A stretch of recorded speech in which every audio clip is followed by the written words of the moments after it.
repeated. "By the Pannion Seer." "Impossible," Calor snapped. "Only a Kachin-Chamala matron could command a Ka'el hunter, even when undead." "Then it would appear," Corlat said, "that we have more than one enemy." "The Pannion Seer has an ally." Dujek leaned on his saddle and spat. "There's not been even so much as a hint." "None the less," Silver Fox cut in, "proof lies before us, in the valley below." "A matron cannot breed more of her kind without the seed of living males," Calor said. "Therefore, with each Ka'el hunter destroyed, there is one less for us to deal with." Brood turned at that, eyes thinning to slits. "Easily swallowed, this revelation." Calor shrugged. "There is also before us," the Warlord continued, "another truth. Regarding the destruction of the Ka'el hunters, someone is doing it for us, it seems." Silence. Then, slowly, attention focused on Silver Fox. She smiled. "I did say some time ago that you would all need help." Calor snarled. "T'lan Imass! So tell us, bitch, why would they concern themselves with Kachin-Chamala? Are not the Jaghut their avowed enemies?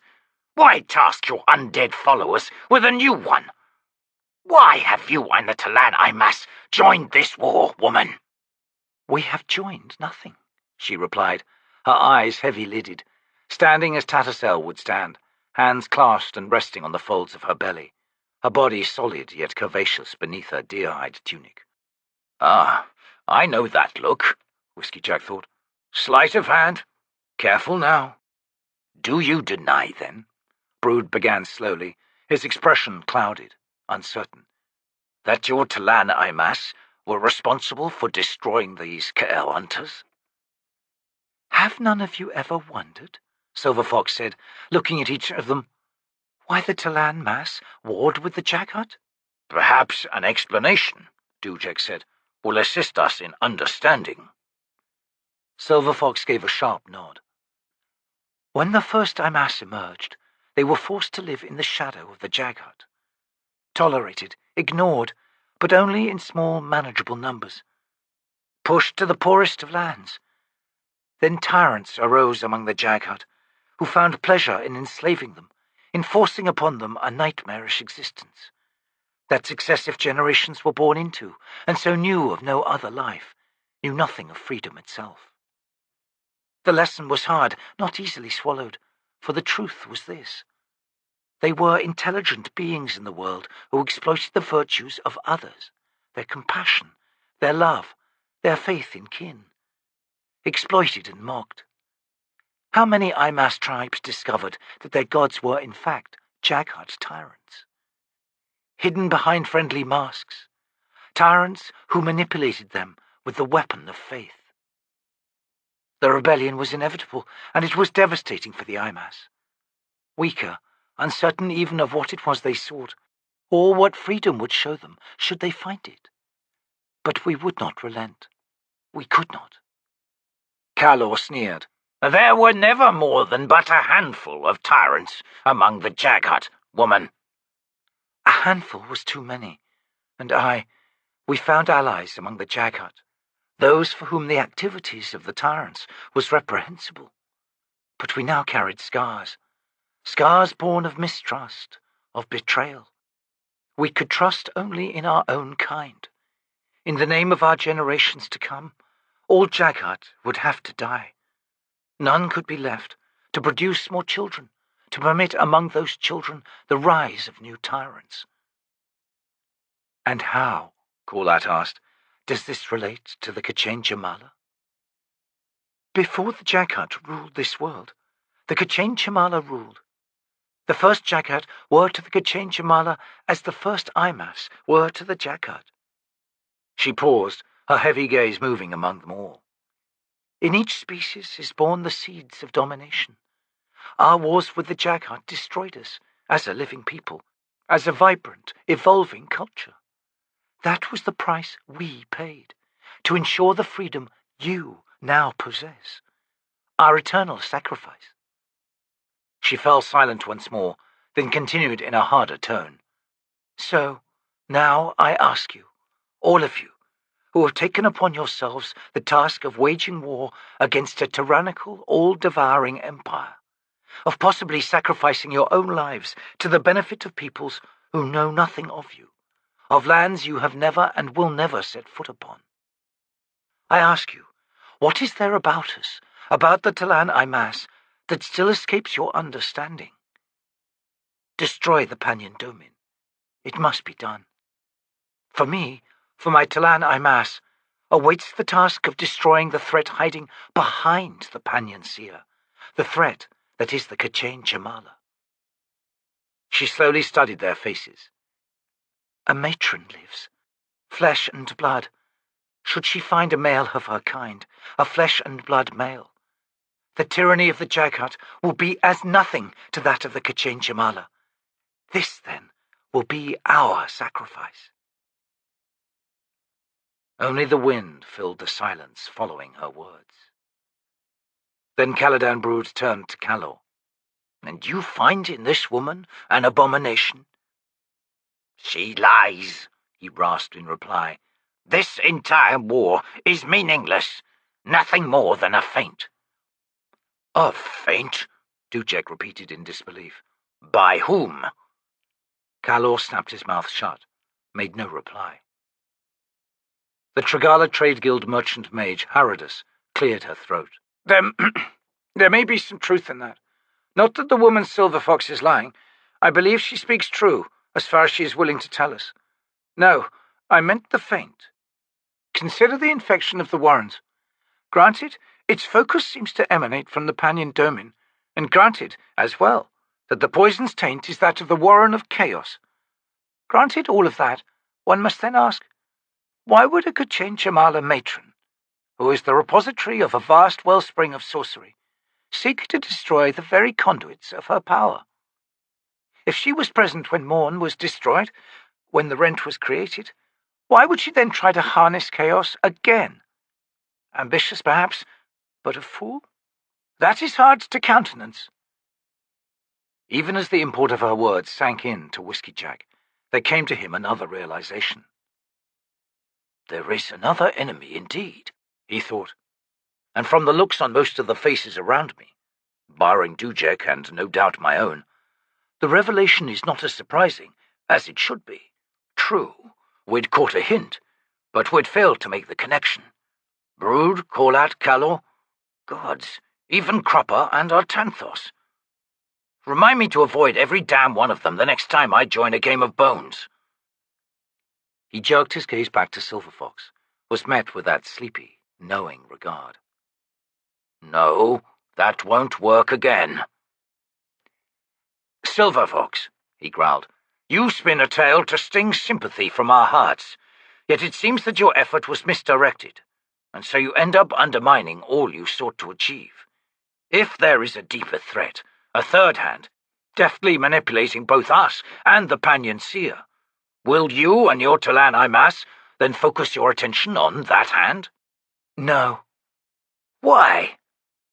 He was surprised as her steady gaze wavered, then fell away. Her voice came out in a raw whisper. Because, Whiskeyjack, you ask too much of us. No one spoke. Dread swept through Whiskeyjack. He swung about, locked gazes with Dujek, saw in the old man's face a mirror to his own growing horror. Gods below, we are heading to our deaths. An unseen enemy, but one we've known about for a long time. One we knew was coming, sooner or later, one that, by the abyss, makes the T'lan Imass recoil. Such palpable distraughtness, Cropper cried. Distraughtness? Is there such a word? If not, then among Cropper's countless talents we must add linguistic invention. My friends, attend, hark, listen. Take heart, one and all, in the knowledge that Cropper has placed himself, feet square and ample girth firm, in the path of said, yet unmentioned, formidable enemy of all existence. Sleep calm at night in this knowledge.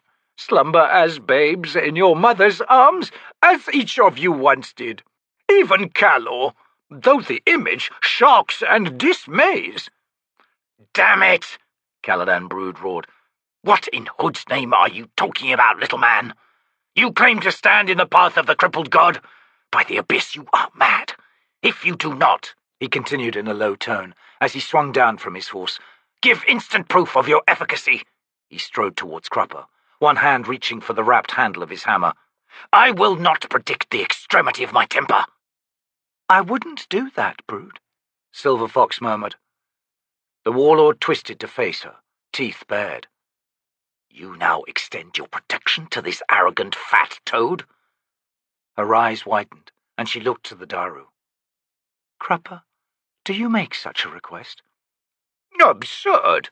No offence, dear, in that expostulation. Crupper sweetly assures you."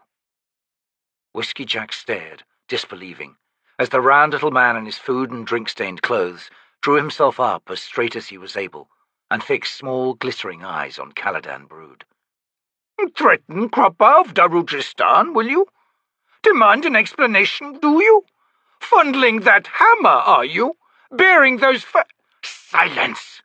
the warlord bellowed, struggling to control his anger. Gods below, what is Crupper up to? Whiskeyjack thought. Crupper defies all threats. Crupper sneers at whatever demonstration bristling warlord would attempt. The hammer was suddenly in Brood's hands, a smudged blur as it swung through the air, a downward arc, to strike the earth almost at Crupper's feet. The detonation threw horses down, sent Whiskeyjack and the others flying. A thunderous concussion cracked the air. The ground seemed to leap up to meet the Malazan commander, the impact like a fist when he struck, rolled, then tumbled his way down the boulder-strewn slope. Above him, horses were screaming. A wind, hot, shrieking, shot dust and earth skyward. The scree of boulders was moving beneath Whiskeyjack, flowing, sliding down into the valley at an ever-quickening pace with a rumbling, growing roar. Rocks clanged against his armor, wrapped into the helm on his head, leaving him stunned. He caught a flashing glimpse, through a jagged tear in the dust cloud, of the line of hills on the other side of the valley. Impossibly, they were rising, fast, the bedrock splitting the grassy hide, loosing gouts of dust, rock shards and smoke. Then the swarming dust swallowed the world around him. Boulders bounced over him, tumbling. Others struck him solid, painful blows that left him gasping, coughing, choking as he rolled. Even now, the ground continued to heave beneath the sliding scree. Distant detonations shook the earth, trembled through Whiskeyjack's battered bones. He came to a rest half buried in gravel and rocks. Blinking, eyes burning, he saw before him the Rhivi scouts, dodging, leaping from the path of bounding boulders, as if in some bizarre, deadly game. Beyond, black, streaming bedrock towered, the spine of a new mountain range, still growing, still rising, lifting and tilting the floor of the valley where the Malazan now lay. The sky behind it churned iron-grey with steam and smoke. "Hood take me," Whiskeyjack thought. "Poor Crupper." Groaning, Whiskeyjack twisted round as far as he could. He was covered in scrapes, could feel the tender birth of huge bruises beneath his dented, torn armor, but his bones were, amazingly, intact. He strained his watering eyes to the hilltop behind him. The scree was gone, leaving a gaping, raw cliff face. Most of the mesa's summit was simply no longer there, obliterated, leaving a small, flat-topped island, where Whiskeyjack now saw figures moving, rising. Horses scrambling upright. Faintly came the brazen complaint of a mule. To the north, cutting a path down along the side of a distant valley, then through distant hills, a narrow, steaming crack was visible, a fissure in the earth that seemed depthless. Whiskeyjack painfully pulled himself clear of the rubble, slowly straightened. He saw Caladan Brood, hammer hanging down from his hands, motionless. And standing before the warlord, on an island of his own, was Crupper, brushing dust from his clothes. The crack that had been born where the hammer had struck the earth parted neatly around the short, fat Daru, joining again just behind him. Whiskeyjack struggled to hold back a laugh, knowing how desperate, how jarring it would sound. So, we have seen Brood's fury, he thought. And Crupper, that preposterous little man, has stood it down. Well, if proof was ever needed that the Daru was not as he appeared to be. He then frowned.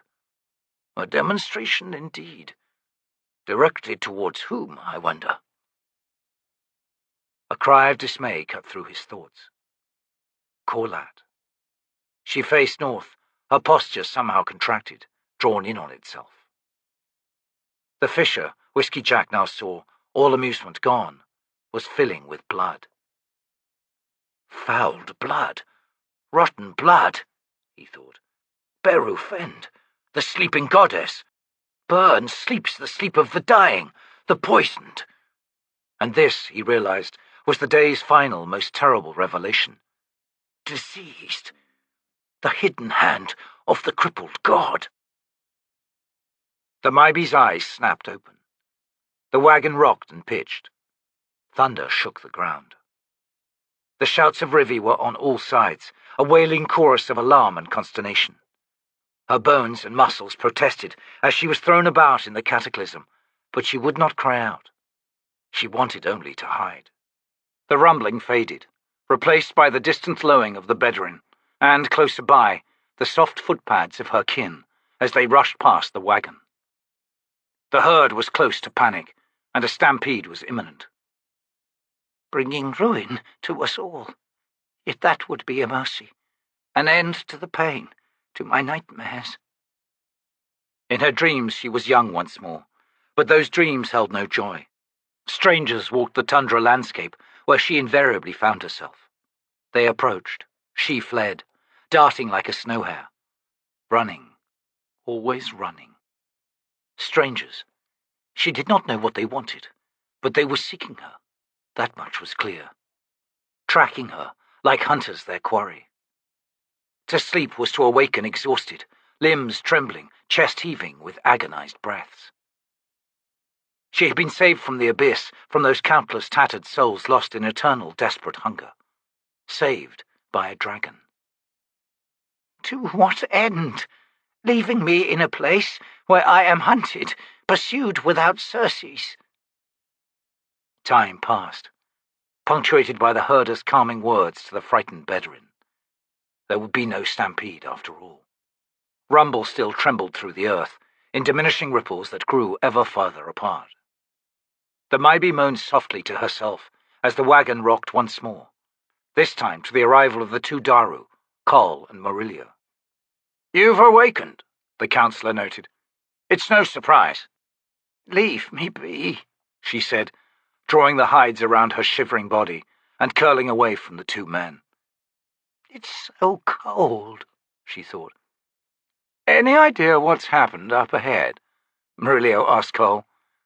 "Seems Brood lost his temper." "Gods? With whom? Calor? That bastard deserves—" "Not Calor, friend," Cole growled. "Make another guess. Shouldn't take you long." Murillo groaned. "Crupper. Hood knows he's stretched the patience of all of us at one time or another. Only none of us was capable of splitting apart half the world and throwing new mountains skyward." "Did the little runt get himself killed? I can't believe—" "Word is, he's come out unscathed, typically, complaining of the dust. No one else was injured either, though the warlord himself almost got his head kicked in by an angry mule." "Crupper's mule? The one that sleeps when it walks?" "Aye, the very one." "Sleeps. Dreams of being a horse, no doubt. Magnificent, tall, fierce," the Maibe thought. "That beast is a strange one, indeed. Never seen a mule so watchful. Of everything. Queen of Dreams, that's the oddest-looking range of mountains I've ever seen." "Aye, Murillo. It does look bigger than it really is. Twist the eye. A broken spine, like something you'd see at the very horizon. Yet there it is, not a half-league from us. Doesn't bear thinking about, if you ask me." "Nothing bears thinking about," the Maibe thought. "Not mountains, not mules, not Brood's temper. Souls crowd my daughter, there within her. 2 women, and a Thelamen named Skullcrasher. 2 women, and a man whom I've never met. Yet I carried that child within me. I, a Rhivi, young, in the bloom of my life, drawn into a dream, then the dream made real. Yet where, within my daughter, am I? Where is the blood, the heart of the Rhivi? She has nothing of me, nothing at all. Naught but a vessel, in truth. That is all I was, a vessel to hold, then birth into the world a stranger. She has no reason to see me, to visit, to take my hand and offer me comfort. My purpose is done, over, and here I lie, a discarded thing, forgotten, a maybe. A hand settled gently on her shoulder. Murillo spoke. I think she sleeps once more. For the best, Cole murmured. I remembered my own youth. The Daru went on in a quiet, introspective tone. I remember your own youth too, Murillo. Wild and wasteful. A different widow every night, as I recall. I was a lodestone indeed, and you know, it was all so effortless. We'd noticed. The man sighed. But no longer. I've aged. Paid the price for my younger days. Nights, you mean? Whatever. New rivals have arrived. Young bloods.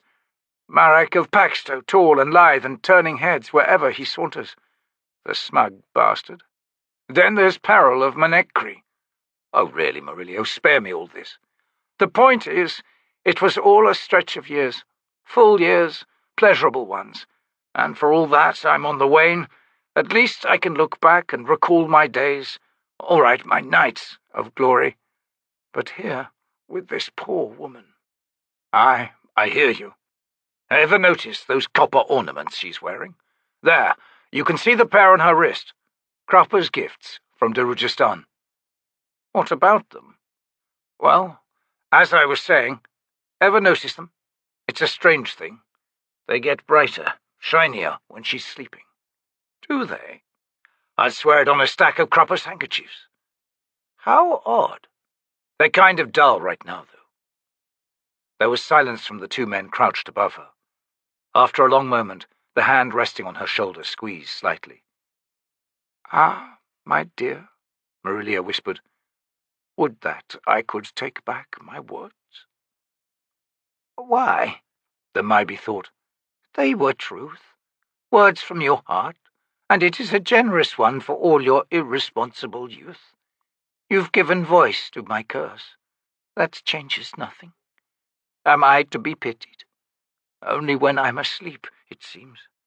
To my face you say nothing, and consider your silence a kindness.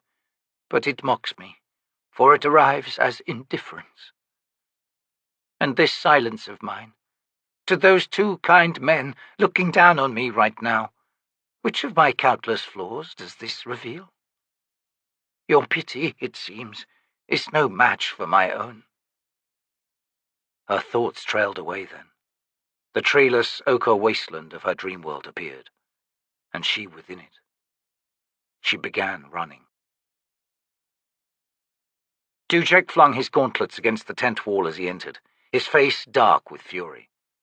Whiskeyjack unstoppered the jug of ale and filled the 2 goblets waiting on the small camp table before him.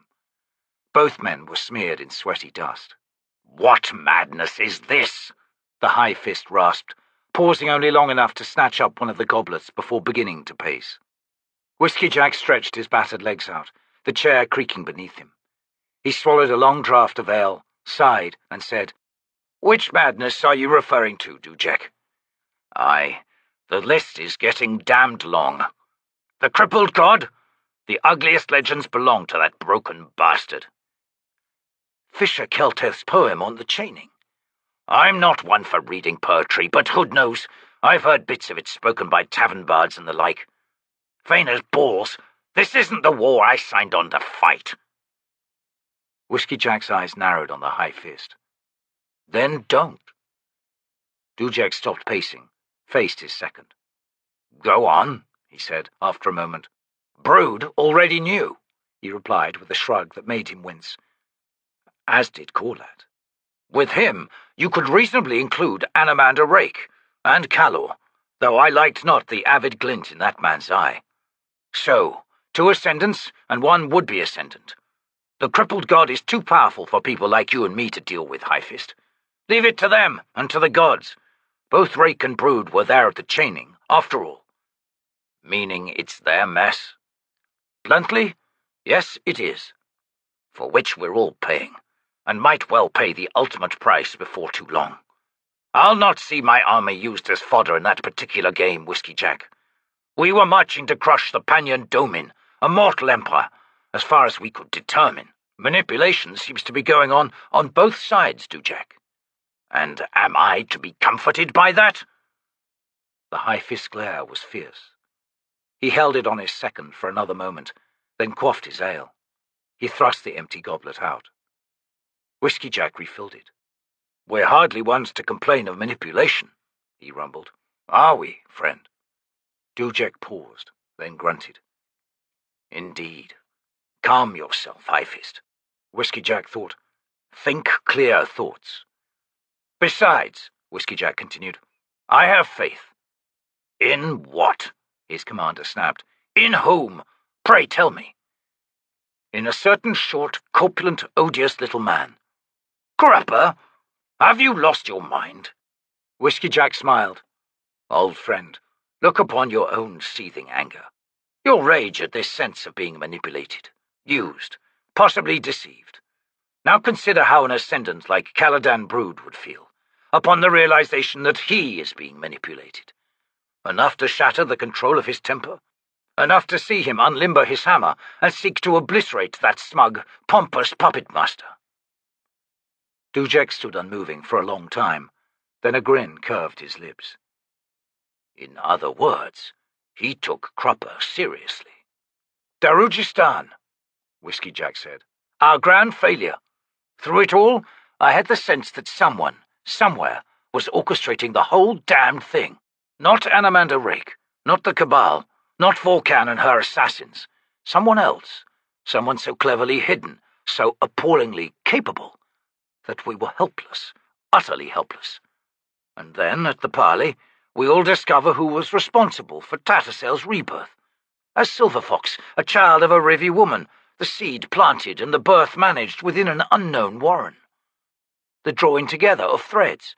Nightchill, Beladan, Tattersail herself, and, it now appears, an elder god returned to the mortal realm. And, finally and most remarkably, the T'lan Imass. So, Tattersail, Nightchill, and Beladan, all of the Malazan Empire, reborn to a Rhivi woman of Brood's army, with a parley looming, the potential of a grand alliance. How hood-damned convenient that a child should so bridge the camps. Barring Calor, Dujek pointed out. Whiskeyjack slowly nodded. And Calor's just been reminded of Brood's power, hopefully sufficiently to keep him in line. Is that what all this was about? Maybe. He demanded a demonstration, did he not?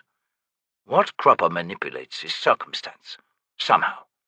I don't feel we are fated to dance as he wills.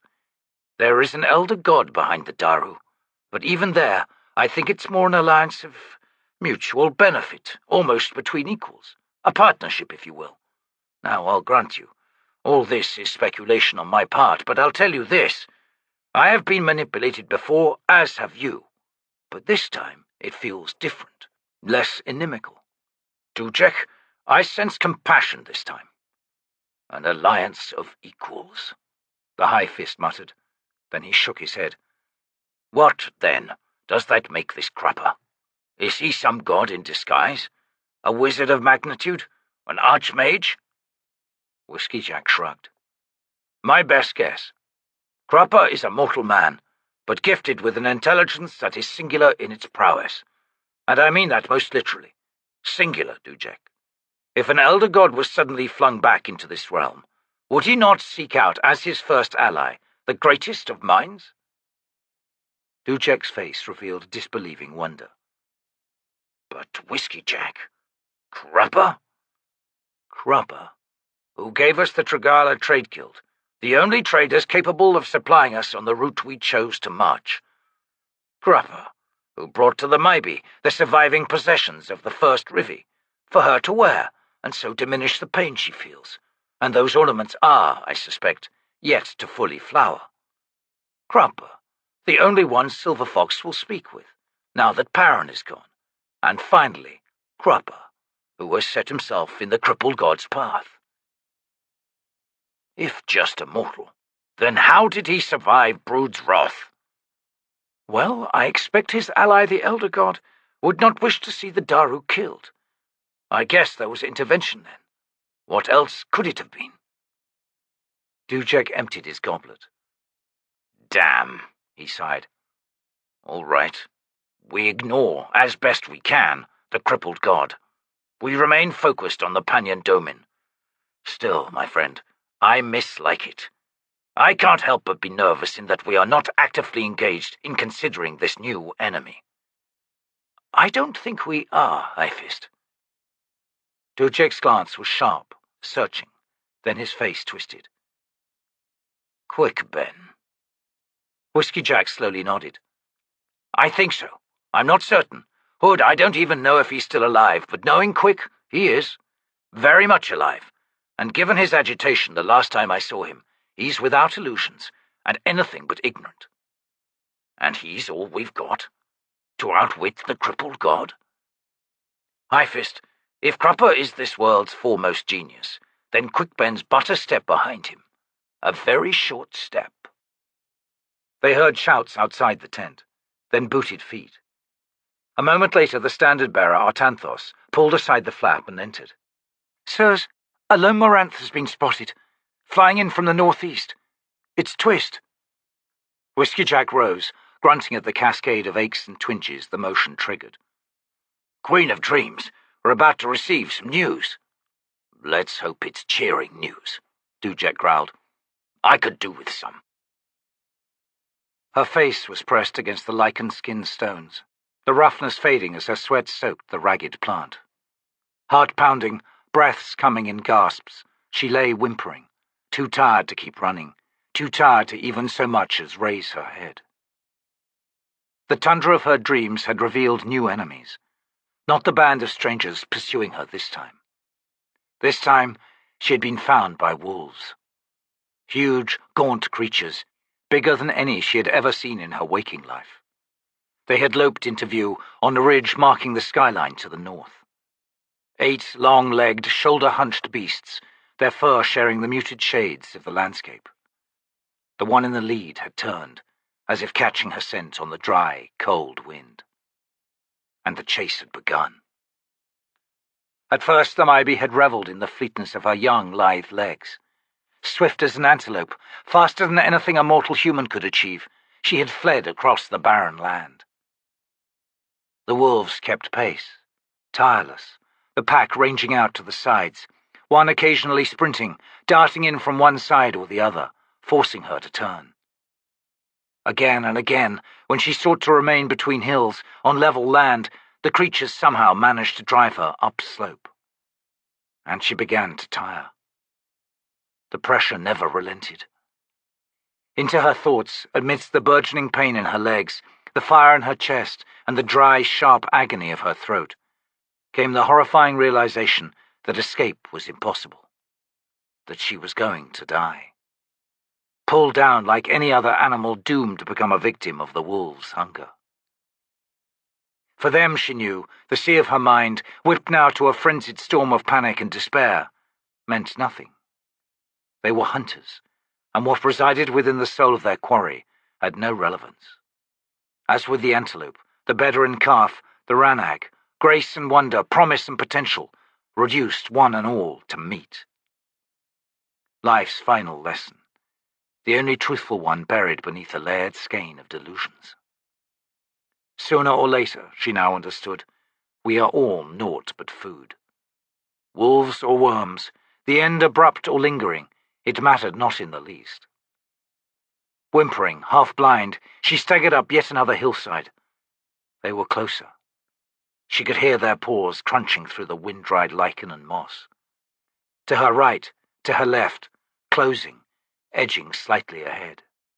Crying out, the Maybe stumbled, fell face first onto the rocky summit. She closed her eyes, waited for the first explosion of pain as teeth ripped into her flesh. The wolves circled. She listened to them. Circled, then began spiraling in. Closer, closer. A hot breath gusted against the back of her neck. The Maybe screamed. And awoke. Above her, a fading blue sky, a passing hawk. Haze of dust from the herd drifting. In the air, distant voices, and, much closer, the ragged, rattling sound of her own breathing. The wagon had stopped moving. The army was settling in for the night. She lay huddled, motionless beneath the furs and hides. A pair of voices were murmuring nearby. She smelled the smoke of a dung cook fire, smelled a herbal meaty broth, sage, a hint of goat. A third voice arrived, was greeted by the first two, all strangely indistinct, beyond her ability to identify. And not worth the effort, she thought. My watchers, my jailers. The wagon creaked. Someone crouched beside her. Sleep should not leave you so exhausted. No, Corlat, it should not. Please now, let me end this myself. No, here, Col has made a stew. I've no teeth left with which to chew. Just slivers of meat, easily swallowed, mostly broth. I'm not hungry. Nevertheless, shall I help you sit up? Would take you, Corlat. You and the rest, every one of you. Here, I will help you. Your good intentions are killing me. No, not killing. That's just it, isn't it? She grunted, feebly trying to twist away from Corlat's hands, as the Tiste Andii lifted her effortlessly into a sitting position. Torturing me, your mercy, which is anything but. No, look not at my face, Corlat. She drew her hood tighter, lest I grow avid for the pity in your eyes. Where is this bowl? I will eat. Leave me.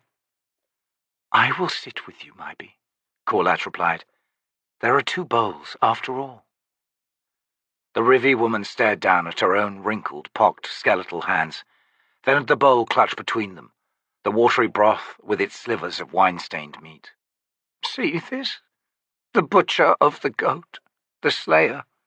Did he or she pause at the desperate cries of the animal, look into its pleading eyes, hesitate with the knife? In my dreams, I am as that goat. This is what you curse me to. The slaughter of the goat was Rhivi, Corlat said after a moment. You and I know that ritual well, Maybe. Propitiation, calling upon the merciful spirit whose embrace is necessity.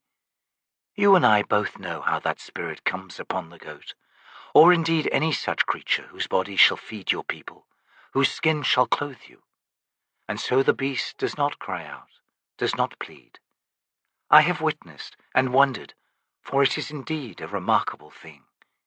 Unique to the Rhivi, not in its intent, but in its obvious efficacy. It is as if the ritual's arriving spirit shows the beast a better future, something beyond the life it's known to that point. Lies, the Maybe murmured. The spirit deceives the poor creature, to make the slaying easier. Corlat fell silent. The Maybe raised the bowl to her lips. Perhaps, even then, the Tiste Andii resumed, the deception is a gift of mercy. There is no such thing, the Maybe snapped. Words to comfort the killer and his kin, and naught else. Dead is dead, as the Bridgeburners are wont to say. Those soldiers know the truth of it. Children of the Malazan Empire hold no illusions. They are not easily charmed. You seem to know much of them. 2 Marines come to visit occasionally. They've taken it upon themselves to guard my daughter, and to tell me of her, since no one else has a mind to, and I cherish them for that." "I did not know this." "It alarms you? Have terrible secrets been revealed to me? Will you now put a stop to it?" A hand closed on her shoulder. "I wish she would at least look upon my face, maybe."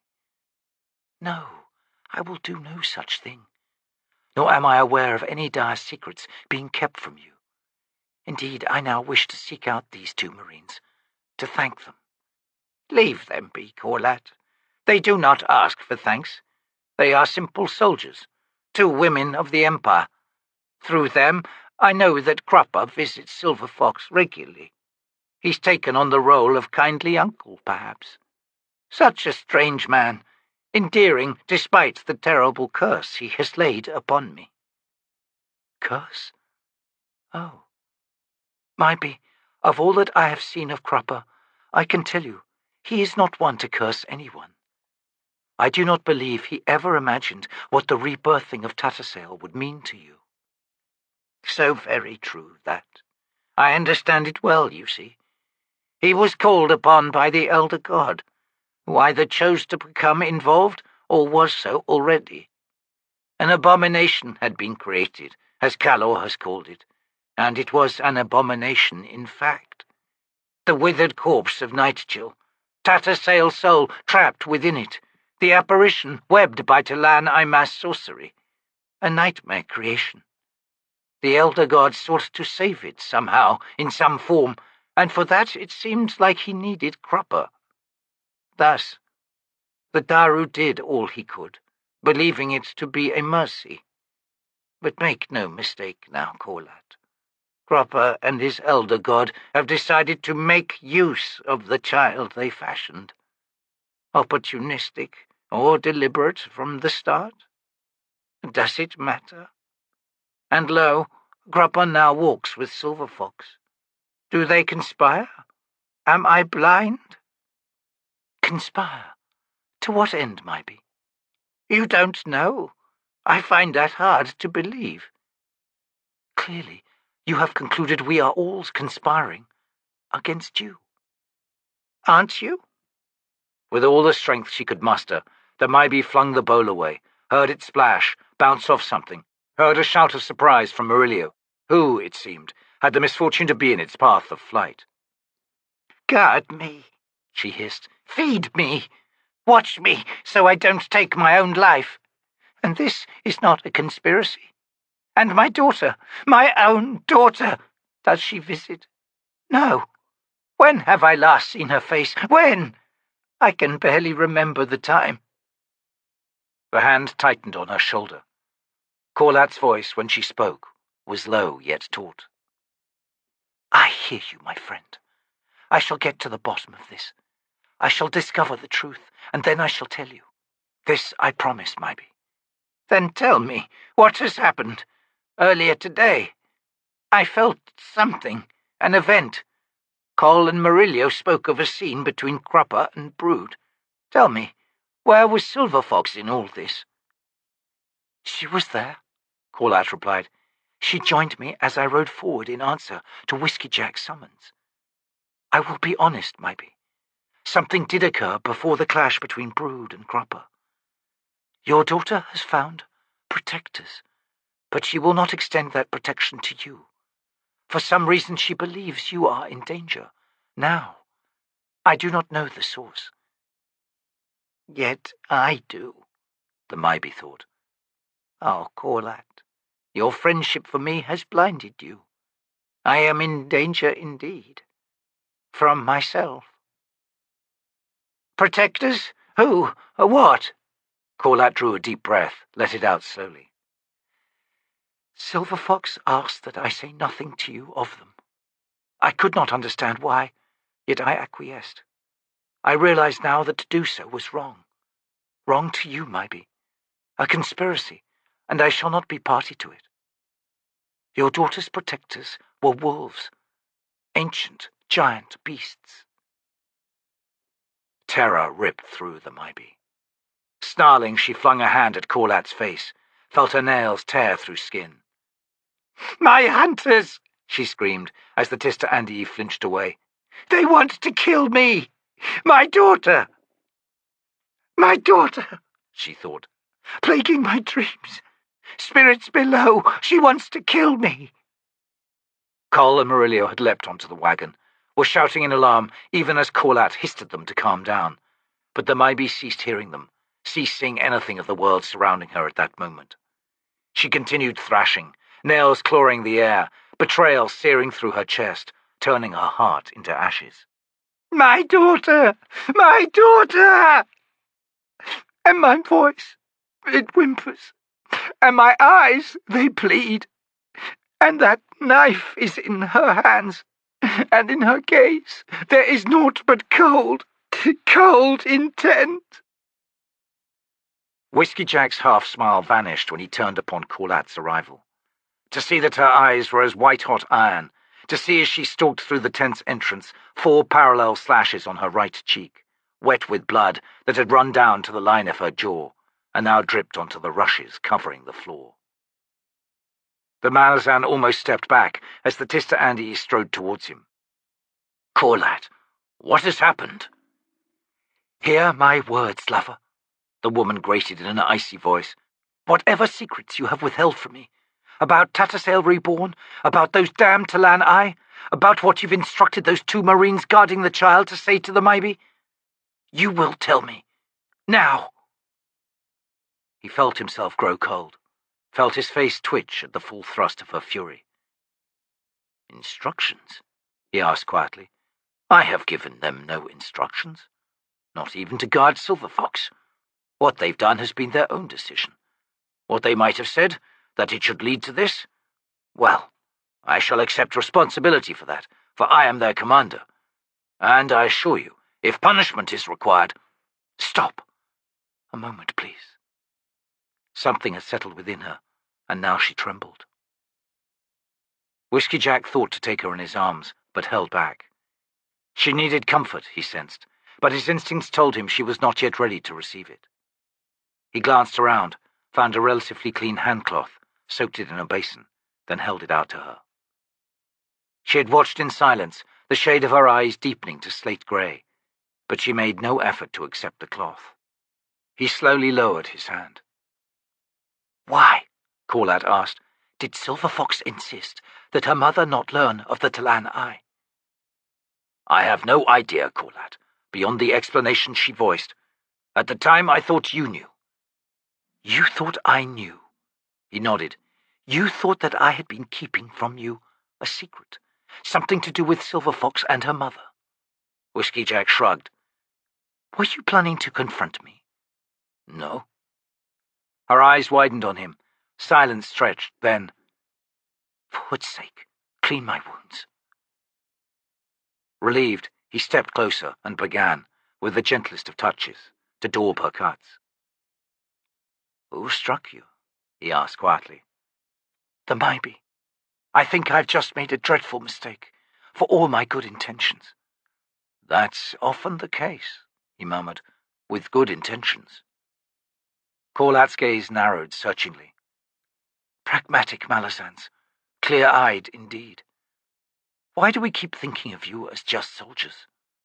Brood, Rake, Calor, myself, we all look upon you and Dujek and your army as something ancillary. A sword we hope to grasp in our hands when the need arrives. It seems now that we're all fools.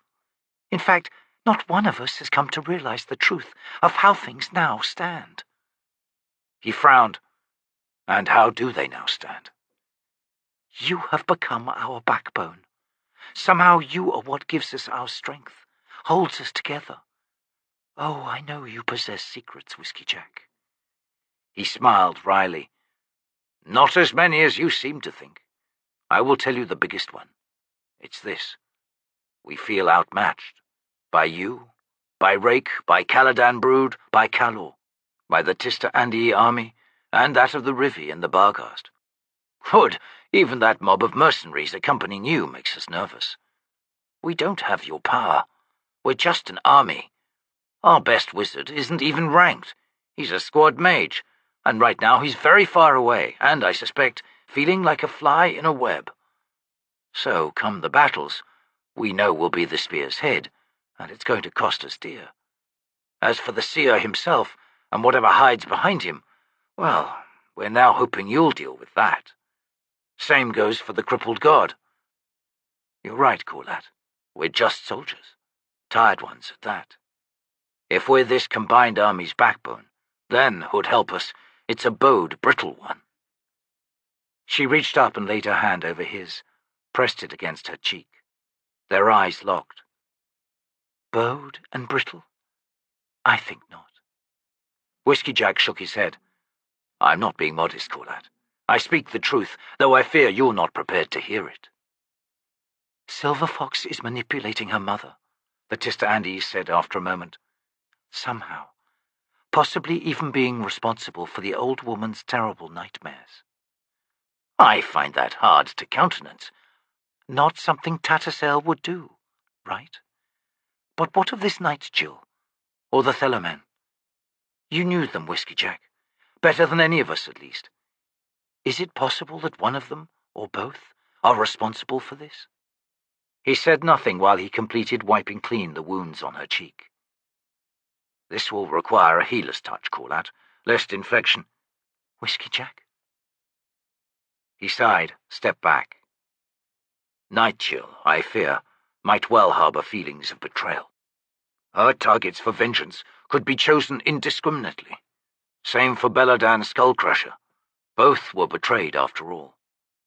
If you are right about what's happening to the Maybe, that they're doing something to her, then I still think that Tattersall would be resisting them. What if she's already lost the struggle? I've seen no sign of... Caladan's eyes flashed, and she jabbed a finger against his chest. Meaning your 2 Marines have reported no sign of it? He grimaced. They are volunteers nonetheless, Caladan. Given the alarming extent of our ignorance in these matters, it pays to be watchful. Those 2 Marines chose to guard Silver Fox because they see in her Tattersall. Not just physically, but in the woman's personality as well.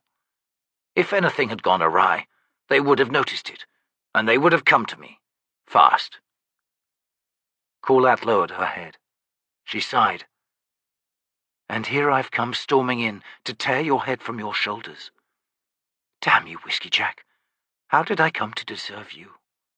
And, the Abyss take me, why are you still here, after all my accusations? A few hours ago, Dujek made a similar entrance. He grinned. It's just been that kind of day, I suppose. Now, we should call for a healer. In a moment. She studied him. Whiskeyjack, you've truly no idea of how rare a man you are, do you? Rare? His grin broadened. Of course I know. There's only one of me, thank Hood. That's not what I meant. He moved closer and drew an arm about her waist. Time to find a healer, woman. I've got simple needs, and we're wasting time. A soldier's reply, she said. I'm not fooled, you know. Unseen by her, he closed his eyes. Oh, but you are, Caladan, Whiskeyjack thought. If you'd known the full extent of my fear, that I might lose you. Arms waving expansively, Cropper, Eel of Darujistan, occasional fence and thief, defier of Caladan Brood, the Warlord, ambled his way down the main avenue of tents towards the supply wagons. He had just come from the cook tent of the Mott Irregulars, and in each hand was a nathy black cake, dripping with syrup. A few paces in his wake, his mule kept pace, nose stretched out to those 2 cakes, ears pricked forward. The second bell since midnight had just tolled through the camps, stirring the distant herds of Bedouin to a mournful lowing, which faded as the beasts slipped back into slumber. As he reached the edge of the wagons, arranged rectangularly to form a wheeled fort, he noted 2 Malazan Marines, cloaks wrapped about their bodies, sitting before a small dung fire. Cropper altered his course and approached. "Gentle friends," he softly called, "'tis late, and no doubt your pretty selves are due for some sweetness." The 2 women glanced up. "Ha!" one of them grunted. "It's that fat Daru!" "And his mule, hovering there in the shadows. Unique indeed is Crupper. Behold. He thrust forward the dripping cakes. For you, darlings. So which should we eat, the cakes or your hands? The other drew her knife at her companion's words. A couple of quick cuts, and we can choose for ourselves, right? Crupper stepped back. Queen of dreams, hard-bitten and distinctly unfeminine. Guardians of fair silver fox, yes? Reassuring truth. Heart of Tattersail, shining so bright from the child now woman. Aye, we seen you before plenty enough, chatting with the lass. She's the sorceress, all right. Plain to see for them of us who knew her. Extraordinary disconnectiveness, this exchange. Crupper is delighted. We getting them syrup cakes or what? Naturally, though the flash of that blade still blinds generous Crupper. You ain't got no sense of humour, have you? Join us, if you dare. The Daru smiled and strode forward. Nathy black cakes, my dears. We recognise them. The mighty regulars used to throw them at us when they ran out of arrows. J-Bar got one full in the face, as I recall. That he did. Then he stumbled, and when he came up, he was like the forest floor with eyes. Dreadful sap. Deadly weapon. Crupper agreed, once more offering the cakes to the two Marines. They took them. Courageous task. Protection of the Rhivi lass. She ain't no Rhivi lass. She's Tattersail. That fur and the hides are just for show. Ah, then you have spoken with her. Not much, and we don't need to. These cakes go down better without all the twigs and leaves, don't they just? Crupper blinked, then slowly nodded. No doubt. Vast responsibility, being the eyes of your commander regarding said lass. Both women paused in their chewing. They exchanged a glance. Then one of them swallowed and said, Who? Dojek? If we're his eyes, then, he's blind as a mole. Ah, Crupper meant Whiskeyjack, of course. Whiskeyjack ain't blind, and he don't need us to see for him either. Nonetheless, the Daru smiled, he no doubt is greatly comforted by your self-appointed task and reports and such. Were Crupper Whiskeyjack? He knows he would. Would what? Why, be comforted, of course. Both women grunted. Then one snorted and said, That's a good one. If you were Whiskeyjack. Ha! A figure of speech. Ain't no such thing, Fatty. You trying to walk in Whiskeyjack's footsteps? Trying to see through his eyes? Ha! I'll say, the other woman agreed. Ha! And so you did, Crupper noted. Did what? Agree. Damn right. Whiskeyjack should have been Emperor when the old one got knocked off, not Lysine. But she knew who her rival was, didn't she just? That's why she stripped him of rank, turned him into a hood-damned sergeant and sent him away, far away.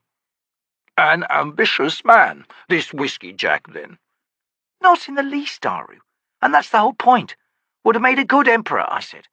Not wanting the job is the best and only qualification worth considering. A curious assertion, dear. I ain't. Pardon? You ain't what? Curious. Listen, the Malazan Empire would be a far different thing if Whiskeyjack had taken the throne all those years ago. If he'd done what we all wanted him to do and grabbed Lysine by the scruff of the neck and sent her through a tower window. And was he capable of such a remarkable feat? The two Marines looked confused. One turned to her companion. Seen him out of his boots? The other shook her head. No, still, they might be remarkable. Why not? Then it'd be a boot to the backside, but I said by the scruff of the neck. Well, feet that could do that would be remarkable, wouldn't they? You got a point, friend. Ahem, Crupper interrupted. A remarkable feat, dears, as in achievement. Oh, yeah, right. Got it. So you're asking could he have done it if he'd a mind to? Sure. Not good to cross Whiskeyjack, and if that's not enough, he's got wits. So why, then, Crupper asks in wonder, did he not do so at the time? Because he's a soldier, you idiot. Lysine's taking the throne was messy enough. The whole empire was shaky. People start stabbing and jumping into a blood-wet throne, and sometimes it don't stop. Sometimes it's like dominoes, right? One after another, and the whole thing falls apart. He was the one we all looked to, right? Waiting to see how he'd take it, the scene and all that. And when he just saluted and said, 'Yes, Empress,' well, things just settled back down. He was giving her a chance, you see." "Of course. And do you lasses now believe he made a mistake?" The women shrugged in unison. "Don't matter now," one said. "We're here, and here's here, and that's that." "So be it, and so be it," Gruppa said, rising with a sigh. "Wondrous conversation. Gruppa thanks you, and will now take his leave." "Right. Thanks for the cakes." "Gruppa's pleasure. Good night, dears." He ambled off, back towards the supply wagons. As he disappeared into the gloom, the two Marines said nothing for a time, busy as they were licking the sap from their fingers. Then one sighed. The other followed suit. "Well, aye, that was damned easy." "Think so?" "Sure. He came expecting to find 2 brains, and found barely 1. Still, it might have babbled too much. That's the nature of half-brains, love. To do otherwise would have made him suspicious. What do you figure he and Tattersail talk about, anyway? The old woman, is my guess. I'd figure the same. They've got something in the works. My suspicions exactly. And Tattersail's in charge. So she is. Which is good enough for me. Same here. You know, that black cake wasn't quite the same without the twigs and leaves. That's odd. I was just thinking the same thing." Within the wheeled fort, Cropper approached another campfire. The 2 men huddled around it looked up as he arrived. "What's with your hands?" Murillo asked. "All that Gruppa touches sticks to him, my friend." "Well," Cole rumbled, "we've known that for years." "And what's with that damned mule?" Murillo inquired. "The beast haunts me, in truth. But never mind that. Gruppa has had an interesting discourse with 2 Marines, and he is pleased to inform that the last Silver Fox is in capable hands indeed." "Sticky as yours?" "They are, dear Murillo. They are now." "What you say is fine enough," Cole said, "but is it any help to us? There's an old woman sleeping in yon wagon whose broken heart is the least of her pains, and it's bad enough to break the strongest man, let alone a frail ancient." "Gruppa is pleased to assure you that matters of vast mercy are in progress. Momentary appearances are to be discounted." "Then why not tell her that?" Cole growled, nodding towards the Mybee's wagon. "Ah, but she is not ready to receive such truths, alas. This is a journey of the spirit. She must begin it within herself. Gruppa and Silver Fox can only do so much, despite our apparent omnipotence." "Omnipotence, is it?" Cole shook his head. "Yesterday, and I'd laugh at that claim. So you faced down Caladan Brood, did you? I'm interested in precisely how you managed that, you damned toad." Cropper's brows rose. "Dear boon companion Cole, your lack of faith crushes frail Gruppa to his very toes, which are themselves wriggling in anguish." "For God's sake, don't show us," Murillo said. "You've been wearing those slippers for as long as I've known you, Cropper. Poliel herself would balk at what might lurk likely between them." And well she would.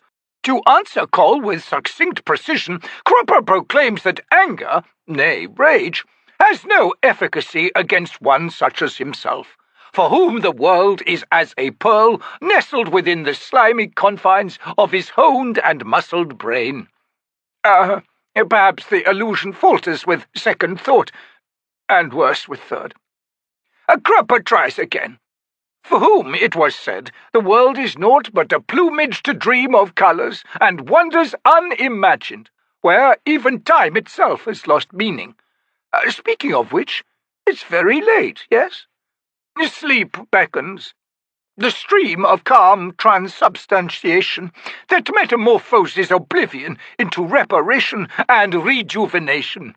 That alone is wonder enough for one and all to close this fitful night." He fluttered his hands in a final wave and walked off. After a moment, the mule trotted in his wake. The two men stared after him.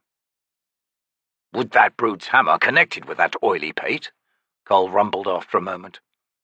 "It'd likely slip," Murillo said. "Aye, true enough.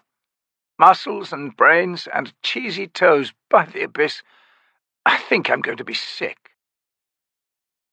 High above the camp, Crone crooked her weary leaden wings and spiraled down towards the Warlord's tent.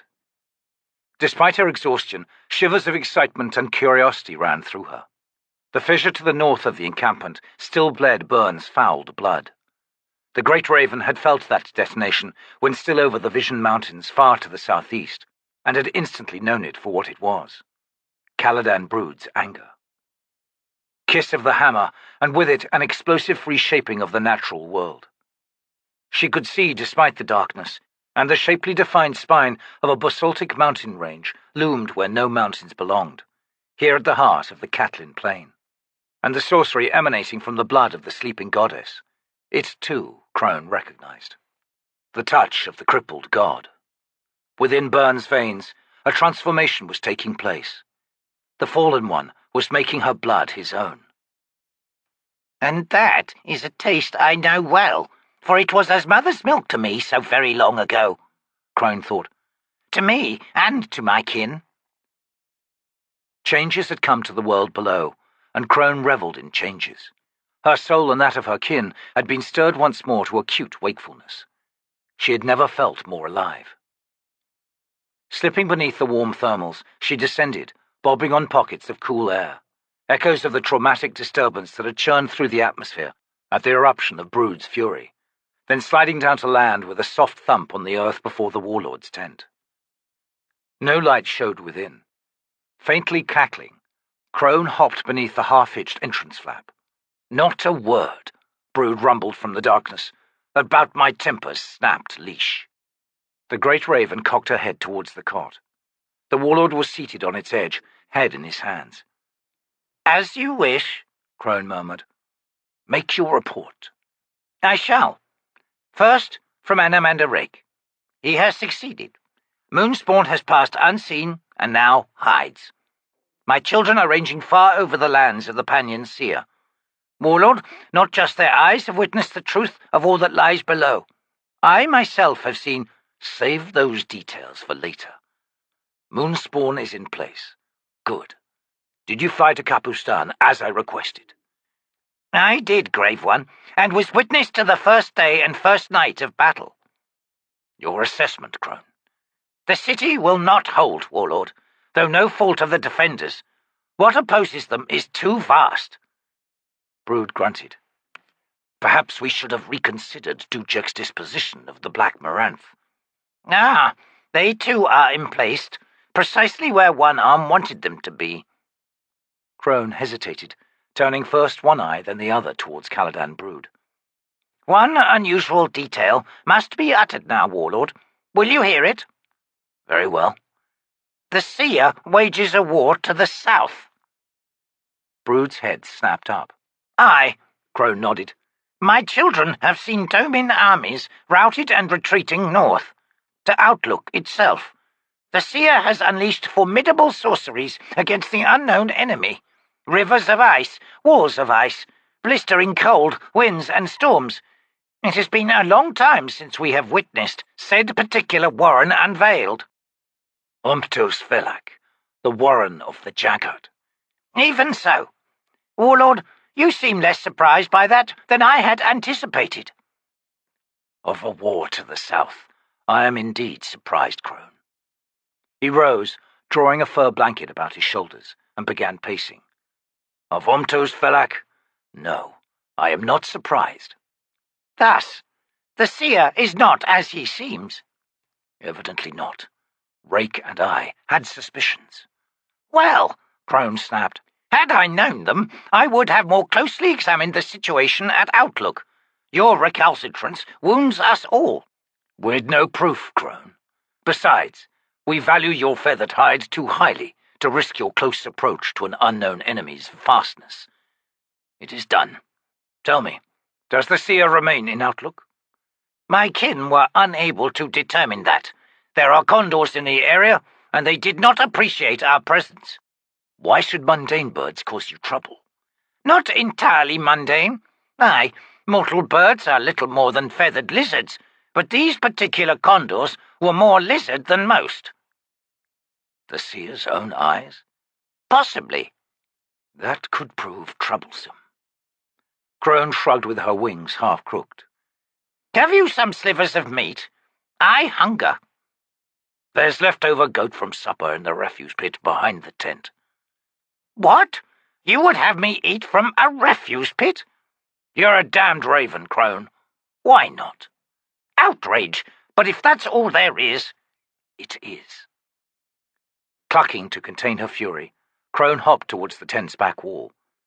Take me as an example in the future, she murmured as she began edging her way under the fabric. What do you mean? Brood asked behind her. She ducked her head back inside, opened her beak in a silent laugh, then replied, Did I lose my temper? Growling, he stepped towards her. The great raven squawked and fled. Chapter 16. The first child of the dead seed dreams of a father's dying breath, and hears in eternal refrain the scream trapped in his lungs. Dare you step behind his eyes, even for a moment? The first child of the dead seed leads an army of sorrow down hunger's bone-picked road, where a mother dances and sings. Dare you walk in his steps and dearly hold her hand? The first child of the dead seed is sheathed in the clutter of failed armor, defending him from the moment of birth through years of dire schooling. Do not dare judge him hard, lest you wear his skin. Silver of the Shattered Heart, Alas. The Teniscari rose like an inexorable flood against every wall of the city. Rose, then swept over, a mass of humanity driven mad by hunger. Gate barricades buckled to the pressure, then gave way. And Capustan drowned. 400 paces from the barracks, Itkovian wheeled his blood-spattered mount. Figures reached up from below, clawed along the horse's armored limbs.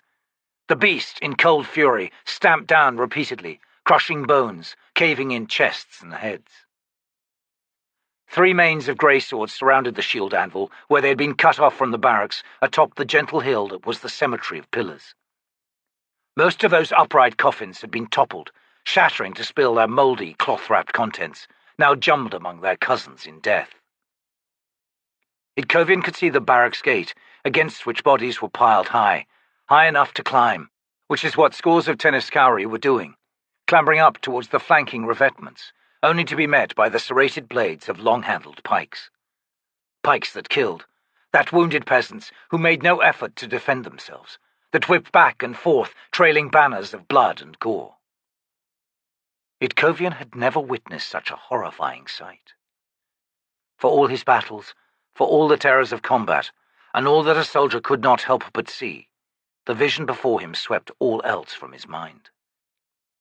As peasants fell back, tumbled their way down the slope of corpses, women leapt at the men among them, tore at their clothing, pinned them in place with straddled legs, and amidst blood, amid shrieks and clawing fingers, they raped them. Along the edges of the dead and dying, others fed on their kin. Twin nightmares. The shield anvil was unable to decide which of the two shook him the most. His blood flowed glacial cold in his veins, and he knew, with dread verging on panic, that the assault had but just begun. Another wave surged to close with the hapless band of greyswords in the cemetery. To all sides, the wide avenues and streets were packed solid with frenzied Teniscari. All eyes were fixed on Itkovian and his soldiers. Hands reached out towards them, no matter what the distance, and hungrily clawed the air. Locking shields, the greyswords reformed their tattered square surrounding the shield anvil. It would be swallowed, Itkovian well knew, as it had been only moments earlier. Yet, if his silent soldiers could do as they had done once before, the square would rise again from the sea of bodies, cutting its way clear, flinging the enemy back, clambering atop a newly made hill of flesh and bone. And if Itkovian could remain on his horse, he would sweep his sword down on all sides, killing all who came within his reach, and those whom he wounded would then die beneath his mount's ironclad hooves. He had never before delivered such slaughter, and it sickened him, filled his heart with an overwhelming hatred for the seer.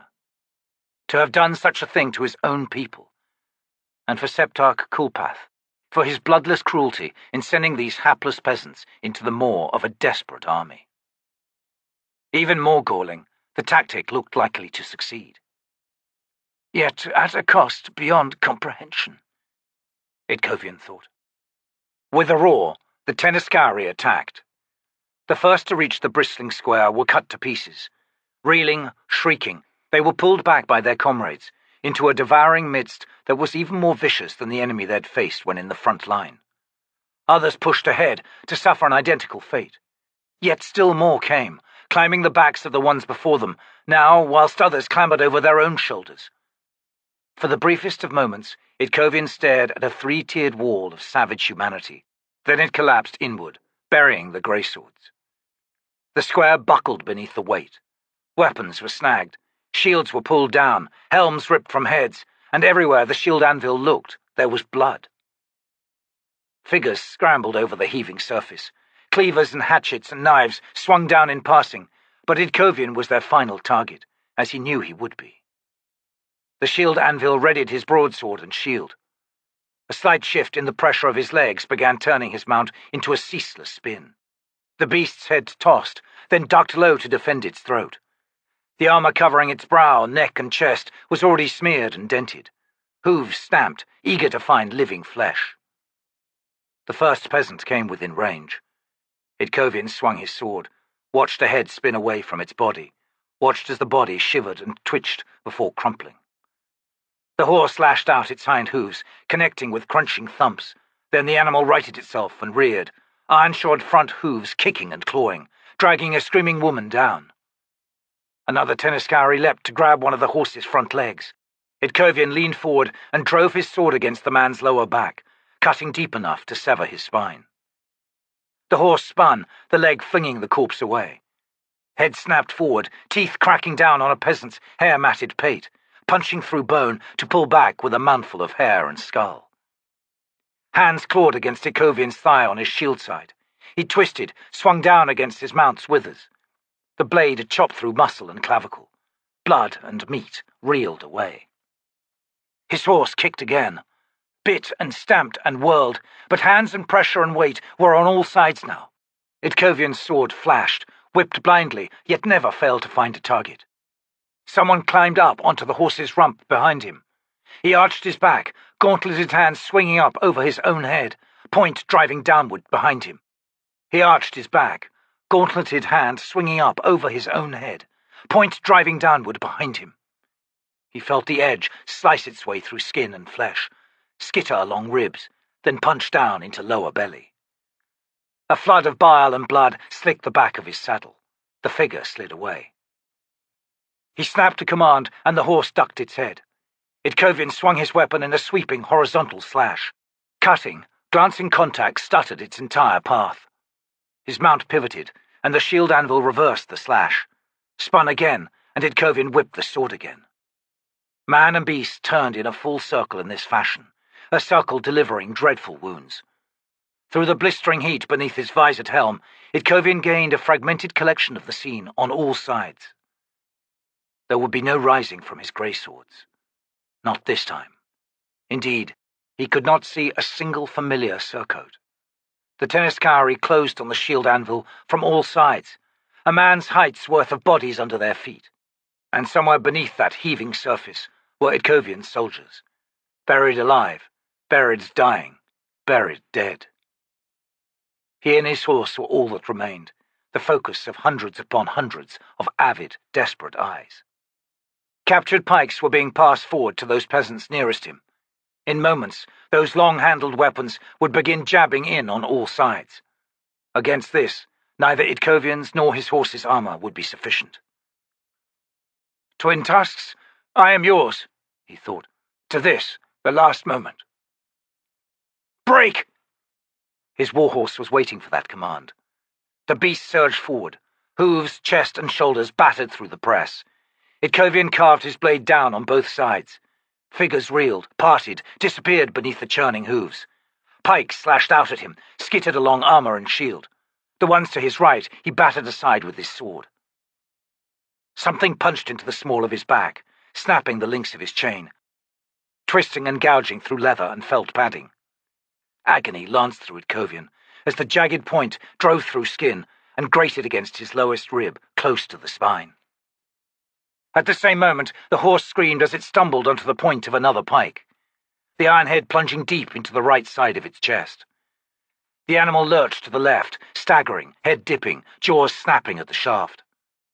Someone leapt onto Itkovian's shield, swung over it a woodsman's hatchet.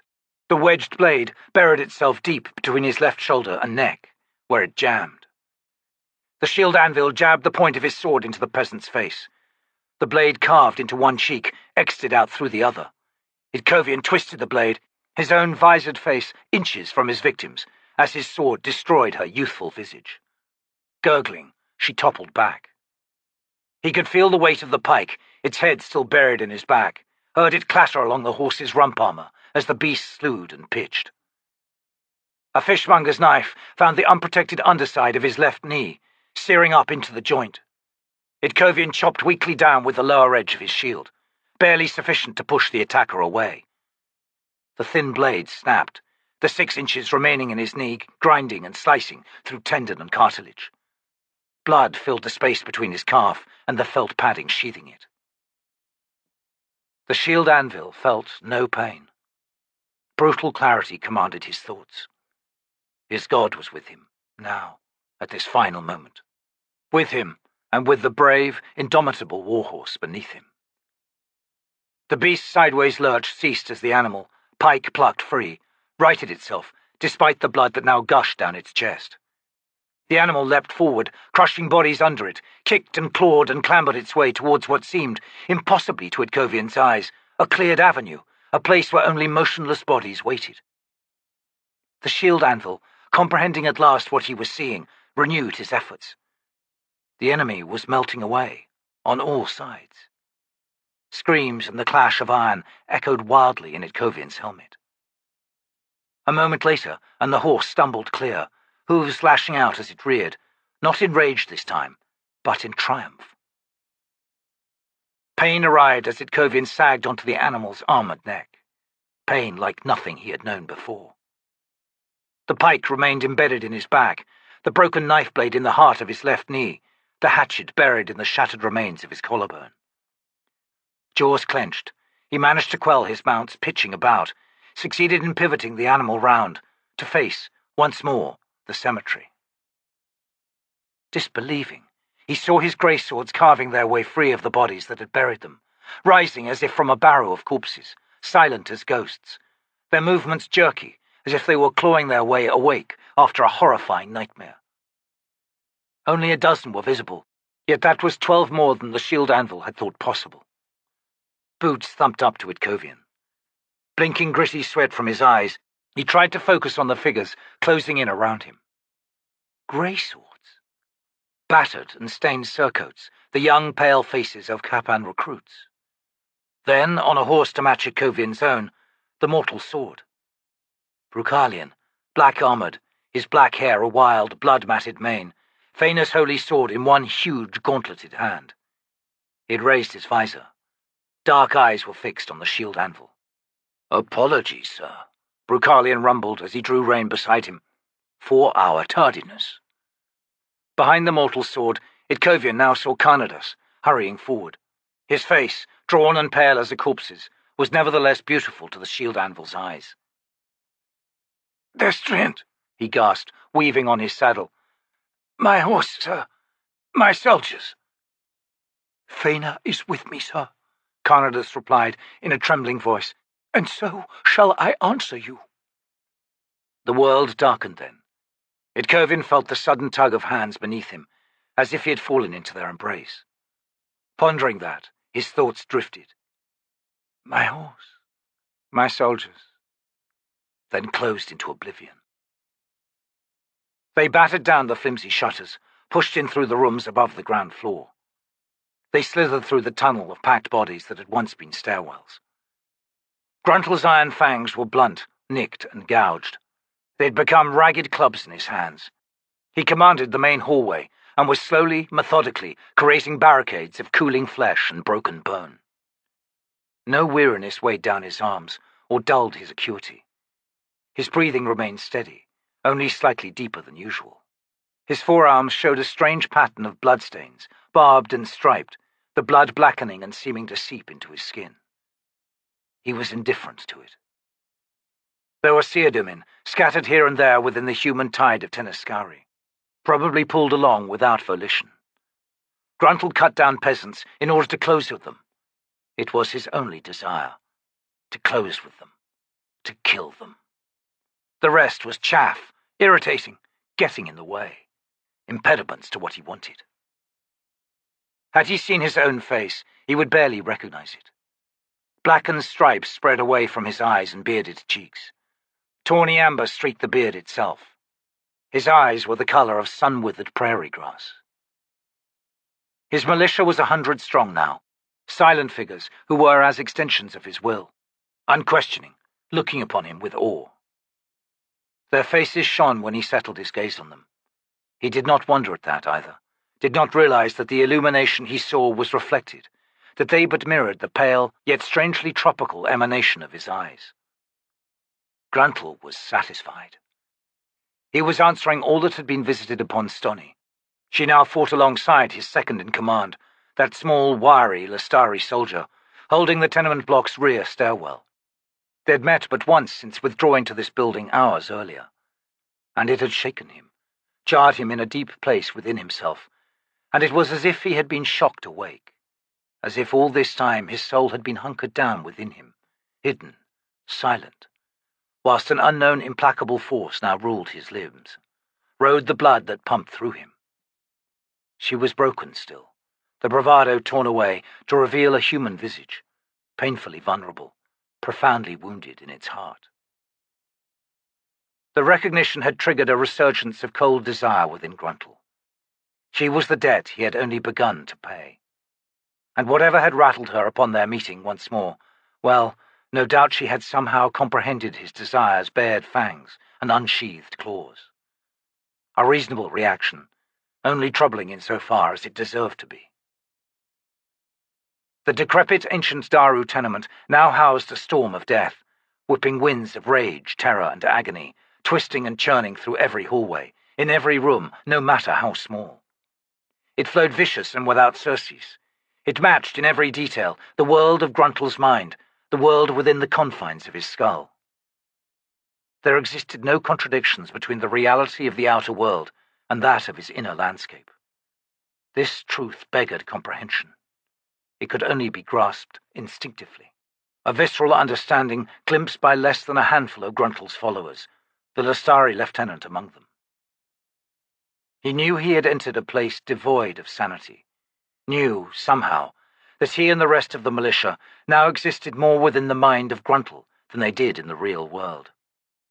They fought with skills they had never before possessed. They did not tire. They did not shout, scream, or even so much as bark commands or rallying cries. There was no need for rallying cries. No one broke. No one was routed. Those that died fell where they had stood, silent as automatons. Hallways were chest-deep in bodies on the ground floor. Some rooms could not even be entered. Blood ran through these presses like a crimson river running beneath the surface of the land, seeping amidst hidden gravel lenses, pockets of sand, buried boulders. Seeped, here in this dread building, around bone and meat and armor and boots and sandals and weapons and helms. Reeking like a sewer, thick as the flow in a surgeon's trench. The attackers finally staggered back, withdrew down almost blocked stairwells, clawed out of the windows. Thousands more waited outside, but the retreat clogged the approaches. A moment of peace settled within the building. Light-headed and weaving as he clambered his way up the main hallway, the Lestari lieutenant found Gruntle. His master's striped arms glistened, the blades of his cutlasses were yellowed white, fangs in truth now, and he swung a savagely feline visage to the Lestari. "We surrender this floor now," Gruntle said, shaking the blood from his blades. The hacked remains of Tiste Andii surrounded the caravan captain. Armored warriors, literally, chopped to pieces. The lieutenant nodded. "We're out of room to maneuver." Gruntle shrugged his massive shoulders. "We've 2 more floors above us. Then the roof." Their eyes locked for a long moment, and the lieutenant was both chilled and warmed by what he saw within the vertical slits of Gruntle's pupils. "A man to fear. A man to follow. A man to love," the Lestari thought. "You are Trake's mortal sword," he said. The huge Daru frowned. "T'lan Imass." "She bears but minor injuries, Captain, and has moved up to the next landing." "Good." Weighed down with sacks of food and drink, the militia was converging, the command to do so unspoken, as it had been unspoken every time the gathering occurred. More than 20 had fallen in this last engagement, the Lestari saw. "We lose this many with each floor. By the time we reach the roof, there'll be but a score of us. Well, that should be more than enough to hold a single trapdoor. Hold it until the abyss of final night."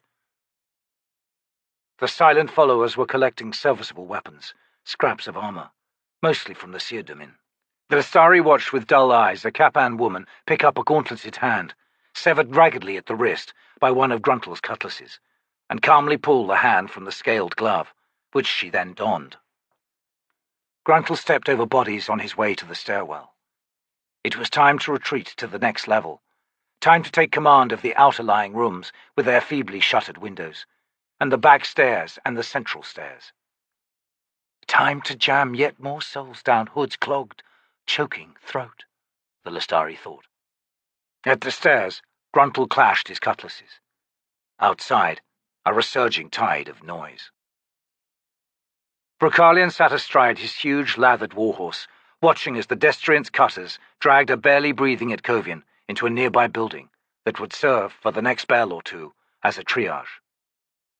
Carnadus himself, drawing once more on his fevered Warren of Denul, had quelled the flow of blood from the chest of the shield anvil's horse. The surviving grey swords at the cemetery were being helped clear by the mortal sword's own companies. There were wounds to be tended to there as well, but those that were fatal had already proved so. Corpses were being pulled away in a frantic search for more survivors.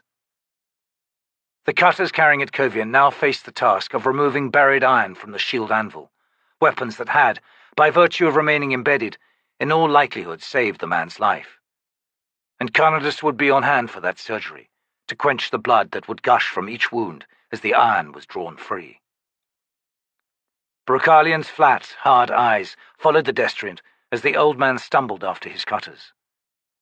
Carnadus had gone too far, pulled too much from his warren, too much and too often. His body had begun its irreversible surrender. Bruises marked the joints of his arms, the elbows, the wrists, the fingers. Within him, his veins and arteries were becoming as cheesecloth, and the seepage of blood into muscle and cavity would only grow more profound. Denul's flow was disintegrating all that it flowed through, the body of the priest himself. He would be, Brocalion knew, dead before dawn. Yet before then, Itkovian would be healed, brutally mended without regard to the mental trauma that accompanied all wounds. The shield anvil would assume command once again, but not as the man he had been. The mortal sword was a hard man. The fate of his friends was a knowledge bereft of emotion. It was as it had to be. He straightened on his saddle, scanned the area to gauge the situation. The attack upon the barracks had been repelled. The Teniscari had broken on all sides, and none still standing remained within sight.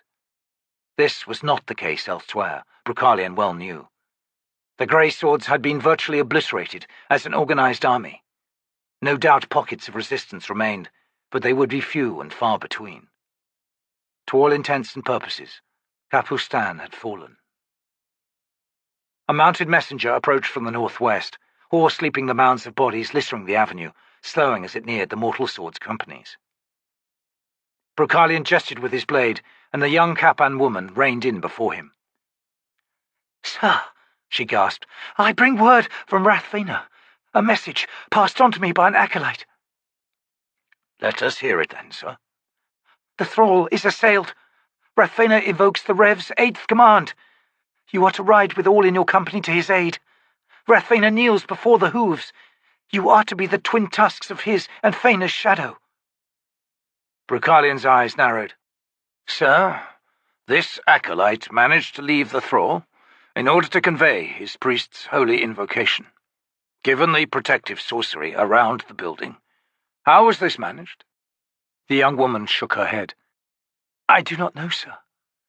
And your path across the city to arrive here, was it contested? None living stood before me, sir. Can you explain that? No, sir, I cannot. Fena's fortune, perhaps. Bruchalian studied her a moment longer. Recruit, will you join us in our deliverance? She blinked, then slowly nodded. I will be honored, Mortal Sword. His reply was a gruff, sorrowful whisper that only deepened her evident bewilderment. As would I, sir. Bruchalian lowered the visor, swung to his followers.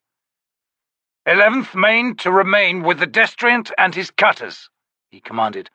Remaining companies, we march to the thrall. Rathfena has invoked the Rev, and to this we must answer. He then dismounted and handed the reins of his warhorse to the messenger. My mind has changed, he rumbled. You are to remain here, sir, to guard my Destria. Also, to inform the shield anvil of my disposition once he awakens. Your disposition, sir? You will know it soon, recruit. The mortal sword faced his troops once more. They stood in ranks, waiting, silent. 400 grey swords, perhaps the last left alive. Sirs, Bruchalian asked them, are you in full readiness? A veteran officer grated. Ready to try, mortal sword. Your meaning? The commander asked. We are to cross half the city, sir. We shall not make it. You assume our path to the thrall will be contested, Nilbanus, yes? The old soldier frowned, said nothing. Bruchalian reached for his shield, which had waited at his side in the hands of an aide. I shall lead us, he said. Do you follow? Every soldier nodded, and the mortal sword saw in those half-visored faces the emergence of an awareness, a knowledge to which he had already arrived. There would be no return from the journey to come. Some currents, he knew, could not be fought. Readying the large bronze-plated shield on his left arm, adjusting his grip on his holy sword, Bruchalian strode forward. His grey swords fell in behind him. He chose the most direct route, not slowing even as he set across open, corpse-strewn squares. The murmuring rumble of humanity was on all sides. Isolated sounds of battle, the collapse of burning buildings and the roar of unchecked fires, streets knee-deep in bodies. Scenes of Hood's infernal pit rolled past them as they marched, as of two unfurling tapestries woven by a mad, soul-tortured artisan. Yet their journey was uncontested. As they neared the aura-sheathed thrall, the veteran increased his pace to come alongside Bruchalian. I heard the messenger's word, sir. Of that I am aware, Nilbanus. It cannot be really from Rathfena. But it is, sir. Then the priest betrays us. Yes, old friend, he betrays us. He has desecrated Fena's most secret Rev. By the tusk, sir. The words of the Rev are greater than he is, Nilbanus. They are Fena's own. Yet he has twisted the malign, sir. We should not abide. Rathfena's crime shall be answered, but not by us. At the cost of our lives? Without our death, sir, there would be no crime. Thus no punishment to match. Mortal sword, we are done, my friend.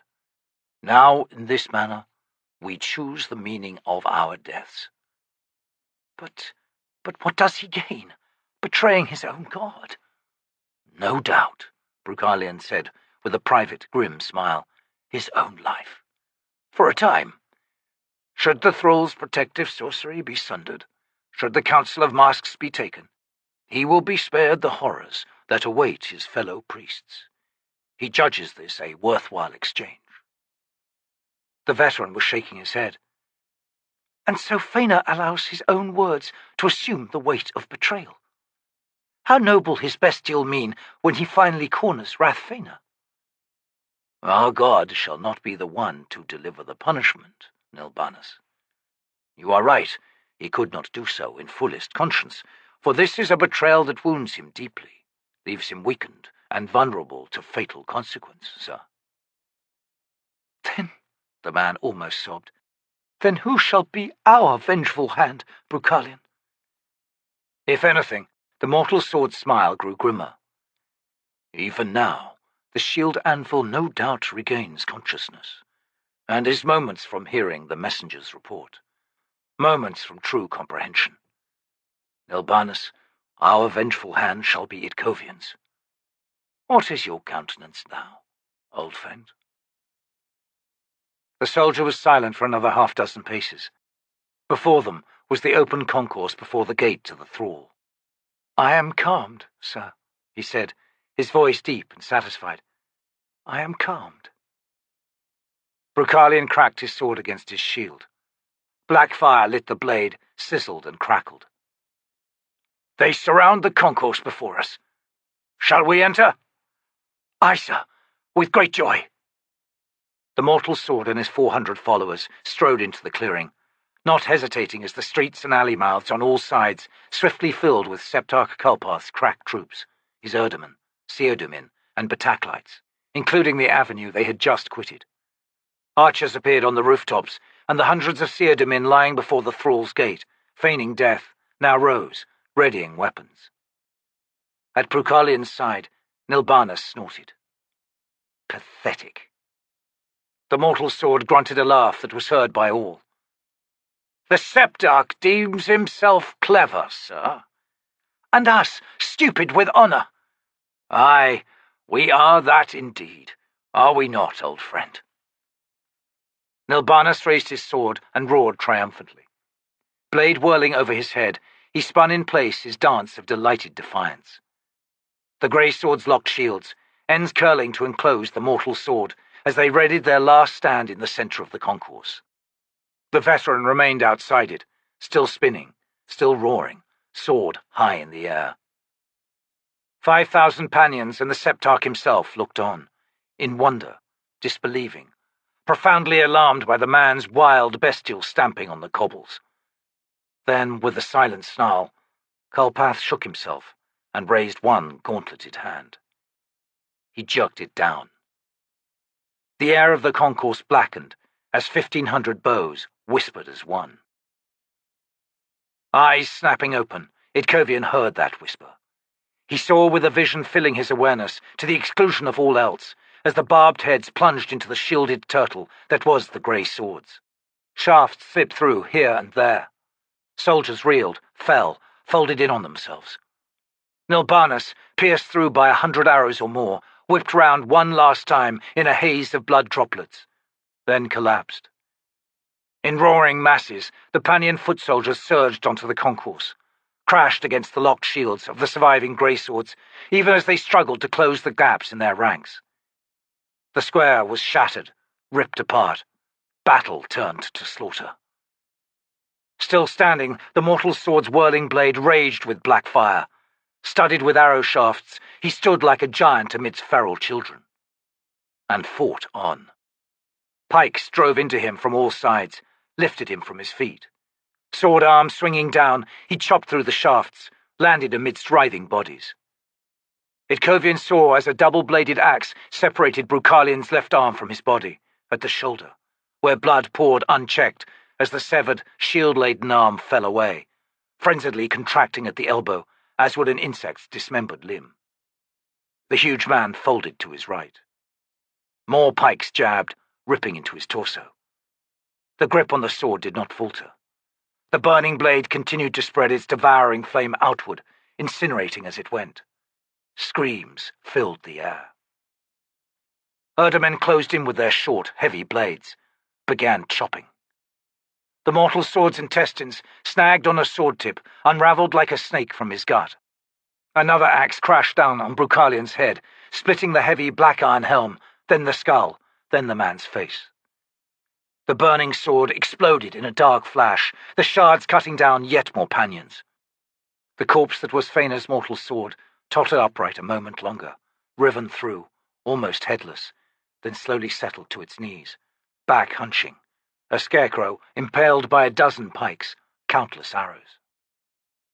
Kneeling, now motionless, in the deepening shadow of the thrall, as the Pannions slowly withdrew on all sides, their battle rage gone and something silent and dreadful in its stead, staring at the hacked thing that had been Bruchalian, and at the tall, barely substantial apparition that took form directly before the mortal sword. A figure shrouded in black, hooded, hands hidden within the tattered folds of broad sleeves. Hood, Edkovian thought. King of High House Death. Come to greet this man's soul, in person. Why? A moment later and the Lord of Death was gone, yet no one moved. It began to rain. Hard. Kneeling, watery blood staining the black armor, making the chain's iron links gleam crimson. Another set of eyes was sharing Edkovian's inner vision, eyes that he knew well. And in the shield anvil's mind there came a cold satisfaction, and in his mind he addressed the other witness and knew, without doubt, that his words were heard. I have you, Rathfena. You are mine, betrayer.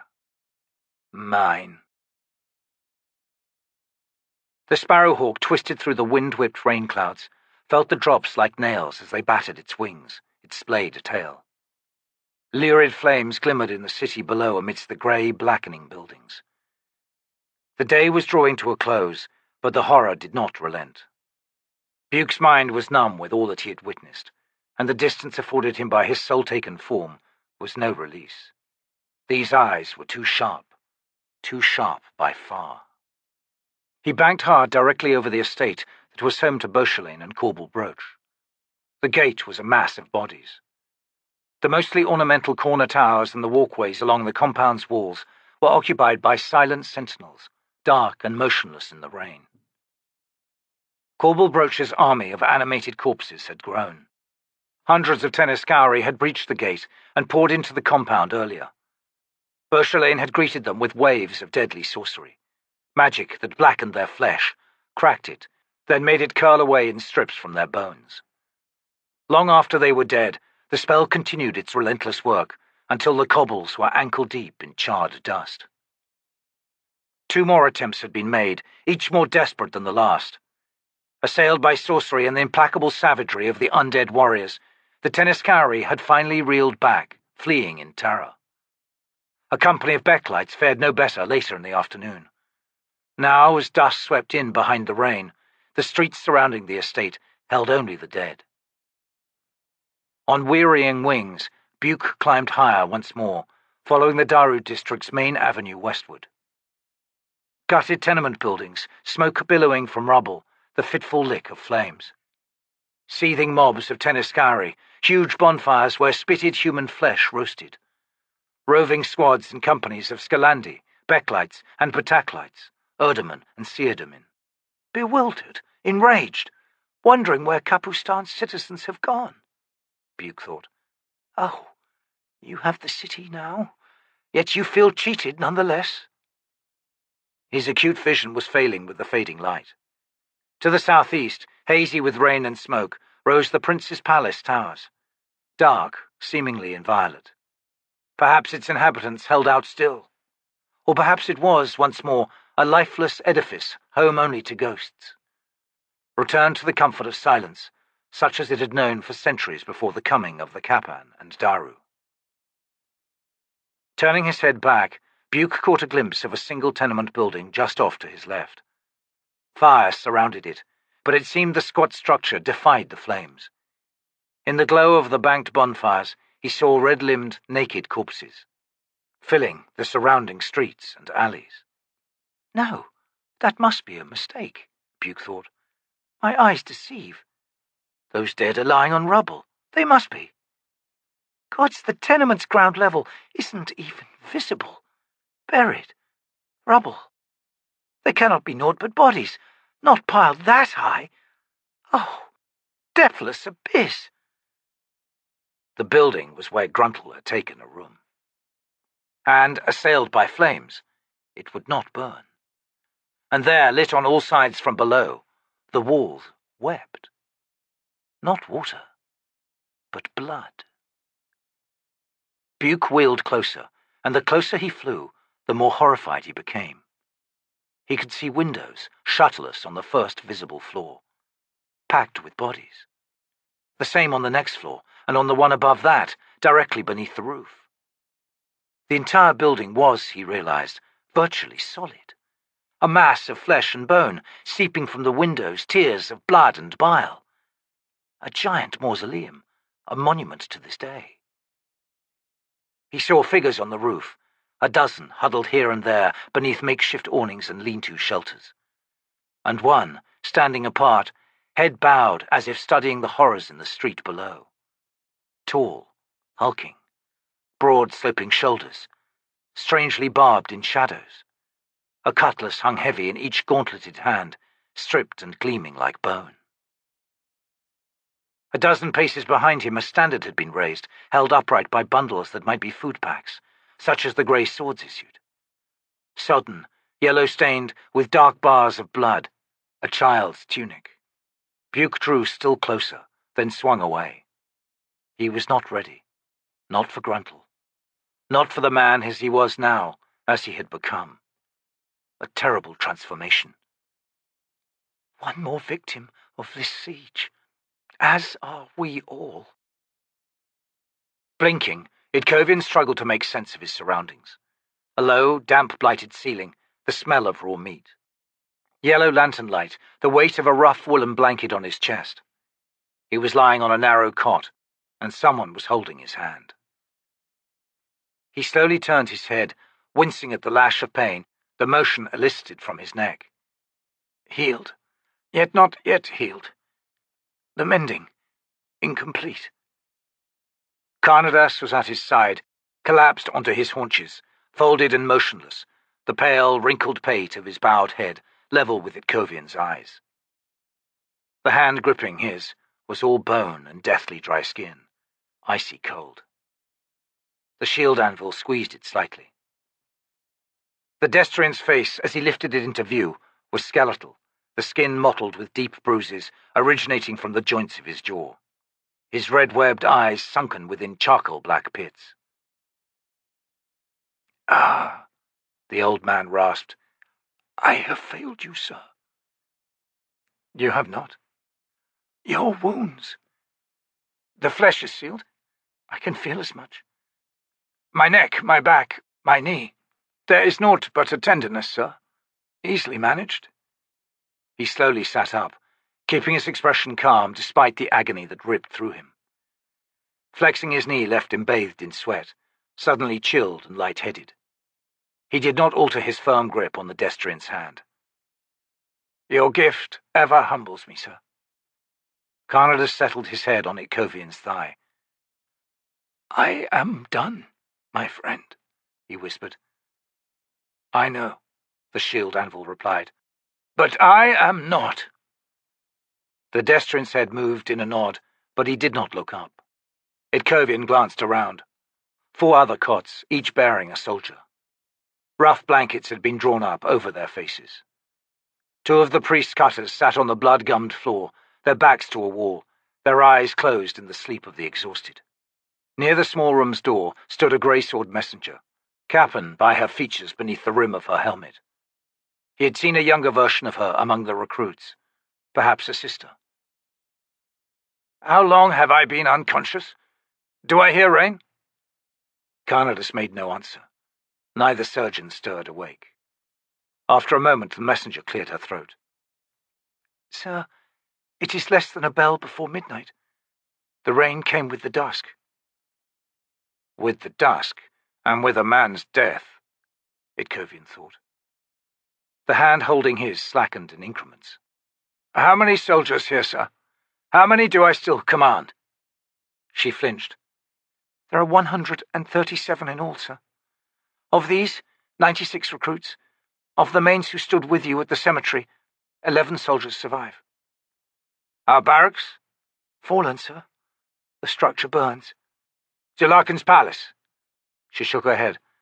No word, sir. Itkovian slowly disengaged his hand from Carnadus's limp grip and looked down upon the motionless figure. He stroked the wisps of the man's hair.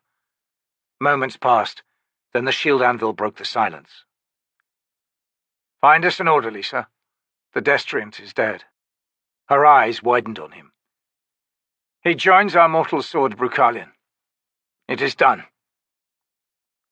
Following these words, Itkovian settled his boots onto the floor, almost blacking out at the pain in his ruined knee.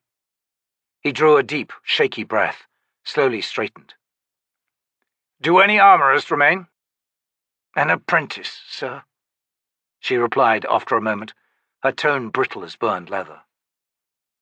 I shall need a brace for my knee, sir. Anything he or she can fashion. Yes, sir, she whispered. Shield anvil. He paused in his search for his surcoat, glanced over. The woman had gone deathly white. I voice the Rev's 13th law. I request rightful punishment. She was trembling. Punishment, sir? What was your crime? I delivered the message from Rathvaner's acolyte. She reeled at her own words, armor clunking as her back came up against the door. Vaner, forgive me. I sent the mortal sword to his death. Itkovian's eyes thinned as he studied her. You are the recruit who accompanied me and my wings on the last excursion onto the plain. My apologies, sir, for not recognizing you earlier. I should have anticipated the intervening experience writ so clearly upon your face. I deny your voicing the Rev, soldier. Now, find us that orderly, and the apprentice. But, sir... Brucalion was not deceived. Do you understand? Moreover, your presence here evinces your innocence in the matter. Had you been party to the betrayal, you would have ridden with him at his command, and would have been dealt with accordingly. Now go. We cannot wait here much longer. Ignoring the tears now streaking her mud-spattered face, the shield anvil slowly made his way to a heap of discarded armor. A moment later she swung about, opened the door, and fled out into the hallway. Itkovian paused in his hobbling. He glanced over at the sleeping cutters. I am the bearer of Vaner's grief, he intoned in a whisper. I am my vow incarnate, this and in all that follows. We are not yet done here. I am not yet done. Behold, I yield to nothing. He straightened, expressionless once more. His pain retreated. Soon it would be irrelevant. 137 armored faces looked upon the shield anvil. Through the streaming rain, he in turn surveyed them as they stood in their ranks on the dark street. 2 warhorses remained. His own, chest wound a red welt but fire undimmed in the eyes, and Brucalion's black destrier. The messenger held both sets of reins. Strips from a banded cuirass had been lashed to either side of Itkovian's damaged knee, providing sufficient flex for him to ride and walk while offering vital support when he stood. The rents in his chain surcoat had been mended with copper wire. The weight of the sleeve was noticeable only on his left arm. There was little strength in it, and the skin between his neck and shoulder felt stretched and hot over the incompletely knitted tissue beneath. Straps had been rigged that would hold his arm at an angle when it bore his shield. Grey Swords, the shield anvil addressed them. We have work before us. Our captain and her sergeants have formed you into squads. We march to the palace of the prince. The journey is not far. It appears that the enemy is chiefly massed around the thrall. Should we happen to encounter roving bands, however, they will probably be small, are most likely Tenescari, and thus ill-armed and untrained. March, therefore, in readiness. Itkovian faced his lone captain, who had only days earlier been the master sergeant responsible for the training of the Capan recruits. Sir, array the squads. The woman nodded. Itkovian strode to his horse. A makeshift mounting block had been prepared, easing the transition into the saddle. Accepting the reins from the messenger, the shield anvil looked down upon her. "The captain will walk with her soldiers, sir," he said.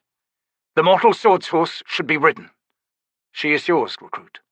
She will know your capacity by your seat, and respond in accordance to ensure your safety. It will not avail you to defy her in this." Blinking, the young woman slowly nodded. "Mount up then, sir, and ride at my side." The ramp leading to Jalarkan's palace's narrow, arched gateway was unoccupied, swept clean. The gates themselves had been shattered. Faint torchlight glimmered from the antechamber immediately beyond. Not a single soldier stood on the walls or revetments. Apart from the drumming rain, there was naught but silence to greet Itkovian and his greyswords. Point squads had scouted to the gate's threshold, confirming that the enemy was nowhere to be seen. Nor, it seemed, were there any surviving defenders.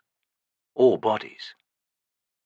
Smoke and hissing mist filled the spaces between stone, sheets of rain, the night sky overhead. All sounds of fighting in other sections were gone. Brocalion had asked for 6 weeks. Itkovian had given him less than 3 days. The truth of that gnawed within him, as if a broken blade or arrowhead still remained in his body, missed by the cutters, buried in his gut, wrapping its pain around his heart. "But I am not yet done," he thought. He held to those words, back straight, teeth gritted. A gesture with one gauntleted hand sent the first scouts through the gateway. They were gone for some time. Then a single runner returned, padding down the ramp to where Itkovian waited. "Sir," the woman reported, "there are Tenniscari within, in the main hall, we believe. Sounds of feasting and revelry." "And are the approaches guarded?" the shield anvil asked. "The 3 that we have found are not, sir." There were 4 entrances to Jalarkan's main hall.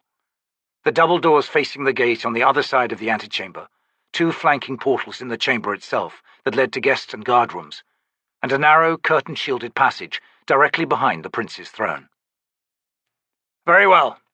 Captain, position 1 squad to each of the 2 side entrances. Quietly. 6 squads here at the gate. The remaining 5 are with me." The shield anvil carefully dismounted, landing mostly on his undamaged leg. He reeled nonetheless at the jolt that shot up his spine. The messenger had followed suit and now stepped to his side. Slowing his breathing, he glanced at her. "Get me my shield," he grated. Another soldier assisted her in strapping the bronze shield to Itkovian's arm, drawing the supporting sling over his shoulder.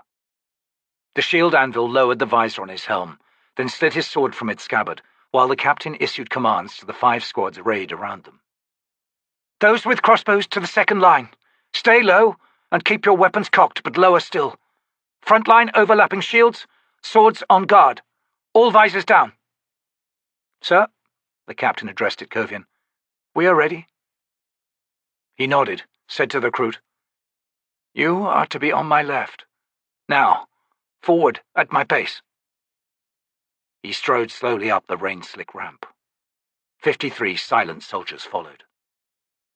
Into the antechamber, the squarish, high-ceilinged room lit by a single wavering torch set in a bracket on the right-hand wall. The 2 squads assigned to the chamber split to either side as the shield anvil led his troop towards the broad hallway where waited the main hall's double doors. The patter of shed rain accompanied them. Ahead, muted through the thick oak doors, was the sound of voices. Laughter tinged with hysteria. The crackle of burning wood. Itkovian did not pause upon reaching the entrance, using shield and mailed fist to thrust open the twin doors. As he stepped through, the squads behind him spread out to take command of his end of the long, vaulted chamber. Faces snapped round. Gaunt figures in rags lurched up from the chairs on either side of the long table. Utensils clattered and bones thumped to the floor.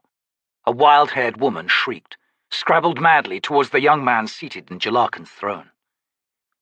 "Gentle mother," the man rasped, reaching out a shiny, grease-stained hand to her, yet holding his yellow-tinged eyes on Itkovian all the while. "be calmed." She grasped that hand in both of hers, fell to her knees whimpering. "These are naught but guests, mother. Come too late, alas, to partake of the royal feast." Someone screamed a laugh. On the center of the table was a huge silver plate, on which had been made a fire from snapped chair legs and picture frames, mostly charcoal now. Spitted above it was the remains of a skinned human torso, no longer being turned, underside blackening. Severed at the knees, the two thighs bound as one by copper wire, arms pulled off at the shoulders, though they too had once been tied, head left on, split and charred. Knives had sliced off the flesh in places all over the body. Thighs, buttocks, chest, back, face. But this, Itkovian knew, had not been a feast born of hunger. These Tenniskauri in this room looked better fed than any other he had yet seen. No, here, this night, had been a celebration. To the left of the throne, half in shadow, was an X-shaped cross made from two pikes. On it was stretched Prince Jalarkan's skin. "The dear prince was dead before we began cooking," the young man on the throne said. "We are not consciously cruel, after all. You are not Brucalian, for Brucalian is dead. You must be Itkovian, the so-called shield anvil of Fena." Tiste Domin appeared from behind the throne, pale-armored and helmed, fur-backed, their faces hidden by grilled face baskets, heavy battle-axes in their gauntleted hands. 4, 8, a dozen, 20, and still more filed out. The man on the throne smiled. "Your soldiers look tired, unequal to this particular task. Do you know me, Itkovian? I am Anasta, first child of the dead seed. Tell me, where are the people of this city? What have you done with them? Now, let me guess. They cower in tunnels beneath the streets, guarded by a handful of surviving Gitrath, a company or two of your grey swords, some of the prince's cap and guard. I imagine Prince Arad hides below as well. A shame that. We have wanted him a long time. Well, the search for the hidden entrances continues. They shall be found. Capostan shall be cleansed, Shield Anvil, though, alas, you will not live to see that glorious day." Itkovian studied the young man, and saw what he had not expected to see. "First child," he said, "there is despair within you. I will take it from you, sir, and with it your burdens." Anasta jolted as if he had been physically struck. He drew his knees up, climbed onto the seat of the throne, face twitching. A hand closed on the strange obsidian dagger in his belt, then flinched away as if the stone was hot. His mother screamed, clawed up her son's outstretched arm. Snarling, he pulled himself free. She sank down to the floor, curled up. "I am not your father," Itkovian continued, "but I shall be as him. Unleash your flood, first child." The young man stared, lips peeling back to bare his teeth. What are you?" he hissed. The captain stepped forward.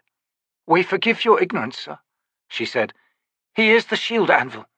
Fena knows grief, so much grief that it is beyond his capacity to withstand it, and so he chooses a human heart, armored, a mortal soul to assume the sorrow of the world. The shield anvil. These days and nights have witnessed vast sorrow, profound shame, all of which, we see now, is writ as plain knowledge in your eyes. You cannot deceive yourself, sir, can you?" "You never could," Itkovian said. "Give me your despair, first child. I am ready to receive it." Anasta's wail rang through the main hall. He clambered still further up the throne's high back, arms wrapping around himself. All eyes held on him. No one moved. Chest heaving, the first child stared at Itkovian. Then he shook his head. "No," he whispered. "You shall not have my despair." The captain hissed. "This is a gift. First child." "Not." Itkovian seemed to sag, sword point wavering, lowering. The recruit moved closer to support the shield anvil. "You cannot have it! You cannot have it!" The captain's eyes were wide as she turned to Itkovian. "Sir, I am unable to countenance this." The shield anvil shook his head, slowly straightened once more. "No, I understand. The first child, within him there is naught but despair. Without it, he is as nothing," Itkovian thought. "I want them all killed!" Anaster shrieked brokenly. "Tiste Domin! Kill them all!" 40 Tiste Domin surged forward to either side of the table. The captain snapped a command. The front line behind her dropped in unison to one knee. The second line raised into view their crossbows. 24 quarrels crossed the room. Not one missed. From the flanking guest room entrances, more quarrels flashed. The front line behind Itkovian rose and readied their weapons. Only 6 Tiste Domin remained standing. Figures both writhing and motionless covered the floor. The Tenniscari at the table were fleeing towards the portal behind the throne. Anaster himself was the first to reach it, his mother a step behind him. The Tiste Domin charged Itkovian. "I am not yet done." His blade flashed. A helmed head leapt from its shoulders. A backhand slash snapped chain links and opened wide another Tiste Domin's belly. Crossbows sounded once more, and the grey sword stood unopposed. The shield anvil lowered his weapon. "Captain," he said after a moment, "retrieve the prince's body. Have the skin taken down. We shall return Prince Jalarkan to his throne, to his rightful place. And this room we shall now hold, for a time, in the name of the prince." "The first child," Itkovian faced her. "We will meet him again. I am his only salvation, sir, and I shall not fail him." "You are the shield anvil," she intoned. "I am the shield's anvil." "I am Fena's grief," he thought. "I am the world's grief. And I will hold it all, for we are not yet done." Chapter 17. What the soul can house, flesh cannot fathom. The Rev of Fena. Imarak, first Estriant.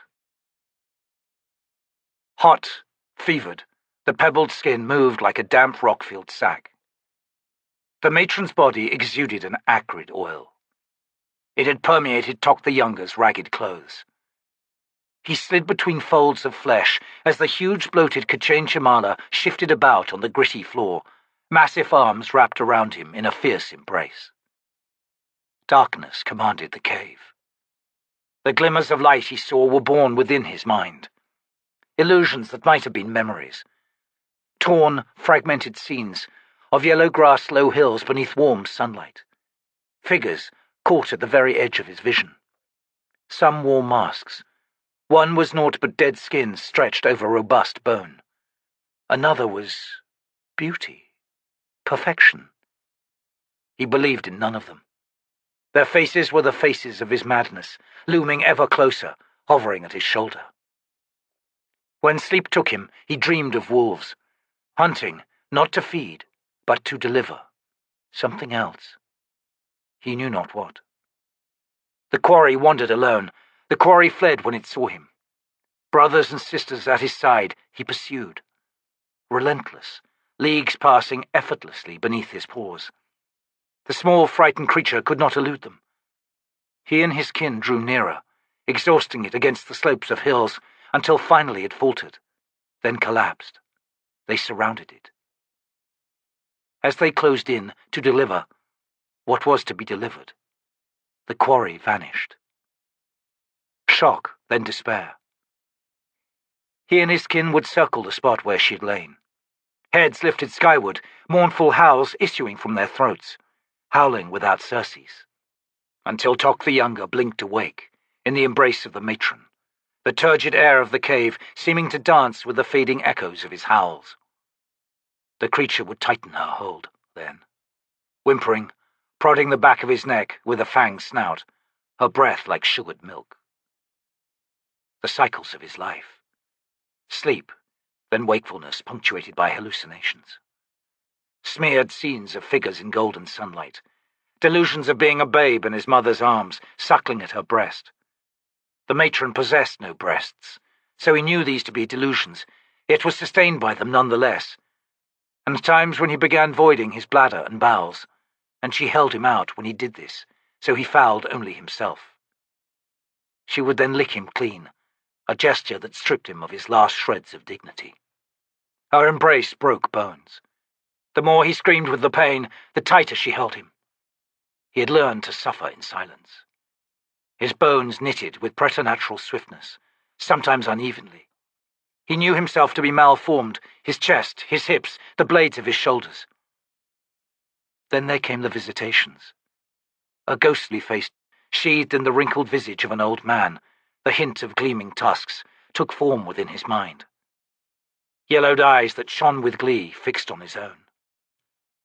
Familiar, those overlapping faces, but Tok was unable to take his recognition any further. The visitor would speak to him. "They are trapped, my friend, all but the T'lan Imass, who fears solitude. Why else would he not leave his companions, swallowed in ice, helpless, frozen? The Segula, no need to fear them, never was. I but played. And the woman, my rhymed beauteous statue, wolf and dog have vanished, fled. Aye, the kin, brother of your eyes, fled. Tail between legs. And again. Your Malazan army is too late to save Capustan. The city is mine. Your fellow soldiers are still a week away, my friend. We shall await them. We shall greet them as we greet all enemies. I will bring you the head of the Malazan general. I will bring you his cooked flesh, and we shall dine together, you and I, once more. How much blood can one world shed? Have you ever wondered, Tok the Younger? Shall we see? Let us see, then, you and I, and dear mother here. Oh, is that horror I see in her eyes? Some sanity still resides in her rotted brain, it seems. How unfortunate for her." And now, after a long absence, he returned once more. The foreskin of the old man was taut against the unhuman visage. The tusks were visible, as if through a transparent sheath. The eyes burned, but not this time, with glee. "Deceit! They are not mortal beasts. How dare they assail my defences? Here, at the very gates. And now the T'lan Imass has vanished. I can find him nowhere. Does he come as well? So be it. They shall not find you. We journey, the three of us, north, far beyond their reach. I have prepared another nest for you two. The inconvenience." But Tok no longer heard him. His mind had been snatched away. He saw brittle white sunlight, a painful glare shimmering from ice-clad mountains and valleys buried in rivers of snow. In the sky, wheeling condors. And then, far more immediate, there was smoke, wooden structures shattered, stone walls tumbled, figures running, screaming, crimson spattering the snow, filling the milky puddles of a gravel road. The point of view, eyes that saw through a red haze, shifted, swung to one side.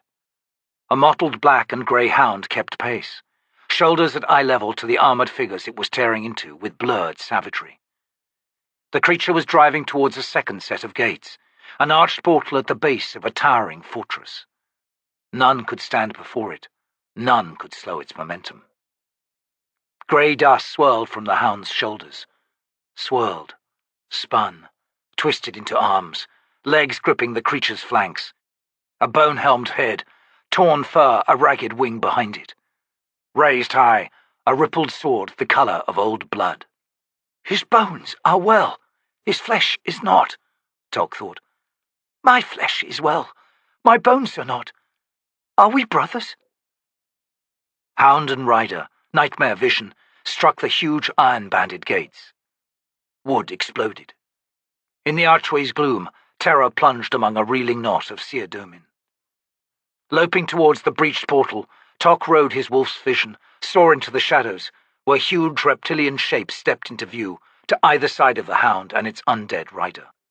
The Ka'el hunters raised their broad blades. Snarling, the wolf sprinted. His focus was the gate, every detail there sharp as broken glass, whilst all that lay to either side blurred. A shift of weight brought him to the Ka'el hunter closing from the hound and rider's left. The creature pivoted, sword slashing to intercept his charge. The wolf ducked beneath it, then surged upward, jaws wide. Leathery throat filled his mouth. His canines sank deep into lifeless flesh. Jaw muscles bunched.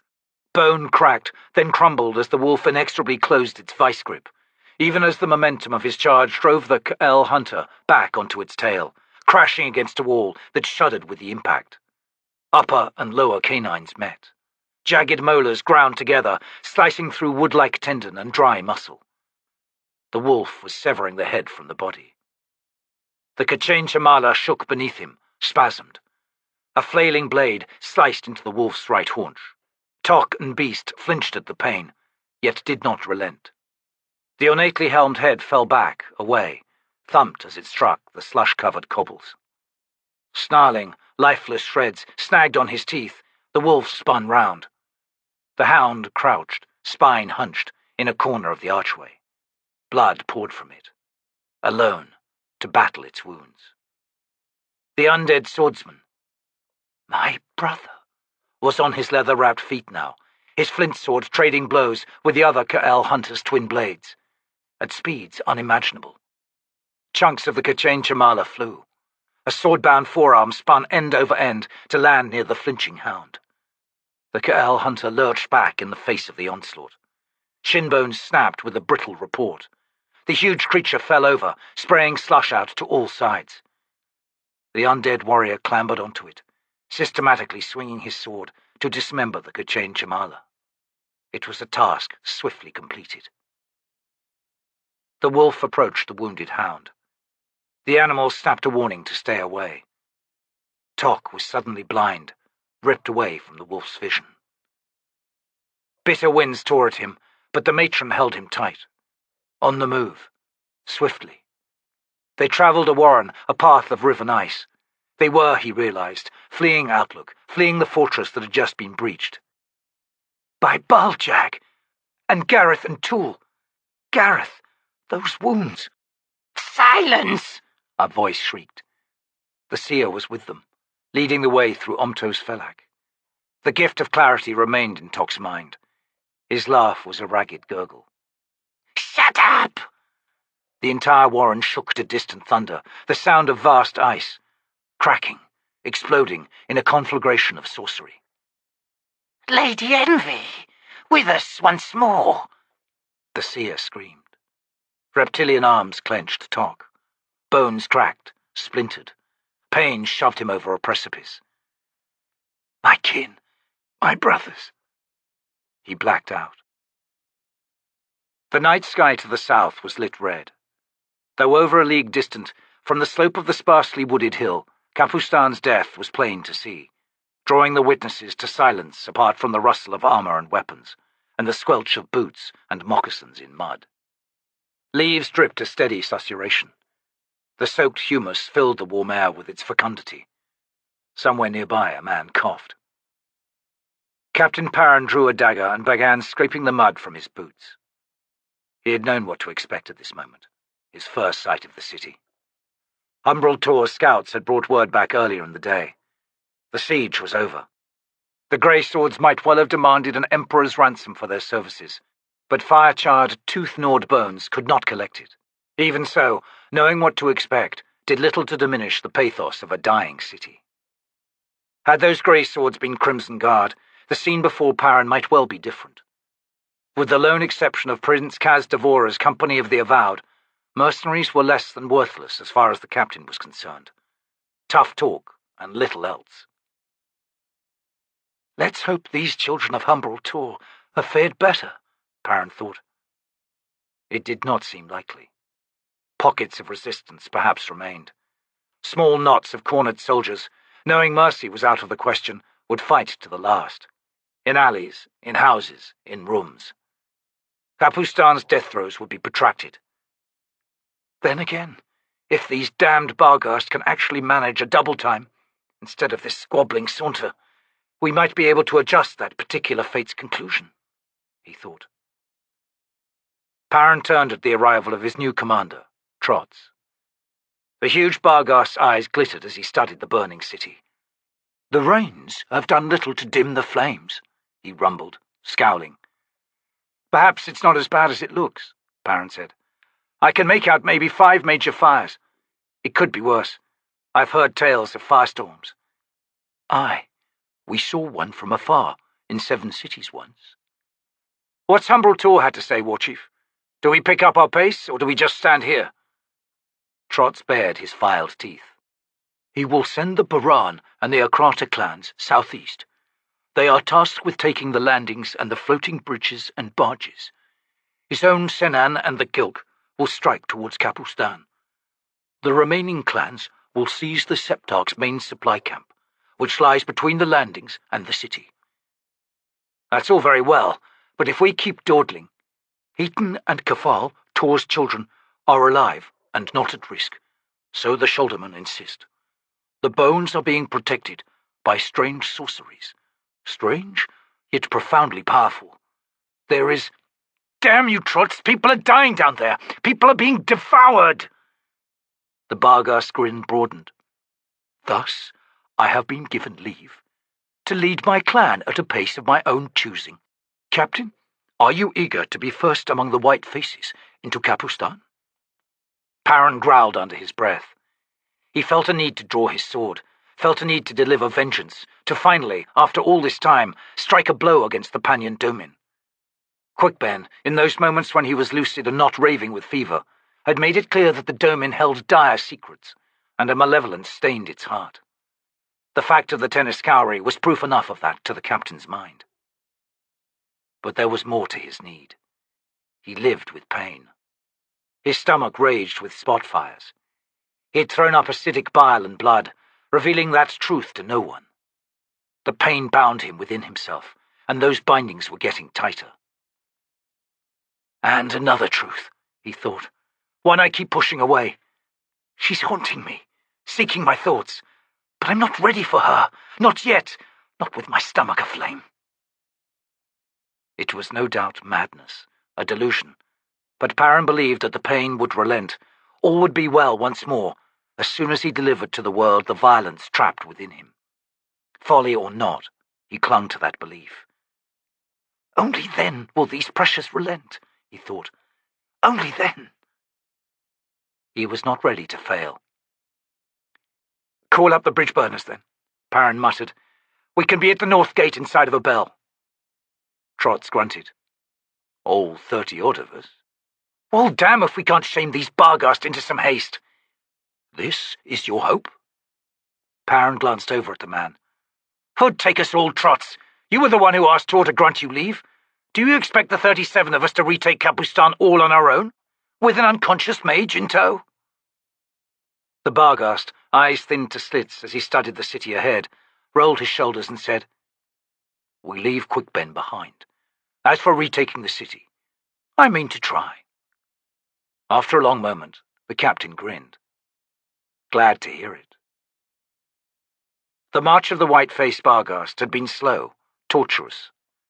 Early on, during the southward journey across the high plains, sudden duels brought the clans to a halt a half-dozen times a day. These were, finally, diminishing, and Humbrol Tor's decision to assign entire clans to specific tasks in the upcoming battle would effectively remove the opportunity in the days to come. For all that, every warchief had bowed to the single cause, the liberation of their gods. Long-standing enmities persisted. Trots's new role as warchief of the Bridgeburners had proved something of a relief for Perrin. He had hated the responsibility of command. The pressure that was the well-being of every soldier under him had been a growing burden. As second in command, that pressure had diminished. if only slightly. But it was, for now, enough. Less pleasant was the fact that Pannion had lost his role as representative of the Bridgeburners. Trotz had taken on the task of attending the war councils, leaving the captain out of the picture. In the strictest sense, Pannion remained in command of the Bridgeburners, but the company had become a tribe insofar as Humbrol Tor and the Barghast were concerned, and tribes elected war chiefs, and that role belonged to Trotz. The tree-studded hills behind them, the company of Bridgeburners moved down to the muddy verges of a seasonal stream that wound its way towards the city. Smoke from Kapustan's fires obscured the stars overhead, and the rain of the past few days had softened the ground underfoot, lending it a spongy silence.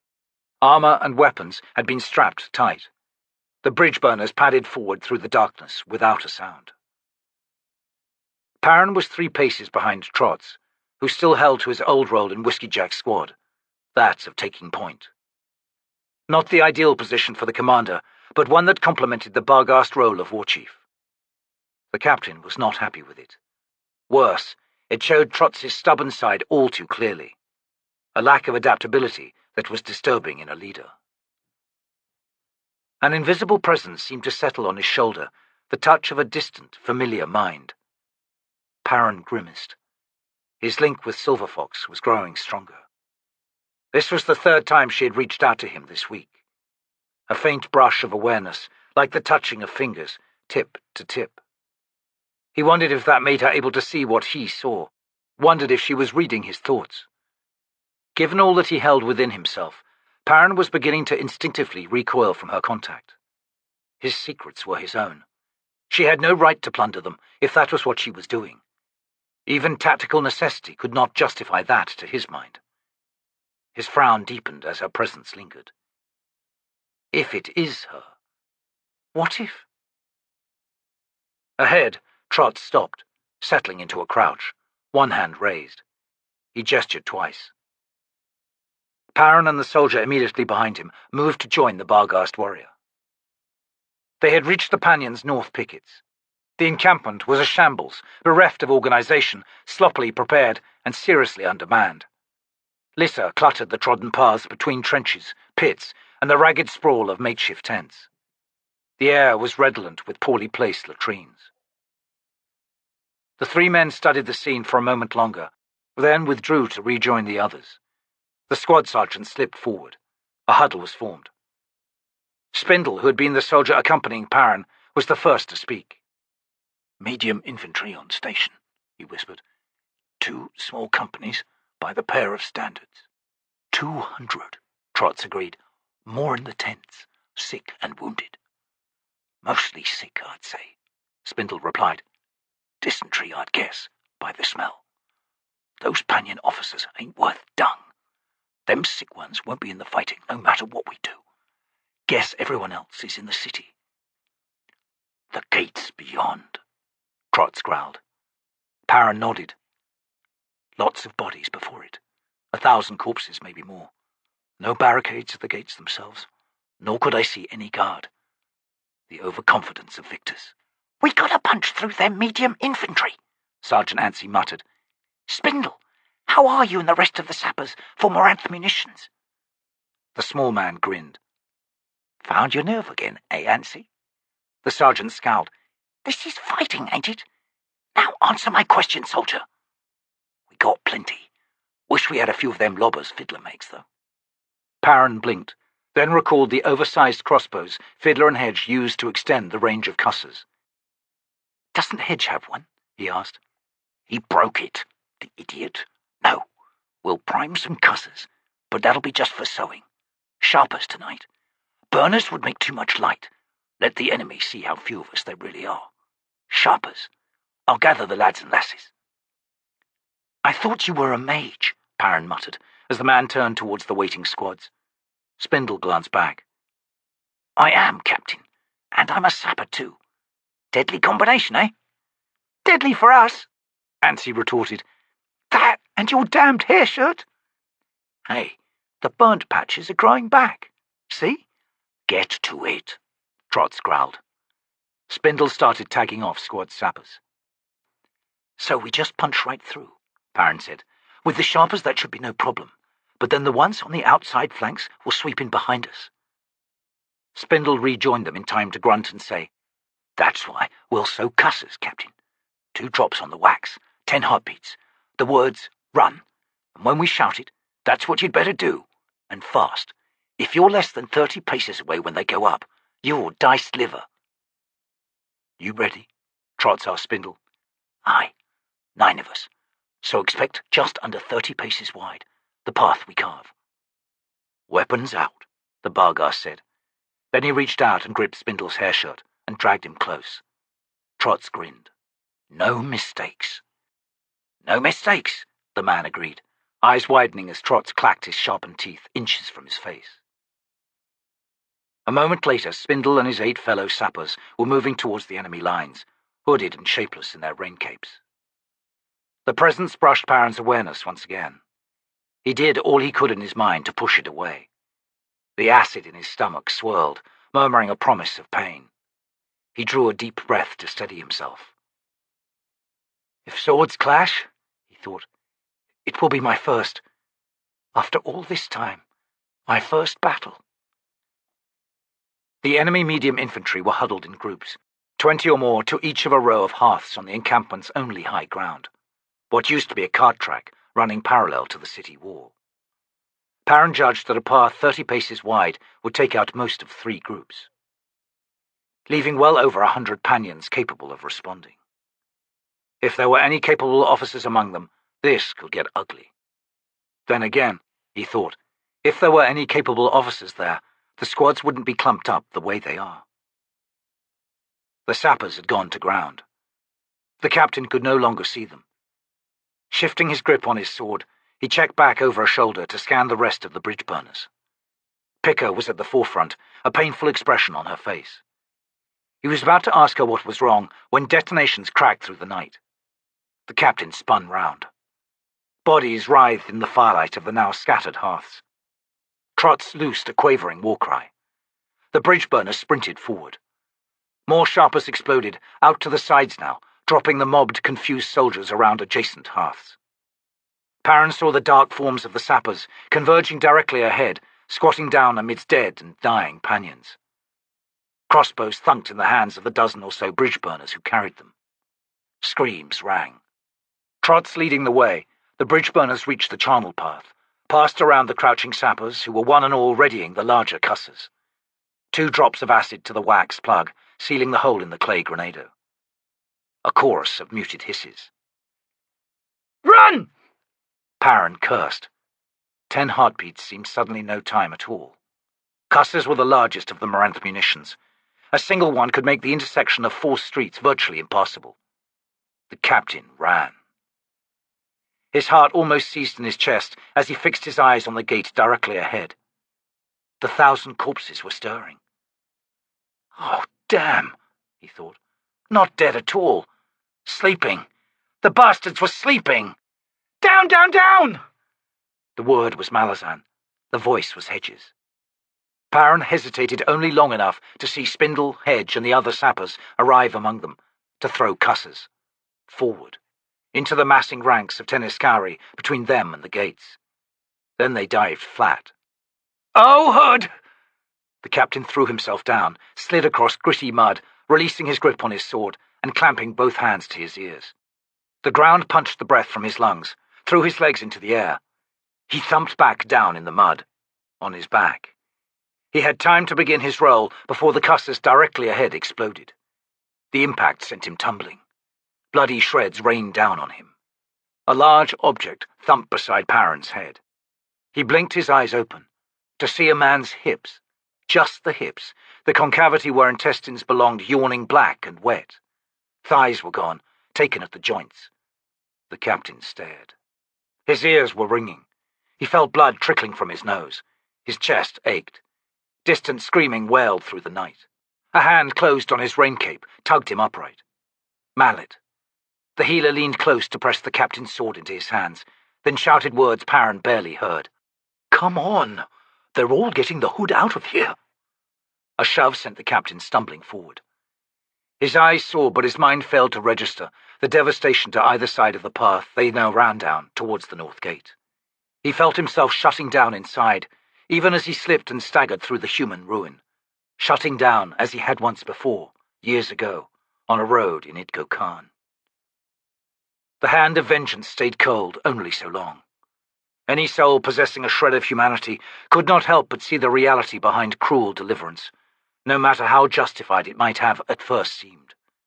Faces blank in death, bodies twisted in postures no one unbroken could achieve. Destroyed lives.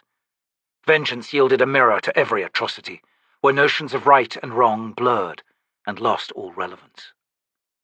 He saw to the right and left, fleeing figures.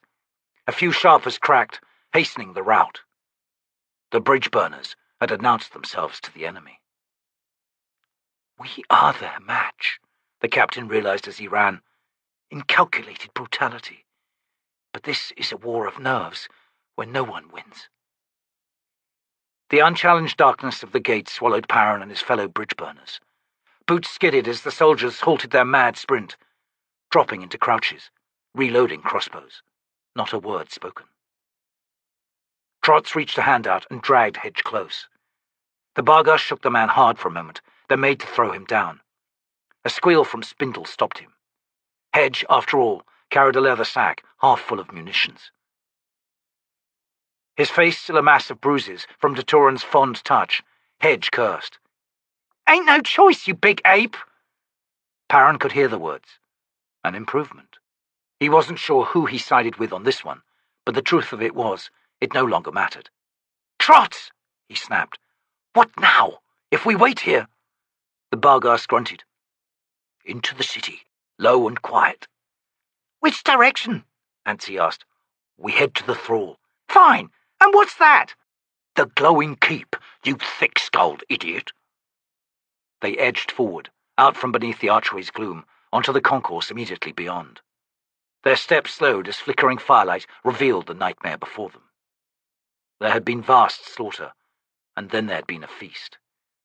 The cobbles were ankle-deep in bones, some charred, others red and raw with bits of tendon and flesh still clinging to them. And fully 2/3 of the dead, the captain judged from what he could see of uniforms and clothing, belonged to the invaders. Gods, Pannion muttered, the Pannions paid dearly.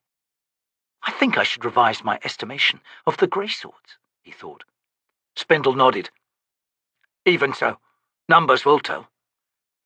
A day or two earlier, Mallet said. No one bothered finishing the thought. There was no need. What's your problem, Picker? Antsy demanded. Nothing, the woman snapped. Is that the thrall, then? Hedge asked. That glowing dome? There, through the smoke? Let's go, Trot said. The Bridgeburners ranging out cautiously in the Barghast's wake, they set forth across the grisly concourse to a main avenue that seemed to lead directly towards the strangely illumined structure. The style of the houses and tenement blocks to either side, those that were still standing, was distinctly Daru to Pannion's eyes. The rest of the city he saw from fragmented glimpses down side alleys and avenues where fires still burned was completely different, vaguely alien, and everywhere bodies. Further down the street, piles of still-fleshed corpses rose like the slope of a hill. The Bridgeburners said nothing as they neared that slope. The truth before them was difficult to comprehend. On this street alone, there were at least 10,000 bodies, maybe more. Sodden, already swollen, the flesh pale around gaping, blood-drained wounds. Concentrated mounds around building entrances, alley mouths, and estate's gate, the stepped approaches to gutted temples. Faces and sightless eyes reflected flames, making expressions seem to writhe in mocking illusion of animation, of life. To continue on the street, the Bridgeburners would have to climb that slope. Trots did not hesitate. Word arrived from the small company's rearguard. Tenaskari had entered through the gate, were keeping pace like silent ghosts behind them. A few hundred, no more than that. Poorly armed, no trouble. Trots simply shrugged at the news. They scrambled their way up the soft, flesh-laden ramp. Do not look down, Pannion thought. Do not think of what is underfoot. Think only of the defenders who must have fought on. Think of courage almost inhuman, defying mortal limits. of these greyswords, those motionless, uniformed corpses in those doorways, crowding the alley mouths, fighting on and on, yielding nothing, cut to pieces where they stood. These soldiers humble us all. A lesson for the Bridgeburners around me, this brittle, heartbroken company. We've come to a war devoid of mercy. The ramp had been fashioned. There was an intention to its construction. It was an approach. To what? It ended in a tumbled heap, at a level less than a man's height below the roof of a tenement block. Opposite the building there had been another just like it, but fire had reduced it to smouldering rubble. Trot stopped at the ramp's very edge. The rest followed suit, crouching down, looking around, trying to comprehend the meaning of all that they saw. The ragged end revealed the truth. There was no underlying structure to this ghastly construct. It was indeed solid bodies. "A siege ramp," Spindle finally said in a quiet, almost diffident tone. "They wanted to get to somebody." "Us!" a low voice rumbled from above them. Crossbows snapped up. Perrin looked to the tenement building's roof. A dozen figures lined its edge. Distant firelight lit them. "They brought ladders," the voice continued, now speaking Daru. "We beat them anyway." These warriors were not greyswords. They were armored, but it was a ragtag collection of accoutrements. One and all, their faces and exposed skin were daubed in streaks and barbs, like human tigers. "I like the paint," Hedge called up, also in Daru. "Scared the crap out of me, that's for sure." The spokesman, tall and hulking, bone-white, black-barbed cutlasses in his mailed hands, cocked his head. "It's not paint, Malazan." Silence. Then the man gestured with the blade. "Come up, if you like." Ladders appeared from the rooftop, slid down its edge. Trots hesitated. Perrin stepped close. "I think we should. There's something about that man and his followers." The Bargar snorted. "Really?" He waved the Bridgeburners to the ladders. Perrin watched the ascent, deciding he would be the last to go. He saw Picker hanging back. "Problem, Corporal?" She flinched, massaging her right arm. "You're in pain," the captain said, moving to her side, studying her pinched face. "Did you take a wound? Let's go to Mallet." "He can't help me, Captain. Never mind about it." "I know precisely how you feel," Perrin thought. "Climb, then." As if approaching gallows, the corporal made her way to the nearest ladder. Perrin glanced back down the ramp. Spectral figures moved in the gloom at its far base. Well out of any kind of missile range. Unwilling, perhaps, to ascend the slope. The captain wasn't surprised at that. Fighting twinges, he began climbing. The tenement's flat roof had the look of a small shantytown. Tarps and tents, hearths smouldering on overturned shields, food packs, caskets of water and wine. A row of blanket-wrapped figures, the fallen, 7 in all. Perrin could see others in some of the tents, most likely wounded. A standard had been raised near the roof's trapdoor, the yellow flag nothing more than a dark-streaked child's tunic.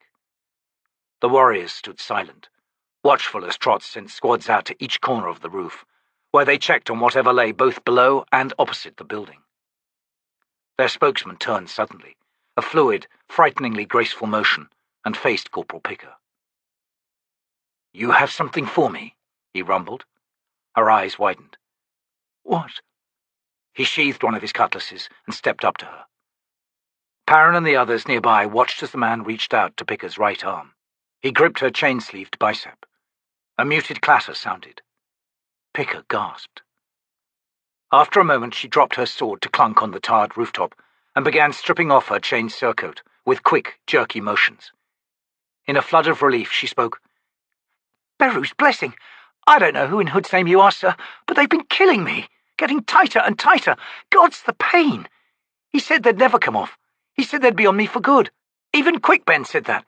Can't make a deal with Treach. The Tiger of Summer's mad, insane." "Dead," the Daru cut in. Half out of her surcoat, Picker froze. "What?" she whispered. "Dead? Treach is dead?" "The Tiger of Summer has ascended, woman. Treach, Trake, now strides with the gods." I will have them now, and I thank you for delivering them to my hand." She pulled her right arm clear of the chain sleeve.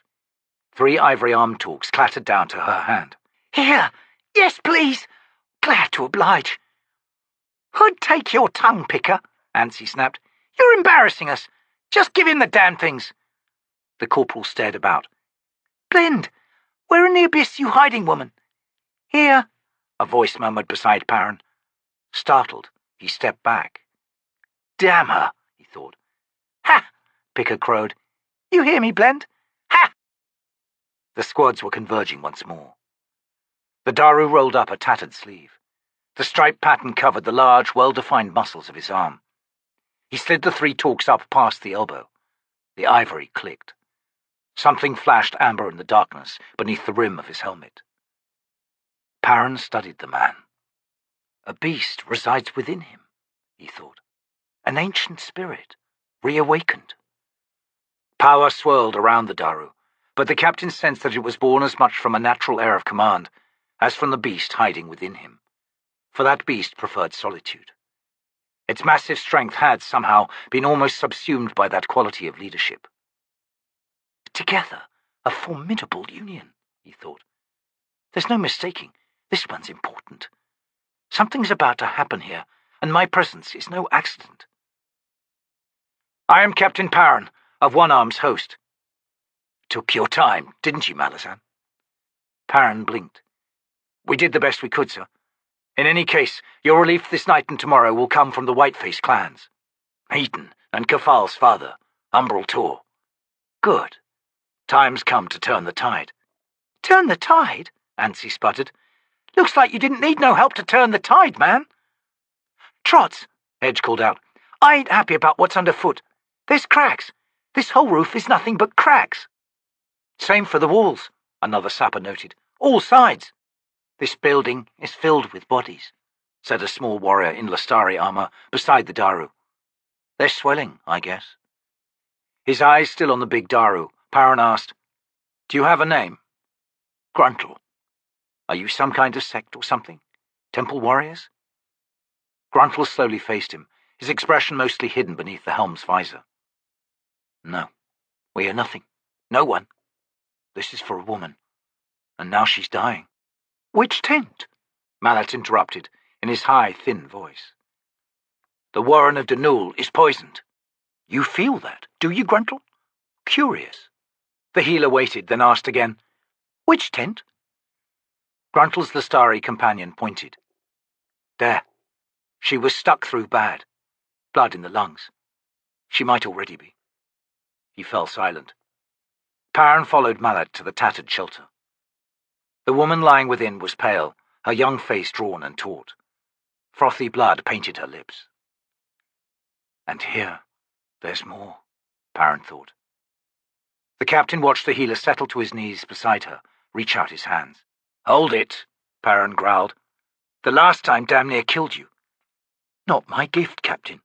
God Bargar spirit's crowding me with this one, sir. Again, don't know why.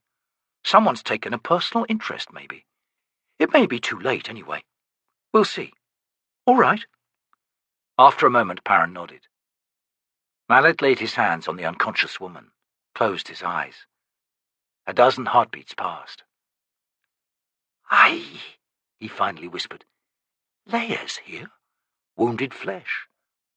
Wounded spirit. I shall need to mend both. So, will you help me?" The captain realized the question was not being asked of him, and so made no reply. Mallet, eyes still closed, sighed.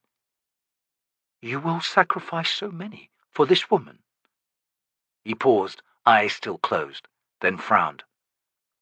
"I can't see these threads you speak of. Not her, nor Gruntle, nor the man at my side." "At your side?" Perrin thought. "Me? Threads? Gods, why don't you just leave me alone?" "But I'll take your word for it. Shall we begin?"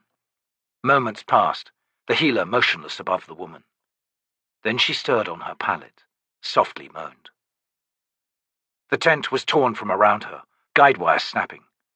Perrin's head jerked up in surprise, to see Gruntle, chest heaving, standing above them. "What?" the Daru gasped. "What?" He staggered back a step, was brought up by Trotz's firm hands on his shoulders. "No such thing," the Barghast growled, "as too late." Approaching, Ansi grinned. "Hello, Capustan. The Bridgeburners have arrived." The sounds of fighting from the north and the east accompanied the dawn. The white-faced clans had finally engaged the enemy. Picker and the others would later learn of the sudden and bloody pitched battle that occurred at the landings on the coast and on the shore of Catlin River.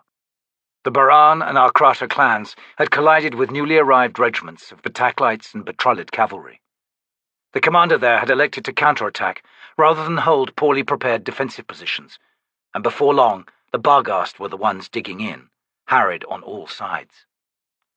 The Baran were the first to break. Witnessing the ensuing slaughter of their kin had solidified the resolve of the Arkrata, and they held until midday, when Tor detached the Gilk from the drive into the city and sent the turtle-shell-armoured warriors to their aid. A Plains clan whetted on interminable wars against mounted enemies, the Gilk locked horns with the Betrulid and became the fulcrum for a renewed offensive by the Arkrata, shattering the Bataclites and seizing the pontoon bridges and barges. The last of the Pannion medium infantry were driven into the river's shallows, where the water turned red. Surviving elements of the Betrulid disengaged from the Gilk and retreated north along the coast to the marshlands. A fatal error, as their horses foundered in the salty mud. The Gilk pursued to resume a mauling that would not end until nightfall. Septar Kulpas reinforcements had been annihilated. Umbral Tor's push into the city triggered a panicked rout. Units of Seerdumin, Erdaman, Becklite, Scalandi and Bataclite were caught up and driven apart by the tens of thousands of Tenescari fleeing before the Barghast hookswords and lances. The main avenues became heaving masses of humanity, a swirling flood pushing westward, pouring through the breaches on that side, out onto the plain. Tor did not relent in his clan's vigorous pursuit, driving the Pannions ever westward. Crouched on the rooftop, Picker looked down on the screaming, panic-stricken mob below. The tide had torn into the ramp, cutting swathes through it, each one a narrow gully winding between walls of cold flesh. Every path was choked with figures, whilst others scrambled over top, at times less than a long pike's reach from the Malazan's position. Despite the horror she was witnessing below, she felt as if a vast burden had been lifted from her. The damned talks no longer gripped her arm. The closer they had come to the city, the tighter and hotter they had grown. Burns still ringed her upper arm, and a deep ache still lingered in the bones.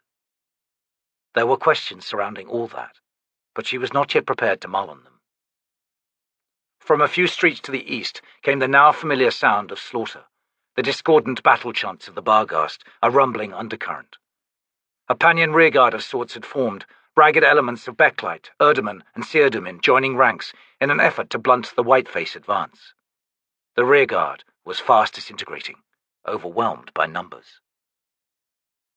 There would be no leaving the rooftop until the routed enemy had passed, despite Hedge's moans about foundation cracks and the like. Picker was well pleased with that. The Bridgeburners were in the city. It had been hairy outside the wall and Northgate, but apart from that, things had gone easy. Easier than she'd expected. Moranth munitions had a way of evening out the odds, if not swinging them all the way round. Not a single clash of blades yet. Good. We ain't as tough as we used to be. Never mind Ansi's bravado. Picker thought. She wondered how far away Dujek and Brood were. Captain Perrin had sent Twist to make contact with them as soon as it was clear that Umbral Tor had unified his tribes and was ready to announce the command to march south to Capustan. With Quickben out of the action, and Spindle too scared to test his warrants, there was no way of knowing whether the Black Moranth had made it. Who knows what's happening to them? Picker thought. Tales among the Barghast of undead demonic reptiles on the plains. And those fouled warrens. Who's to say that poison isn't some nasty's road? Spindle says the warrens are sick. What if they've just been taken over? Could be they're being used right now. Someone could have come through and hit them hard. There might be 30,000 corpses rotting on the plain right now. We might be all that's left of Onearm's host. The Barghast did not seem interested in committing to the war beyond the liberation of Capustan. They wanted the bones of their gods. They were about to get them, and once that happened, They'd probably head back home. And if we're then on our own, what will Pannion decide? That damned noble looks deathly. The man's sick. His thoughts ride nails of pain, and that ain't good. Ain't good at all. Boots crunched beside her as someone stepped to the roof's edge. She looked up to see the red-haired woman Mallet had brought back from almost dead. A rapier, snapped a third of the way down the blade, was in her right hand. Her leather armor was in tatters, old blood staining countless rents. There was a brittleness to her expression, as well as something of wonder. Picker straightened. The screams from below were deafening. She moved closer and said, "Won't be much longer now. You can see the front ranks of the Barghast from here." She pointed. The woman nodded, then said, "My name is T'lan Imass. Corporal Picker. I've been talking with Blend." "That's a surprise. She ain't the talkative type." "She was telling me about the talks." "Was she now? Huh." Stony shrugged, hesitated, then asked, Are you sworn to Drake or something?" "Lots of soldiers are, I gather. The Tiger of Summer, Lord of Battle." "No," Picker growled. "I'm not. I just figured they were charms, those talks." "So you didn't know that you had been chosen to deliver them? To Gruntle?" The corporal glanced over at the woman. "That's what's got you kind of confused, is it? Your friend Gruntle? You never would have figured him for whatever he's now become." Stony grimaced. "Anyone but him, to be honest. The man's a cynical bastard, prone to drunkenness. Oh, he's smart, as far as men go. But now when I look at him, you ain't recognizing what you see. It's not just those strange markings. It's his eyes. They're cat's eyes, now. A damn tiger's. Just as cold, just as inhuman. He says he fought for you, lass." "I was his excuse, you mean?" "Can't say as I'd argue there was a difference. But there is, Corporal. If you say so. Anyway, the truth's right there in front of you, in this damned cryptorium of a building. Who'd take us? It's there in Gruntle's followers. He ain't the only one all dappled, is he? The man stood between the Pannions and you, and that was a solid enough thing to pull in all the others. Did Treat shape all this? I guess maybe he did, and I guess I played a part in that too, with me showing up with those talks on my arm. But now I'm quit of the whole thing, and that suits me fine. And I ain't going to think on it no more," Picker thought. Stony was shaking her head. "I won't kneel to Drake. By the abyss, I've gone and found myself before the altar of another god. I've already made my choice, and Drake isn't it." "Huh. Maybe then, your god found the whole thing with Gruntle, and all that somehow useful. Humans ain't the only ones who spin and play with webs, right? We ain't the only ones who sometimes walk in step, or even work together to achieve something of mutual benefit, without explaining a damn thing to the rest of us. I ain't envying you, T'lan Imass. It's deadly attention when it's a god's, but it happens." Picker fell silent. "Walk in step," Picker thought. Her eyes narrowed. "And keeping the rest of us in the dark." She swung about, searched the group around the tents until she spied Pannion. The corporal raised her voice. "Hey, Captain!" He looked up. "And how about you, Captain?" she thought. "Keeping secrets, maybe? Here's a hunch for you." "Any word from Silver Fox?" she asked. The Bridgeburners nearby all fixed their attention on the noble-born officer. Pannion recoiled as if he'd been struck. One hand went to his stomach as a spasm of pain took him. Jaws bunching, he managed to lift his head and meet Picker's eyes. "She's alive," he grated. "Thought so," Picker thought. "You'd been too easy with this by far, Captain. Meaning, you've been keeping things from us. A bad decision. The last time us Bridgeburners was kept in the dark, that dog swallowed damn near every one of us." "How close? How far away, Captain?" She could see the effect of her words, yet a part of her was angry, enough to harden herself. Officers always held out. It was the one thing the Bridgeburners had learned to despise the most when it came to their commanders. Ignorance was fatal. Pannion slowly forced himself straight. He drew a deep breath, then another as he visibly clamped down on the pain. "Umbral Tor is driving the Pannions into their laps, Corporal. Dujek and Brood are maybe 3 leagues away." Sputtering Andii asked. "And do they know what's coming down on them?" "Aye, Sergeant." "How?" "Good question," Picker thought. "Just how tight is this contact between you and Tattersail Reborn? And why ain't you told us? We're your soldiers, expected to fight for you. So it's a damn good question." Perrin scowled at Andii but made no reply. The sergeant wasn't about to let go, now that he'd taken the matter from Picker's hands and was speaking for all the Bridgeburners. "So here we damn near got our heads lopped off by the white faces, damn near got roasted by Tenniscari, and all the while thinking we might be alone. Completely alone.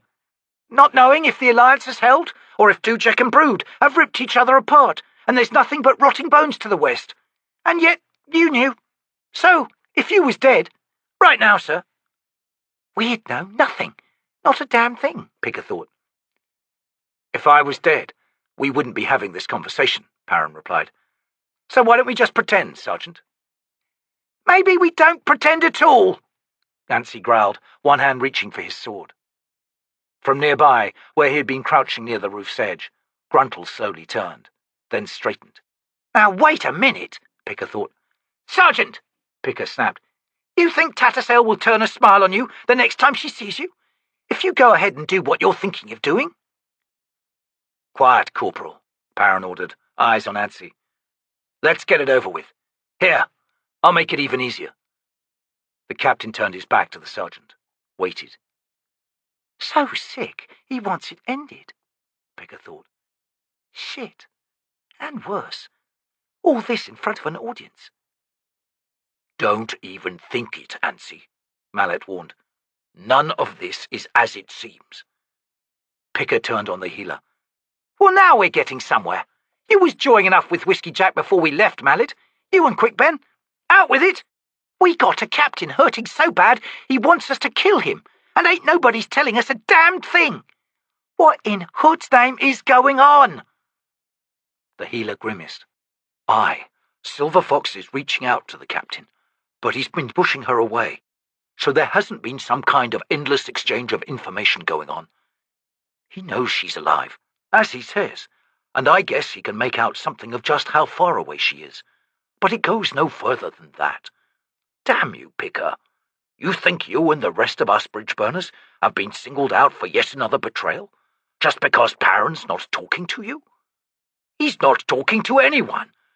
And if you had as many holes burned through your guts as he does, you'd be pretty damned tight-lipped yourself. Now, all of you, just cut it. Look to yourselves, and if that's shame you see, it's damned well been earned." Picker faced her gaze on the captain's back. The man had not moved, would not face his company, could not now. Mallet had a way of turning things right over. Perrin was a sick man. And sick people don't think right, Picker thought. Gods, I had talks biting my arm, and I was losing it fast. Oh, ain't I just stepped in a pile of dung? Swearing someone else is to blame all the while, too. I guess Pale's burns are a far way from healing. Damn! Hood's heal on my rotted soul, please. Down and twist hard. Perrin barely heard the shouted exchanges behind him. He felt assailed by the pressure of Silver Fox's presence, leading to a dark desire to be crushed lifeless beneath it, if such a thing was possible, rather than yield, a sword between his shoulder blades.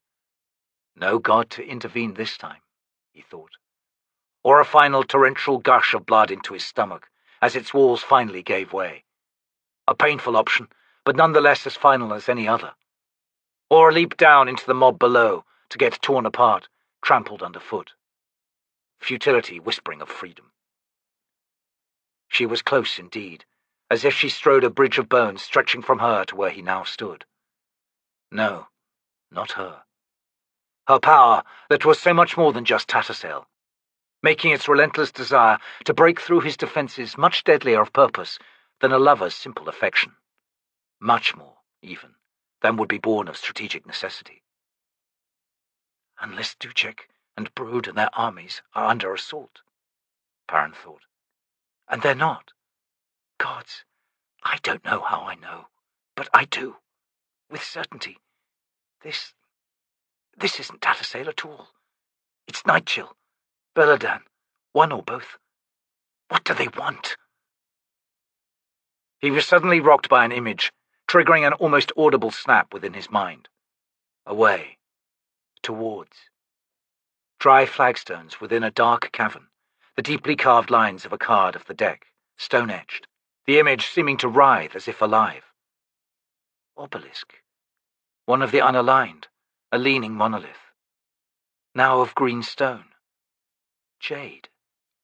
Towering above wind-whipped waves. No, dunes of sand. Figures in the monolith's shadow. 3. 3 in all. Ragged, broken, dying. Then, beyond the strange scene, the sky tore, and the furred hoof of a god stepped onto mortal ground. Terror. Savagely pulled into the world. Oh, you didn't choose that, did you? Someone pulled you down, and now? Fëanor was as good as dead. A god trapped in the mortal realm was like a babe on an altar. All that was required was a knife and a willful hand. As good as dead. Bleak knowledge flowered like deadly nightshade in his mind, but he wanted none of it. Choices were being demanded of him, by forces ancient beyond imagining. The deck of dragons, elder gods were playing it, and now sought to play him. And this is to be the role of the master of the deck, if that is what I've become? A possessor of fatal knowledge, and now a hood-damned mitigator? I see what you're telling me to do. One god falls, push another into its place. Mortals sworn to one, swear them now to another. Abyss below, are we to be shoved, flicked, around like pebbles on a board? Rage and indignation fanned white-hot in Perrin's mind, obliterating his pain. He felt himself mentally wheel round to face that incessant alien presence that had so hounded him. Felt himself open like an explosion. All right, you wanted my attention. You've got it. Listen, and listen well. Nightchill, whoever, whatever you really are. Maybe there have been masters of the deck before, long ago, whom you could pluck and pull to do your bidding. Hood knows, maybe you're the one, you and your elder friends, who selected me this time round. But if so, oh, you've made a mistake. A bad one. I've been a god's puppet once before, but I cut those strings, and if you want details, then go ask Upon. I walked into a cursed sword to do it, and I swear I'll do it again, with far less mercy in my heart, if I get so much as a whiff of manipulation from you. He sensed cold amusement in reply, and the bestial blood within Perrin responded. Raised hackles, teeth bared, a deep, deadly growl. Sudden alarm. Aye, the truth of it, I won't be collared, Nightchill. And I tell you this, now, and you'd do well to take heed of these words. I'm taking a step forward, between you and every mortal like me. I don't know what that man Gruntle had to lose to arrive where you wanted him, but I sense the wounds in him. Abyss take you. Is pain your only means of making us achieve what you want? It seems so. Know this, then. Until you find another means, until you can show me another way, something other than pain and grief, I'll fight you. We have our lives, all of us, and they're not for you to play with. Not Picker's life, not Gruntle's or Stoney's. You've opened this path, Nightchill, connecting us. Fine. Good. Give me cause, and I'll come down it, riding the blood of a hound of shadow. Do you know, I think, if I wanted to, I could call the others with it. All of them. Because I understand something now. Come to a realization, and one I know to be truth. In the sword Dragnipur, 2 hounds of shadow returned to the Warren of Darkness. Returned, Nightchill. Do you grasp my meaning? They were going home. And I can call them back. Without doubt. 2 souls of untamed dark. Grateful souls, beloved spawn of destruction. A reply came then. A woman's voice unknown to Perrin. You have no idea what you threaten, mortal. My brother's sword hides far more secrets than you can contemplate. He smiled. Worse than that, Nightchill. The hand now wielding Dragnipur belongs to darkness, Anomander Rake, the son of the mother. The pathway has never been so straight, so direct or so short, has it? Should I tell him what has happened within his own weapon? Should Rake learn that you found a way into Dragnipur, and that you freed the 2 hounds he had slain, he would kill you, mortal. He might. He's already had a few chances to do so, and just reasons besides. Yet he stayed his hand. I don't think you understand the Lord of Moonspawn as well as you think you do. There is nothing predictable in Anomander Rake. Perhaps that is what frightens you so. Pursue not this course. I will do whatever I have to, Nightchill, to cut your strings. In your eyes, we mortals are weak, and you use our weakness to justify manipulating us. The struggle we face is far vaster, far deadlier than you realize. Explain it, all of it. Show me this vast threat of yours. To save your sanity, we must not, Gano's parent. Patronizing bitch! He sensed her anger flare at that. You say our only means of using you is through the deliverance of pain.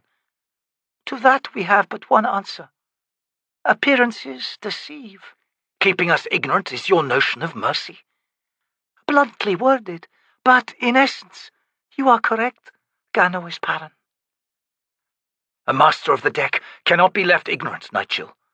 If I am to accept this role and its responsibilities, whatever they might be, and Hood knows I don't yet know them, but if I am, then I need to know everything. In time, he sneered. In time, I said. Grant us this small mercy, mortal. The struggle before us is no different from a military campaign. Incremental engagements, localized contests. But the field of battle is no less than existence itself.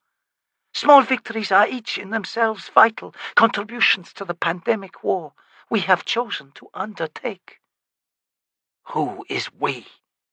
The surviving elder gods, and others somewhat less cognizant of their role. Krull? The one responsible for Tattersail's rebirth? Yes, my brother. Your brother? But not the brother who forged Dragnipur? Not him. At the moment, Draconis can do naught but act indirectly, for he is chained within the very sword he created, slain by his own blade at the hand of Anomander Rake.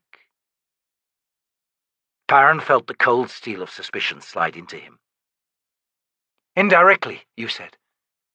A moment of opportunity, Gano's Perrin. Unexpected. The arrival of a soul within Dragnipur that was not chained. The exchange of a few words that signified far more than you ever realized. As did the breach into the warren of darkness, the barrier of souls broken, so very briefly. But enough. Wait! Perrin needed silence to think, fast and hard. When he'd been within Dragnipur, walking alongside the chained souls dragging their unimaginable burden, he had indeed spoken with one such prisoner. Abyss below. That had been Draconis. Yet he could recall nothing of the words exchanged between them. The chains led into the warren of darkness, the knot beneath the groaning wagon. Thus, darkness held those souls, one and all, held them fast. I need to go back, into the sword. I need to ask. Genabackis rule. I, Draconis, the one you spoke with within Dragnipur, my other brother, made use of you, Gano's parent. Does that truth seem brutal to you? Is it beyond understanding? Like the others within the sword, my brother faces eternity. He sought to outwit a curse, yet he never imagined that doing so would take so long. He has changed, mortal. His legendary cruelty has been blunted. Wisdom earned 1,000 times over. More. We need him. You want me to free Draconis from Rake's sword? Yes. To then have him go after Rake himself, in an effort to reclaim the weapon he forged. Nightchill, I would rather Rake than Draconis. There will be no such battle, Ganois Paran. Why not? To free Draconis, the sword must be shattered. The cold steel between his ribs now twisted. And that would free everyone else. Everything else. Sorry, woman. I won't do it. If there is a way to prevent that woeful release of mad, malign spirits, whose numbers are indeed beyond legion and too horrifying to contemplate, then only one man will know it. Draconis himself. Yes. Think on this, Ganois Paran. Do not rush. There is still time. Glad to hear it. We are not as cruel as you think. Vengeance hasn't blackened your heart, Nightchill. Excuse my skepticism. Oh, I seek vengeance, mortal, but not against the minor players who acted out my betrayal. For that betrayal was foretold, an ancient curse. The one who voiced that curse is the sole focus of my desire for vengeance.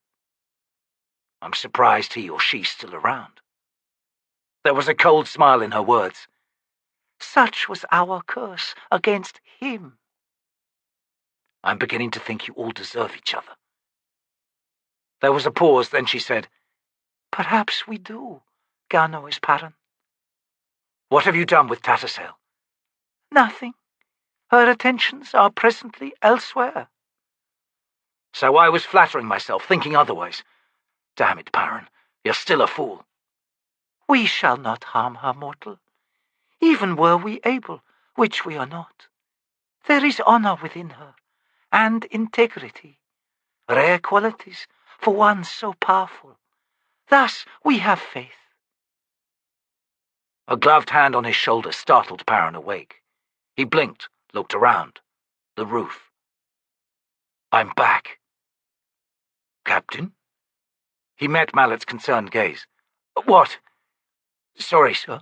It seemed we'd lost you there. For a moment. He grimaced, wanting to deny it to the man's face, but unable to do so. How long? 12 heartbeats, sir.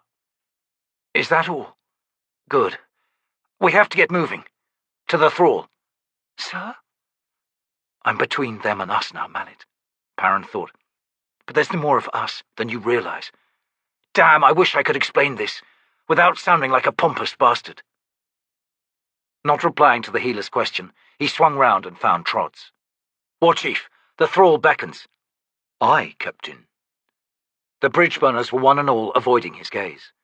Paran wondered why, wondered what he'd missed. Mentally shrugging, he strode over to Gruntle. You're coming with us, he said. I know. Yes, you would at that, he thought. Fine. Let's get this done. The palace tower rose like a spear, wreathed in banners of ghostly smoke. The dark, colourless stone dulled the bright sunlight bathing it. 339 winding steps led up the tower's interior, to emerge onto an open platform with a peaked roof of copper tiles that showed no sign of verdigris. The wind howled between the columns holding the roof and the smooth stone platform, yet the tower did not sway.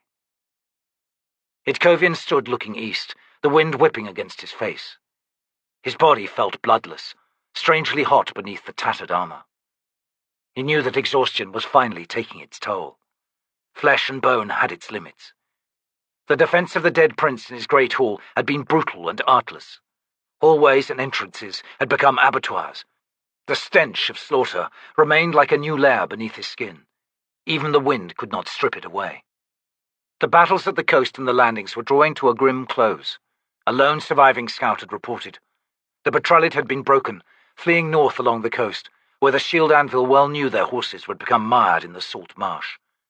The pursuing Barghast would make short work of them. The besiegers' camps had been shattered, as if a tornado had ripped through them. A few hundred Barghast, old women and men and children, wandered through the carnage, gathering the spoils amid squalling seagulls. The East Watch redoubt, now a pile of rubble, barely rose above the carpet of bodies. Smoke drifted from it, as if from a dying pyre. Itkovian had watched the Barghast clans push into the city, had seen the Pannion retreat become a rout in the streets below. The fighting had swiftly swept past the palace. A Tiste Andii officer had managed to rally a rearguard in Genabackis' concourse, and that battle still raged on. But for the Pannions, it was a withdrawing engagement. They were buying time for the exodus through what was left of the south and west gates. A few white-faced scouts had ventured into the palace grounds, close enough to discern that defenders remained, but no official contact had been established. The recruit, Velbara, stood at Ikovian's side, a recruit no longer. Her training in weapons had been one of desperation. She had not missed the foremost lesson, that of staying alive, that was the guiding force behind every skill she thereafter acquired in the heat of battle. As with all the other Capan newcomers to the company, who now made up most of the survivors under the Shield Anvil's command, she had earned her place as a soldier of the Grey Swords. Ikovian broke a long silence. "We yield the Great Hall now?" "Yes, sir." "The honour of the Prince has been reasserted. We must needs depart. There is unfinished business at the thrall." "Can we even yet reach it, sir? We shall need to find a Barghast war chief." "We shall not be mistaken for the enemy, sir. Enough of our brothers and sisters lie dead in the city to make our colours well known. Also, given the pursuit has, apart from the concourse, driven the Pannions west onto the plain, we shall likely find our path unopposed." "Yes, sir." Ikovian fixed his attention one last time on the destroyed redoubt in the killing field to the east. 2 Gidrath soldiers in the Great Hall below were from that foolhardy but noble defence, and one of them bore recent wounds that would most likely prove fatal. The other, a bull of a man who had knelt before Rath Hood, seemed no longer able to sleep. In the 4 days and nights since retaking the Great Hall, he had but paced during his rest periods, oblivious of his surroundings. Pacing, muttering under his breath, his eyes darkly feverish in their intensity. He and his dying companion were, Ikovian suspected, the last Gidrath still alive outside the thrall itself. "A Gidrath, sworn to Hood," Ikovian thought. "Yet he follows my command without hesitation. Simple expedients, one might reasonably conclude. Notions of rivalry dispensed with in the face of the present extremity. Yet I find myself mistrusting my own explanations." Despite his exhaustion, the Shield Anvil had sensed a growing perturbation. Something had happened. Somewhere. And as if in response, it felt his blood seem to drain from him, emptying his veins, hollowing his heart, vanishing through a wound he'd yet to find, leaving him to feel incomplete. As if I had surrendered my faith. But I have not. The void of lost faith is filled with your swollen self. Words from a long-dead destrant. One does not yield, one replaces. Faith with doubt, skepticism, denial. I have yielded nothing. I have no hoard of words crowding my inner defences. Indeed, I am diminished into silence, emptied, as if awaiting renewal. He shook himself. "This wind screams too loud in my ears," he said, eyes still on the Eastwatch redoubt. "Come, sir, we go below." 112 soldiers remained in fighting condition, though not one was free of wounds. 17 grey swords lay dead or slowly dying along one wall. The air reeked of sweat, urine, and rotting meat. The Great Hall's entranceways were framed in blackening blood, scraped clean on the tiles for firm footing. The long-gone architect who had given shape to the chamber would have been appalled at what it had become. Its noble beauty now housed a nightmare scene. On the throne, his skin roughly sewn back onto his half-devoured form, sat Prince Genabackis, eyeless, teeth exposed in a grin that grew wider as the lips lost their moisture and shrank away on all sides. Death's broadening smile, a precise, poetic horror. Worthy to hold court in what the Great Hall had become. A young prince who had loved his people, now joined to their fate. It was time to leave. Ikovian stood near the main entrance, studying what was left of his grey swords. They, in turn, faced him, motionless, stone-eyed. To the left, 2 Capan recruits held the reins of the 2 remaining warhorses. The lone Gidrath, his companion, had died moments earlier, paced with head sunk low, shoulders hunched, back and forth along the wall behind the ranked mercenaries. A battered longsword was held in each hand, the one on the left bent by a wild swing that had struck a marble column 2 nights past. The shield anvil thought to address his soldiers, if only to honor decorum, but now, as he stood scanning their faces, he realized that he had no words left within him. None to dress what mutually bound them together. None capable of matching the strangely cold pride he felt at that moment. Finally, he drew his sword, tested the straps holding his shield arm in place, then turned to the main entranceway. The hallway beyond had been cleared of corpses, creating an avenue between the stacked bodies to the outer doors. Itkovian strode down the ghastly aisle, stepped between the leaning, battered doors, and out into sunlight. Following their many assaults, the Pannions had pulled their fallen comrades away from the broad, shallow steps of the approach, had used the courtyard to haphazardly pile the bodies, including those still living, who then either expired from wounds or from suffocation. Itkovian paused at the top of the steps. The sounds of fighting persisted from the direction of Jalarkan's concourse, but that was all he heard.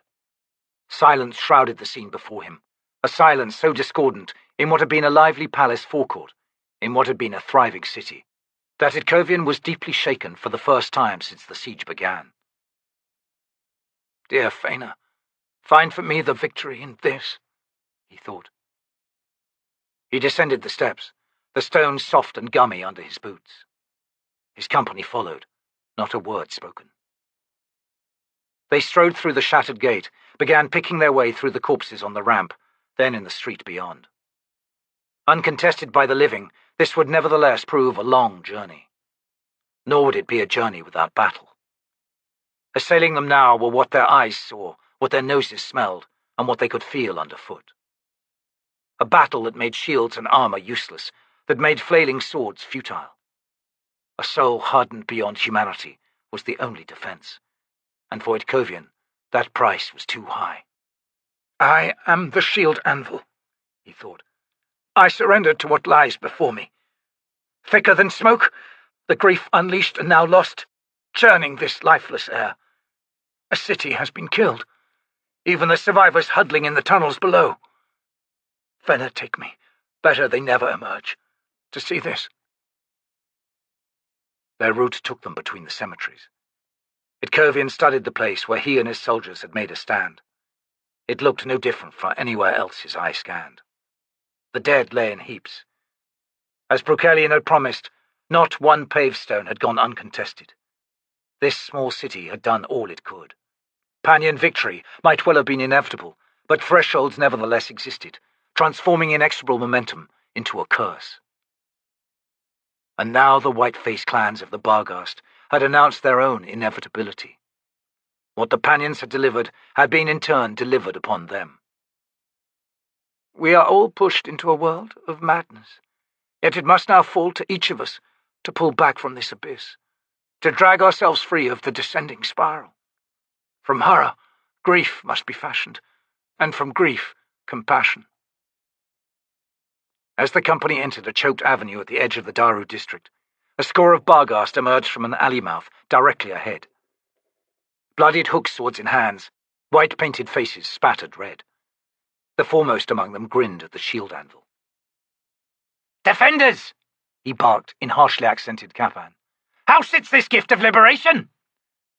Itkovian ignored the question. "You have kin at the thrall, sir. Even now I see the protective glow fading." "We shall see the bones of our gods, aye," the warrior said, nodding. His small dark eyes scanned the grey swords. "You lead a tribe of women." "Kappan women," Itkovian said. "The city's most resilient resource, though it fell to us to discover that. They are grey swords now, sir, and for that we are strengthened." "We've seen your brothers and sisters everywhere," the Barghast warrior growled. "Had they been our enemies, we would be glad they are dead." "And as allies?" the shield anvil asked. The Barghast fighters one and all made a gesture, back of sword hand to brow, the briefest brush of leather to skin. Then the spokesman said, "The loss fills the shadows we cast. Know this, soldier. The enemy you left to us was brittle." Itkovian shrugged. The Pannion's faith knows not worship, only necessity. Their strength is a shallow thing, sir. Will you accompany us to the thrall? At your side, soldiers. In your shadow lies honor. Most of the structures in the Daru district had burned, collapsing in places to fill the streets with blackened rubble. As the grey swords and Barghast wound their way through the least cluttered paths, Itkovian's eyes were drawn to one building still standing. A tenement, its walls were strangely bowed. Banked fires had been built against the side facing him, scorching the stones, but the assault of flame had failed for some reason. Every arched window Itkovian could see looked to have been barricaded. At his side, the Barghast spokesman growled, "Your kind crowd your barrows." The shield anvil glanced at the man. "Sir?" The warrior nodded towards the smoke-hazed tenement and went on with his commentary. "Easier, aye, than digging and lining a pit outside the city, than the lines passing buckets of earth. You like a clear view from the walls, it seems, but we do not live among our dead in the manner of your people." Itkovian turned back to study the tenement, now slightly to the rear on the right. His eyes narrowed. The barricades blocking the windows, Itkovian thought. Once more, flesh and bone. Twin tusks. Who would build such an acropolis? Surely it cannot be the consequence of defense. "We wandered close," the warrior at his side said. "The walls give off their own heat. Gelid liquid bleeds between the cracks." He made another gesture, this one shuddering, hilt of his hook sword clattering against the coin-wrought armor covering his torso. "By the bones, soldier, we fled." "Is that tenement the only one so filled?" "We've seen no other, though we did pass one estate that still held. Enlivened corpses stood guard at the gate and on the walls. The air stank of sorcery, an emanation foul with necromancy. I tell you this, soldier, we shall be glad to quit this city." Itkovian was silent. He felt rent inside. The Rev of Fena voiced the truth of war. It spoke true of the cruelty that humanity was capable of unleashing upon its own kind. War was played like a game by those who led others, played in an illusory arena of calm reason, but such lies could not survive reality, and reality seemed to have no limits. The Rev held a plea for restraint, and insisted the glory to be found was not to be a blind one, rather a glory born of solemn, clear-eyed regard. Within limitless reality resided the promise of redemption. That regard was failing Itkovian now. He was recoiling like a caged animal, cruelly prodded on all sides. Escape was denied to him, yet that denial was self-imposed, a thing born of his conscious will, given shape by the words of his vow. He must assume this burden, no matter the cost. The fires of vengeance had undergone a transformation within him. He would be, at the last, the redemption, for the souls of the fallen in this city. Redemption, Itkovian thought. For everyone else, but not for himself. For that, he could only look to his god. "But, dear Fena, what has happened? Where are you? I kneel in place, awaiting your touch, yet you are nowhere to be found. Your realm, it feels empty. Where, now, can I go? I am not yet done. I accept this. And when I am, who awaits me? Who shall embrace me?" A shiver ran through him. "Who shall embrace me?" The shield anvil pushed the question away, struggled to renew his resolve. He had, after all, no choice. He would be Fena's grief, and his lord's hand of justice. Not welcome responsibilities, and he sensed the toll they were about to exact. They neared the plaza before the thrall. Other Barghast were visible, joining in the convergence. The distant sounds of battle in Jalarkan concourse, which had accompanied them through most of the afternoon, now fell silent. The enemy had been driven from the city. Itkovian did not think the Barghast would pursue. They had achieved what they had come here to do. The Pannion threat to the bones of their gods had been removed. Probably, if Septarch Kulpath still lived, he would reform his tattered forces, reassert discipline, and prepare for his next move. Either a counterattack or a westward withdrawal. There were risks to both. He might have insufficient force to retake the city, and his army, having lost possession of their camps and supply routes, would soon suffer from lack of supplies. It was not an enviable position. Kapustan, a small, inconsequential city on the east coast of central Genabackis, had become a many-sided curse, and the lives lost here signified but the beginning of the war to come. They emerged onto the plaza. The place where Brucalion had fallen lay directly ahead, but all the bodies had been removed, taken, no doubt, by the retreating Pannions. Flesh for yet another royal feast. It doesn't matter, Ikovian thought. Hood came for him. In person. Was that a sign of honor, or petty gloating on the god's part? The shield anvil's gaze held on that stained stretch of flagstones for a moment longer, then swung to the thrall's main gate. The glow was gone. In the shadows beneath the gate's arch, figures had appeared. Every approach to the plaza had filled with Barghast, but they ventured no further. Itkovian turned back to his company. His eyes found his captain, who had been the master sergeant in charge of training the recruits, then Velbara. He studied their tattered, stained armor, their lined, drawn faces. "The three of us, sirs, to the center of the plaza." The two women nodded. The three strode onto the concourse, thousands of eyes fixed on them, followed by a rumbling murmur, then a rhythmic, muted clashing of blade on blade. Another party emerged from the right. Soldiers, wearing uniforms Itkovian did not recognize, and in their company, figures displaying barbed, feline tattooing. Leading the latter group, a man Itkovian had seen before.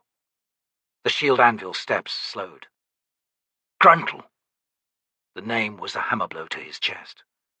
Brutal certainty forced his next thoughts. The mortal sword of Trake, Tiger of Summer. The first hero is ascended. We are replaced. Steeling himself, Itkovian resumed his pace, then halted in the center of the expanse. A single soldier in the foreign uniform had moved up alongside Gruntle. He closed a hand around the big Daru's striped arm and barked something back to the others, who all stopped, while the man and Gruntle continued on, directly towards Itkovian. A commotion from the thrall's gate caught their attention. Priests and priestesses of the Mass Council were emerging, holding a struggling comrade among them as they hastened forward.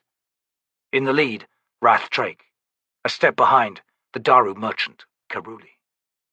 The soldier and Gruntle reached Itkovian first. Beneath the Daru's helm, Gruntle's tiger eyes studied the shield anvil.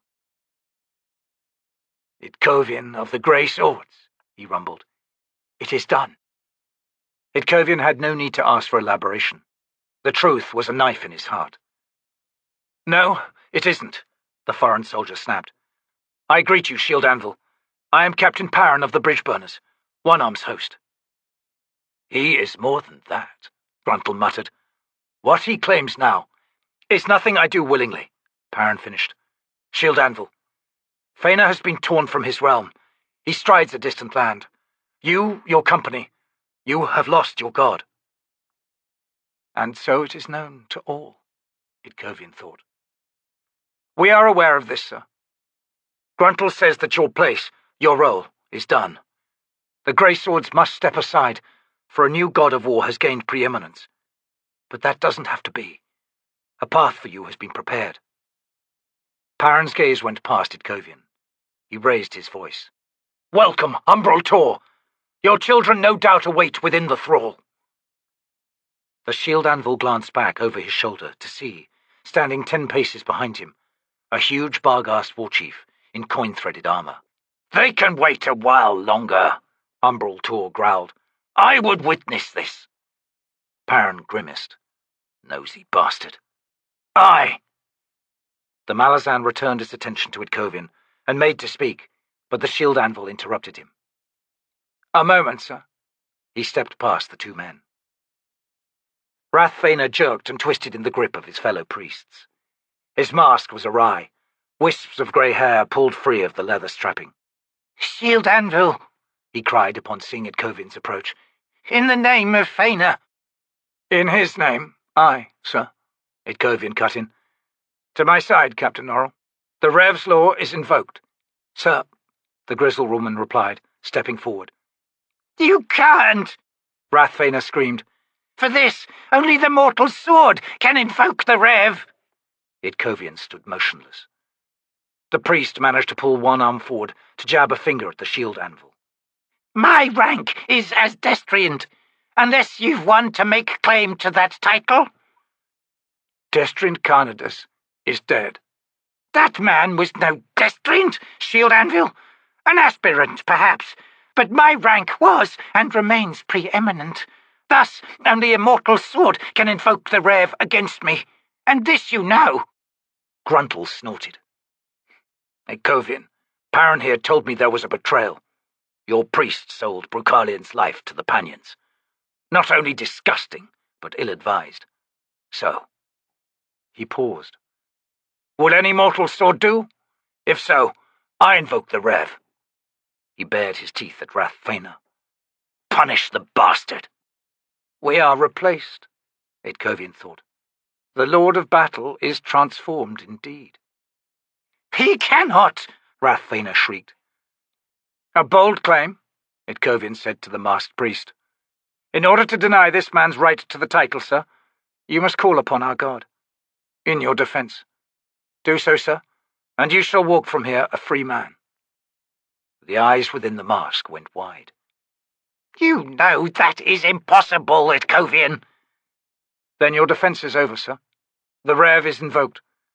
I am become Fena's hand of justice.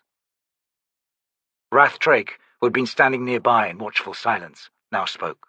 "There is no need for any of this, shield anvil. Your god's absence changes everything. Surely you understand the implications of the traditional form of punishment. A simple execution, not the rev's law." Is denied this man, Itkovian said. Captain Norrell? She strode to Rathfena, reached out, and plucked him from the hold of the priests and priestesses. He seemed like a rag doll in her large, scarred hands as she swung him round and threw him belly down on the flagstones. She then straddled him, stretching his arms out forward, yet side by side. The man shrieked with sudden comprehension. Itkovian drew his sword. Smoke drifted from the blade. The rev, he said, standing over Rathfena's outstretched arms. Betrayal. To trade Brucalian's life for your own. Betrayal. The foulest crime to the rev's law, to Fena himself. Punishment is invoked in accordance with the Boar of Summer's judgment. He was silent for a moment. Then he said, Pray, sir, that Fena finds what we send to him. But he won't, Rathtrake cried. Don't you understand? His realm, your god no longer waits within it. He knows, Paran said. This is what happens when it gets personal. And believe me, I'd rather have had no part in this. Rathtrake swung to the captain. And who are you, soldier? Today, right now. I am the master of the deck, priest, and it seems I'm here to negotiate, on you and your god's behalf. Alas, he added wryly, the shield anvil is proving admirably recalcitrant. Itkovian barely heard the exchange. Eyes holding on the priest pinned to the ground before him, he said, Our lord is gone, indeed. So best pray, Rathfena, that a creature of mercy now looks kindly upon you. Rathtrake whirled back to the shield anvil at those words. By the abyss, Itkovian, there is no crime so foul to match what you're about to do. His soul will be torn apart. Where they will go, there are no creatures of mercy. Itkovian. Silence, sir. This judgment is mine and the rev's. The victim shrieked. And Itkovian swung down the sword. Blade's edge cracked onto the flagstone. Twin gouts of blood shot out from the stumps of Rathfena's wrists. The hands were nowhere to be seen. Itkovian jammed the flat of his blade against the stumps. Flesh sizzled. Rathfena's scream ceased abruptly as unconsciousness took him. Captain Norrell moved away from the man, left him lying on the flagstones. Paran began speaking. Shield anvil, hear me, please. Fena is gone. He strides the mortal realm. Thus, he cannot bless you. With what you take upon yourself, there is nowhere for it to go, no way to ease the burden. I am equally aware of what you say, sir. Itkovian still stared down at Rathena, who was stirring to consciousness once more. Such knowledge is worthless. There's another way, Shield Anvil. He turned at that, eyes narrowing. Perrin went on. A choice has been fashioned. In this I am but a messenger. Rathtrake stepped up to Itkovian. We shall welcome you, sir, you and your followers. The Tiger of Summer has need for you, a Shield Anvil, and so offers his embrace. No. The eyes within the mask narrowed. Itkovian, Perrin said. This was foreseen. The path prepared for by elder powers, once more awake and active in this world. I am here to tell you what they would have you do. No, I am sworn to Fëanor. If need be, I shall share his fate. This is an offer of salvation, not a betrayal, Rathtrake cried. Isn't it? No more words, sirs. On the ground below, Rathfëanor had regained awareness. Itkovian studied the man. I am not yet done, he whispered. Rathfëanor's body jerked, a throat-tearing scream erupting from him, his arms snapping as if yanked by invisible, unhuman hands. Dark tattoos appeared on the man's skin, but not those belonging to Fëanor, for the god had not been the one to claim Rathfëanor's severed hands. Writhing, alien script swarmed his flesh as the unknown claimant made its mark, claimed possession of the man's mortal soul. Words that darkened like burns. Blisters rose, then broke, spurting thick, yellow liquid. Screams of unbearable, unimaginable pain filled the plaza, the body on the flagstones spasming as muscle and fat dissolved beneath the skin, then boiled, breaking through. Yet the man did not die. Itkovian sheathed his sword. The Malazan was the first to comprehend. His hand snapped forward, closed on the Shield Anvil's arm. By the abyss! Do not— Captain Norrell? Face white beneath the rim of her helm, the woman settled a hand on the grip of her sword. Captain Perrin, she said in a taut, brittle voice.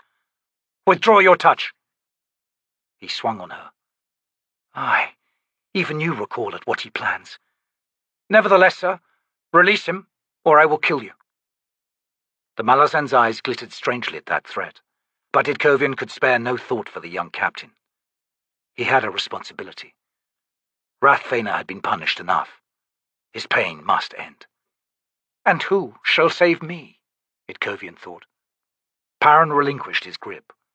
Itkovian bent down to the writhing, barely recognizable shape on the flagstones. Rathfëanor, hear me. Yes, I come. Will you accept my embrace? For all the envy and malice within the tortured priest, all that led to the betrayal, not just of Bruchalion, the mortal sword, but of Fëanor himself, some small measure of mercy remained in the man's soul. Mercy and comprehension. His body jerked away, limbs skidding as he sought to crawl from Itkovian's shadow. The Shield Anvil nodded, then gathered the suppurating figure into his arms and rose. I see you recoil, and know it for your final gesture, one that is atonement. To this I cannot but answer in kind, Rathfëanor. Thus. I assume your pain, sir. No, do not fight this gift. I free your soul to hood, to death's solace. Perrin and the others saw naught but the Shield Anvil standing motionless, Rathfëanor in his arms. The rendered blood-streaked priest continued to struggle for a moment longer. Then he seemed to collapse inward, his screams falling into silence. The man's life unfolded in Itkovian's mind. Before him, the priest's path to betrayal.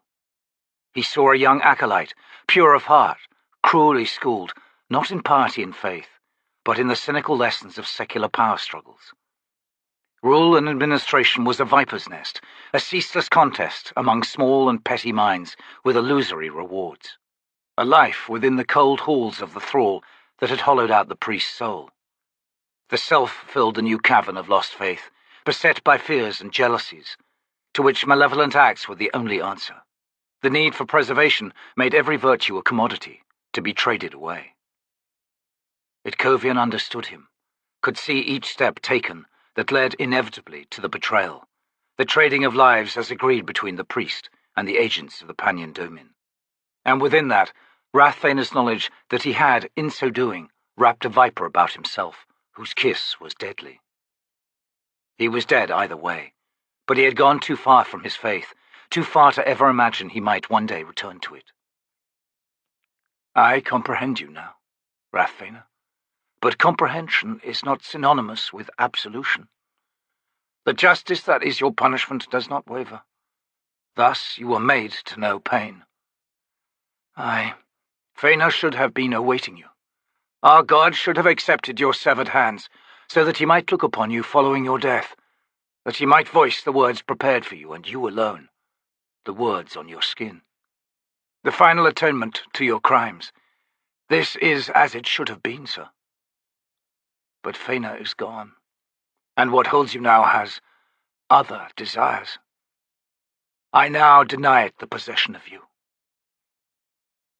Rathfena's soul shrieked, seeking to pull away once more, carving words through the tumult. Itcovian, you must not! Leave me with this, I beg you! Not for your soul! I never meant! Please, Itcovian! The shield anvil tightened his spiritual embrace, breaking the last barriers. No one is to be denied their grief, sir. Not even you. But barriers, once lowered, could not choose what passed through. The storm that hit Itcovian overwhelmed him. Pain so intense as to become an abstract force, a living entity that was itself a thing filled with panic and terror. He opened himself to it, let its screams fill him. On a field of battle, after the last heart has stilled, pain remains. Locked in soil, in stone, bridging the air from each place to every other, a web of memory, trembling to a silent song. But for Itcovian, his vow denied the gift of silence. He could hear that song. It filled him entire, and he was its counterpoint, its answer. I have you now, Rathfena. You are found, and so I answer. Suddenly, beyond the pain, a mutual awareness, an alien presence, immense power, not malign, yet profoundly different. From that presence, storm-tossed confusion, anguish, seeking to make of the unexpected gift of a mortal's two hands something of beauty. Yet that man's flesh could not contain that gift. Horror within the storm, horror and grief. Ah, even gods weep. Commend yourself then to my spirit. I will have your pain as well, sir. The alien presence recoiled, but it was too late. Itcovian's embrace offered its immeasurable gift, and was engulfed. He felt his soul dissolving, tearing apart. Too vast. There was, beneath the cold faces of gods, warmth, yet it was sorrow and darkness, for it was not the gods themselves who were unfathomable. It was mortals. As for the gods, they simply paid. We are the rack upon which they are stretched. Then the sensation was gone, fleeing him as the alien god succeeded in extracting itself, leaving Itcovian with but fading echoes of a distant world's grief, a world with its own atrocities, layer upon layer through a long, tortured history, fading, then gone, leaving him with heart-rending knowledge. A small mercy. He was buckling beneath Rathfena's pain and the growing onslaught of Capustan's appalling death as his embrace was forced ever wider. The clamouring souls on all sides, not one life's history unworthy of notice, of acknowledgement, not one he would turn away. Souls in the tens of thousands, lifetimes of pain, loss, love, and sorrow, each leading to, each riding memories of its own agonized death. Iron and fire and smoke and falling stone, dust and airlessness. Memories of piteous, pointless ends to thousands and thousands of lives. I must atone. I must give answer to every death. Every death. He was lost within the storm. his embrace incapable of closing around the sheer immensity of anguish assailing him. Yet he struggled on. The gift of peace. The stripping away of pain's trauma to free the souls to find their way to the feet of countless gods, or Hood's own realm, or indeed to the abyss itself. Necessary journeys to free souls trapped in their own tortured deaths. I am the shield anvil. This is for me to hold. Hold on. Reach gods. Redeem them, sir. It is your task. The heart of your vows. You are the walker among the dead in the field of battle. You are the bringer of peace, the redeemer of the fallen. You are the mender of broken lives. Without you, death is senseless, and the denial of meaning is the world's greatest crime to its own children. Hold, Itkovian. Hold fast. But he had no god against which to set his back, no solid, intractable presence awaiting him to answer his own need. And he was but one mortal soul. Yet I must not surrender. Gods, hear me! I may not be yours, but your fallen children, they are mine. Witness, then, what lies behind my cold face. Witness! In the plaza, amidst a dreadful silence, Perrin and the others watched as Itkovian slowly settled to his knees. A rotting, lifeless corpse was slumped in his arms. The lone, kneeling figure seemed, to the captain's eyes, to encompass the exhaustion of the world, an image that burned into his mind, and one that he knew would never leave him. Of the struggles, the wars, still being waged within the shield anvil, little showed. After a long moment, Itkovian reached up with one hand and unstrapped his helm, lifting it clear to reveal the sweat-stained leather underhelm. The long, dripping hair plastered against his brow and neck shrouded his face as he knelt with head bowed, the corpse in his arms crumbling to pale ash. The shield anvil was motionless. The uneven rise and fall of his frame slowed, stuttered, then ceased. Captain Perrin, his heart hammering loud in his chest, darted close, grasped Itkovian's shoulders and shook the man. No, damn you! This isn't what I've come here to see! Wake up, you bastard! Peace. I have you now. My gift. Ah, this burden. The shield anvil's head jerked back, drew a sobbing breath. Settling. Such weight. Why? Gods, you all watched. You witnessed with your immortal eyes, yet you did not step forward. You denied my cry for help. Why? Crouching, the Malazan moved round to face Itkovian. Mallet! He shouted over a shoulder. As the healer ran forward, Itkovian, his eyes finding Perrin, slowly raised a hand. Swallowing his dismay, he managed to find words.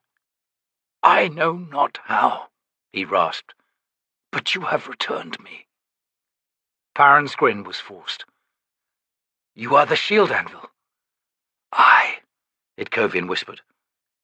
And Faina, forgive me. What you have done is no mercy, he thought. I am the shield anvil. I can feel it in the air, Perrin said, eyes searching at Itkovian's. It's been cleansed. Aye. And I am not yet done. Gruntle stood watching as the Malazan and his healer spoke with the greysword commander.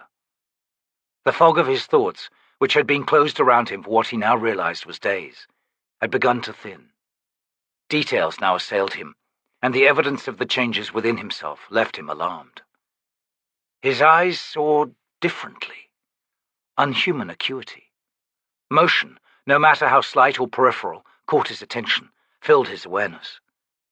Judged inconsequential or defined as threat, prey or unknown.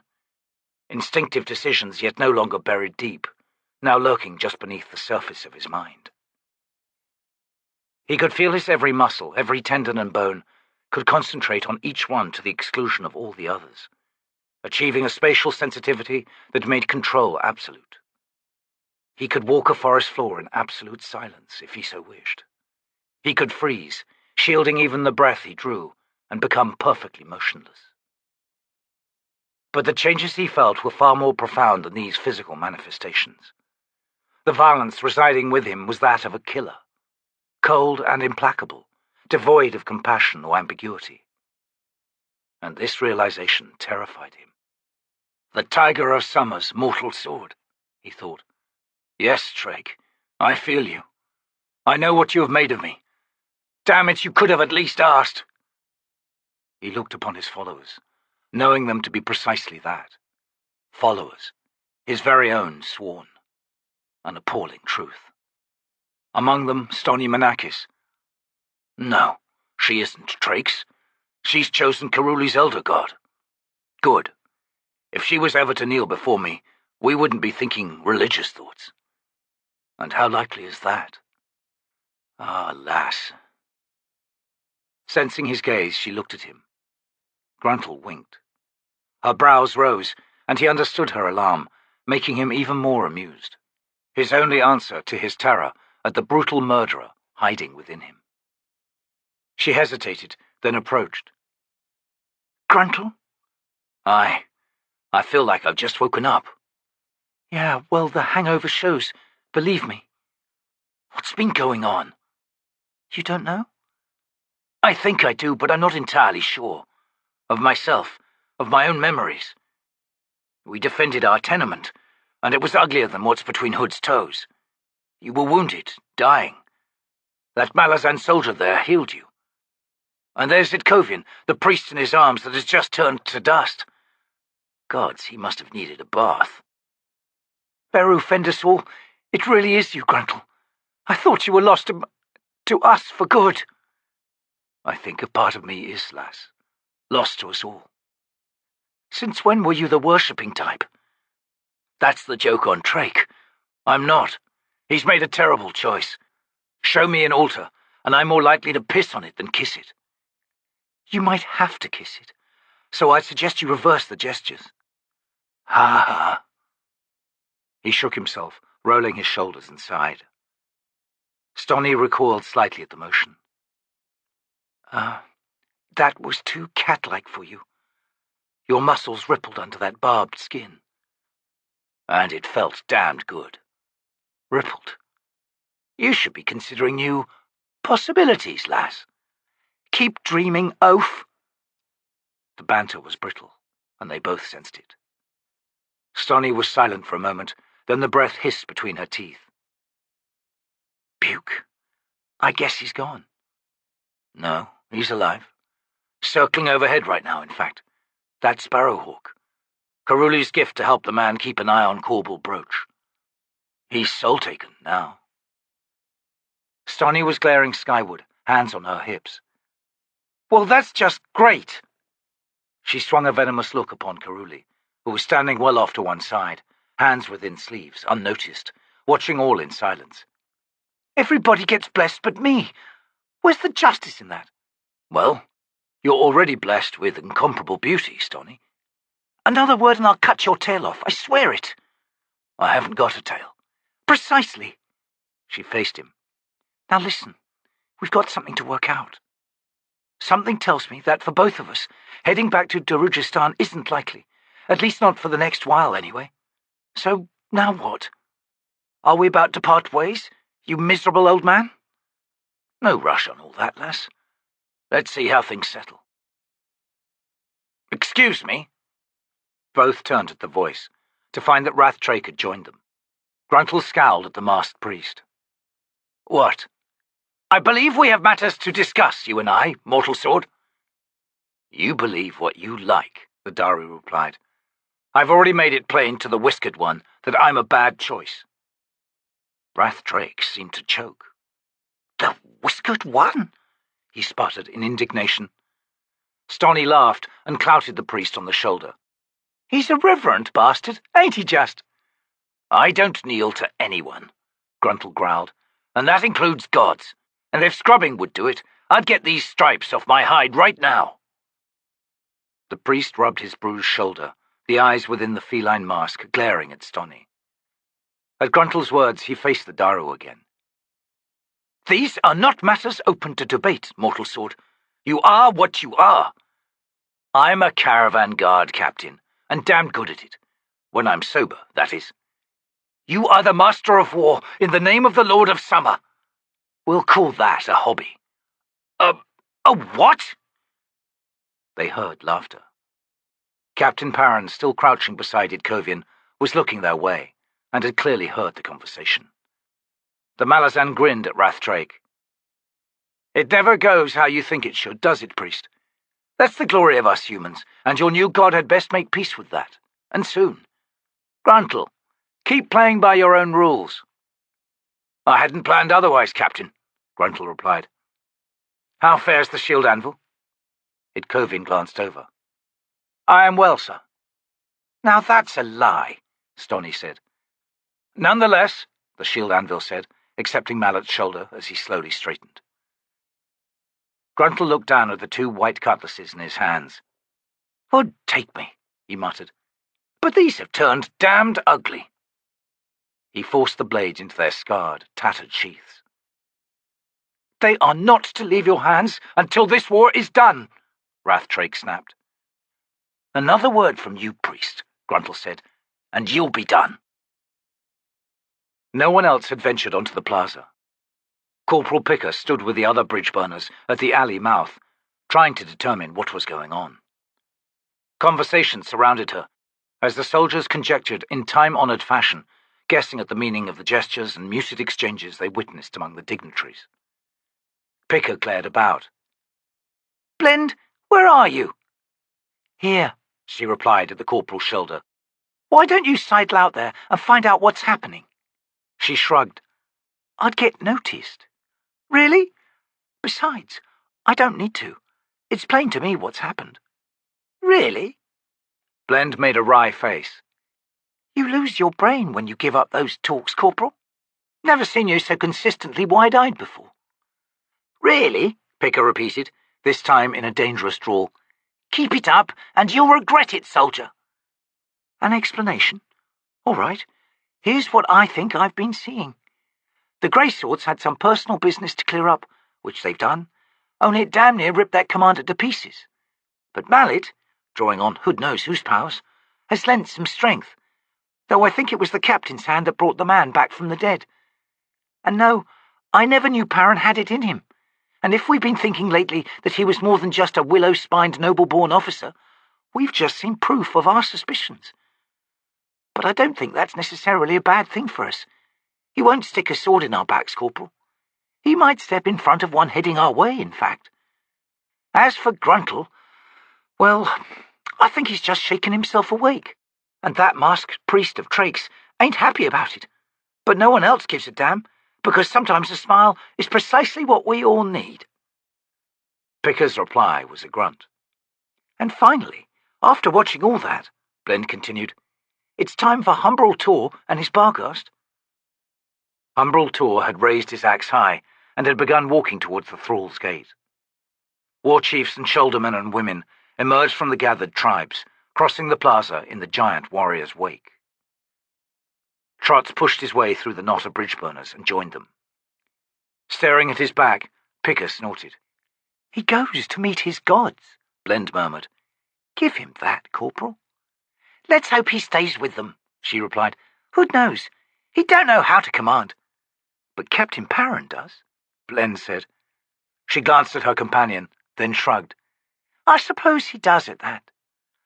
"Might be worth cornering Antsy," Blend continued in a low tone, "and anyone else who's been talking through their cracks of late." "Cornering? Aye.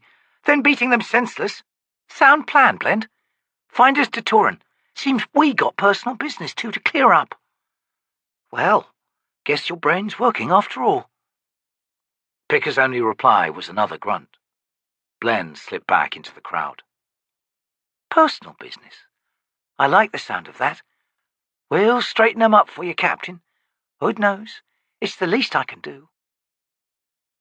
Circling high overhead, the sparrowhawk's sharp eyes missed nothing.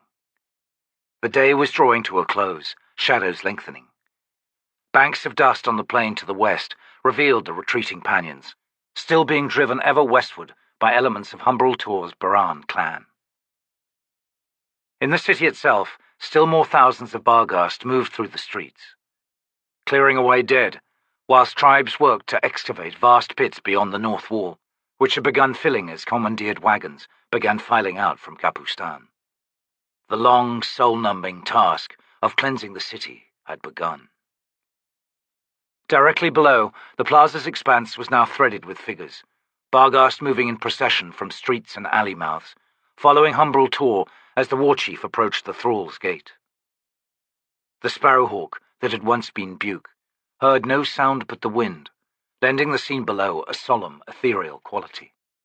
Nonetheless, the raptor drew no closer. Distance was all that kept it sane, was all that had been keeping it sane since the dawn. From here, far above Kapustan, vast dramas of death and desperation were diminished, almost into abstraction. Tides of motion, the blurring of colours, the sheer muddiness of humanity, all diminished, the futility reduced to something strangely manageable. Burned-out buildings, the tragic end of innocence. Wives, mothers, children. Desperation, horror, and grief, the storms of destroyed lives. No closer. Wives, mothers, children. Burned-out buildings. No closer. Ever again. The sparrowhawk caught an updraft, swept skyward, eyes now on the livening stars as night swallowed the world below. There was pain in the gifts of the elder gods, but sometimes there was mercy. Chapter 18. The birth of Barghast gods rang like a hammer on the anvil of the pantheon. Primordial in their aspect, these ascended spirits emerged from the hold of the beast, that most ancient of realms, from the long-lost elder deck. Possessors of secrets and mysteries born in the bestial shadow of humanity, theirs was a power wreathed in antiquity. Indeed, the other gods must have felt the tremor of their rising, rearing their heads in alarm and consternation. One of their own, after all, had just been abandoned in the mortal realm, whilst a first hero assumed the warrior mantle in his place. More, the fallen one had returned to the game in dire malice, corrupting the Warrens to announce his deadly desire for vengeance, and, it must be said in clear-eyed retrospect, domination. Byrne's sleep was fevered. Human civilization floundered in countless lands, drowning in the mire of spilled blood. These were dark times, and it was a darkness that seemed made for the dawn of the Barghast gods.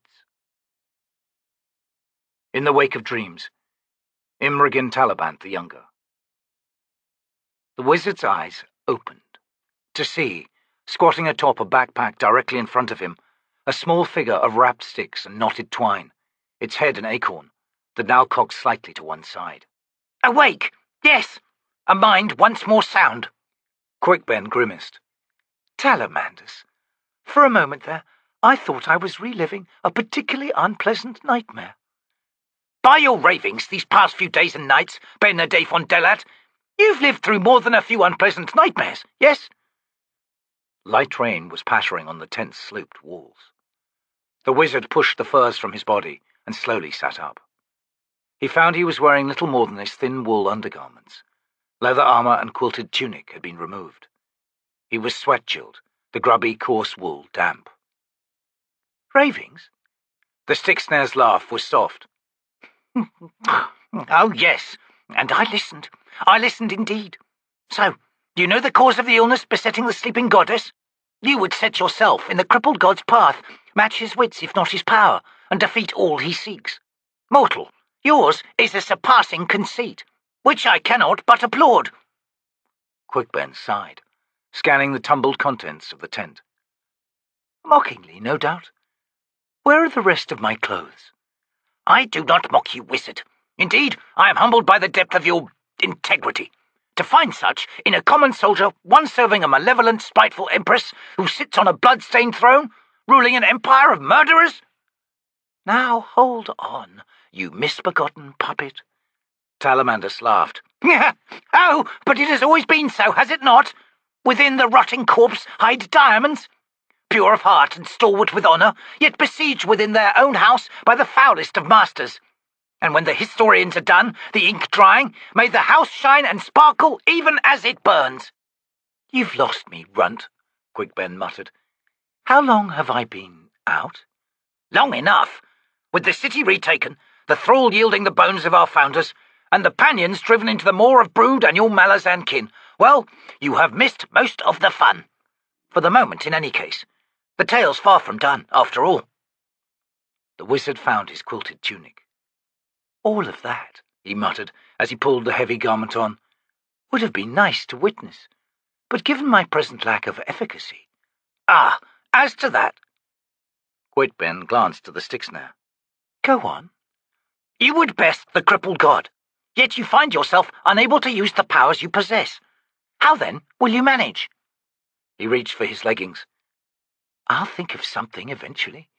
Of course, you think you have an answer for me, don't you?" "I do." "Well, let's hear it then." "My gods are awakened, wizard. Nose in the air, cleaning the scent of things, given to troubled thought and dour contemplation.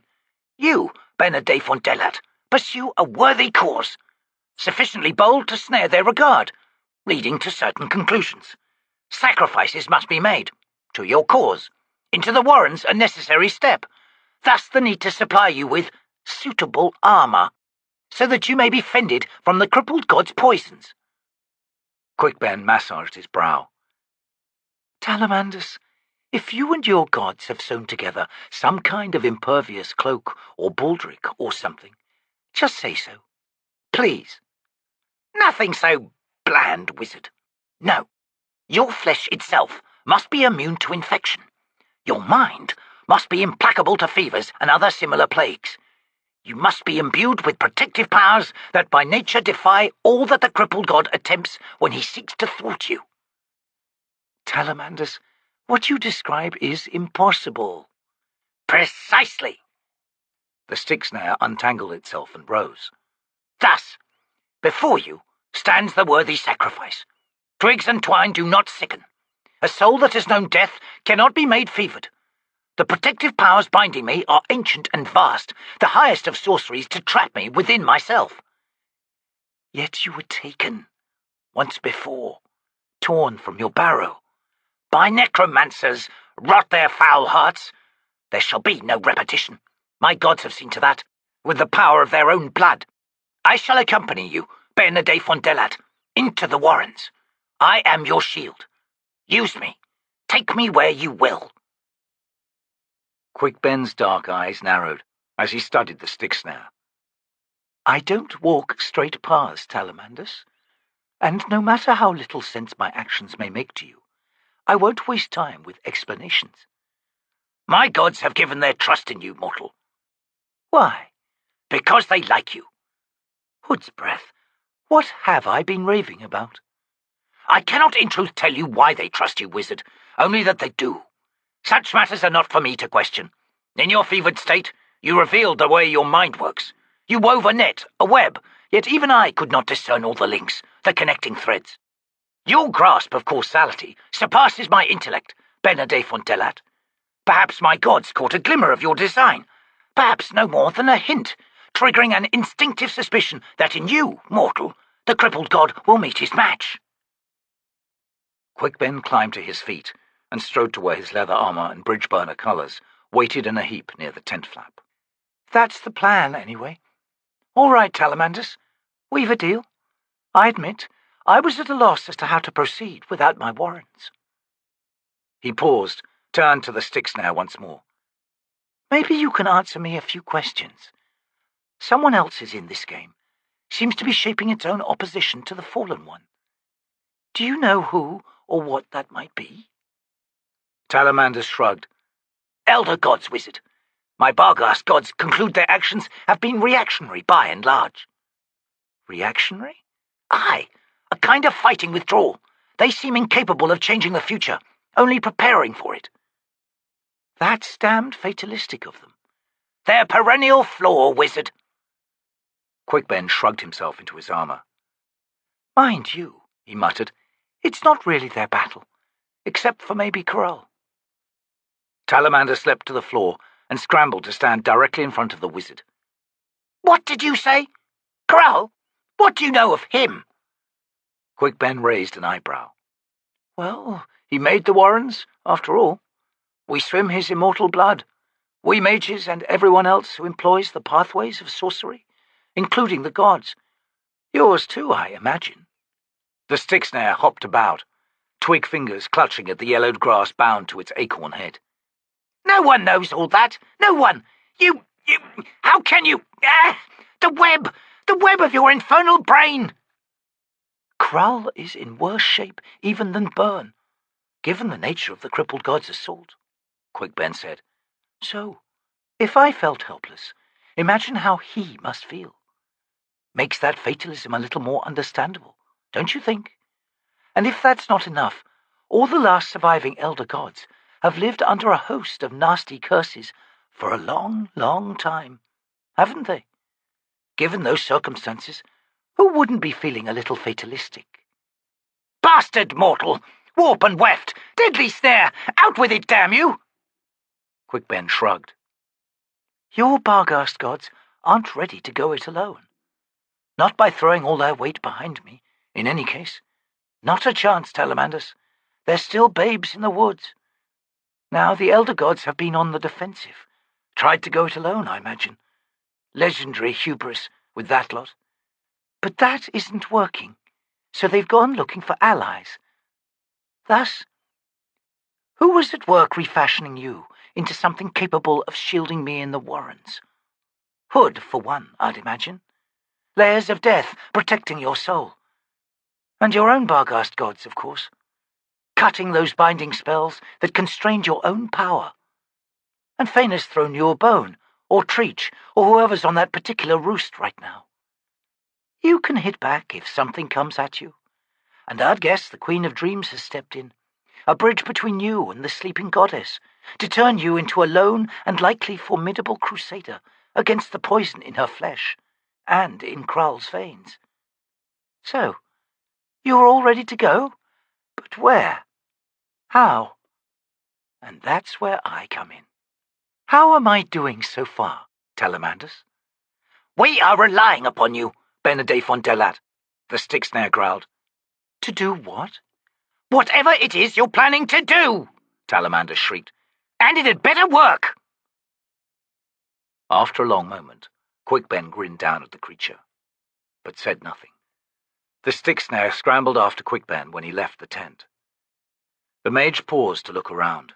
What he had thought to be rain had been, in fact, water dripping from the leaves of a broad, verdant oak, its branches hanging over the tent. It was late afternoon, the sky clear overhead. A Barghast encampment was sprawled out on all sides. Wicker and hide dwellings rose from the forest floor along the base of a lightly treed slope directly behind the wizard, whilst before him, to the south, were the dun-coloured humps of rounded teepees. The different stars reflected at least two distinct tribes. The mud-churned pathways crisscrossing the encampment were crowded with warriors, many wounded or bearing fallen kin. Where, Quickben asked Talamanders, are my fellow Bridgeburners? "First into Capustan, wizard, and still there. At the thrall, likely." Did they get into any fighting? "Only at the north gate, breaking through the siege line. Swiftly done. There are none wounded, Benedict Fontelat. Making your tribe unique, yes?" So I see, Quickben murmured, watching the warriors filing into the camp. Not much duelling of late, I take it? The stick snare grunted. "True enough. Our gods have spoken to our shamans, who have, in turn, conveyed to the clan warriors a chastisement. It would appear that the whitefaces are not yet done with these Pannions, or with your war, wizard." Quickben glanced down. You'll be marching south with us, Talamanders? "We shall. It is not enough blunting the sword. We must sever the hand wielding it." I need to contact my allies in the army to the west. Should I attempt to warn? "I am ready." Good. Let's find somewhere private. 2 leagues to the west of Capustan, in the shadows edging down a broad slope, the massed ranks of Malazan heavy infantry locked shields and advanced. Marines armed with crossbows ranged ahead, firing quarrels into the milling line of Bataclites less than 30 paces distant. Whiskeyjack watched through the slits of his helm's visor from where he had reined in at the hill's crest, his horse tossing its head at the smell of blood. Aides and messengers gathered around him. Dujek's flank attack on the Septarch's regiment of archers had virtually eliminated the whizzing flight of arrows from the valley side opposite. Whiskeyjack's heavy infantry had drawn their fire, which had provided Onearm's heavy cavalry the time needed to mount a charge along the north slope. Had the Pannion archers the discipline, and competent commanders, they would have had time to wheel in formation and loose at least 3 flights of the charging cavalry, perhaps sufficient to beat off the attack. Instead, they had milled in confusion upon seeing the horse warriors closing on their right flank, then had disintegrated into a rout. Pursuit and wholesale slaughter followed. The Marines slipped back through aisles in the advancing heavy infantry. They would reappear on each wing, resuming their crossbow fire against the enemy line's edges. Before then, however, 4,000 silent, scale-armoured and shield-bearing veterans closed with the Bataclites. Javelins preceded their charge when but a dozen paces remained, the long-headed barbed spears cutting into the Pannion line, a tactic peculiar to Onearm's host, then thrusting swords snap from scabbards. And the Malazans surged forward. The Bataclite line crumpled. Whiskeyjack's heavy infantry reformed into individual 4-squad wedges, each one independently driving deeper into the Pannion ranks once the battle was fully joined. The details before the commander were precise in following the Malazan doctrine of set battles, as devised by Dasamultor decades past.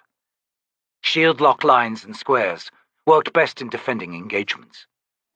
When delivering chaos into massed enemy ranks in an assault, however, it was found that smaller, tighter units worked best. A successful advance that drove the enemy back often lost its momentum, and indeed its contact with the retreating foes, amidst a corpse-cluttered ground and the need to maintain closed ranks. Almost 1,000 4-squad wedges of 35 to 40 soldiers each, on the other hand, actually delayed the moment of rout. Flight was more difficult, communication problematic, and lines of sight to fellow soldiers often broken. None knew what the others were doing, and in the face of that uncertainty, they often hesitated before fleeing. A fatal option. There was another choice, of course, and that was to fight. But it took a very special army to be capable of maintaining such discipline and adaptability in those circumstances. And in those instances, the Malazan forces would hold their shield-lock formation. These Bataclites possessed none of these qualities. Within 50 heartbeats, the division was shattered. Entire companies, finding themselves surrounded by the silent, deadly Malazans, flung their weapons down. This part of the battle, Whiskeyjack concluded, was finished. A Saltoan messenger rode up to Whiskeyjack's side. "Sir, word from the Warlord?" Whiskeyjack nodded. "The Ilgris Barghast and their Rhivi skirmishers have broken the Seer Domin and Erdeman. There was a mage cadre active in the engagement, at least at the start, but the Tiste Andii nullified them. Brood owns the field on the south flank." "Very good," Whiskeyjack grunted. "Anything else?" "Sir, a well-aimed slingstone from a Rhivi gave Septarch Kulpath a third eye. Killed the bastard outright. We are in possession of his army's standard, sir." "Inform the Warlord that the Bataclites, Becklites, Galandi, and Tiste Andii companies have been defeated. We command the centre and north. Inquire of the Warlord as to our next move. My scouts inform me that upwards of 200,000 Tenaskari are encamped half a league to the east. Rather mauled by all accounts, yet potentially a nuisance. At the same time, and on this Dujek and I are agreed, an unmitigated slaughter of these peasants would not sit well with us. I will convey your words, Commander." The messenger saluted, swung his horse round, and rode southward. A slash of darkness opened before Whiskeyjack, startling his horse and those of the riders nearest him. Snorting, stamping, the beast came close to rearing until a low growl from Whiskeyjack calmed it. His retinue managed the same. Corlat emerged from her warren. Her black armor glittered with blood spray, but he saw no obvious wounds. Nonetheless. "Are you injured?" She shook her head. "A hapless Pannion warlock. Whiskeyjack, I need you to come with me. Are you done here?" He grimaced, ever loath to leave a battle, even one drawing to a quick, satisfying conclusion. "I'll assume it's important. Enough to have you risk your warren. So the answer is yes. Do we go far?" "To Dujek's command tent." "He's taken wounds?" "No. All is well, you old warrior," she said, cracking a smile. "How long would you have me wait?" "Well enough," he growled. He turned to an officer sitting on a rowan distria nearby. "Barak, you're in charge here." The young man's eyes widened. "Sir, I'm a captain." "So here's your chance. Besides, I'm a sergeant. At least I would be if I was still drawing coin on the Empress's pay lists. Besides, again, you're the only officer present who doesn't have his or her own company to worry about." "But, sir, I am Dujek's liaison to the Black Moranth." "And are they here?" No, sir." "So, enough jawing and make sure things get wrapped up here, Barak." "Yes, sir." Whiskeyjack dismounted and handed the reins of his charger to an aide, then joined Caladan. He resisted an urge to draw her into his arms, and was disconcerted to see a glimmer of prescient knowledge in her eyes. "Not in front of the troops, surely," she murmured. He growled, "Lead me through, woman." Whiskeyjack had travelled a warren only a few times, but his memories of those fraught journeys did little to prepare him for Crippled God. Taking him by the hand, Caladan drew him into the ancient realm of Mother Dark, and though he could feel the sure grip of her fingers, he stepped into blindness. No light. Gritty flagstones under his boots. The air perfectly motionless, scentless, with an ambient temperature that seemed no different from that of his skin. He was pulled forward, his boots seeming to barely touch the floor. A sudden streak of grey assaulted his eyes, and he heard Caladan hiss, "We are assailed, even here. The Crippled God's poison seeps deep, Whiskeyjack. This does not bode well." He cleared his throat. "No doubt Anomander Rake has recognized the threat, and if so, do you know what he plans to do about it?" "One thing at a time, dear lover. He is the Knight of Darkness, the Sun, Mother Dark's own champion, not one to shy from a confrontation." "I'd never have guessed," he replied wryly. "What's he waiting for, then?" "We're a patient people," asked Tiste Andii. "The true measure of power lies in the wisdom to wait for the propitious moment. When it comes, and he judges it to be so, then Anomander Rake will respond." "Presumably the same holds for unleashing Moonspawn on the Pannion Domin." "Aye." "And somehow Rake's managed to hide a floating fortress the size of a mountain," Whiskeyjack thought. "You've considerable faith in your lord, haven't you?" He felt her shrug through the hand clasped in his. "There is sufficient precedent to disregard notions of faith when it comes to my lord. I am comforted by certainty." "Glad to hear it. And are you comfortable with me, Caladan?" "Devious man. The answer to every facet of that question is yes. Would you now have me ask in kind?" "You shouldn't have to." "Tiste Andii or human, when it comes to males, they're all the same. Perhaps I shall force the words from you nonetheless." "You won't have to work hard. My answer's the same as yours." "Which is?" "Why, the very word you used, of course." He grunted at the jab in his ribs. "Enough of that. We've arrived." The portal opened to painful light, the interior of Dujek's command tent, shrouded in the gloom of late afternoon. They stepped within, the warren closing silently behind them. "If all this was just to get me alone—" "Gods, the ego!" She gestured with her free hand, and a ghostly figure took form in front of Whiskeyjack. A familiar face that smiled. "What a charming sight," the apparition said, eyeing them. "Hood knows, I can't recall the last time I had a woman." "Watch your tongue, quick, Ben," Whiskeyjack growled, disengaging his hand from Caladan's. "It's been a while, and you look terrible." "Why, thanks a whole lot, Commander. I'll have you know I feel even worse. But I can traverse my warrens now, more or less shielded from the Fallen One's poison. I bring news from Capustan. Do you want it or not? Whiskeyjack grinned. Go ahead. The White Faces hold the city. We'd guessed that much, once Twist delivered the news of your success with the Barghast, and once the Pannion army stumbled into our laps. Fine. Well, assuming you've taken care of that army, I'll add just one more thing.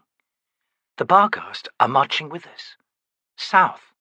If you and Dujek found things tense, dealing with Brood and Calor and company, your pardon, Corlad, now you've got Humbrel Tor to deal with as well.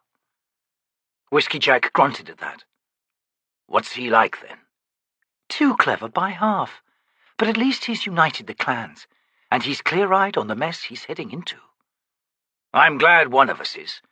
How fare Perrin and the Bridgeburners? Reportedly fine, though I haven't seen them in a while.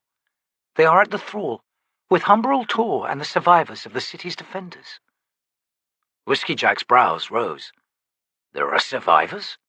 Aye, so it seems. Non-combatants still cowering in tunnels. And some grey swords. Hard to believe, isn't it? Mind you, I doubt there's much fight left in them.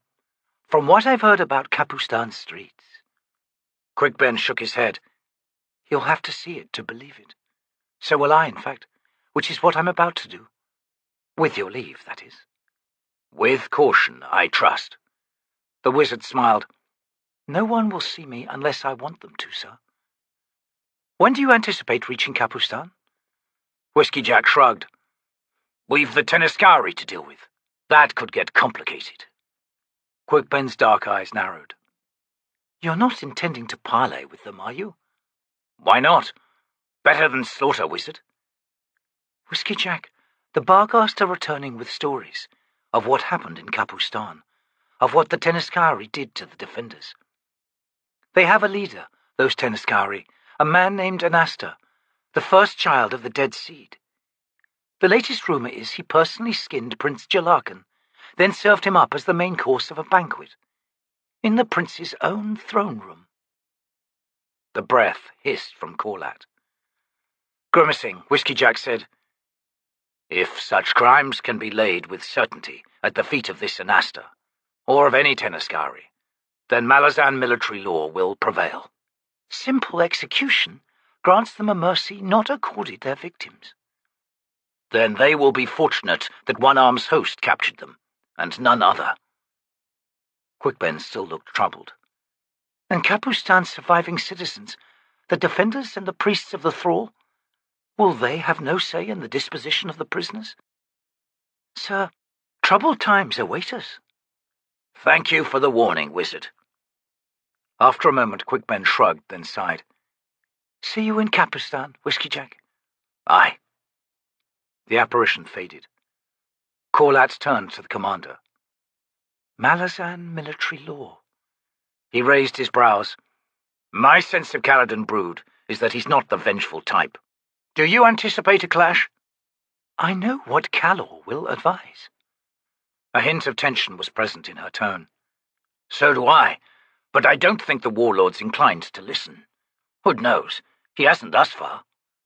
We have not yet seen Capustan. He released a long breath, drew off his gauntlets. Horrors to answer in kind. An unwritten law, she said in a low voice. An ancient law. I don't hold to it, Whiskeyjack growled. We become no better then. Even simple execution. He faced her. Over 200,000 starving peasants. Will they stand about like sheep? Not likely. As prisoners? We couldn't feed them if we tried, nor have we sufficient soldiers to spare guarding them. Corlad's eyes were slowly widening. You are proposing we leave them, aren't you? She's leading up to something here, Whiskeyjack thought. I've caught glimmers before, the whisper of a hidden wedge, poised to drive itself between us. Not all of them. We'll take their leaders, this Anasta and his officers, assuming there are any. If the Teneskari walked a path of atrocity, then the first child led the way. Whiskeyjack shook his head. But the real criminal awaits us within the Domin itself, the seer, who would starve his followers into cannibalism, into madness, who would destroy his own people. We'd be executing the victims. His victims. The Tiste Andii frowned. By that token, we should absolve the Pannion armies as well, Whiskeyjack. The Malazan's grey eyes hardened. Our enemy is the Seer. Dujek and I agree on this. We're not here to annihilate a nation. The armies that impede our march to the Seer we will deal with, efficiently. Retribution and revenge are distractions. And what of liberation? The conquered cities? Incidental, Caladan. I'm surprised at your confusion on this. Brood saw it the same as we did, at that first parley when tactics were discussed. We strike for the heart. I believe you misunderstood, Whiskeyjack. For over a decade, the Warlord has been waging a war of liberation, from the rapacious hunger of your Malazan Empire. Caladan Brood has now shifted his focus. A new enemy, but the same war. Brood is here to free the Pannions. Hood's breath! You can't free a people from themselves! He seeks to free them from the Seer's rule. And who exalted the Seer to his present status? Yet you speak of absolving the commonalty, even the soldiers of the Pannion armies, Whiskeyjack. And that is what is confusing me. Not entirely, Whiskeyjack thought. We speak at cross purposes here, Caladan. Neither I nor Dujek will willingly assume the role of judge and executioner, should we prove victorious. Nor are we here to put the pieces back together for the Pannions. That's for them to do. That responsibility will turn us into administrators, and to effectively administrate, we must occupy. She barked a harsh laugh. And is that not the Malazan way, Whiskeyjack? This is not a Malazan war. Isn't it? Are you sure? He studied her through slitted eyes. What do you mean? We're outlawed, woman. Onearm's host is... He fell silent, seeing a flatness come to Caladan's gaze, then realized too late that he had just failed a test. And with that failure had ended the trust that had grown between them. Damn, I walked right into it, he thought. Wide-eyed stupid. She smiled then, and it was a smile of pain and regret. Dujek approaches. You might as well await him here. The Tiste Andii turned and strode from the tent. Whiskeyjack stared after her. Then, when she had left, he flung his gauntlets on the map table and sat down on Dujek's cot. Should I have told you, Caladan? He thought. The truth? That we've got a knife at our throats, and the hand holding it, on Empress Lacine's behalf, is right here in this very camp, and has been ever since the beginning. He heard a horse thump to a halt outside the tent. A few moments later, Dujek Onearm entered, his armor sheathed in dust. Ah, wonder where you'd got to. Brood knows, Whiskeyjack cut in, his voice low and raw. Dujek paused but a moment. He does he? What precisely has he worked out? That we're not quite as outlawed as we've made out to be. Any further? Isn't that enough, Dujek? The high fist strode over to the side table, where waited a jug of ale. He unstoppered it and poured 2 tankards full. There are mitigating circumstances, relevant only to us, you and I, and our army, who believe their lives are forfeit in the Empire, Dujek, made into victims once again. No, it's you and I and no one else this time. Dujek drained his tankard, refilled it in silence. Then he said, Are you suggesting we spread our hand on the table for Brood and Caladan, in the hopes that they'll do something about our predicament? I don't know. Not if we're hoping for absolution for having maintained this deceit all this time. That would be a motive that wouldn't sit well with me, even if patently untrue. Appearances will make it seem precisely that, aye. We've been lying to you from the very beginning to save our own necks, but now that you know, we'll tell you. Gods, that's insulting even to me, and I'm the one saying it. All right, the Alliance is in trouble. A thud against the tent flap preceded the arrival of Artanthos. Your pardon, sirs, the man said, flat eyes studying the 2 soldiers in turn before he continued. Brood has called for a council. Ah, standard bearer. Your timing is impeccable, Whiskeyjack thought. Whiskeyjack collected the tankard awaiting him and drained it, then turned to Dujek and nodded. The High Fist sighed. Lead the way, Artanthos. We're right behind you. The encampment seemed extraordinarily quiet. The Maibi had not realized how comforting the army's presence had been on the march. Now only elders and children and a few hundred rearguard Malazan soldiers remained. She had no idea how the battle fared. Either way, deaths would make themselves felt. Mourning among the Rhivi and Barghast, bereft voices rising into the darkness. Victory is an illusion, in all things. She fled in her dreams every night. Fled and was eventually caught, only to awaken. Sudden, as if torn away, her withered body shivering, aches filling her joints. An escape of sorts, yet in truth she left one nightmare for another. An illusion, in all things. This wagon bed had become her entire world, a kind of mock sanctuary that reappeared each and every time sleep ended. The rough woolen blankets and furs wrapped around her were a personal landscape, the bleak terrain of Dunfolds startlingly similar to what she had seen when in the dragon's grip, when the undead beast flew high over the tundra in her dream, yielding an echo of the freedom she had experienced then, an echo that was painfully sardonic. To either side of her ran wooden slats. Their patterns of grain and knots had become intimate knowledge.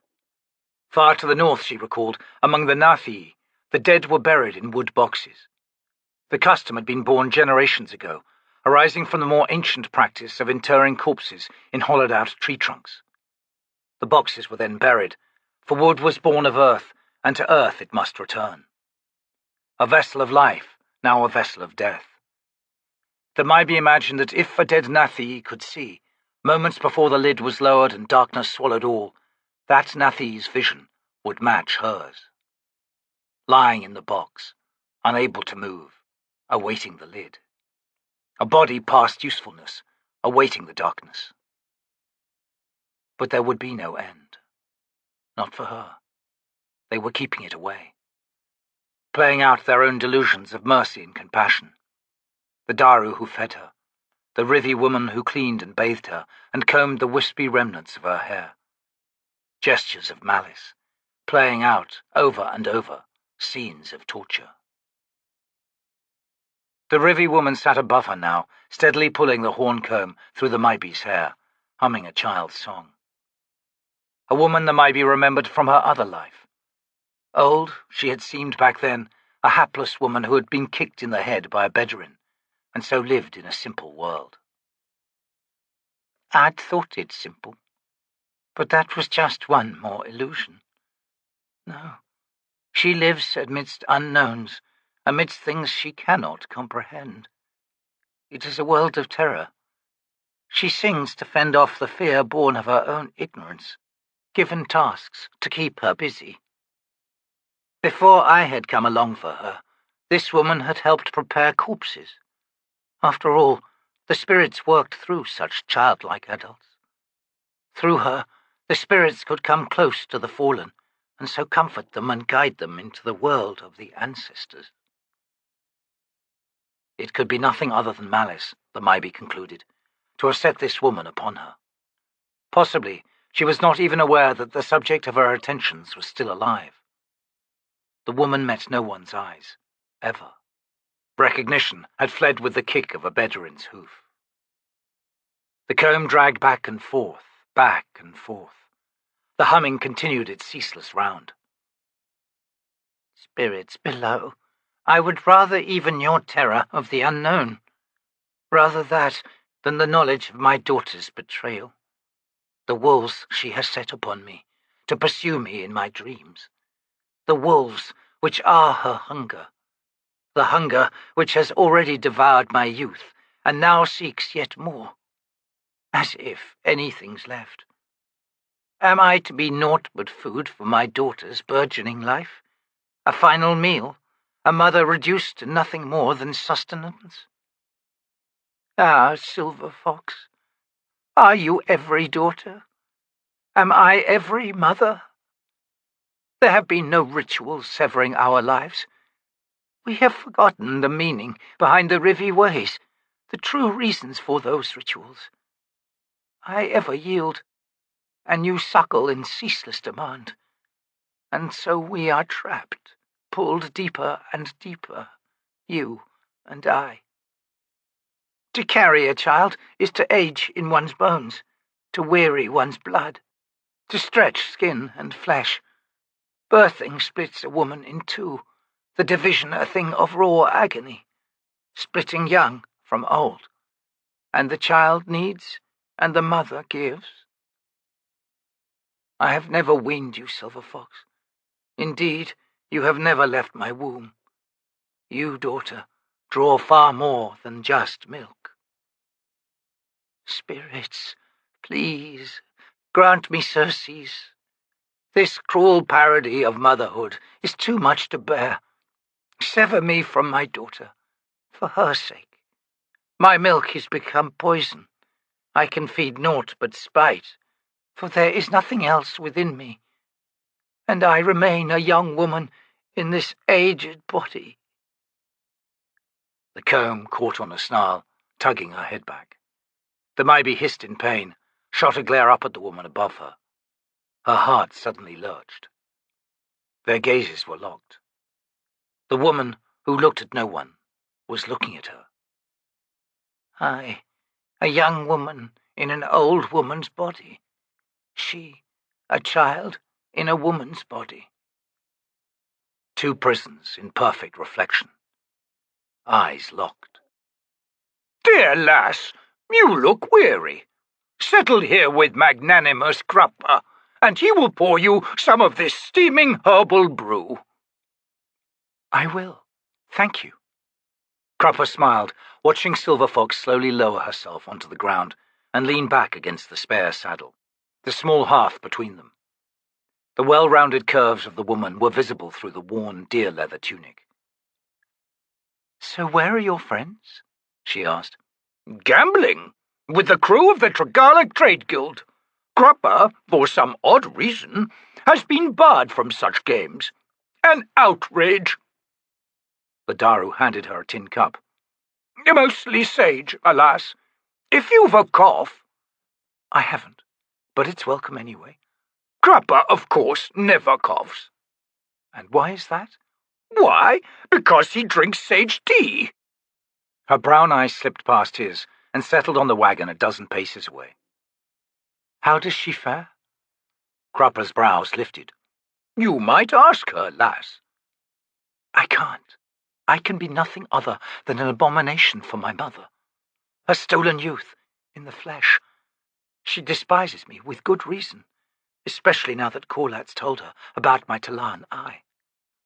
Crupper wonders, do you now doubt the journey undertaken? Silver Fox shook her head, sipped at the tea. It's too late for that. The problem persists, as you well know. Besides, our journey is done. Only hers remains. You dissemble, Crupper murmured. Your journey is anything but done, Silver Fox. But let us leave that subject for the moment, yes? Have you gleaned news of the dreadful battle? It's over. The Pannion forces are no more, barring a couple of 100,000 poorly armed peasants. The white faces have liberated Capustan. What's left of it, that is. The Bridgeburners are already in the city. More pressing, Brood has called a council. You might be interested in attending that. Indeed, if only to bless the gathering with Crupper's awesome wisdom. What of you? Are you not also attending? Silver Fox smiled. As you said earlier, Daru, my journey's not quite over. Ah, yes. Crupper wishes you well in that, lass, and dearly hopes he will see you again soon. The woman's eyes glanced more at the wagon. You will, friend, she replied, then drained her tea and rose with a soft sigh. Crupper saw her hesitate. Lass, is something wrong? I'm not sure. Her expression was troubled. A part of me desires to accompany you to that council. A sudden urge, in fact. Daru's small eyes narrowed. A part of you, Silver Fox? Aye, inviting the question, which part? Whose soul within me now twitches with suspicion? Who senses that sparks are about to fly in this alliance of ours? Gods, even worse, it's as if I know precisely why. But I don't. Tattersail doesn't, yes? Leaving Nightchill and Beladan as potential candidates possessing prescient knowledge fraught with dire motivation. Perhaps that can be said a simpler way. Never mind, Cropper. You are torn, Silver Fox, to put it bluntly. Consider this. Will a minor delay in seeking your destiny unduly affect its outcome? Can you, in other words, spare the time to come with me to the Warlord's command tent? She studied him. You've a hunch as well, don't you? If a rift is imminent, lass, then your personage could prove essential, for you are the bridge indeed between these formidable camps. I don't trust Nightchill, Cropper. Most mortals occasionally fail in trusting parts of themselves. Excepting Cropper, of course, whose well-earned confidence is absolute. In any case, conflicting instincts are woven in our natures, excepting Cropper of... Yes. All right, let's go. A slash of darkness opened in the canvas wall. The mild breath of Corralled Ghislaine flowed into the command tent, dimming the lanterns. Anomander Rake strode through. The midnight rent closed silently behind him. The lanterns flared back into life. Brood's wide, flat face twisted. You are late, he growled. The Malazans are already on their way. Shrugging the black leather cape from his shoulders, the Lord of Moonspawn said, What of it?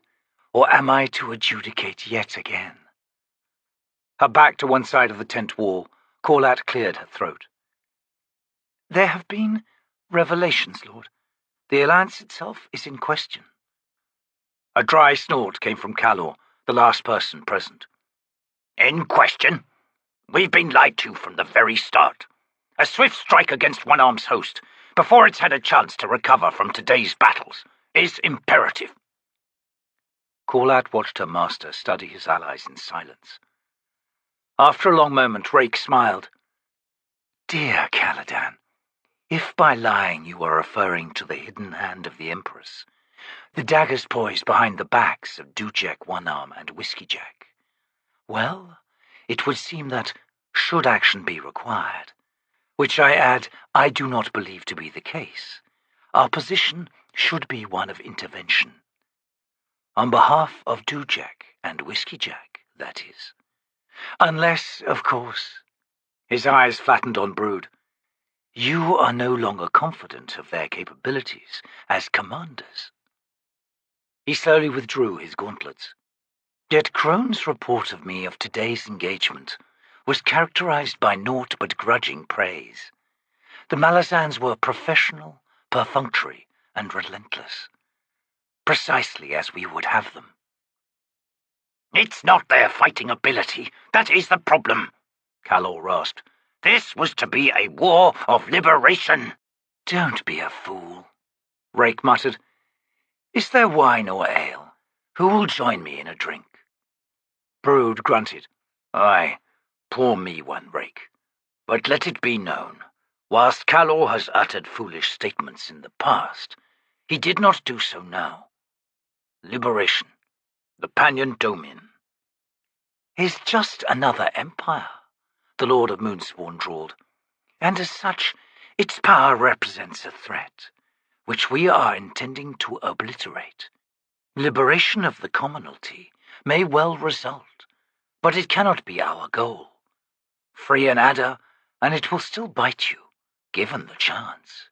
So we are to crush the Pannion Seer, only to have some high fist of the Malazan Empire take his place?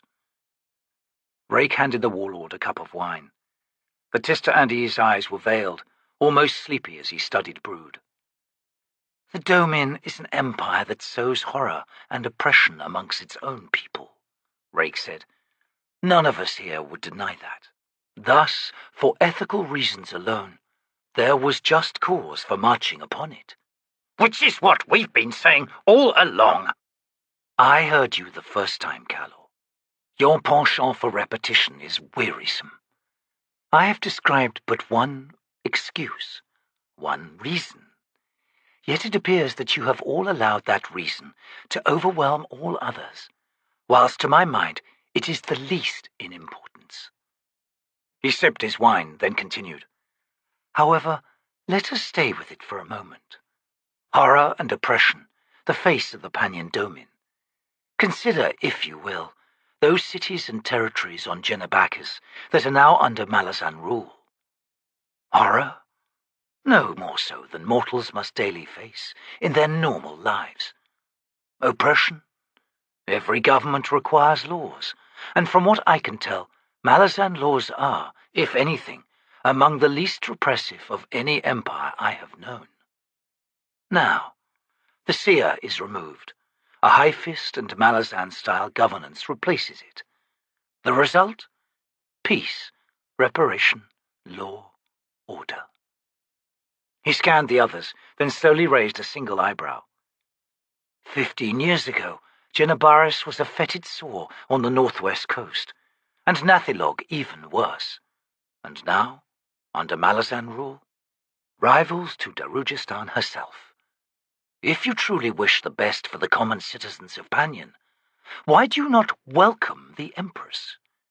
Instead, Dujek and Whiskeyjack are forced into an elaborate charade to win us as allies. They're soldiers, in case you've forgotten. Soldiers are given orders. If they don't like them, that's just too bad.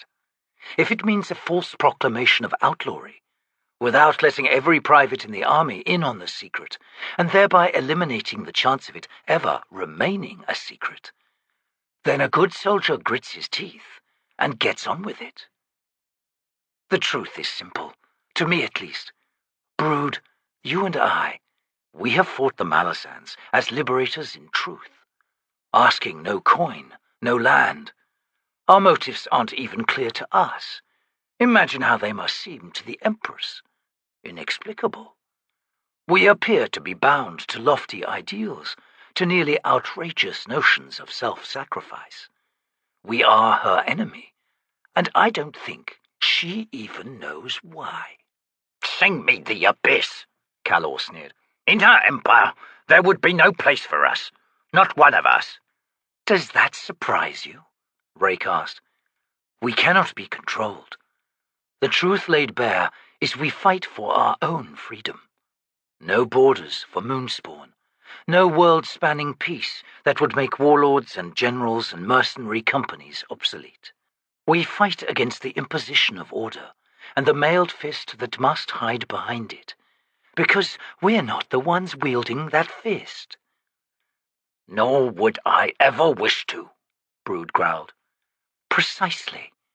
So why begrudge the Empress possessing the desire and its attendant responsibilities?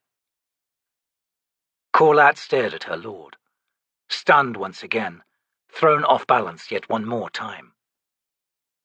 The draconian blood within him, she thought. He does not think as we do. Is it that blood, or something else? She had no answer, no true understanding of the man she followed.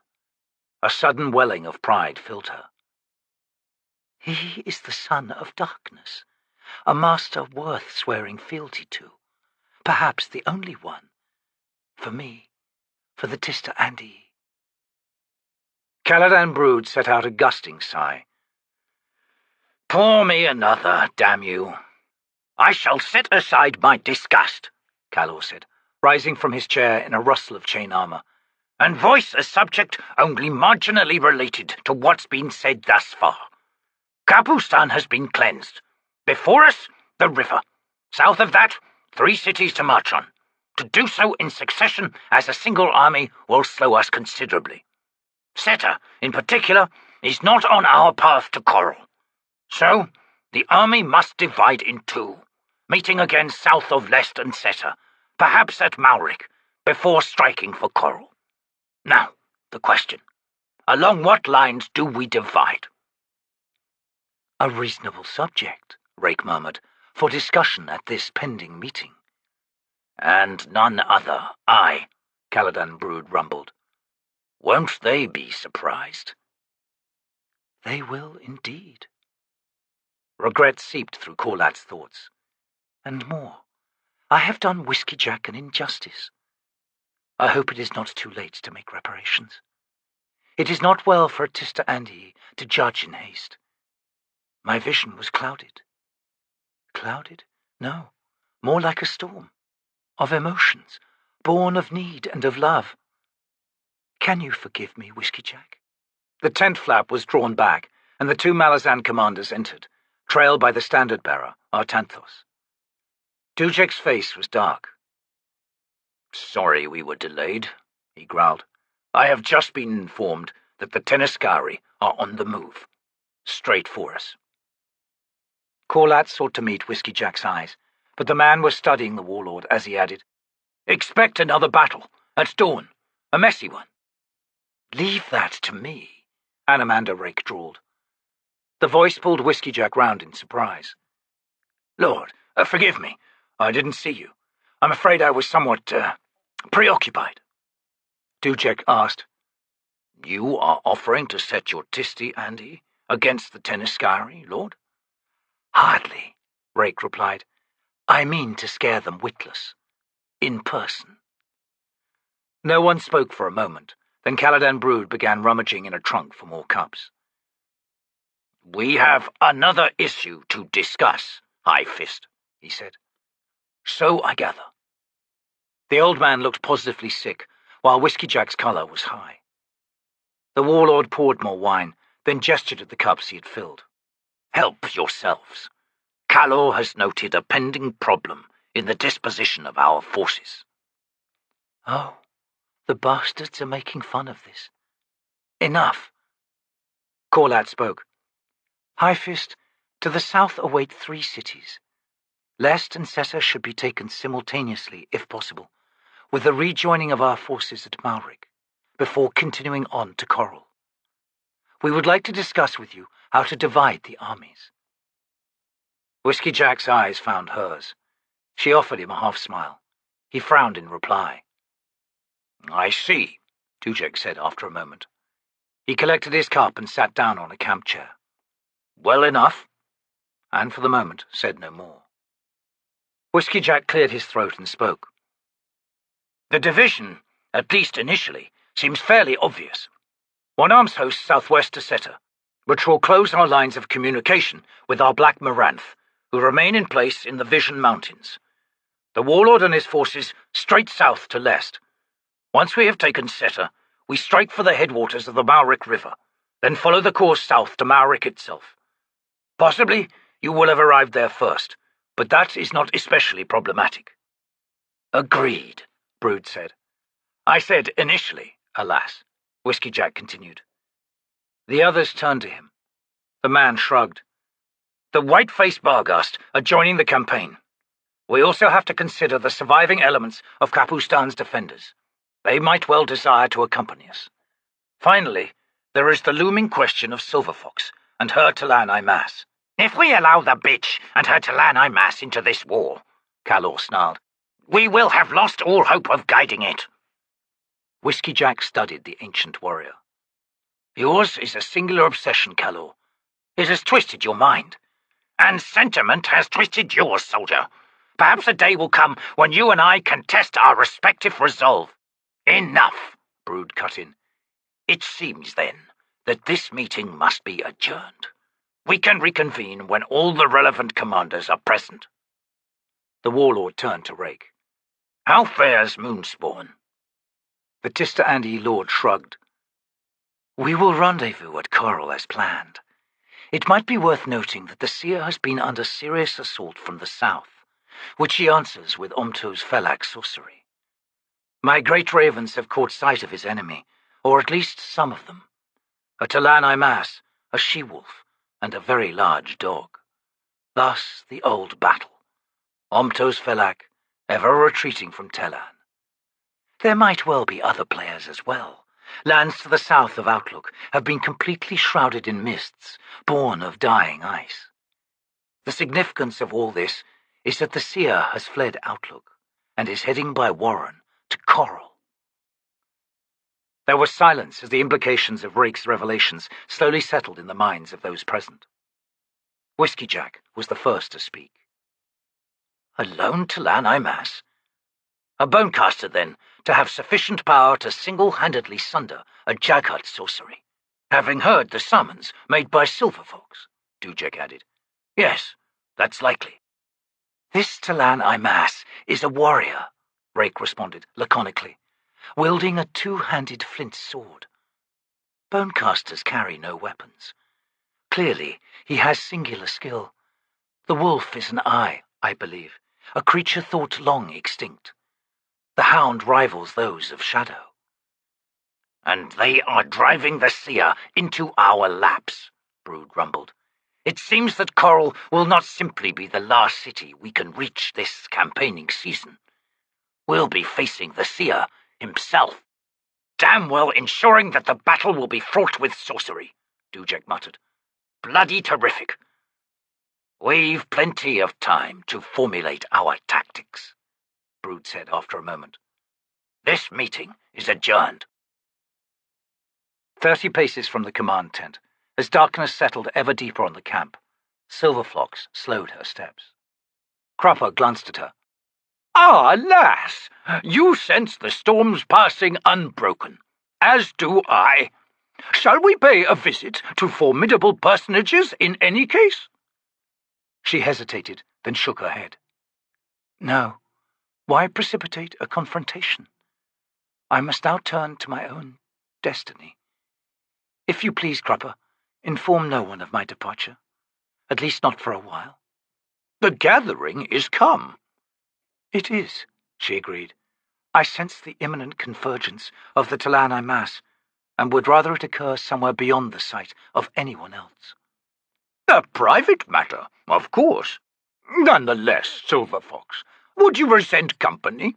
Crupper is wise enough to keep silent when silence is called for, and yet wiser still to speak when wise words are required. Wisdom, after all, is Crupper's blood brother. She smiled down at him. You would witness the second gathering? There is no better witness to all things wondrous than Crupper of Darujistan, lass. Why, the tales that could flow effortlessly from these rather oily lips, should you ever but prod with curiosity.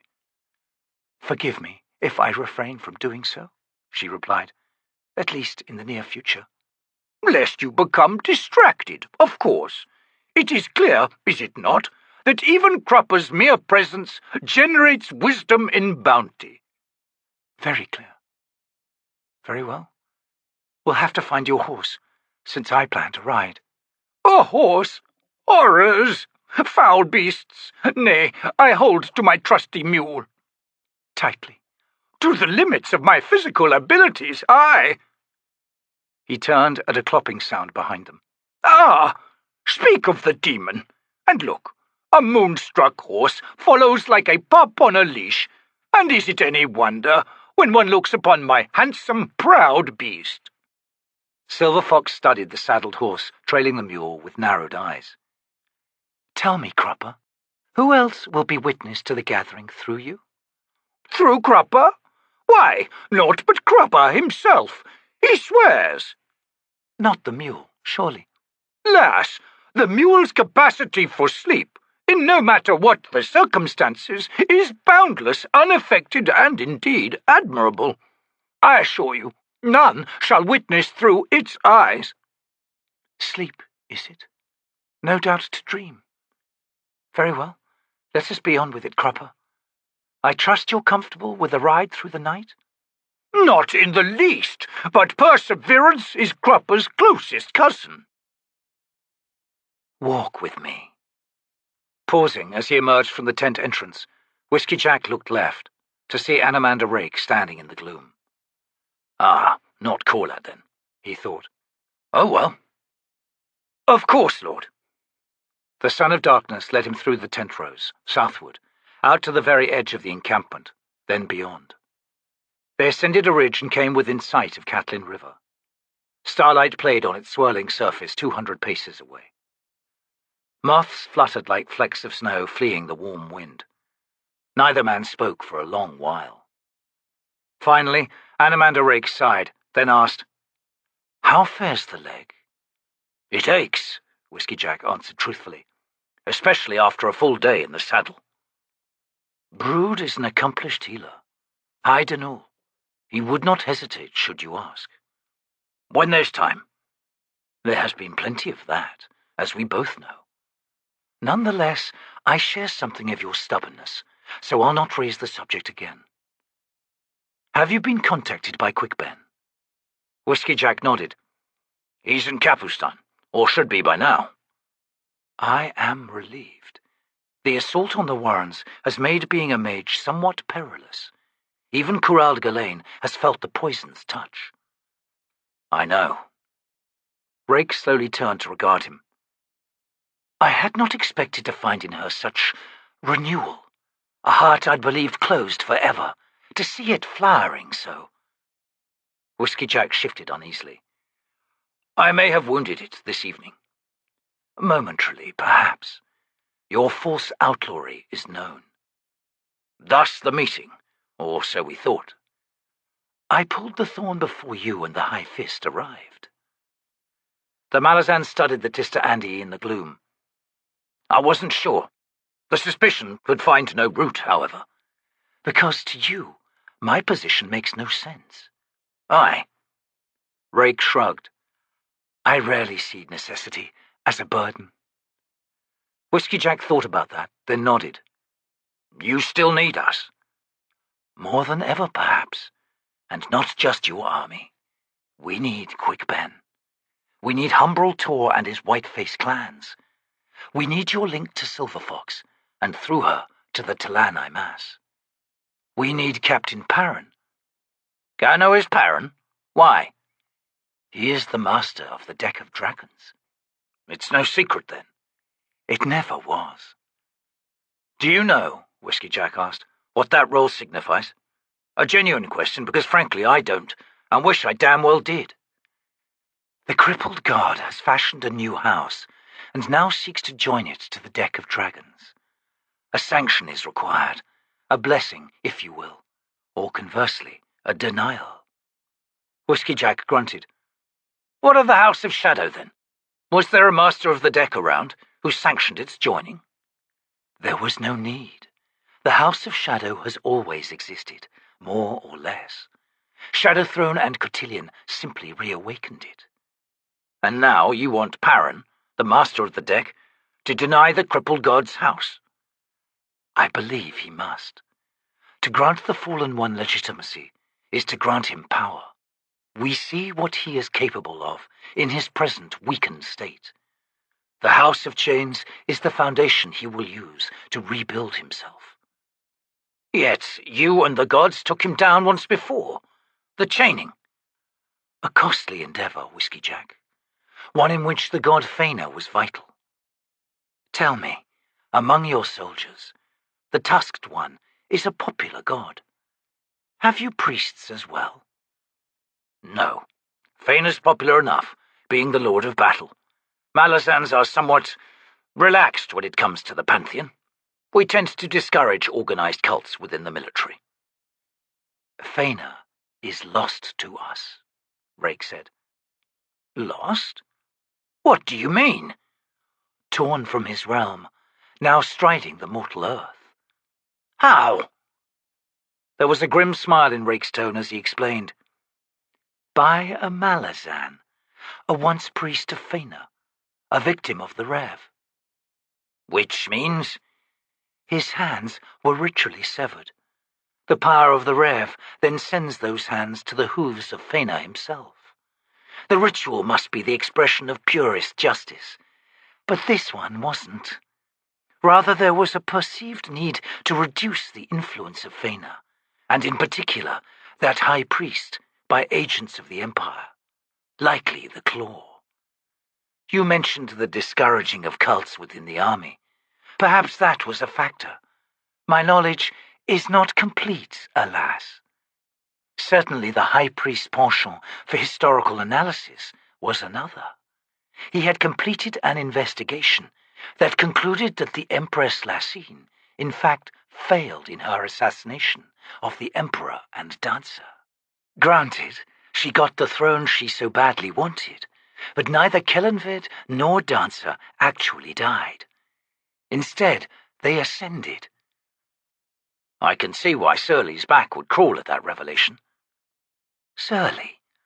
The Empress Lassine. Surly was her old name. In any case, those severed hands were as poison to Faina. He could not touch them, nor could he remove them from his realm. He burned the tattoos announcing his denial upon the High Priest's skin, and so sealed the virulent power of the hands, at least for the time being. And that should have been that. Eventually the priest would die, and his spirit would come to Faina to retrieve what had been cruelly and wrongfully taken from him.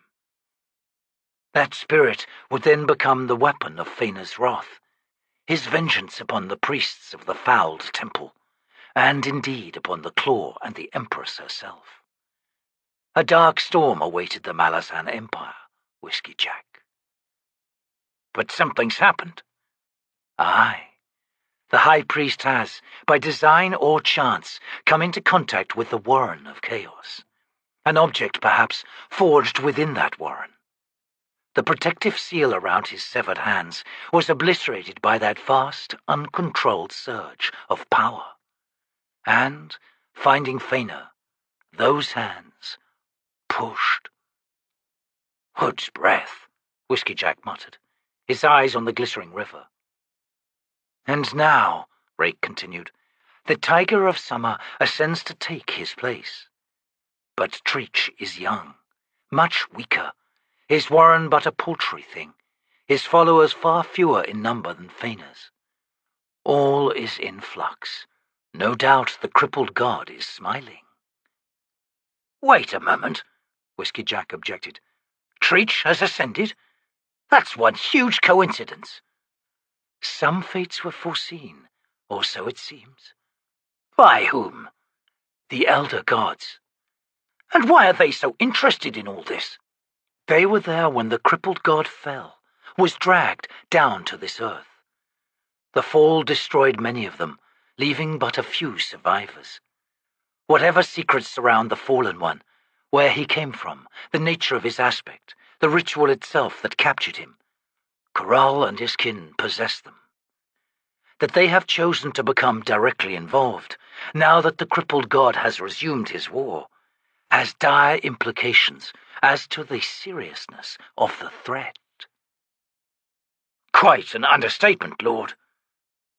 Whiskeyjack said nothing for a time, and then he sighed. Leading us back to Ganoi's Parron and the House of Chains. All right. I understand why you want him to deny the Crippled God's gambit. I should warn you, however, Parron doesn't take orders well. We must hope, then, that he sees which course is wisest. Will you advise him on our behalf? I'll try. Tell me, Whiskeyjack, Rake said in a different tone. Do you ever find the voice of a river unsettling? The Malazan frowned. To the contrary, I find it calming. Ah, this, then, points to the essential difference between us. Between mortals and immortals, Whiskeyjack thought. Beru fend. Anomander Rake, I know precisely what you need. I've a small cask of Gredfalan ale, Lord. I would like to retrieve it now, if you don't mind waiting. A sound plan, Whiskeyjack. And by dawn, may you find the voice grown calm, he thought. The Malazan turned and made his way back to the encampment. As he approached the first row of tents, he paused and turned back to look at the distant figure, standing tall and motionless on the grassy ridge. The sword Dragnapur, strapped crossways on Anomander Rake's back, hung like an elongated cross, surrounded in its own breath of preternatural darkness. Alas, I don't think Gredfalan ale will be enough, he thought. And which warren will you choose for this? Quickben studied the sprawled bodies and the tumbled, blood-stained stones of the city wall. Spot fires were visible through the gap, smoke blotting the night sky above dark, seemingly lifeless buildings. Rashan, I think, he said. Shadow. I should have guessed. T'lan scrambled atop a heap of corpses, then turned to look at the wizard. Shall we proceed? Quickben opened the warren, tightly leashed, and held it close about him. The sorcery swallowed him in shadows. T'lan snickered, then approached. I shall ride your shoulder for this, yes? If you insist, the wizard grumbled. You leave me little choice. To control a warren by tumbling it before you and sweeping it up behind you may well reveal your mastery, but I am left with little room to maneuver within it. Though why we need bother with warrens at all right now is beyond me. I need the practice. Besides, I hate being noticed. Quickben gestured. Climb aboard, then. The stick snare clambered up the wizard's leg, set its feet of bound twine on his belt, then dragged itself up Quickben's tunic. The weight, as T'lan settled on his left shoulder, was insubstantial. Twig fingers closed on his collar. I can handle a tumble or two, the stick snare said, but don't make a habit of it. Quickben moved forward, slipping through the gap in the wall. The firelight threw stark slashes through the shadows, randomly painting glimpses of the wizard's body. Deep shadow cutting through any firelit scene would have been noticeable. He concentrated on blending into what surrounded him. Flame, smoke, and ashes. Vague moans from collapsed buildings. A few streets away, the morning chant of Barghast. The Pannions are all gone, T'lan whispered. Why the need to hide? It's my nature. Caution keeps me alive. Now be quiet. He entered a street lined by Daru estates. While other avenues evinced the efforts of the white-faced tribes to clear away bodies, no such task had taken place here. Pannion soldiery lay dead in appalling numbers, heaped around one estate in particular, its blackened gatehouse a more ringed in dried blood. A low wall ran to either side of the gate. Dark, motionless figures stood guard along it, apparently perched on some kind of walkway halfway up the other side. Crouched at the foot of another building 60 paces away, Quickben studied the scene. The bitter breath of sorcery still clung to the air. On his shoulder, T'lan hissed in sudden recognition. The necromancers!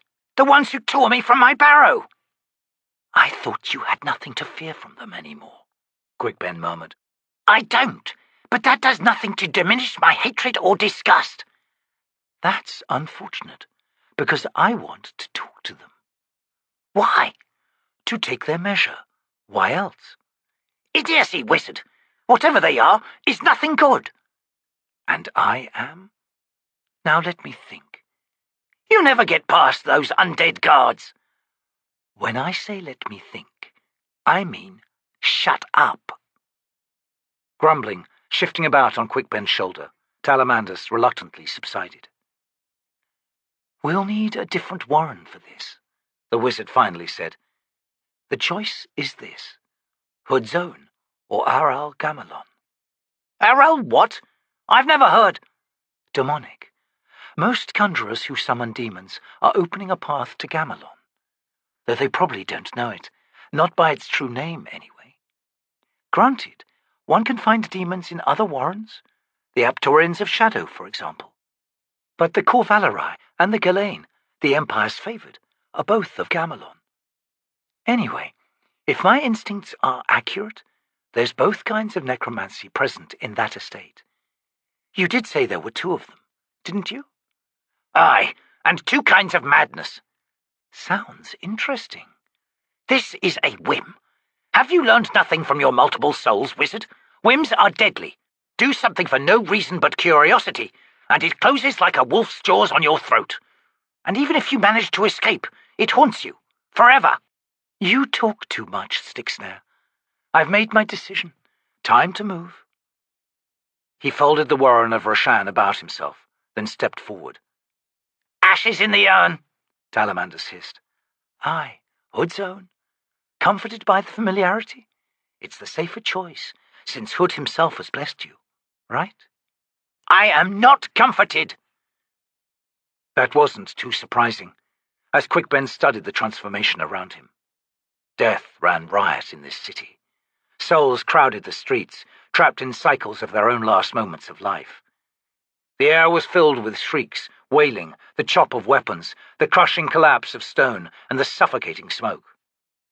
Layered beneath this were countless other deaths, those that were set down, like successive snowfalls, on any place where humans gathered. Generation upon generation. Yet, Quickben slowly realized, this conflagration was naught but echoes, the souls themselves ghostly. Gods below, he murmured in sudden understanding. This is but memory, what the stones of the streets and buildings hold, memories of the air itself. The souls, they've all gone through Hood's gate. Talamandas was motionless on his shoulder. You speak true, wizard, he muttered. What has happened here? Who has taken all these dead? Taken? Aye, under wing. They've been blessed, one and all. Their pain ended. Is this the work of the Mask Council? The stick snare spat. Those fools? Not likely. Quickben said nothing for a time, then he sighed. Kapustan might recover, after all. I didn't think that was possible. Well, shall we walk with these ghosts? Do we have to? Not replying, Quickben strode forward. The undead guards, Domin and Erdeman, were dark smears, stains on Hood's own warren, but they were blind to his presence in the realm where the wizard now walked. Of the two necromancers residing within, one was now negated. The only risk remaining was if the other one, the summoner, had released any demons to supplement the estate's defences. Quickben strode through the gateway. The compound before him was clear of any bodies, though caked blood coated the flagstones here and there. Twig fingers spasmed tight on his shoulder. I smell! The Syrinth demon had been squatting in front of the main house doors, draped in the lintelstone's shadow. It now grunted and heaved its bulk clear of the landing, coming into full view. Swathed in folds of toad-like skin, splay-limbed, with a wide, low head that was mostly jaws and fangs, the Syrinth massed more than a Bedouin bull. In short bursts, however, it could be lightning fast. A short burst was all it needed to reach Quickben and Talamandas. The stick snare shrieked. Quickben lithely sidestepped, even as he unfolded yet another warren, this one layered over Hood's own. A backward stride took him into that warren, where heat flowed like liquid, and dry amber light suffused the air. The Syrinth wheeled, then dropped flat on its belly within Aral Gamelon. Quickben edged further into the demonic warren. Whining, the Syrinth sought to follow, only to be brought short by a now visible iron collar and chain, the chain leading back out, all the way, Quickben knew, to whatever binding circle the summoner had conjured when chaining this creature. Too bad, friend, the wizard said as the demon squealed. Might I suggest a deal, Syrinth? I break the chain, and you go find your loved ones. Peace between us. The creature went perfectly motionless. Folded lids slid back to reveal large, luminous eyes. In the mortal realm they had just left, those eyes burned like fire. Here, within Aral Gamelon, they were almost docile. Almost, Quickben thought. Don't fool yourself, Quick. This thing could gobble you up in one bite. Well? The Syrinth slithered sideways, stretched its neck. Sorcery glowed from the collar and chain, the iron crowded with carved glyphs. I'll need to take a closer look, Quickben told the demon. Know that Hood's warren remains with us? Not well enough, Talamandas hissed. Those undead guards have seen us. We've a few moments yet, Quickben replied. If you shut up, that is. Syrinth, if you attack me when I come close, I'll reveal for you another chain about your neck. Hood's. Dead, but not dead. Trapped in the in-between. Forever. Understand me? The creature squealed again, but made no other move. Good enough. You fool! Ignoring the stick snare, Quickben stepped to the side of the huge demon. He knew that head could snap round fast enough to be nothing more than a blur, the jaws opening to swallow head, shoulders, Talamandus included, and torso down to hips. He studied the glyphs, then grunted. Accomplished indeed. The key, however, to breaking this chaining lies in unravelling but a single thread. The challenge is finding the right one. Will you hurry? Those undead are converging. On us! A moment, please. Quickben leaned closer, squinting at the sigils. Curious, he murmured. This is Corelry script. High Corelry, which hasn't been used in centuries. Well, easy enough then.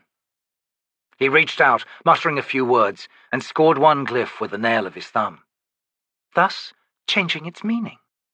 Gripping the chain on either side of the marred sigil, Quickben gave a quick yank.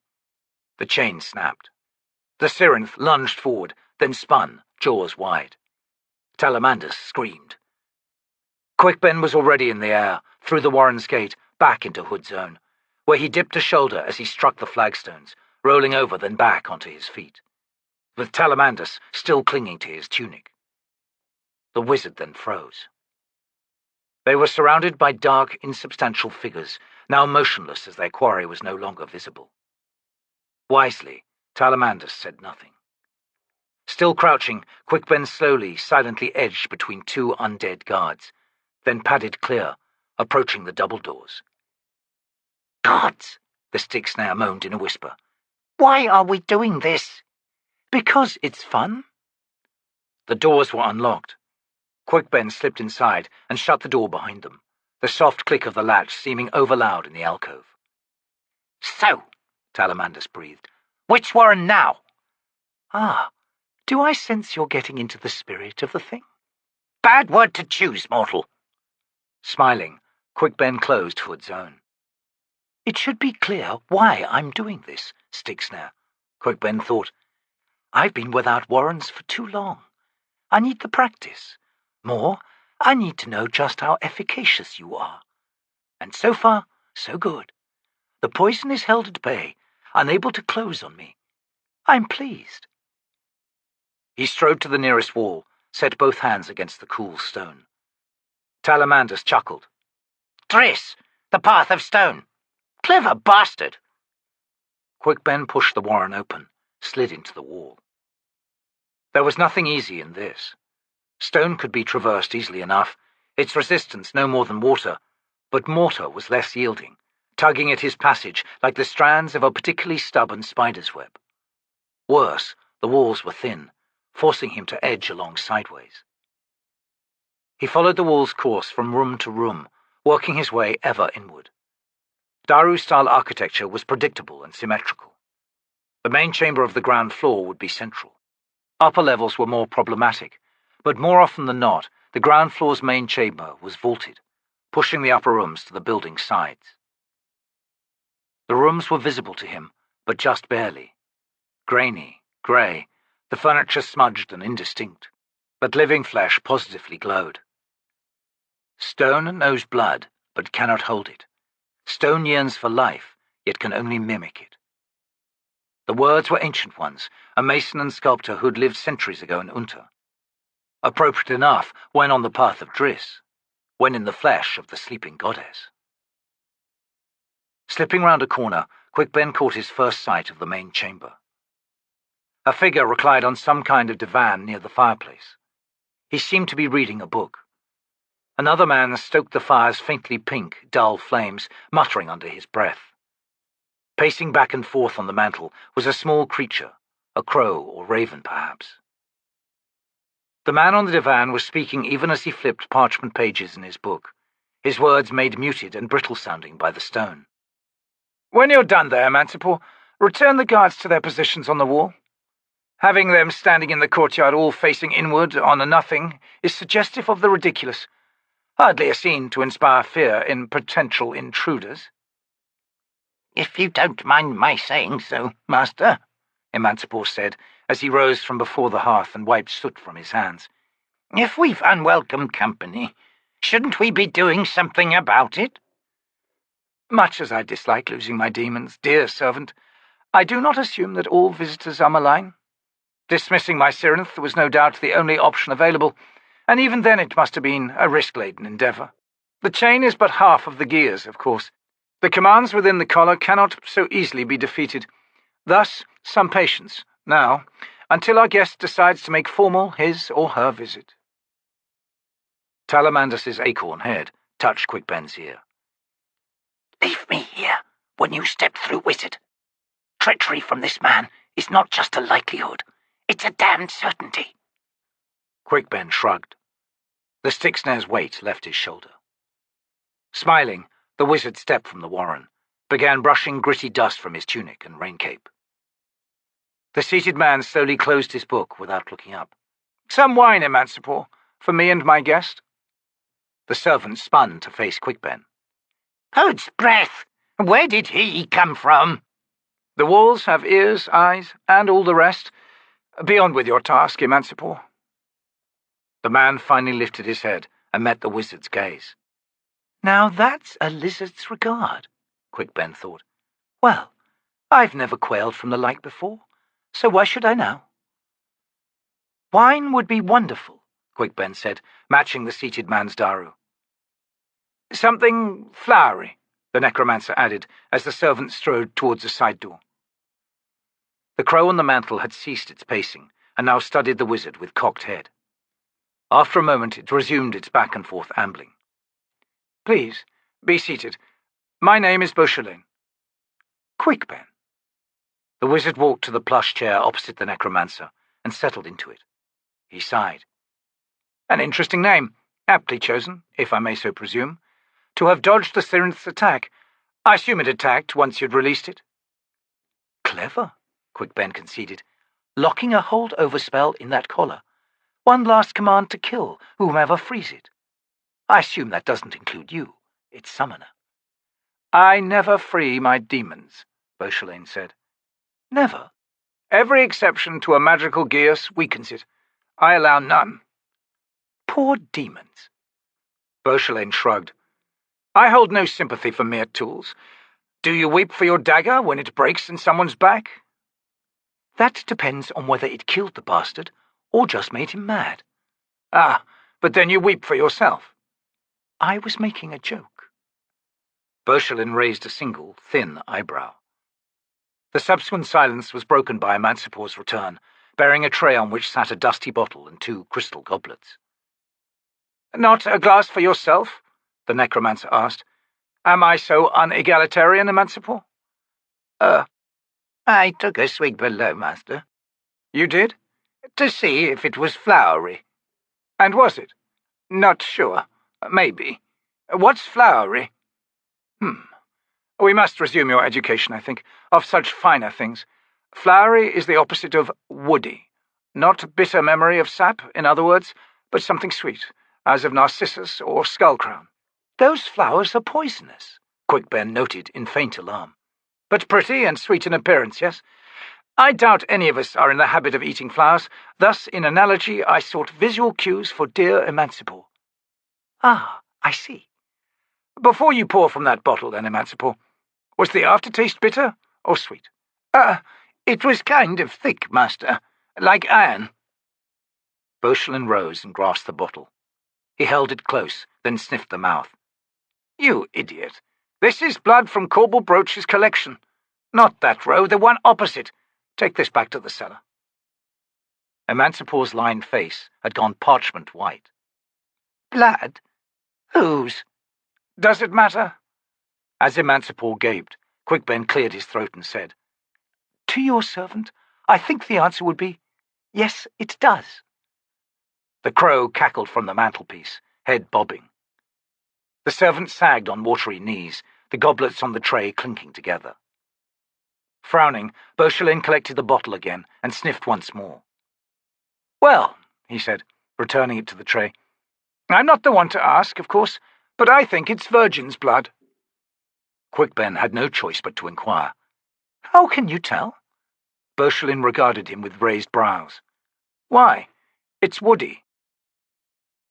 To Hood with plans. Perrin sat slouched on one of the lower benches in the thrall's council chamber. The night outside seemed to have flowed into the vast, dusty room, dulling the torchlight along the walls. Before him, the floor had been gutted, revealing an array of dust-caked outrigger canoes. The wrapped corpses that had once filled them had been removed by the Barghast in solemn ceremony, but, to the captain's senses, the most important artifacts had been left behind. His eyes never left the seafaring canoes, as if they held truths that might prove overwhelming, if only he could glean them. The pain in his stomach rode dwindling echoes. He thought he now understood the source of his illness. He was not a man who welcomed power, but it had been thrust upon him regardless. Nothing so clear or obvious as a sword, such as Dragnipur. Nothing that he could wield, cutting through enemies like an avenging demon who knelt only before cold justice. Yet power nonetheless. Sensitivity to unseen currents, knowledge of the interconnectedness that bound all things and everyone to everyone else. Ganois Perrin, who despised authority, had been chosen as an adjudicator. A mitigator of power whose task was to assert a structure, the rules of the game, upon players who resented every challenge to their freedom to do as they pleased. Worse than a Malazan magistrate in Unta, he thought, holding fast to the law, whilst being pressured by every influence imaginable, from rival factions to the wishes of the Empress herself. Prod and pull, push and tug, turning even the easiest and most straightforward of decisions into a nightmare. No wonder my body recoils, seeks to reject what has been forced upon me. He was alone in the thrall's council chamber. The Bridgeburners had found the Gidrath barracks more to their style, and were no doubt gambling and drinking themselves blind with the 100 Gidrath who comprised the thrall's inner guard, whilst the priests of the Mass Council had retired for the night. And it seemed Trake's mortal sword, the man named Gruntle, had initiated a friendship with humble Traw's daughter, Heaton, in a manner that Perrin suspected might eventually result in kin ties with the Whiteface clan. The two had made their way into the heart of the thrall, no doubt in search of somewhere private, much to the disgust of the woman, T'lan Imass. Shieldan Villet-Kovin had led his troop back to the barracks near Jalarkan's palace, to effect repairs and, come the morrow, begin the task of retrieving the refugees hidden in the tunnels beneath the city. The resurrection of Kapustan would likely prove torturous and anguished, and the captain did not envy the Grey Sword the task. We, on the other hand, will have moved on, he thought.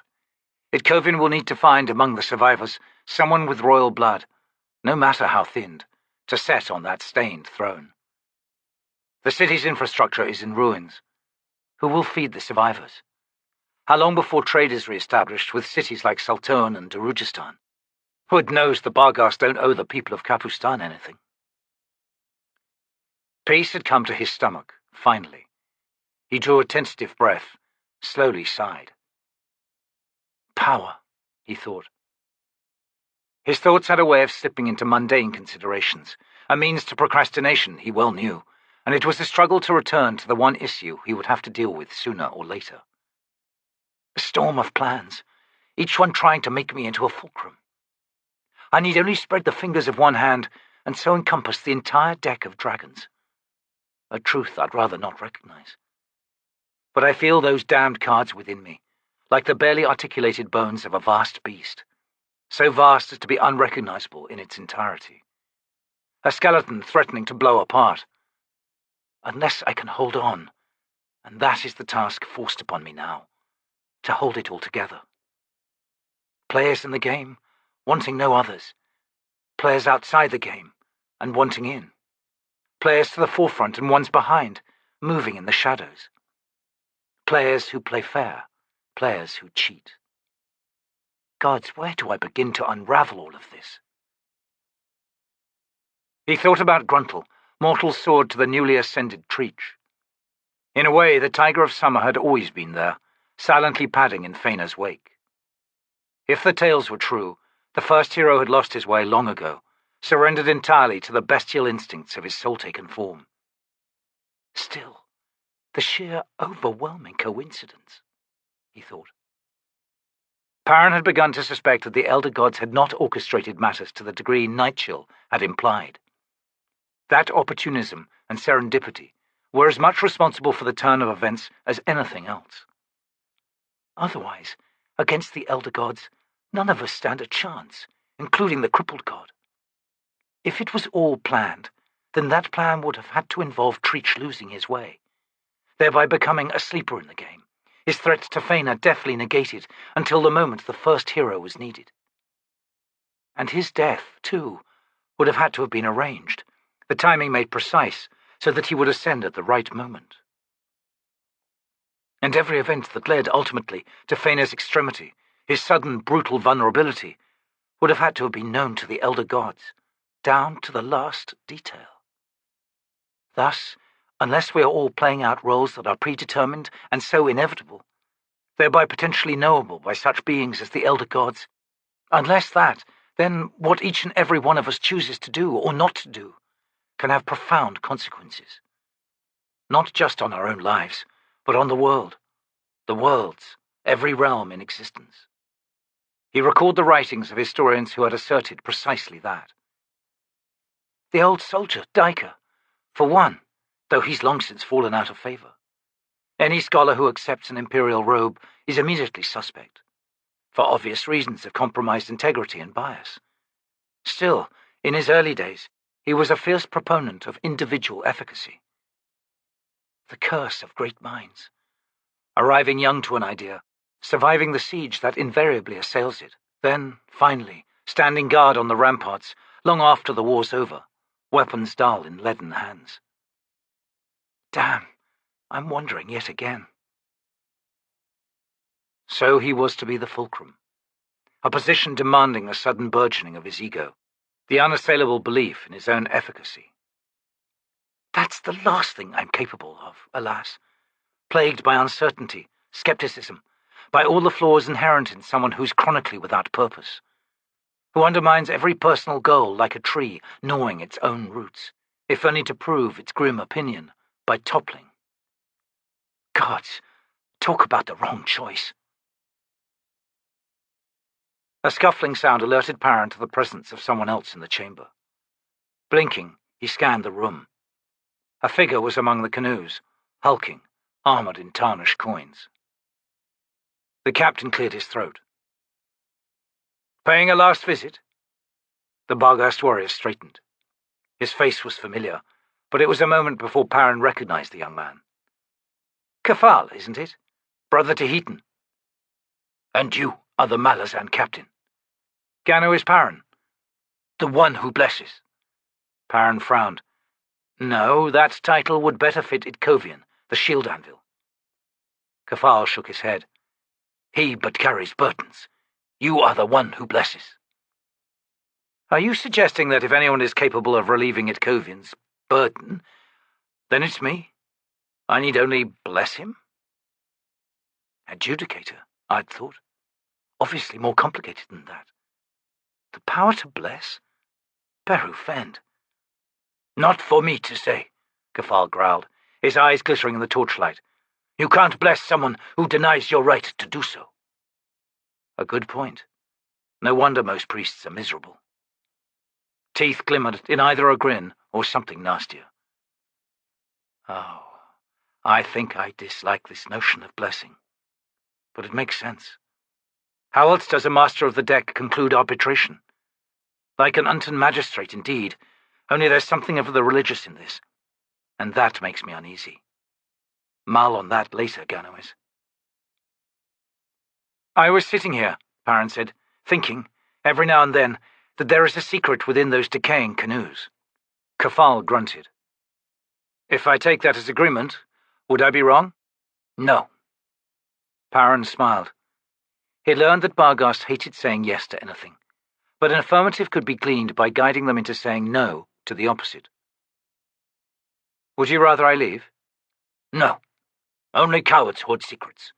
Come closer, if you like, and witness at least one of the truths within these ancient craft.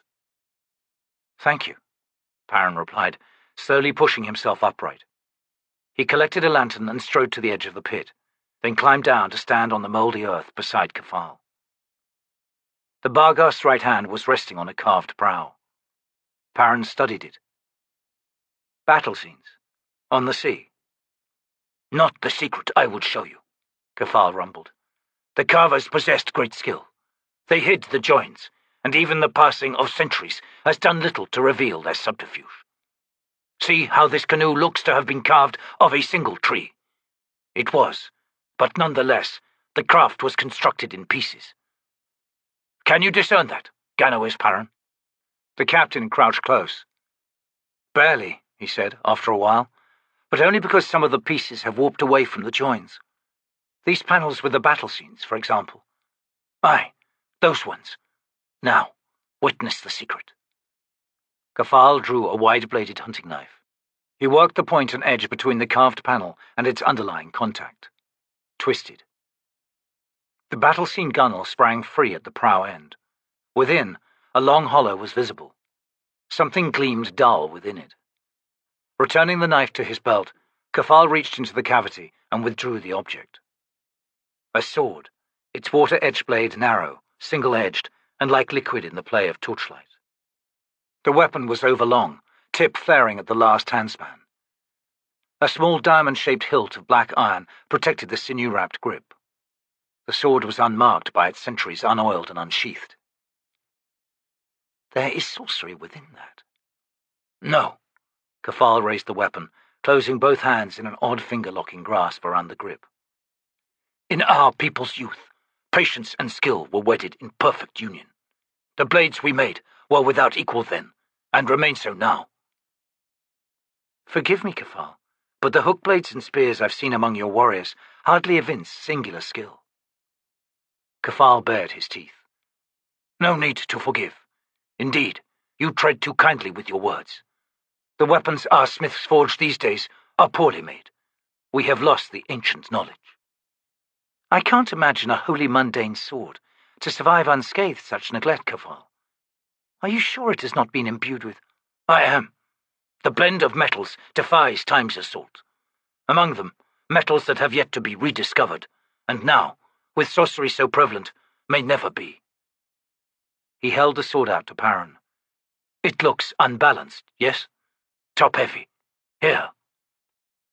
Paran accepted the weapon. It was as light as a dagger. Impossible, he muttered. It must break. Not easily, Captain. The flex seems stiff, yes? Thus you conclude it is brittle, but it is not. Examine the edge. There are no nicks, yet this particular sword has seen battle many, many times. The edge remains true and sharp. This sword does not need mothering. Handing it back, Paran turned his gaze upon the canoes. And these craft possess more of such weapons? They do. Who will use them? The war chiefs? No. Children. Children. Carefully selected, to begin their training with these swords. Imagine swinging this blade, Captain. Your muscles are tuned to something far heavier. You will either overswing or overcompensate. A hard blow could spring it from your hand. No. The true potential of these swords can only be found in hands that know no other weapon. And much of what those children learn, they must do so by themselves. After all, how can we teach what we do not know? And what will be the purpose of these swords? Of those young warriors who will wield them? You may find an answer, one day, Ganois Paran. Paran was silent for a time. I think, he finally said, I have gleaned another secret. And what is that? You will dismantle these canoes, Paran thought. Learn the art of making them. Will the land remain your home for much longer, Barghast? Kafal smiled. No. Thus. Captain, Umbral Tor would ask something of you. Would you hear his request from him, or may I voice it on his behalf? Go ahead. The Barghast would have their gods blessed. What? You don't need me for that. That is true. We ask it nonetheless. Well, let me think about it, Kafal. One of my problems is I don't know how it's done. Do I just walk up to the bones and say, I bless you? Or is something more complicated necessary? Kafal's heavy brows rose. You do not know? No. You might want to call together all your shamans and discuss the matter. Aye, we shall need to do just that. When we discover the ritual that is necessary, will you agree to it? I said I'd think about it, Kefal. Why do you hesitate? Because I'm a hood-damn fulcrum, and what I choose to do will change everything, he thought. I intend no offense, but I'm a cautious bastard. A man possessing power must act decisively, Ganawis Paran, else it trickle away through his fingers. When I decide to act, Kefal, it will be decisive, if that makes sense. One thing it won't be is precipitous, and if indeed I possess vast power, then be glad for that. The Barghast warrior grunted. Perhaps your caution is wise, after all. I shall convey your words to my father. So be it. If you wish solitude now, find somewhere else. My kin are coming to retrieve the remaining weapons. This will be a busy night. All right. I'll go for a walk. Be careful, Ganawis Paran. The captain turned. Of what? The Masked Council know what you are, and they dislike it. Why? Kefal grinned once more. Rivals do not sit well with the Masked Council. They have still not relented in acknowledgement of Karuli, who seeks to join their company. You might well be in a position to claim yourself as their master in all things. Eyes are darting within those masks, Captain. Hood's breath, Paran sighed. Who is Karuli, by the way? Kral's high priest. Kral? The elder god? Expect Karuli to seek your blessing, on his god's behalf. Paran rubbed his brow, suddenly weary beyond belief. I've changed my mind, he muttered. Never mind the walk. What will you do? Find a hole and crawl into it, Kefal. The warrior's laugh was harsh, and not quite as sympathetic as Paran would have liked. Emancipor Rhys had managed to find a more suitable bottle from the cellars, and had filled the 2 goblets before hastily retreating from the room, his sickly pallor, if anything, even starker on his lined face. Quickben was none the less tentative as he took his first sip. After a moment, he swallowed, then sighed. Sitting across from him, Beauchelin half smiled. Excellent. Now, having made the effort to penetrate this estate's defences, you are here with some purpose in mind. Thus you have my utmost attention. Demonic summoning. It's the rarest and most difficult discipline among the necromantic arts. Beauchelin responded with a modest shrug. And the power it draws upon, Quickben continued, while from Hood's own warren, is deeply tainted with chaos, striding both sides of that border between those warrens. As an aside, why do you think the summoning of demons is death aspected? The assertion of absolute control over a life force, Quickben. The threat of annihilation is inherently death aspected. Regarding your observation of the influence of the Warren of Chaos, do go on. The Warrens have been poisoned. Ah, there are many flavours to chaotic power. That which assails the Warrens has little to do with the elements of the Warren of Chaos, with which I am involved.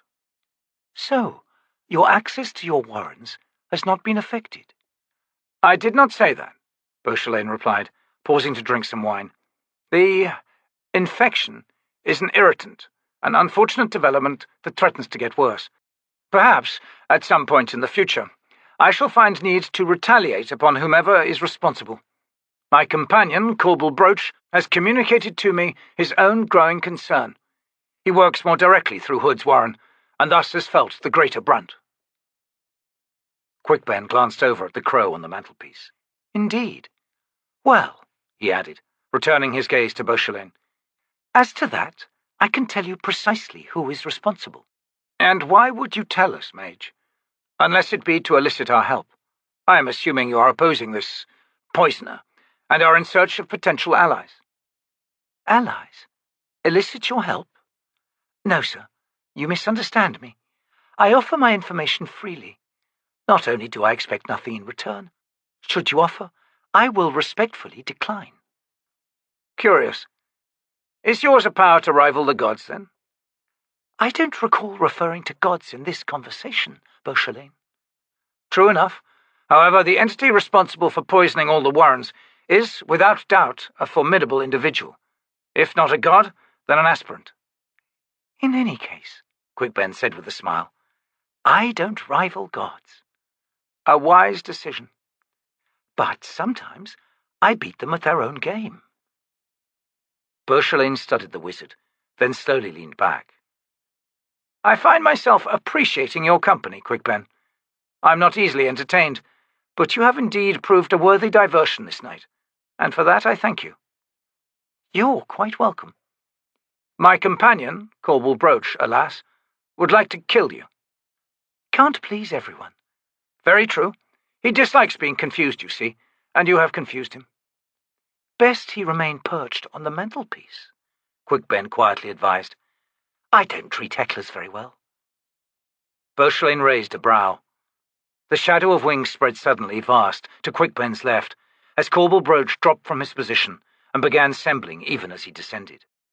The Malazan flung his left arm out, waves of layered sorcery sweeping across the intervening space to strike the necromancer.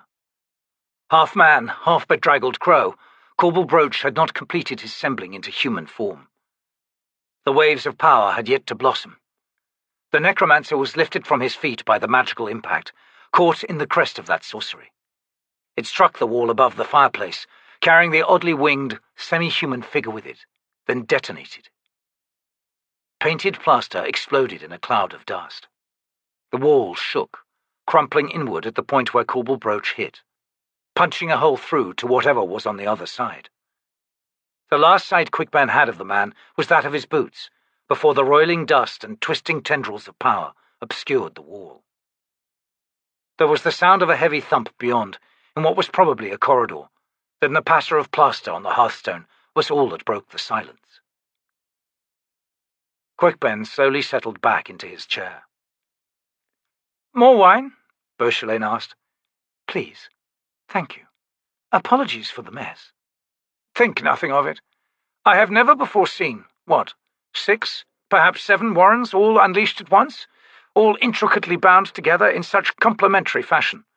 You, sir, are an artist. Will Corporal Broach recover?"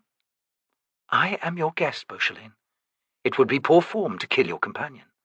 After all, strictly speaking, I am his guest as well." With the chimney thoroughly compromised, the room was slowly filling with smoke. "True," Beauchelain admitted, "although I reluctantly point out he sought to kill you." "No need for dismay," the Malazan responded. "I was not greatly inconvenienced." "And that is what I find most astonishing. There was no sign of chaotic poison in your sorcery, Quickben. You can imagine the plethora of questions I would like to ask." There was a groan from the corridor. "And I confess," Beauchelain continued, "that curiosity is a rather obsessive trait of mine, often resulting in regrettable violence to the one being questioned, particularly when he or she is not as forthcoming as I would like. Now, 6, 7 Warrens?" "6. 6 Warrens, then, all at once. Your claim to finding little inconvenience in the effort strikes me as bravado. Therefore, I conclude that you are, shall we say it bluntly, used up." "You make it clear that my welcome is at an end," Quickben said, sighing as he set down the goblet. "Not necessarily. You need only tell me everything, and we can continue in this civil fashion." "I'm afraid that won't be possible," the Malazan replied. "Nonetheless, I will inform you that the entity poisoning the Warrens is the Crippled God.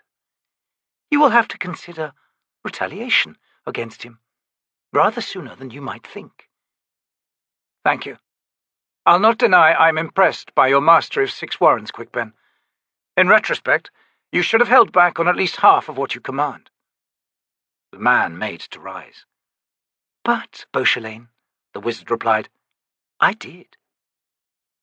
The divan and the man on it fared little better when struck by the power of a half-dozen bound Warrens than had the wall and Corporal Broach moments earlier.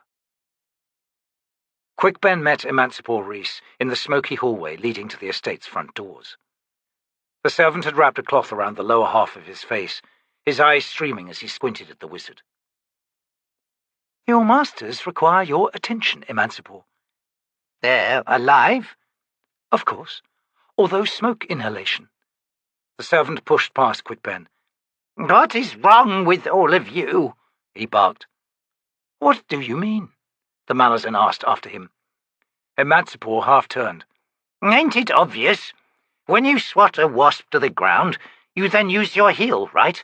Otherwise you're liable to get stung.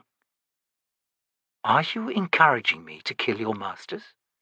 You're all hood-damned idiots. That's what you are. Clean this up, Mancy.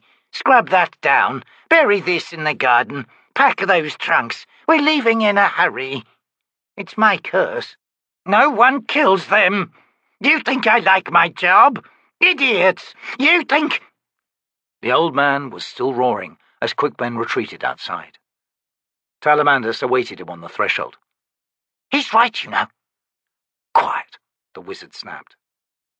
In the courtyard beyond, the undead guards had all toppled from the walkways on the wall and lay sprawled on the flagstones, but movement was returning to them. Limbs wavered and twitched.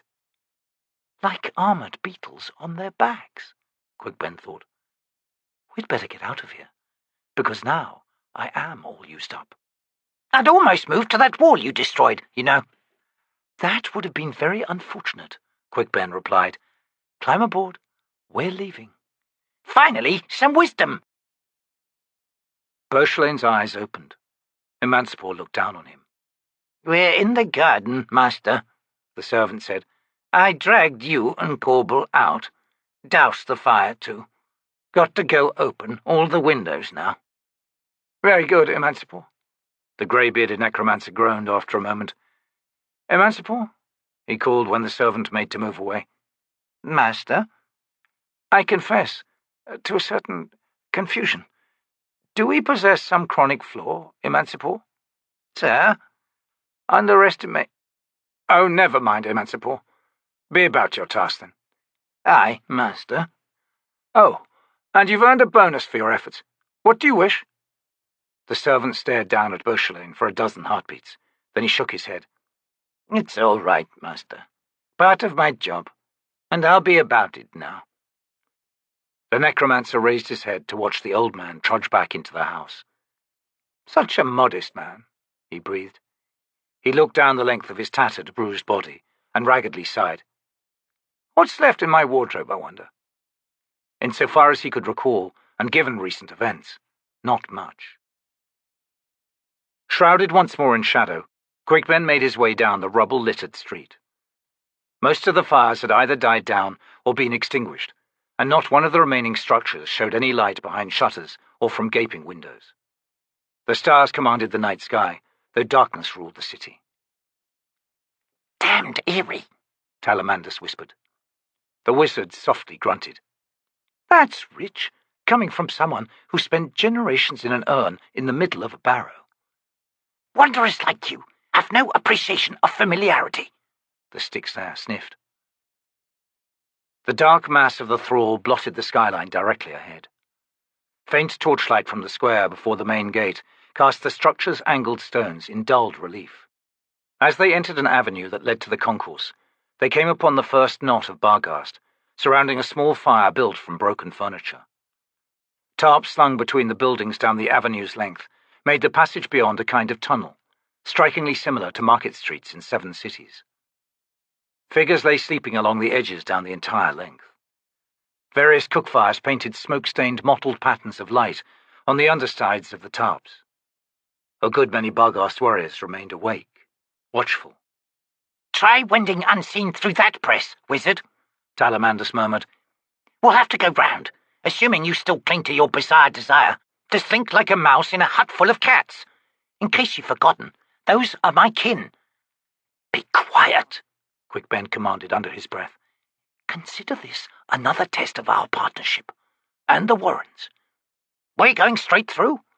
We are. Which Warren? Not Driss again, please. These cobbles. No, we'd end up soaked in old blood. We won't go under, Talamandus. We'll go over. Cirque, the path of the sky. Thought you'd exhausted yourself back at the estate. I have, mostly. We could sweat a bit on this one. I don't sweat. Let's test that, shall we? The wizard unveiled a warren of silk. Little alteration was discernible in the scene around them. Then, slowly, as Quickben's eyes adjusted, he detected currents in the air, the layers of cold and warm flowing parallel to the ground, the spirals coiling skyward from between the tarps, the wake of passing figures, the heat memory of stone and wood. Looks sickly, the stick snare muttered. You would swim those currents? Why not? We're almost as insubstantial as the air we see before us. I can get us started, but the problem then is keeping me afloat. You're right. I've no reserves left, so it's up to you, Telemandus. Me? I know nothing of Cirque. I'm not asking you to learn either. What I want is your power. That wasn't part of the deal. It is now. The stick snare shifted and twitched on Quickben's shoulder. By drawing on my power, you weaken the protection I offer against the poison. And we need to find that threshold, Telemandus. I need to know what I can pull from you in an emergency. Just how nasty a situation are you anticipating when we finally challenge the Crippled God? The stick snare demanded. Those secret plans of yours, no wonder you're keeping them secret. I could have sworn you said you were offering yourself up as a sacrifice to the cause. Do you now balk? At madness? Count on it, wizard. Quickben smiled to himself. Relax. I'm not stoking a pyre for you, nor have I any plans to challenge the Crippled God. Not directly. I've been face to face with him once, and once remains enough. Even so, I was serious about finding that threshold. Now, pull the cork, shaman, and let's see what we can manage. Hissing with fury, Telemandus growled reluctant assent. Quickben rose from the ground, slipped forward on the nearest current, sweeping down the length of the street. The flow was cool, dipping down beneath the tarps. A moment before reaching the downdraft, the wizard nudged himself upward, into a spiral of heat from one of the fires. They shot straight up. Damn it! Quickben snapped as he spun and cavorted on the column of heat. Gritting his teeth, the wizard reached for the stick snare's power and found what he had suspected to be the truth all along. Hoods, he thought, through and through. Of the Bargas gods, barely a drop of salty piss. The damned newcomers are stretched far too thin. Wonder what's drawing on their energies. There's a card in the deck, in the House of Death, that's been a role unfilled for a long, long time. The Magi. I think it's just found a face, one painted on a stupid acorn. Telemandus, you may have made a terrible mistake. And as for you, Bargas gods, here's some wisdom to heed in the future. Never hand your servants over to another god, because they're not likely to stay your servants for long. Instead, that god's likely to turn them into weapons, aimed directly at your backs. Dear Bargas gods, you're in a world of predators, nastier by far than what was around in the past. Lucky for you, I'm here. He drew on that power, harshly. The stick snare writhed, twig fingers digging into the wizard's shoulder and neck. In his mind, Quickben closed an implacable grip on the Lord of Death's power and pulled. Come to me, bastard. We're going to talk, you and I. Within his clenched hand was the rough weave of cloth, stretching, bunching. The breath of death flowed over the wizard, the presence undeniable, heavy with rage. And in the clutch of a mortal, entirely helpless. Quickben grunted a laugh. So much for thresholds. You want to ally with me, Hood? All right. I'll give you fair consideration, despite the deception. But you're going to have to tell me what you're up to. Damned fool! Hood's voice was thunderous in the wizard's skull, launching waves of pain. Quieter, Quickben gritted, or I'll drag you through hide and all, and Faina won't be the only god who's fair game. The House of Chains must be denied. The wizard blinked, knocked sideways by Hood's statement. The House of Chains? It's the poison we're trying to excise, isn't it? Burns fever, the infected warrens. The master of the deck must be convinced, mortal. The crippled god's house is finding adherents. Wait a moment. Adherents? Among the Pantheon? Betrayal, aye. Polyel, mistress of pestilence, aspires to the role of consort to the king in chains. A herald has been recruited. An ancient warrior seeks to become Rhivi, whilst the house has found in a distant land its mortal sword. Maori now embraces the three, cripple, leper, and fool, which are in place of spinner, mason, and soldier. Most disturbing of all, ancient power trembles around the last of the dread cards. Mortal, the master of the deck must not remain blind to the threat. Quickben scowled. Captain Parron's not the blinkered type, Hood. Indeed, he likely sees things clearer than even you. Far more dispassionately, at least. And something tells me that cold reason is what will be needed come the time to decide. In any case, the House of Chains may be your problem, but the poison within the warrens is mine. That, and what it's doing to Burn, he thought.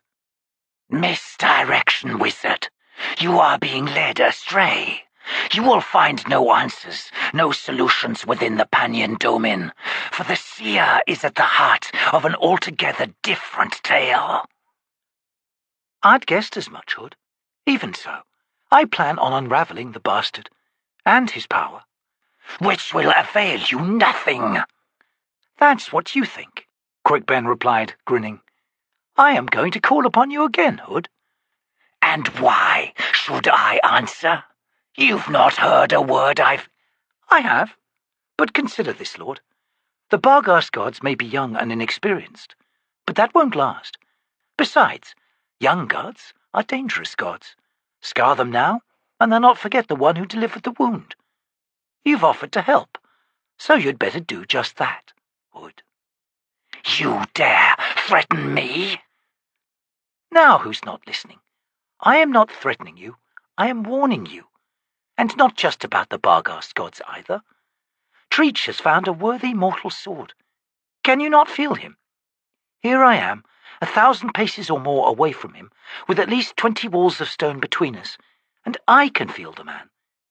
He's wrapped in the pain of a death, someone close, whose soul you now hold. He's no friend of yours, Hood, this mortal sword. Do you not think I welcomed all that he has delivered? Treach promised me souls, and his human servant has provided them.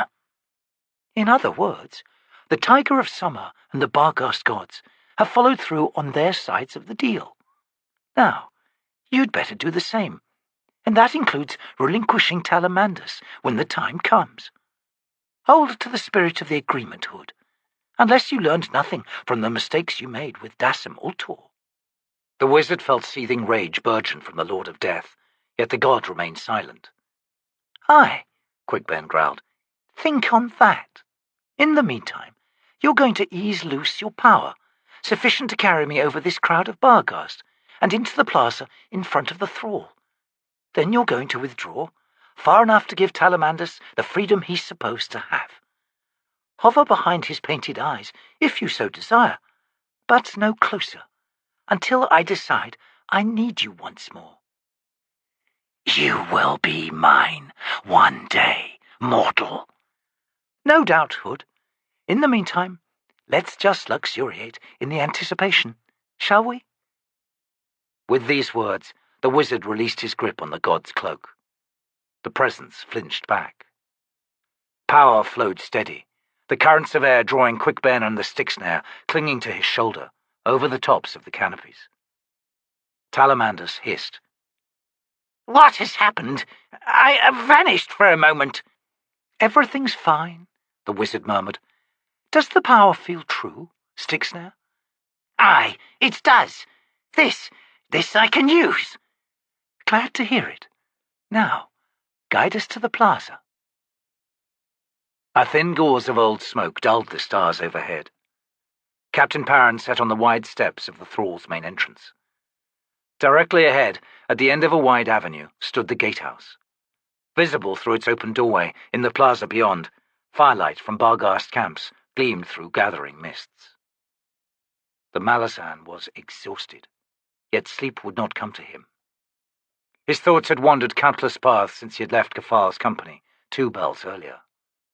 Barghast shouldermen still worked in the chamber, dismantling the canoes, collecting ancient weapons. Outside that room, and beyond that activity, the thrall seemed virtually deserted, lifeless.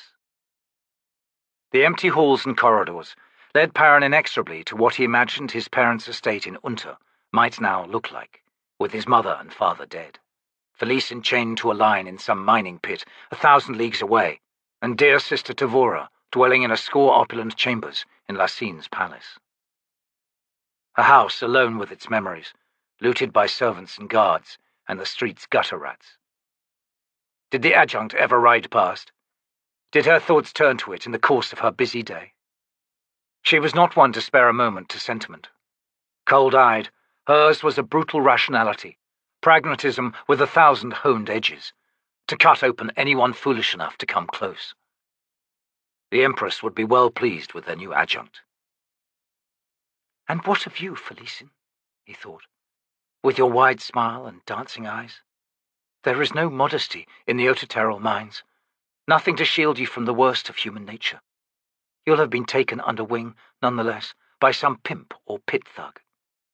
A flower crushed underfoot. Yet your sister has it in mind to retrieve you. That much I know of her. She might well have thrown in a guardian or 2 for the length of your sentence.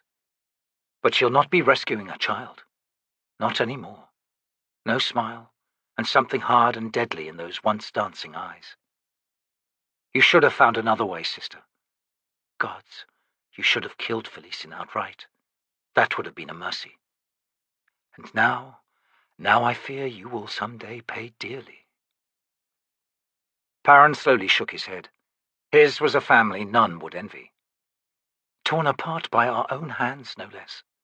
And now, we siblings, each launched on our separate fates. The likelihood of those fates one day converging never seemed so remote. The worn steps before him were flecked with ash, as if the only survivor in this city was the stone itself. The darkness felt solemn, sorrowful. All the sounds that should have accompanied the night in this place were absent. Hood feels close this night, he thought. One of the massive double doors behind him swung open. The captain glanced back over a shoulder, then nodded. "Mortal sword, you look well rested." The huge man grimaced.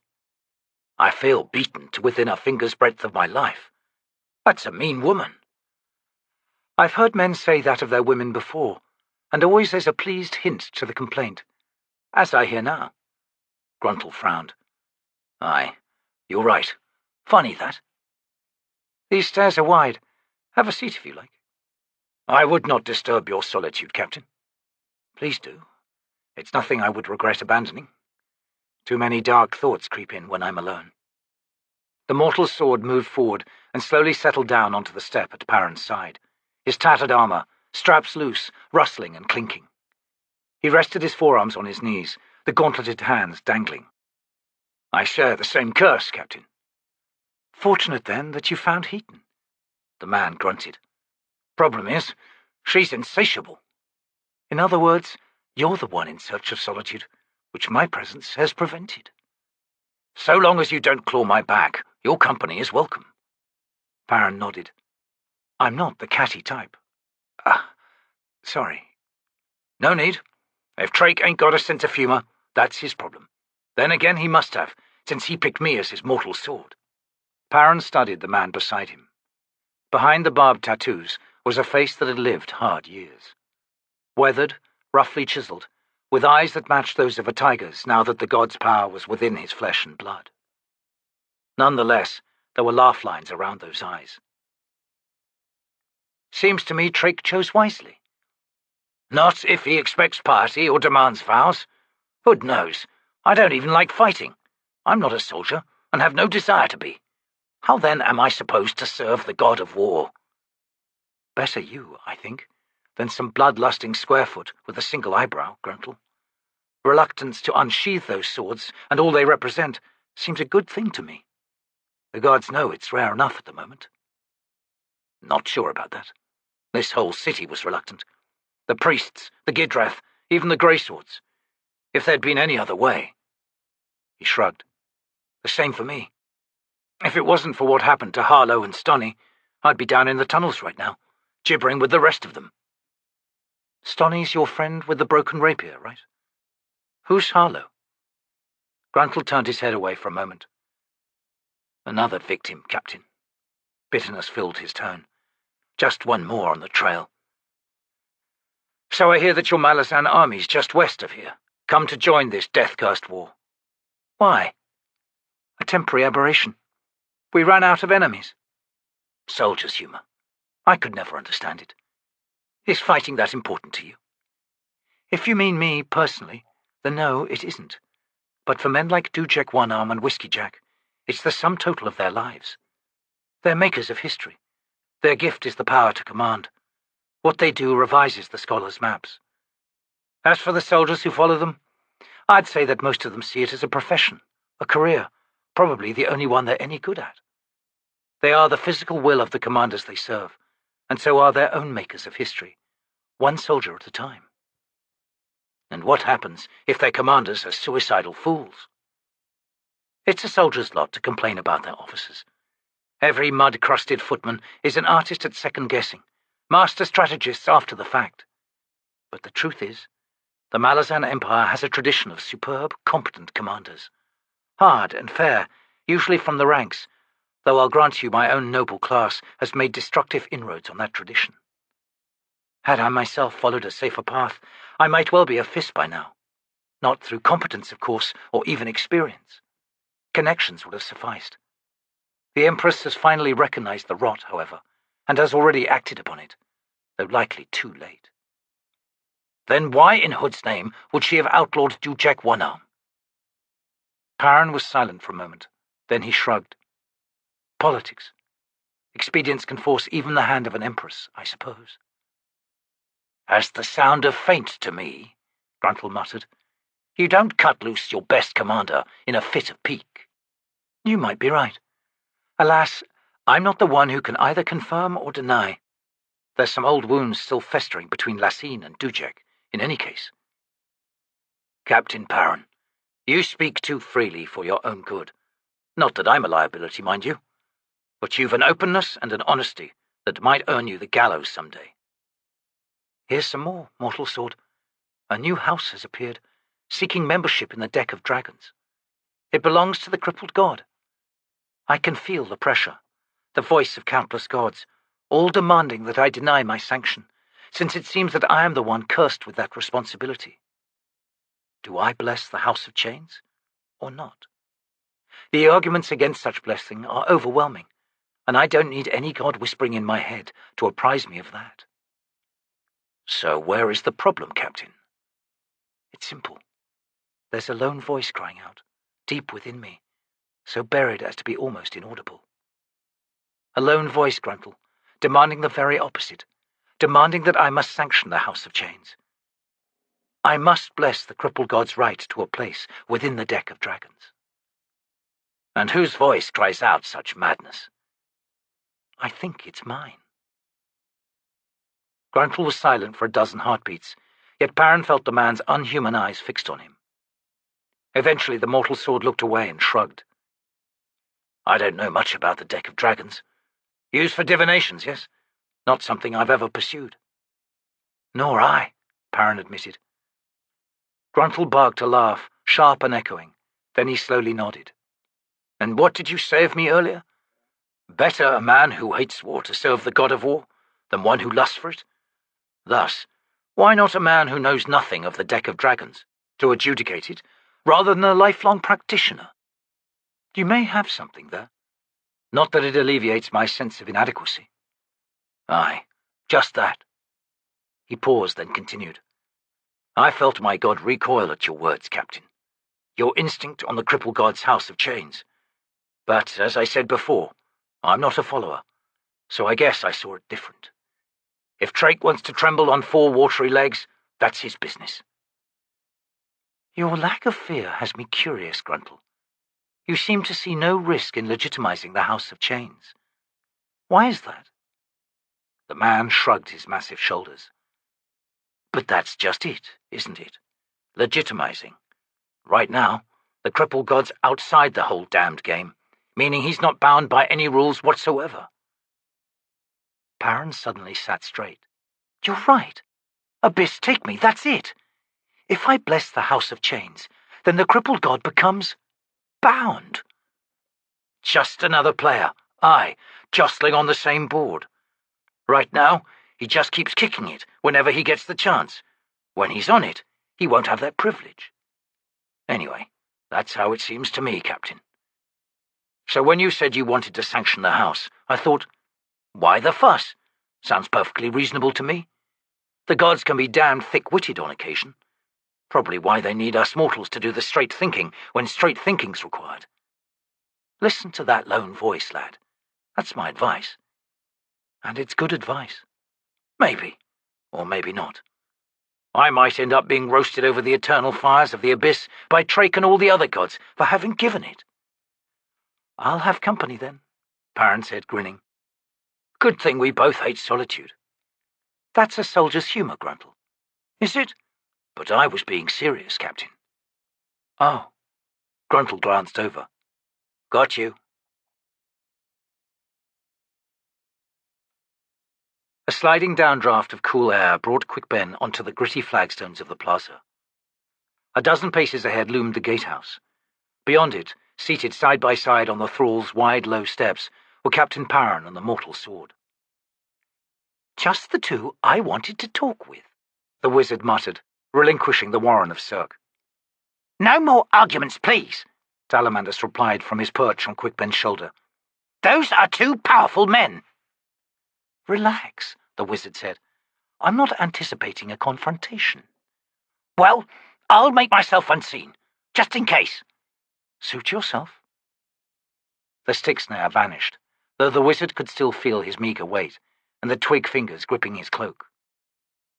The 2 men looked up as Quick Ben approached. Perrin nodded a greeting. Last time I saw you, you were racked with fever. I'm glad to see you're better. Gruntle, this is Quick Ben, a soldier in the Bridgeburners. A mage. That too. Gruntle studied Quick Ben for a moment, and Perrin sensed a bestial presence shifting uneasily behind the man's amber, feline eyes. Then the Daru said, You smell of death, and it's not to my liking. Quick Ben started. Indeed. I've been consorting with the wrong company lately. Unpalatable, agreed, but, alas, necessary. Is it just that? I hope so, mortal sword. A brutal threat glared for a moment in Gruntle's eyes, then slowly dimmed. He managed a shrug. It was a Bridgeburner who saved Stoney's life, so I'll keep my reins taut. At least until I see if it wears off. Consider it, Perrin said to Quick Ben, an elaborate way of saying you need to bathe soon. Well, the wizard replied, eyes on the captain, humour from you makes for a change. Plenty of changes, Perrin agreed, of late. If you're looking to rejoin the company, they're in the Gidreth barracks. Actually, I bring word from Whiskeyjack. Perrin sat straighter. You've managed to contact him, despite the poisoned warrens. Impressive, wizard. Now you have my utmost attention. Has he new orders for me? Another parley has been requested by Brood, Quick Ben said, with all the commanders, including Gruntle here, and Humbrel Tor, and whomever's left of the Grey Swords. Can you make the request known to the other principals here in Capustan? I suppose so. Is that it? If you've a report to make to Whiskeyjack, I can convey it. No, thank you. I'll save that for when we meet in person. Quick Ben scowled. Be that way, then, he thought. Regarding the rest, best we speak in private, Captain. Gruntle made to rise, but Perrin reached out and halted the motion. I can probably anticipate your questions right here and now, Quick Ben. Maybe you can, but I'd rather you didn't. Too bad for you, then. I'll make it plain. I have not yet decided whether or not to sanction the House of Chains. In fact, I haven't decided anything about anything, and it might be some time before that changes. Don't bother trying to pressure me, either. Quickban raised both hands. Please, Captain. I have no intention of pressuring you, since I was the victim of such an effort only a short while ago, by Hood himself, and it's left me riled. When someone warns me to follow one course of action, my instinct is to do the very opposite. You're not the only one inclined to stir the manure. Gruntle barked a laugh. Such droll understatement. Seems I've found perfect company this night. Do go on, wizard. Only one more thing to add, Quickben continued, studying Perrin. An observation. Might be a wrong one, but I don't think so. You got sick, Captain, not from resisting the power forced upon you, but from resisting yourself. Whatever your instincts are demanding, listen to them, follow them, and Abyss take the rest. That's all. Is that your advice? Perrin quietly asked. Or Whiskeyjack's? Quickben shrugged. If he was here, he'd say no different, Captain. You've known him a long time, haven't you? Aye, I have. After a moment, Perrin nodded. I'd just about reached the same conclusion myself this night, with Gruntle's help, that is. Seems the three of us are about to make some very powerful beings very angry. Let 'em squeal, the mortal sword growled. Hood knows, we've done more than our share, while they sat back and laughed. Time's come to pull the gauntlet onto the other hand. Quickben sighed under his breath. All right, Hood, so I didn't really try, but only because it was clear that Perrin wasn't inclined to heed you, he thought. And maybe I see why, now that I think on it. So, for what it's worth, consider this advice. There will be a House of Chains. Accept it, and prepare for it. You've ample time, more or less. Oh, one more thing, Hood.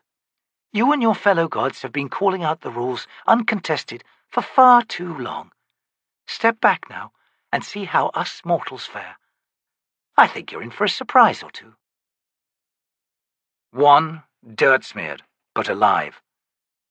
The survivors of Capustan emerged from the last pit mouth as the sky paled to the east, blanched dwellers from the city's roots, shying from the torchlight as they stumbled onto the concourse, where they milled, as if lost in the place they had once known as home. Shield-Anvil Itkovian sat once more astride his warhorse, even though any quick movement made him sway, head spinning with exhaustion and the pain of his wounds.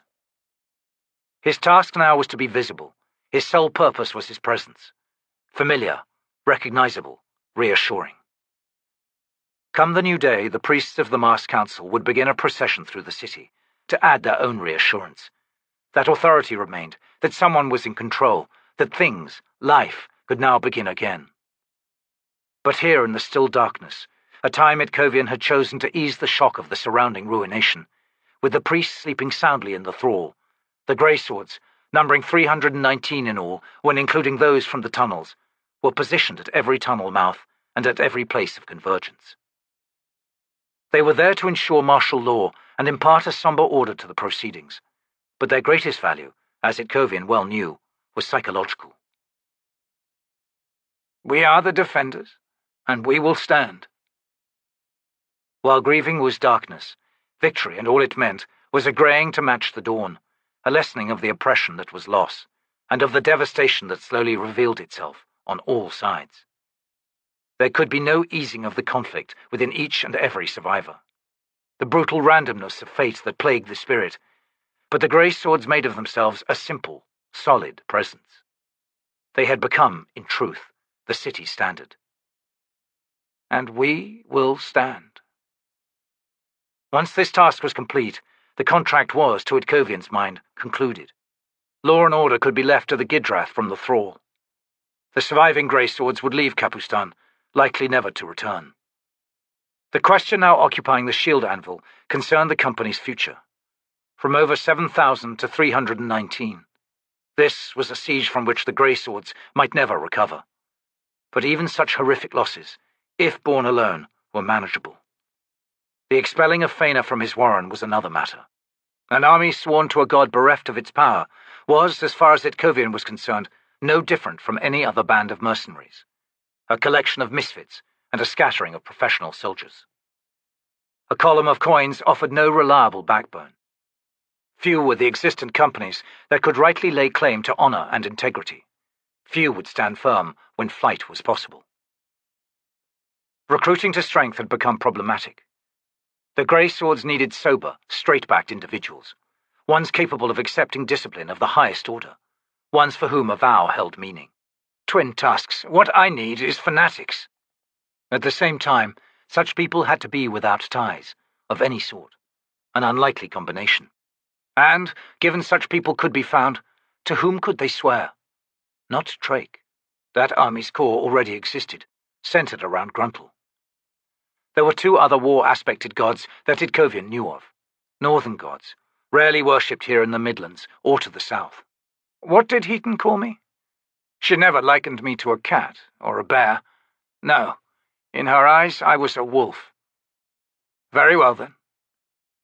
He raised his head, scanned over the heads of the milling survivors in the concourse, until he spied the other lone rider. She was watching him. Itkovian gestured her over. It was a few moments before she could pick her horse through the press and reach his side. Sir? Find the captain. We three have a task before us, sir. The woman saluted, swung her mount round. He watched her ride onto a side street, then out of sight. There was a strong logic behind his decision, yet for him it felt hollow, as if he personally was to have no part to play in what was to come beyond the act of preparation, no subsequent role in what had to be. Nonetheless, the survival of the Grey Swords took precedence over his own wishes, indeed, his own life. It has to be this way. I can think of no other. A new rev must be fashioned. Even in this, I am not yet done. Captain Norrell had found a horse for herself. Her face was aged beneath the rim of her helm. Sleep had been denied them all for too long. She said nothing as she and the recruit reined in beside the shield anvil. Follow me, sirs, Itkovian said, wheeling his mount. They rode through the city, the sky paling to cerulean blue overhead, and left through the north gate. Encamped on the hills a third of a league away were the Barghast, the yurts and tents sparsely patrolled by a modest rearguard. Smoke rose from countless fires as the camp's old men and women began the morning meal. Children already ran down the uneven aisles, quieter than their city counterparts, but no less energetic. The three Grey Swords crossed the looted remains of the Pannion lines and rode directly for the nearest Barghast camp. Itkovian was not surprised to see a half-dozen old women gathering to meet them at the camp's edge. There is a current that carries us to this, and you witches have felt it as surely as have I, and thus the trueness is made known and plain. The realization did little to diminish the bleakness of his resolution. Consider it but one more burden, Shield Anvil, one for which you were made, as you were for all the others. They drew rein before the Barghast elders. No one spoke for a long moment, then one old woman cackled and gestured. Come, then. Itkovian dismounted, his companions following suit. Children appeared to take the reins of the three horses, and the beasts were led away.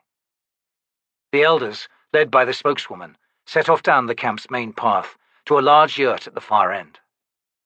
The entrance was flanked by two Barghast warriors. The old woman hissed at them, and both men retreated. Itkovian, the recruit, and the captain followed the elders into the yurt's interior. Rare is the man who comes to this place, the spokeswoman said, as she hobbled to the other side of the central hearth and lowered herself onto a bundle of furs. I am honored. Don't be, she replied with a cackle. You would have to beat a warrior senseless and drag him, and even then it's likely his brothers and friends would attack you before you reached the entrance. You, a young man, are among old women, and there is nothing in the world more perilous. But look at him, another woman cried. He has no fear. The hearth of his soul is nothing but ashes, a third sniffed. Even so, the first woman retorted, with what he now seeks, he would promise a firestorm to a frozen forest. To Gaither and Farrand, The lovers lost to each other for eternity. The winter hearts that howl in the deep fastnesses of Lateron and beyond. We have all heard those mournful cries in our dreams. Have we not? They come closer, only not from the north.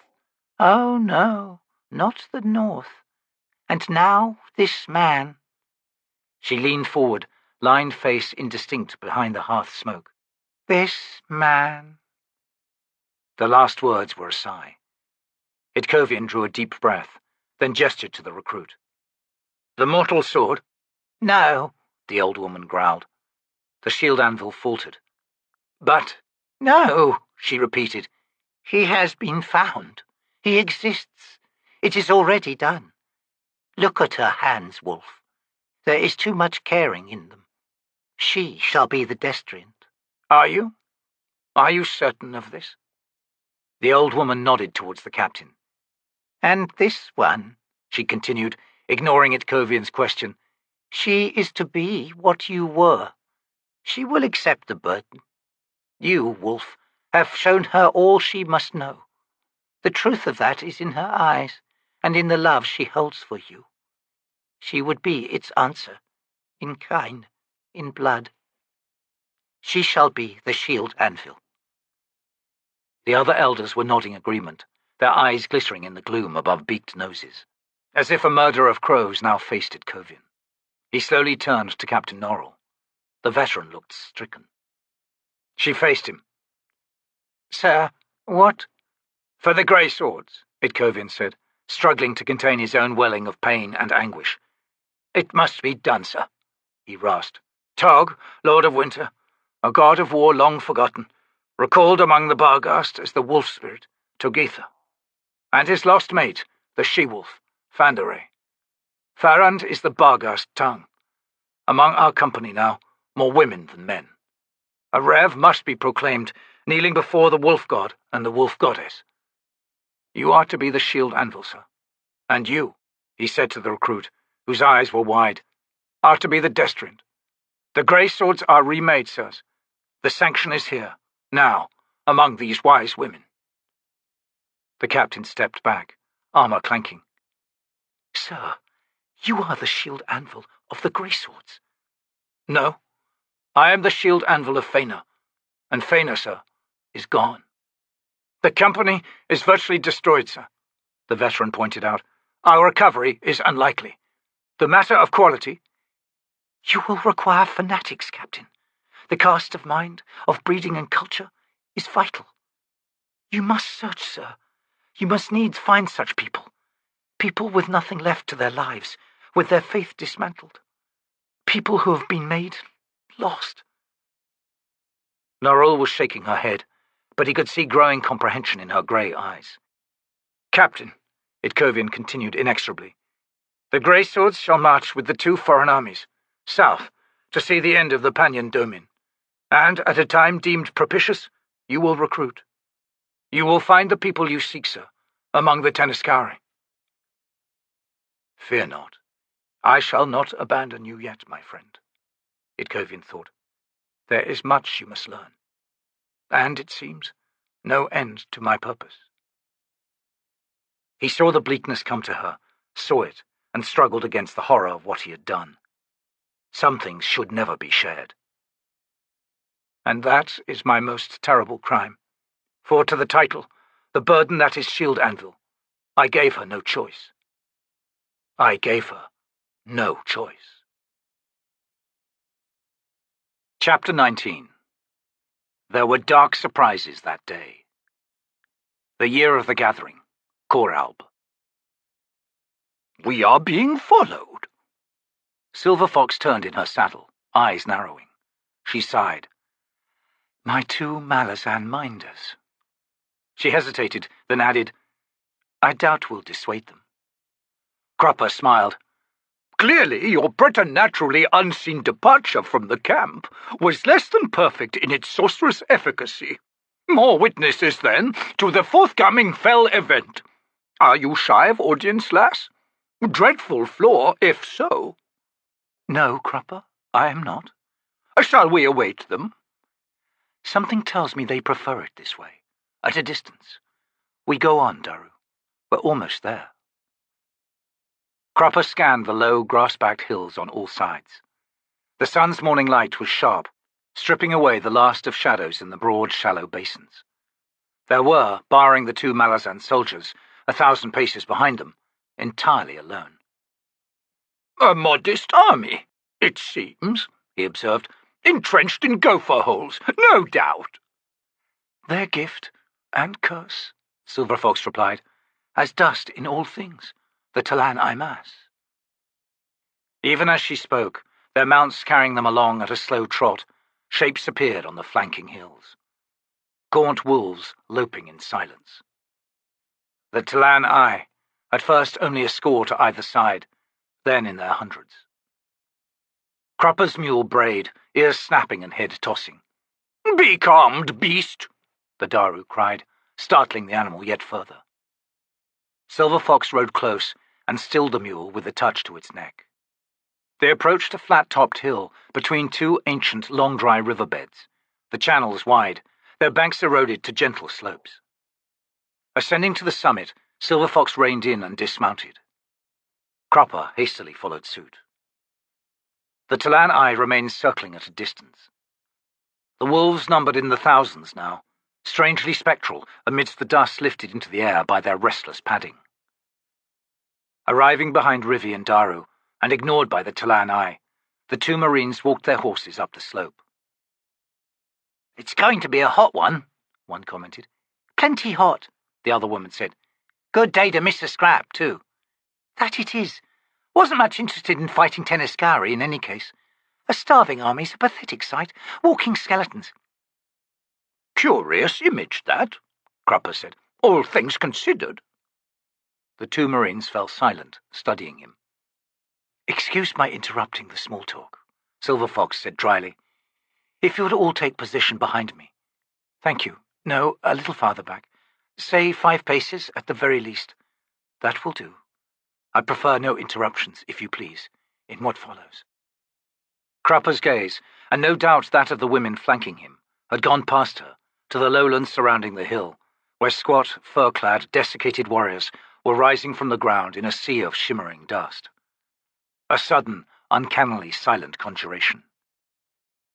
As dust, in all things, Silver Fox thought. But the dust had found shape.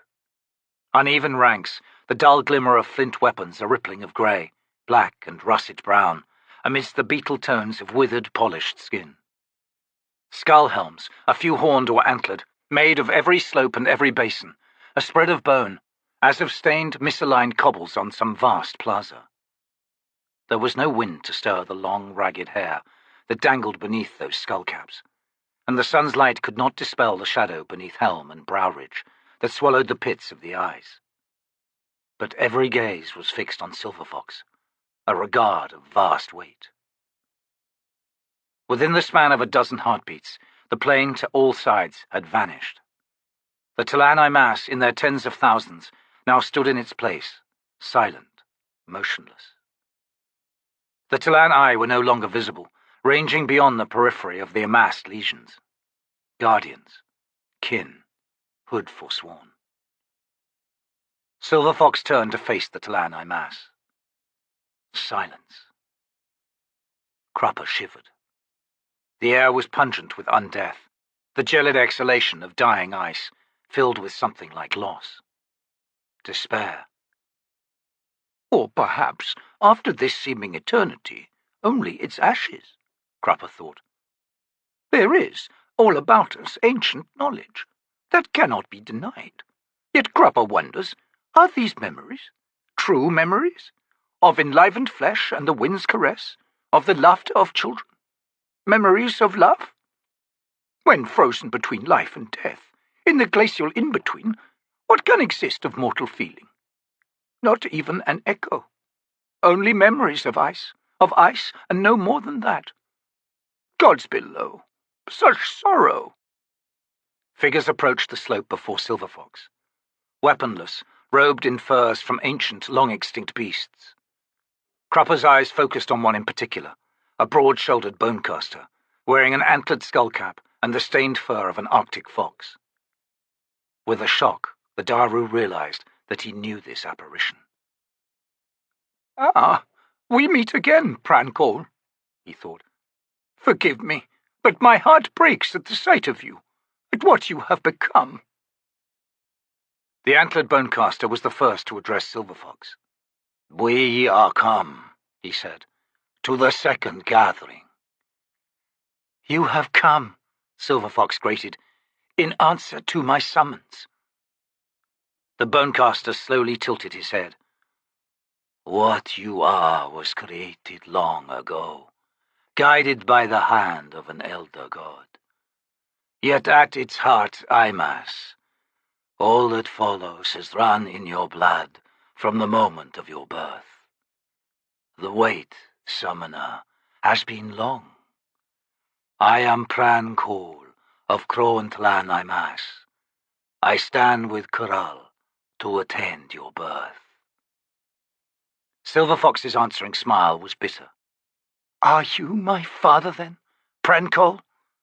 If so, this reunion has come far too late, for us both." Despair flooded Cropper. This was old anger, held back overlong, now turning the air gelid and brittle. A dreadful exchange to mark the first words of the second gathering. Prankol seemed to wilt at her words. His desiccated face dropped, as if the bonecaster was overcome with shame. "No, Silver Fox, how could you do this?" Cropper thought. "Where you then went, daughter," Prankol whispered, "I could not follow." "True," she snapped. "After all, you had a vow awaiting you. A ritual. The ritual. The one that turned your hearts to ash. All for a war. But that is what war is all about, isn't it? Leaving. Leaving home. Your loved ones. Indeed, the very capacity of love itself. You chose to abandon it all. You abandoned everything. You abandoned—" She cut her words off suddenly. Cropper closed his eyes for a brief moment, so that he might in his mind complete her sentence. "You abandoned me?" Prankol's head remained bowed. Finally he raised it slightly. "Summoner, what would you have us do?" "We will get to that soon enough." Another bonecaster stepped forward, then. The rotted fur of a large brown bear rode his shoulders, and it seemed the beast itself had reared behind the shadowed eyes. "I am Okrolong," he said in a voice like distant thunder. "All the bonecasters of T'lan Imass now stand before you. Agkor Chum, Bendel Hom, Ranag Ilm, and Brold Chud. Kron as well, who was chosen as war leader at the first gathering. Unlike Prankol, we care nothing for your anger. We played no role in your creation, in your birth. Nonetheless, you cling to a misapprehension, Summoner. Prankol can in no way be considered your father. He stands here accepting the burden of your rage, for he is what he is. If you would call anyone your father, if you so require a face upon which hatred can focus, then you must forbear, for the one you seek is not among us." The blood had slowly drained from Silver Fox's face, as if she had not been prepared for such brutal condemnation flung back at her by this bonecaster. "Not among you?" "Your souls were forged in the Warren of T'lan, yet not in the distant past, the past in which Prankol lived. Not at first, at any rate. Summoner, the unveiled Warren of which I speak belonged to the first sword, Onos T'lan. Now clanless, he walks alone, and that solitude has twisted his power of T'lan." "Twisted? How?" by what he seeks, by what lies at the heart of his desires. Silver Fox was shaking her head, as if striving to deny all that Okral Loam said. And what does he seek? The Bonecaster shrugged. Summoner, you will discover that soon enough, for Onos T'lan has heard your call to the second gathering. He will, alas, be rather late. Crupper watched as Silver Fox slowly returned her gaze to Pran Cole, whose head was bowed once more. In assuming the responsibility for her creation, Crupper thought, this Bonecaster offered her a gift, a focus for her anger, a victim to stand before its unleashing. I do remember you, Pran Cole, there in my dream world. Your face, the compassion in your eyes. Would I the courage to ask, were you Imass once, in truth, all like this? Another pair was emerging from the ranks. In the silence that followed Okral Loam's words, the foremost one spoke. I am Iestos, of Locros T'lan Imass. The furs of Arctic wolves hung from the Bonecaster, who was taller, leaner than the others. Silver Fox's reply was almost distracted. I greet you, Iestos. You are given leave to speak. The T'lan Imass bowed in acknowledgement, then said, Locros could but send 2 Bonecasters to this gathering, for the reason I would now tell you. He paused then, as Silver Fox made no reply to that. He continued. Locros T'lan Imass hunts renegades, our own kin, who have broken from the vow. Crimes have been committed, Summoner, which must be answered. I have come, then, on behalf of the clans of Locros. Silver Fox shook herself, visibly wrenching her gaze from Pran Cole. She drew a deep breath, straightened. You said, she said tonelessly, that another Bonecaster of Locros is present. The wolf-clad T'lan Imass stepped to one side. The figure standing behind him was hugely boned, the skull beneath the thin, withered flesh bestial. He wore a scaled, leathery cloak of skin that hung down to the ground behind her. Unadorned by a helm, the broad, flat skull revealed only a few remaining patches of skin that each bore but a few strands of long, white hair. Ola Ethil, Iestos said. First among the Bonecasters. Elaint, the first soul taken. She has not journeyed with me, for Logros set for her another task, which has taken her far from the clans. Until this day, we among the Locros had not seen Ola Ethil in many years. Elaint, will you speak of success or failure in what you have sought?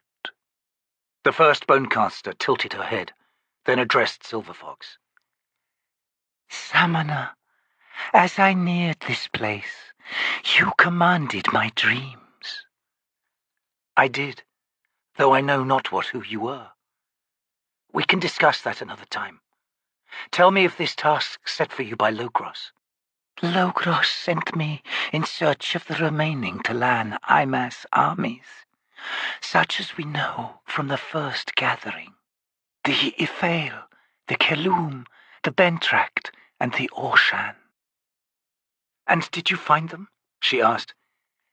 The 4 remaining clans of Bentract T'lan Imass are on Jakuruku, I believe, yet trapped within the Warren of Chaos. I searched there, Summoner, without success. Of the Orshan, the Ifail, and Kelum, I report my failure in discovering any sign. It follows that we must conclude they no longer exist. Silver Fox was clearly shaken by Ola Ethel's words. So many, she whispered. Lost? A moment later, Crupper saw her steel herself. Ola Ethel, What inspired Logros to dispatch you to find the remaining armies? Summoner, the first throne found a worthy occupant. Logros was commanded so by the occupant. An occupant? Who? A mortal known then as Kellanved, Emperor of Malaz. Silver Fox said nothing for a long moment then. Of course, but he no longer occupies it, does he? He no longer occupies it, Summoner, yet he has not yielded it. What does that mean? Because the Emperor didn't die, did he? Ola Ethel nodded. Kellanved did not die. He ascended and has taken the throne of shadow. Had he died in truth, the first throne would be unoccupied once more. He has not, so it is not. We are at an impasse. And when this event occurred, the result was your ceasing to serve the Malazan Empire, leaving Lassine to manage on her own for the first crucial years of her rule. They were uncertain times, Summoner. Logros T'lan Imass was divided unto itself. The discovery of surviving Jaghut in the Jag-Otan proved a timely, if short-lived, distraction. Clans among us have since returned to the Malazan Empire's service. And was the schism responsible for the renegades the rest now pursue? Her mind returns, sharply honed. This is fell information indeed. Renegades among the T'lan Imass. No, Summoner. The renegades have found another path, which as yet remains hidden from us. They have, on occasion, employed the Warren of Chaos in their flight. Chaos? I wonder, to whom do these renegades T'lan Imass now kneel? No, muse on it not. Still a distant threat, Crupper suspects, all in its own time. Silver Fox asked, What soul-taken shape do you assume, Ola Ethel?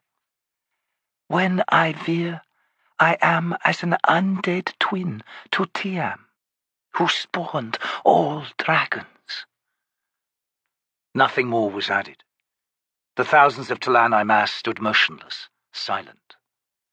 A score of heartbeats passed in Crupper's chest. Finally, he cleared his throat and stepped closer to Silver Fox. It appears, lass, that they await your command, whatever command that might be. A reasonable Silver Fox swung to face him. Please, she grated, no advice. This is my gathering, Crupper. Leave me to it. Of course, my dear. Humblest apologies. Please do resume your hesitation. She made a sour face. Impudent bastard. Crupper smiled. Silver Fox turned back to the awaiting T'lan Imass.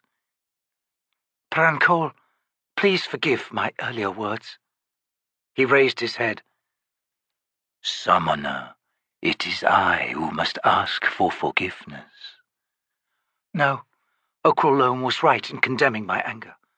I feel as if I have awaited this meeting for 1,000 lifetimes. The expectation, the pressure. Crupper cleared his throat. 1,000 lifetimes, Silver Fox? Scry more closely those who stand before you. Thank you. That's enough, Crupper. Believe me, I am quite capable of castigating myself without any help from you. Of course, the Daru murmured. Silver Fox settled her gaze on Prancol once more. I would ask of you and your kin a question. We await, Summoner. Are there any Jaghut left? Of pure blood, we know of but one who remains in this realm. One who hides not in the service of a god, or in service to the houses of the Azath.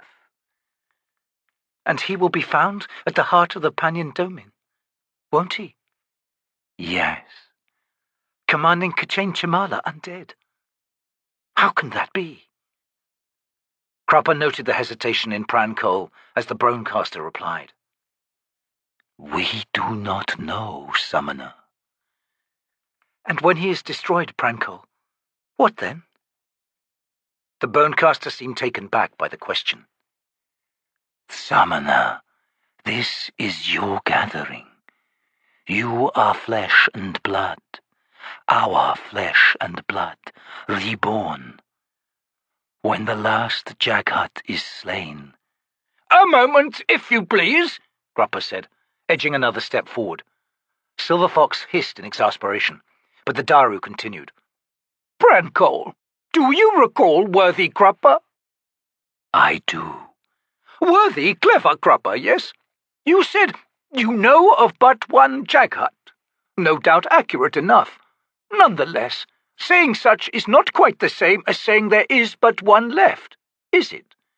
Thus, you are not certain, are you? Olar Ethel replied. Mortal, other Jaghuts remain, isolated, hidden. They have learned to hide very well indeed. We believe they exist, but we cannot find them. Yet you seek an official end to the war, do you not? A susurration of motion rippled through the undead ranks. Silver Fox wheeled on him. How did you know? Damn you! Crupper shrugged. Sorrow unsurpassed and unsurpassing. They, in truth, seek to become dust. Had they eyes, Crupper would see the truth no plainer writ. The T'lan Imass wish oblivion. Which I would only grant if all the Jaghut on this world had ceased to exist, Silver Fox said. For that is the burden laid upon me, my intended purpose. The threat of tyranny removed, finally, once and for all time. Only then could I grant the T'lan Imass the oblivion they seek. So the ritual demands of me, for that is a linkage that cannot be broken. You must make the pronouncement, Summoner, Okrul said. Yes, she replied, still glaring at Crupper. Your words, Prankol added, can shatter the ritual's bindings. Her head snapped round. So easily? Yet... She faced the Daru once more and scowled. Crupper, you force into the open an unpleasant truth. Aye, Silver Fox, but not the same truth as that which you seem to see. No, Crupper has unveiled a deeper one, far more poignant. She crossed her arms. And that is? Crupper studied the sea of undead figures, narrowed his gaze on the shadowed sockets of countless eyes. After a long moment he sighed, and it was a sigh ragged with emotion. Ah, my dear, look again, please. It was a pathetic deceit, not worth condemnation. Understand, if you will, the very beginning, the first gathering. There was but one enemy then, one people from whom tyrants emerged. But time passes, aye? And now dominators and tyrants abound on all sides. Yet are they Jaghut? They are not. They are human, for the most part, yes? The truth in all its layers? Very well.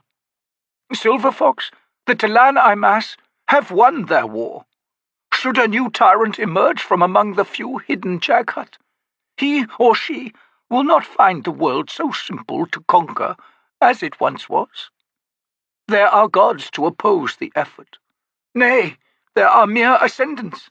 Men such as Anomander Rake, women such as Korlat. Have ye forgotten the fate of the last Jaghut tyrant? The time has passed, Silver Fox, for the Jaghut, and thus for the T'lan Imass. Crupper rested a hand on her shoulder and looked up into her eyes. Summoner, he whispered, these indomitable warriors are weary beyond all comprehension.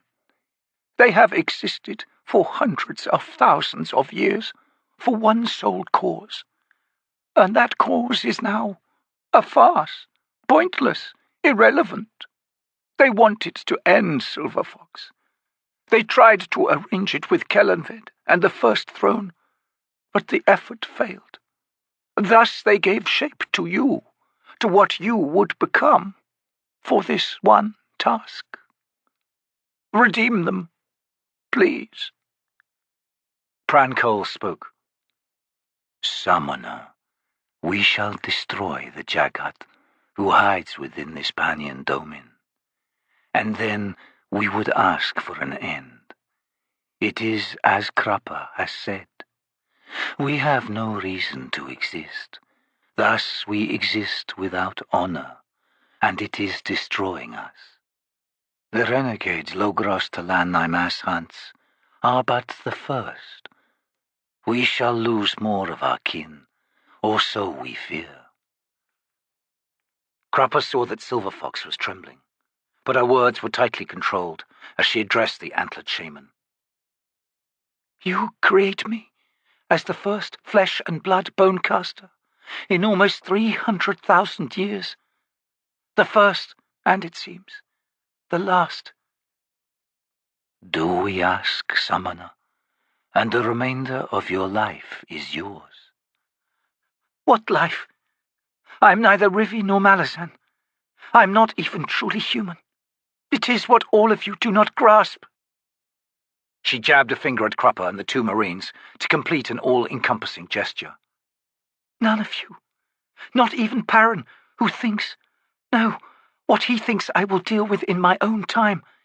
It is not for any of you. T'lan Imass, I am your kin, damn you. Your first child in 300,000 years. Am I to be abandoned again? Krappa stepped back. Again? He thought. Oh, gods below! Silver Fox! Silence! But there was no silence. Instead, a rustling and creaking whispered through the air, and Silver Fox and Krappa swung to the sound. To see tens of thousands of T'lan Imass lowering themselves to their knees, heads bowing. Ola Ethel was the last standing. She spoke. Summoner, we beg you to release us. With those words, she too settled onto the ground. The scene twisted a knife in Krappa's very soul. Unable to speak, barely able to breathe, he simply stared out at the broken multitude in growing horror. And when Silver Fox gave answer, the Daru's heart threatened to burst. No! In the distance, on all sides, the undead wolves began to howl. Hood's breath, one of the Marines swore. Aye, theirs is a voice of such unearthly sorrow. It tears at the mortal mind, Krappa thought. Oh, Graal, what are we to do now? One assumes a lack of complexity in people whose lives are so short. Whiskeyjack grinned sourly. If that's meant to be an apology, you'll have to do better, Corlat. The Tiste Andii sighed, ran a hand through her long black hair in a very human gesture. Then again, the Malazan continued, from you, woman, even a grunt will do. Her eyes flashed. Oh, and how am I to take that? Try the way it was meant, lass. I've not enjoyed the last few days much, and I'd rather we were as before, so I will take what I can get. There, as simple as I can make it. She leaned in her saddle and laid a hand against his chain-clothed arm. Thank you. It seems I am the one needing things simple. To that my lips are sealed. You are a wise man, Whiskeyjack. The plain before them, at a distance of 2,000 paces and closing, swarmed with Tenniscari. There was no order to their ranks, barring the lone rider who rode before them, a thin, gaunt youth, astride a spine-bowed roan dray. Immediately behind the young man, whom Whiskeyjack assumed to be an Asta, ranged a dozen or so women. Wild-haired, loosing random shrieks, there was an aura of madness and dark horror about them. Women of the dead seed, presumably, Corlat said, noting his gaze. There is sorcerous power there. They are the first child's true bodyguard, I believe. Whiskeyjack twisted in his saddle to examine the Malazan legions formed up behind him, 50 paces away. "Where is Anomander Rake? This mob could charge at any moment."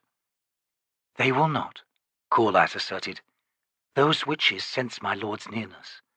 They are made uneasy and cry out caution to their chosen child." "But will he listen?" "He had better—" A roaring sound shattered her words. The Tenescari were charging, a surging tide of fearless desperation. A wave of power from the women of the Dead Seed physically assailed Whiskeyjack, made his heart thunder with a strange panic. Corlat hissed between her teeth. "Resist the fear, my love." Snarling, Whiskeyjack drew his sword and wheeled his horse round to face his troops. The sorcerous assault of terror had reached them, battering at the lines.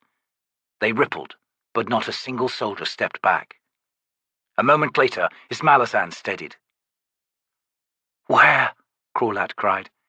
"My lord arrives in his fullest power." The air seemed to descend on all sides, groaning beneath a vast, invisible weight. The sky darkened with a palpable dread.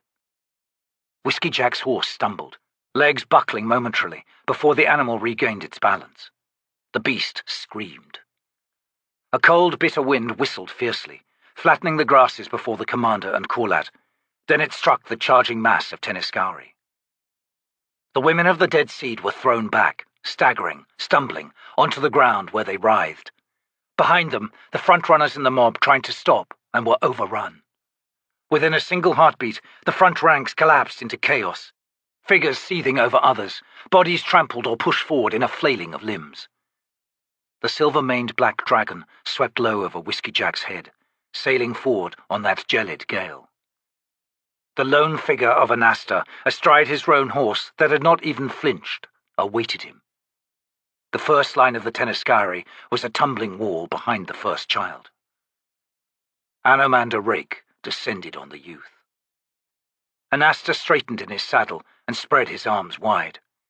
Huge talons snapped down, closed around the first child, and plucked him from the horse.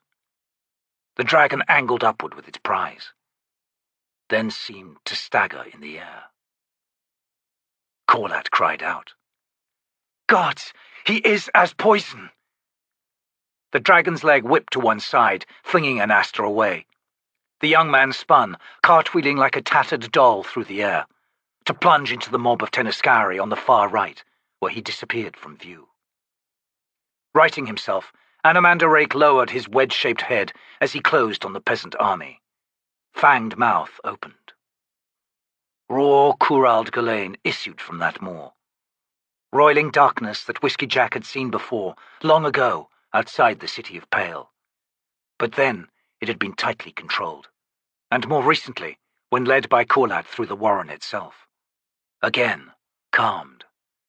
But now the Elder Warren of Darkness was unleashed, wild. So there's another way into the warren of Crippled God, Whiskeyjack thought. Right down that dragon's throat. A broad, flattened swathe swept through the Tenescari, bodies dissolving to nothing, leaving naught but ragged clothing. The dragon's flight was unswerving, cutting a path of annihilation that divided the army into two seething, recoiling halves. The first pass completed, Anomander Rake lifted skyward, banked around for another. It was not needed. The Tenescari forces had broken, figures scattering in all directions. Here and there, Whiskeyjack saw it turned on itself, like a hound biting its own wounds. Senseless murder, self-destruction, all that came of blind, unreasoning terror.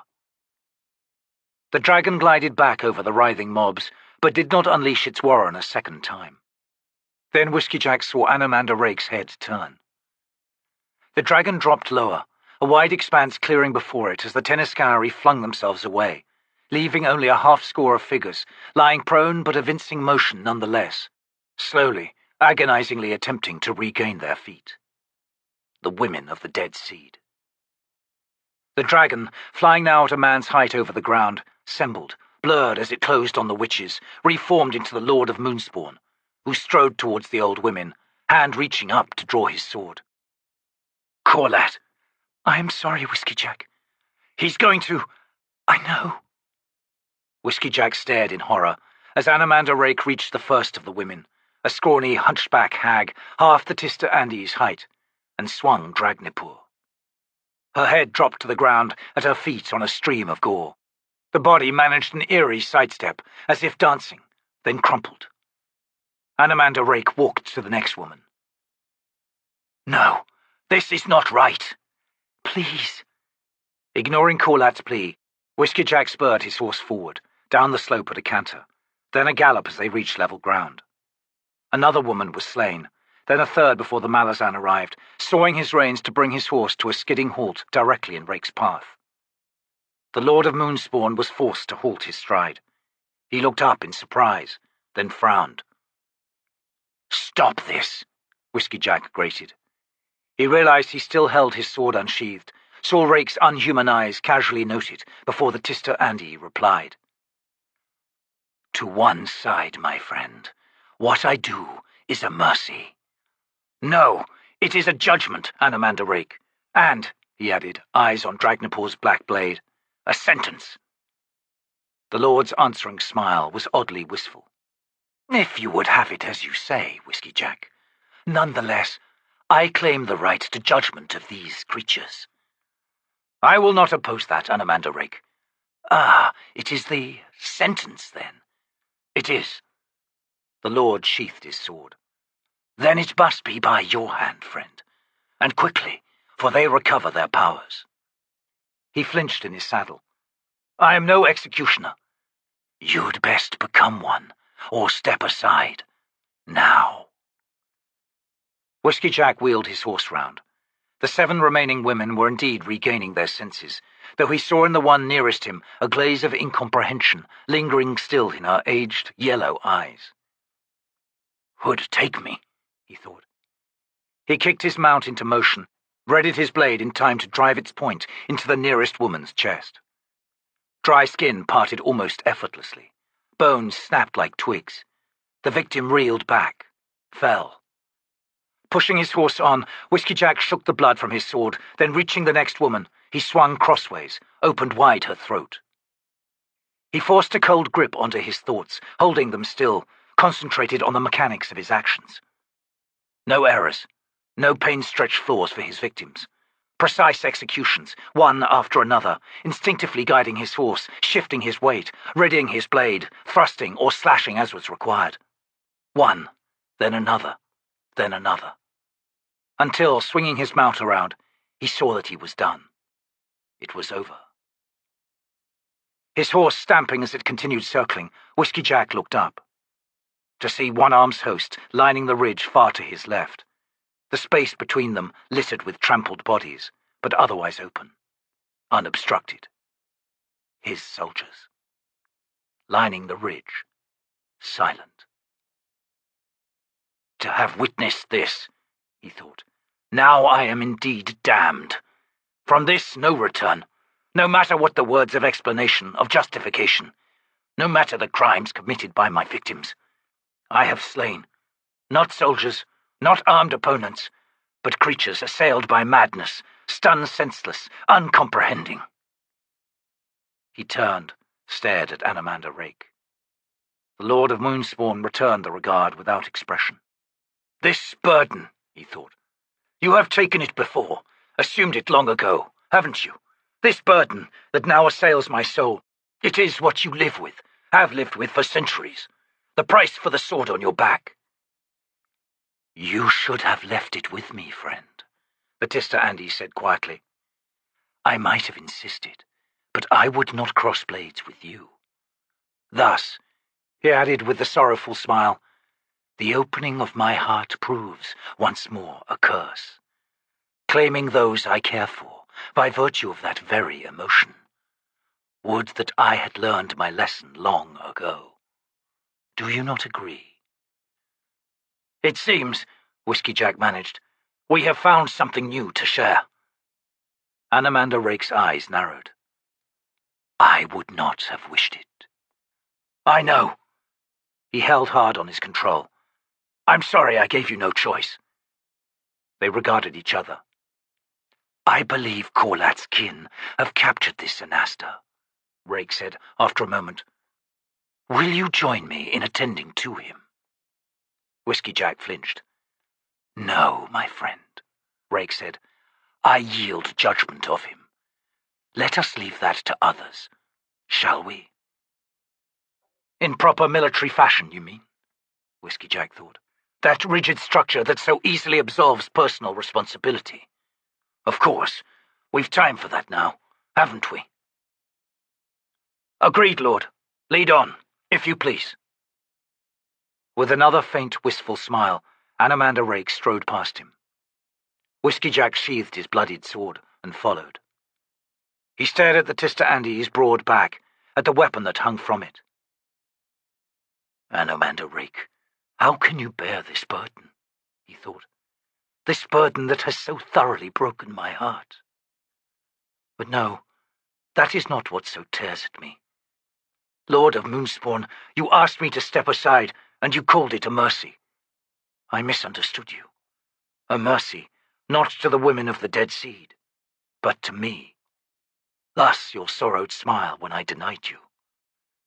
Ah, my friend, I saw only your brutality, and that hurt you. Better for us both, had you crossed blades with me. For us both. And I am not worth such friends. Old man, foolish gestures plague you. Be done with it. Make this your last war. Make it your last. Corlat waited with her Tiste Andii kin, surrounding the gaunt figure that was Anasta, first child of the Dead Seed, at a place near where the youth had landed when thrown by Anomander Rake. Whiskeyjack saw tears in his lover's eyes, and the sight of them triggered a painful wrench in his gut. He forced himself to look away. Although he needed her now, and perhaps she in turn needed him to share all that she clearly comprehended, it would have to wait. He resolved to take his lead from Anomander Rake, for whom control was both armor and, if demanded by circumstance, a weapon. Riders were approaching from the Malazan position, as well as from Brood's. There would be witnesses to what followed. And that I now curse such truths is true revelation of how far I have fallen, he thought. When, before, did I ever fear witnesses to what I did or said? Queen of Dreams, forgive me! I have found myself in a living nightmare, and the monster that stalks me is none other than myself. Reining his horse to a halt before the gathered Tiste Andii, Whiskeyjack was able to examine Anasta closely for the first time. Disarmed, bruised, and blood-smeared, his face turned away, he looked pitiful, weak, and small. But that is always the way with leaders who have been broken. Whether kings or commanders, defeat withers them. And then he saw the youth's face. Something had gouged out one of his eyes, leaving a welter of deep red blood. The remaining eye lifted, fixed on Whiskeyjack. Intent, yet horrifyingly lifeless. A stare both cold and casual. Curious, yet vastly, fundamentally indifferent. The slayer of my mother, Anasta said in a lilting voice, cocking his head as he continued to study the Malazan. Whiskeyjack's voice was hoarse. I am sorry for that, first child. I am not. She was insane. A prisoner of herself, possessed by her own demons. Not alone in that curse, we must presume. Not any more, Whiskeyjack answered. It is as a plague, is it not? Ever spreading, devouring lives. That is why you will ultimately fail. All of you. You become what you destroy. The tone of Anomander Rake's response was shockingly vulgar. No more appropriate words could come from a cannibal. What, Anasta, do you think we should do with you? Be honest now. The young man swung his singular gaze to the Lord of Moonspawn. Whatever self-possession he contained seemed to falter suddenly with that contact, for he reached up a tentative hand to hover before the bloodied eye socket, and his pale face grew paler. Kill me, he whispered. Rake frowned. Corlat? Aye, He lost control then. His fear has a face, one that I have not seen before. Anasta turned on her. Shut up! You saw nothing! There is darkness within you, she replied in calm tones. Virulent cousin to Corald Galain. A darkness of the soul. When you falter, child, we see what hides within it. Liar! He hissed. A soldier's face, Anomander Rake said. He slowly faced westward. From the city, from Capustan. He turned back to Anasta. He is still there, isn't he? It seems, mortal, that you have acquired a nemesis, one who promises something other than death, something far more terrible. Interesting. You do not understand. He is Itkovian, shield anvil. He wishes my soul. Please, kill me. Dujek and Caladan Brood had arrived from the Allied lines, as well as Kalor and Artanthos. They sat on their horses, watchful, silent. Perhaps we will, the Lord of Moonspawn replied after a moment. In time. For now, we will take you with us to Capustan. No, please, kill me now. I see no absolution in your particular madness, child, Anomander Rake said. No cause for mercy. Not yet. Perhaps upon meeting the one, Itkovian, who so terrifies you, we will judge otherwise, and so grant you a swift end. As you are our prisoner, that is our right. You might be spared your nemesis, after all. He faced Brood and the others. Acceptable? Aye, Dujek growled, eyes on Whiskeyjack. Agreed, Brood said. Anasta made a desperate attempt to snatch a dagger from a Tiste Andii warrior beside him, which was effortlessly denied. The youth collapsed, then, weeping, down onto his knees, his thin frame racked by heaves. Best take him away, Anomander Rake said, studying the broken figure. This is no act. That much was plain to everyone present. Whiskeyjack nudged his horse to come alongside Dujek. The old man nodded in greeting, then muttered, That was damned unfortunate. It was. From the distance it looked bad, High-Fist, because it was. Understand, Whiskeyjack. I comprehend your mercy. Rake's sword. But, damn it, could you not have waited?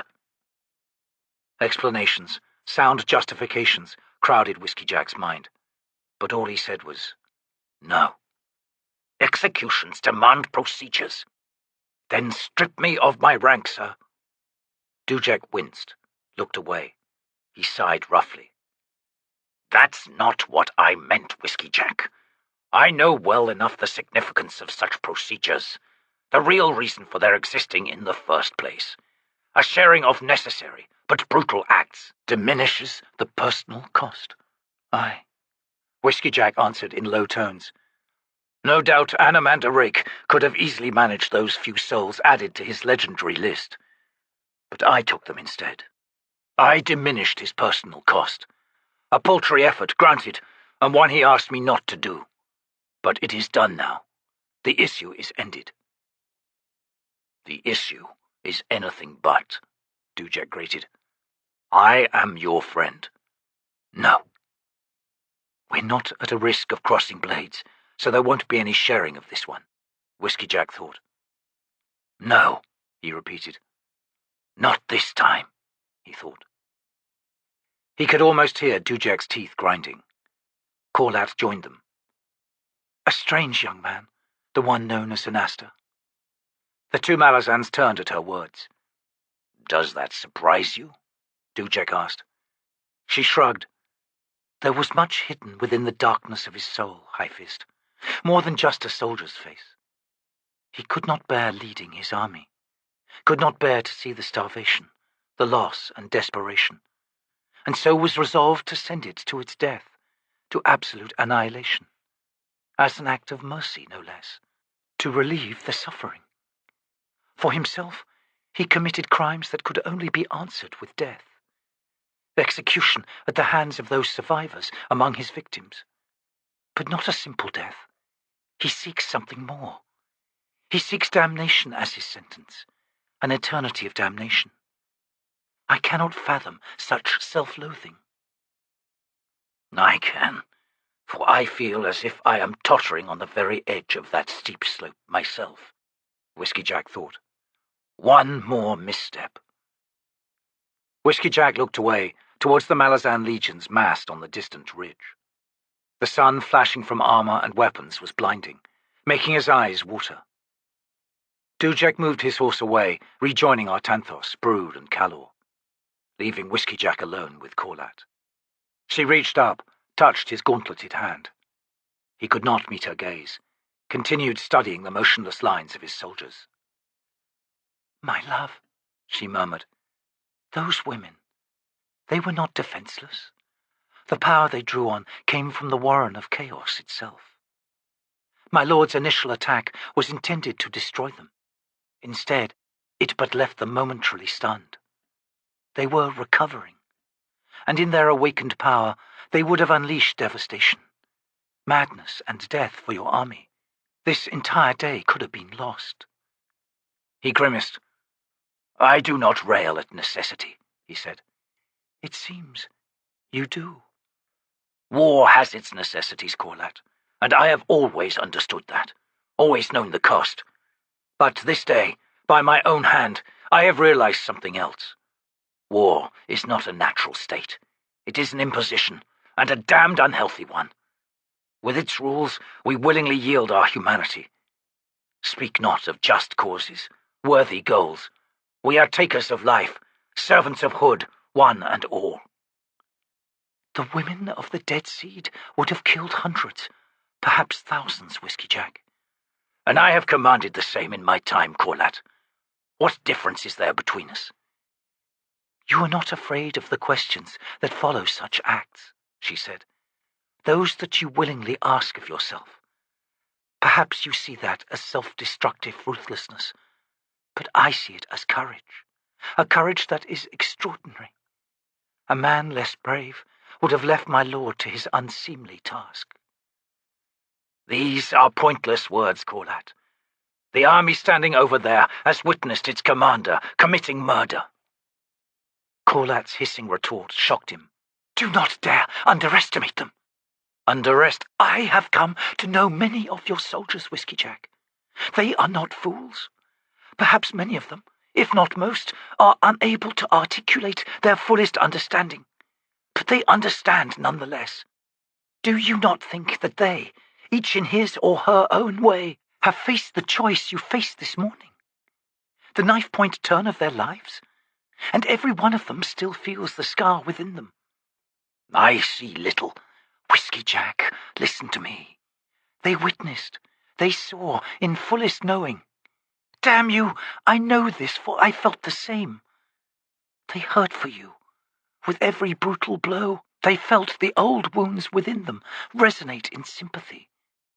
Commander, your shame is an insult. Discard it, or you will deliver unto your soldiers the deepest wound of all. He stared down at her. We're a short-lived people, he said after a long moment. We lack such complexity in our lives. Bastard! Remind me to never again apologize to you. He looked back once more at the Malazan legions. I still fear to face them at close range, he muttered. The distance between you and them has already closed, Whiskeyjack. Your army will follow you into the abyss, should you so command. The most frightening thought uttered thus far today. She made no reply to that. Aye, war's imposition, Whiskeyjack thought. Of extremities, harsh, yet simple. It is no place for humanity, no place at all. Dujek was displeased, he said. Dujek wants to keep his army alive. His head snapped round. Her eyes regarded him, cool and gauging. I have no interest in usurping his authority. You just did, Whiskeyjack. Lassine's fear of you be damned. The natural order has reasserted itself. She could handle Dujek. That's why she demoted you and put him in charge. Gods, you can be dense at times. He scowled.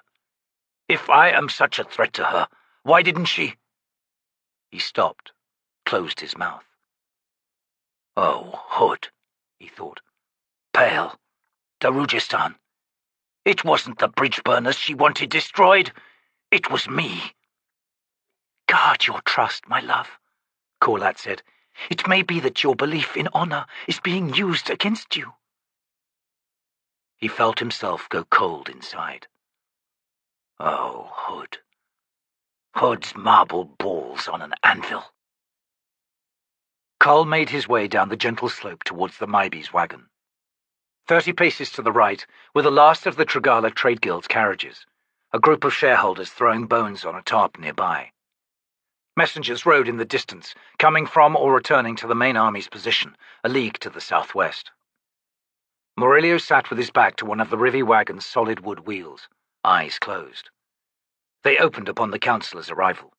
"How does she fare?" Cole asked, crouching down beside him.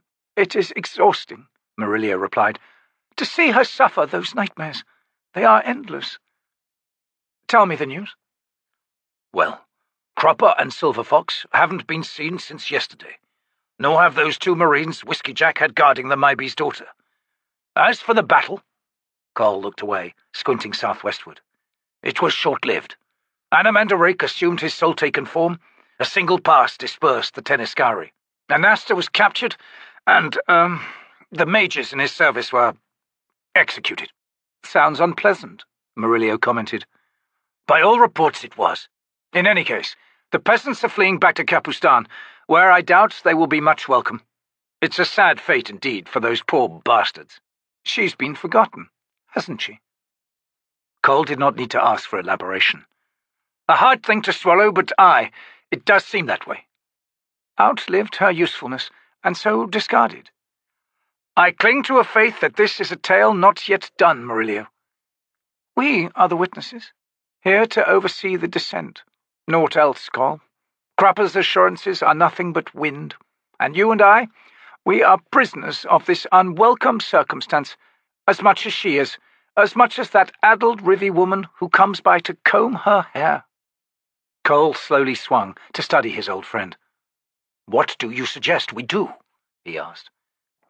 Shrugging, Murillo growled, "What do most prisoners do sooner or later?" "They try to escape." "Aye." Cole said nothing for a long moment, then he sighed. "And how do you propose we do that?" "Would you just leave her? Alone? Untended?" "Of course not. No, we take her with us." "Where?" "I don't know. Anywhere, so long as it's away." "And how far will she need to go to escape those nightmares?" "We need only find someone willing to help her, Cole. Someone who does not judge a life by expedience and potential usefulness." "This is an empty plain, Murillo." "I know." "Whereas in Kapustan—" The younger man's eyes narrowed. "By all accounts, it's little more than rubble." "There are survivors, including priests." "Priests!" he snorted. "Self-serving confidence artists, swindlers of the gullible, deceivers of—" "Murillo, there are exceptions to that." "I've yet to see one. Perhaps this time. My point is, if we're to escape this, with her, we've a better chance of finding help in Kapustan than out here in this wasteland. Saltoan is a week or more away, longer with this wagon.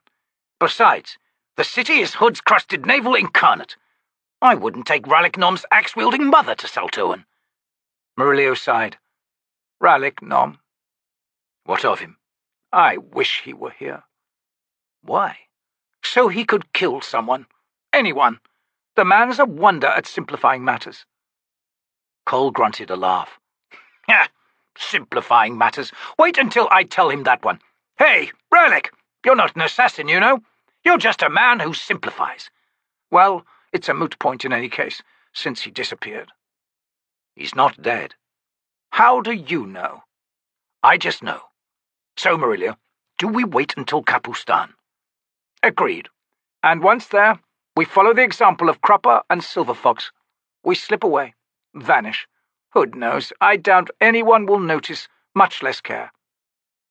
Carl hesitated, then said, "Murillo, if we find someone, Someone who can do something for the maybe? Well, it's likely to be expensive. The man shrugged. I've been in debt before. As have I. So long as it's understood that this will likely mean our financial ruin, and all that might be achieved is a kinder end to her life. A worthwhile exchange, then.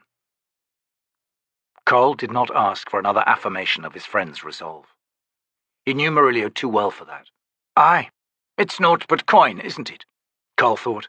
No matter the amount, a fair exchange to ease an old woman's suffering, one way or the other. For at least we will have cared, even if she never again awakens and thus knows nothing of what we do. Indeed, it is perhaps better that way. Cleaner, simpler. The howl echoed as if from a vast cavern. Echoed, folded in on itself, until the morning call became a chorus. Bestial voices in countless numbers, voices that stripped away the sense of time itself, that made eternity into a single now. The voices of winter. Yet they came from the south, from the place where the tundra could go no further, where the trees were no longer ankle-high, but rose, still ragged, wind-torn and spindly, over her head, so that she could pass unseen, no longer towering above the landscape. Kin answered that howl. The pursuing beasts, still on her trail, yet losing her now, as she slipped among the black spruce, the boggy ground sucking hungrily at her bare feet, the black-stained water swirling thick and turgid as she waded chill pools. Huge mosquitoes swarmed her, each easily twice the size of those she knew on the Rhivi plain. Black flies crawled in her hair, bit her scalp. Round leeches like black spots covered her limbs. In her half-blind flight, she had stumbled into a spatulate antler, crammed in the crotch of two trees at eye level. The gouge a tine had made under her right cheek still trickled blood. It is my death that approaches. That gives me strength. I draw from that final moment, and now they cannot catch me. They cannot catch me. The cavern lay directly ahead. She could not yet see it, and there was nothing in the landscape to suggest a geology natural to caves, but the echoing howl was closer. The beast calls to me. A promise of death, I think, for it gives me this strength. It is my siren call. Darkness drew down around her, and she knew she had arrived.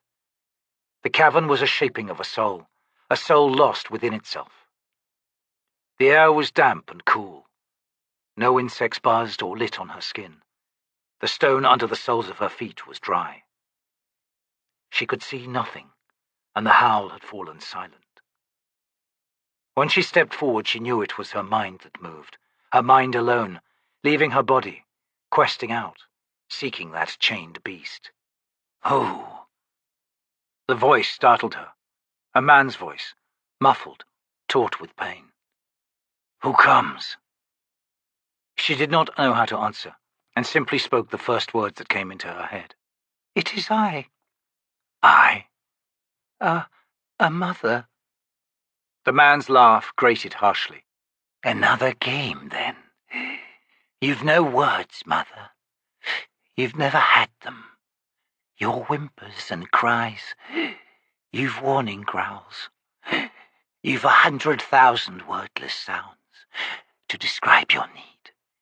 That is your voice, and I know it well. A mother.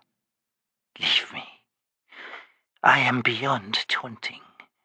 I circle my own chain, here in my mind. This place is not for you. Perhaps in finding it, you think you've defeated my last line of defense. You think you now know all of me. But you've no power here. Do you know, I imagine seeing my own face, as if in a mirror. But it's the wrong eye. The wrong eye staring back at me. And worse, it's not even human. It took me a long time to understand, but now I do. You and your kind played with winter, Ontos Velak, but you never understood it. Not true winter, not the winter that is not sorcery, but born of the cooling earth, the dwindling sun, the shorter days and longer nights. The face I see before me, seer, it is winter's face, a wolf's, a god's. My child knows wolves, the Maybe said. He does, indeed. Not he, she. I have a daughter. Confusing the rules defeats the game, seer. Sloppy. I am not who you think I am. I am an old woman of the Rhivi, and my daughter wishes to see me dead. But not a simple passage, not for me. No. She sent wolves after me, to rend my soul. They hunt my dreams, but here I have escaped them. I've come here to escape. The man laughed again. The seer has made this my prison, and I know it to be so. You are the lure of madness, of strangers' voices in my head. I defy you. Had you known of my real mother, you might have succeeded, but your rape of my mind was ever incomplete. There is a god here, seer, crouched before my secrets, fangs bared. Not even your dear mother, who holds me so tight, dares challenge him. As for your Ontos Velak, he would have confronted you at that Warren's gate long ago. He would have denied it to you, Jaghat, to all of you. But he was lost. Lost. And know this, I am helping him. I am helping him to find himself. He's growing aware, seer. I do not understand you, the Maybe replied, faltering as despair slowly stole through her. This was not the place she had believed it to be. She had indeed fled to another person's prison, a place of personal madness. I came here for death. You'll not find it. Not in these leathery arms. I am fleeing my daughter. Flight is an illusion. Even Mother here comprehends that. She knows I am not her child. Yet she cannot help herself. She even possesses memories of a time when she was a true matron, a mother to a real brood. Children who loved her, and other children who betrayed her and left her to suffer for eternity. She never anticipated an escape from that. Yet, when she found herself free at last, it was to discover that her world had turned to dust. Her children were long dead, entombed in their barrows. For without a mother, they withered and died. She looked to you then, seer, her adopted son, and showed you your power so that she could use it to recreate her world. She raised her dead children. She set them to rebuilding the city. But it was all false. The delusion could not deceive her, could only drive her mad. he continued, is when you usurped her. Thus her child has made her a prisoner once more. There is no escaping the paths of our lives. It seems a truth you are not prepared to face, Seer. Not yet. My child has made me a prisoner as well, the Maybe whispered. Is this the curse of all mothers? It is the curse of love. A faint howl rang through the dark air. Hear that? The man asked. That is my mate. She's coming. I looked for so long, and now she's coming.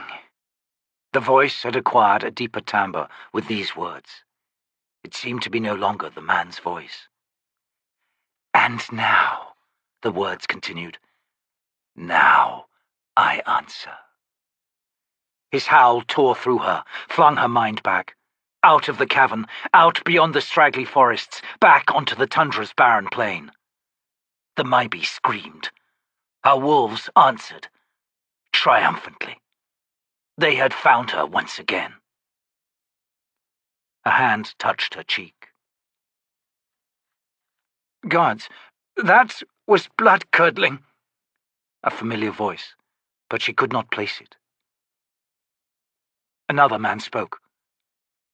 There is more to this than we comprehend, Murillo. Look at her cheek. She has clawed herself. She cannot lift her arms, friend. And look, the nails are clean. She did not inflict this wound on herself. Then who did? I've been here all this time. Not even the old Rhivi woman has visited since I last looked upon her. And there was no wound then. As I said, there is mystery here. Carl, I don't like this. Those nightmares, could they be real? Whatever pursues her in her dreams, are they able to physically damage her? We see the evidence. Aye, though I scarce believe my own eyes. Carl, this cannot go on. Agreed, Murillo. First chance in Kapustan. The very first. Let's move the wagon to the very front of the line. The sooner we reach the streets, the better. As you say. Chapter 20. It is a most ancient tale. Two gods from before the time of men and women. Longing and love and loss, the beasts doomed to wander through the centuries. A tale of mores, told with the purpose of no resolution. Its meaning, gentle readers, lies not in a soul-warming conclusion, but in all that is unattainable in this world. Who then could have imagined such closure? Winter's Love, Silbaratha. The heart of the vast palace lay buried in the cliff. Seas born to the east of the bay battered the cliff's jagged hooves, lifting spray to darken the rock face. Immediately beyond the broken shore's rough spars, the waters of Coral Bay pitched into inky blackness, fathoms deep. The city's harbour was little more than a narrow, crooked cut on the lee side of the cliff, a depthless fissure that opened a split nearly bisecting the city. It was a harbour without docks. The sheer faces of the sides had been carved into long piers, surmounted by causeways. At high tide level, mooring rings had been driven into the living stone. Broad sweeps of thick netting, twice the height of an ocean trader's masts, spanned the entire breadth of water, from the harbour's mouth all the way to its apex. Where no tethered anchor could touch the fjord's bottom, and where the shores themselves offered no strand, no shallows whatsoever, a ship's anchors were drawn upward. The catmen, as they were called, that strange, almost tribal collection of workers who lived with their wives and children in shacks on the netting, and whose sole profession was the winching of anchors and the tethering of sway lines, had made of the task artistry in motion. From the wide sea-facing battlement of the palace, the sealskin-roofed huts and driftwood sheds of the catmen were like a scattering of brown pebbles and beached detritus, snagged on netting that was thread-like with distance. No figures scampered between the structures. No smoke rose from the angled hood chimneys. Had he an eagle's eye, Tok the Younger would have had no trouble seeing the salt-dried bodies tangled here and there in the netting.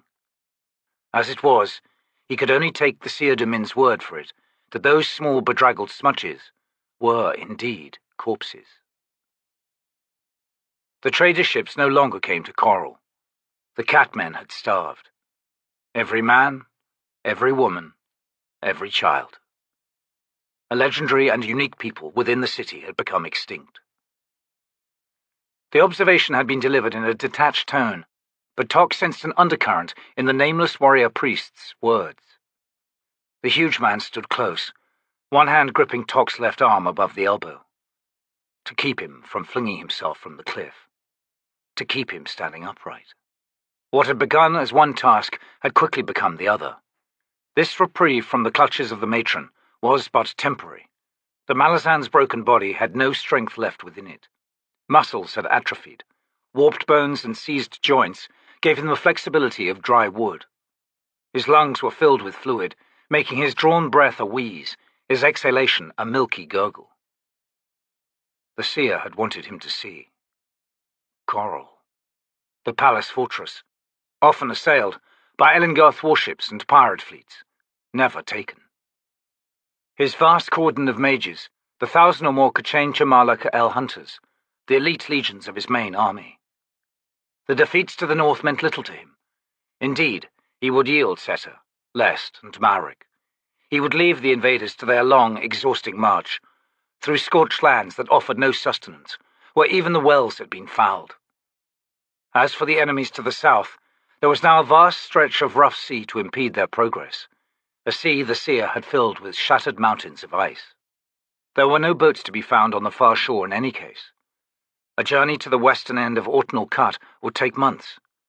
True, the T'lan Imass could cross the water as wave-borne dust, but it would have to fight the fierce currents the entire way, currents that plunged into the depths on cold streams, that swept in submerged rivers eastward, out into the ocean.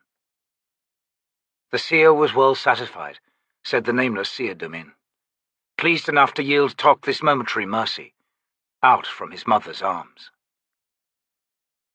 The chill, salty wind whipped at his face, tugged at his ragged, long, dirty hair. His clothes were little more than crusted strips. The Tiste Andii had given him his cloak, which Tok had wrapped about himself like a blanket. It had been this gesture that had hinted to the Malazan that the man at his side still possessed a shred of humanity. The discovery had brought water to his eyes. Clarity had been reborn within him, aided by the Tiste Andii's detailed account of the battles to the south. Perhaps it was insanity's final, most convincing delusion, but Tok clung to it nonetheless. He stared southward across the wind-whipped seas. The mountainous shoreline on the far side was barely visible. They had surely reached it by now. They might well be standing on the beach, staring bleakly towards him, and all that lay in between. Baljag would not be discouraged. A goddess hid within her, driving ever onward, to find her mate. The mate who hides within me. We'd travelled, side by side, all unknowing of the secrets within each other. Ah, such brutal irony. And perhaps Tool would not be daunted.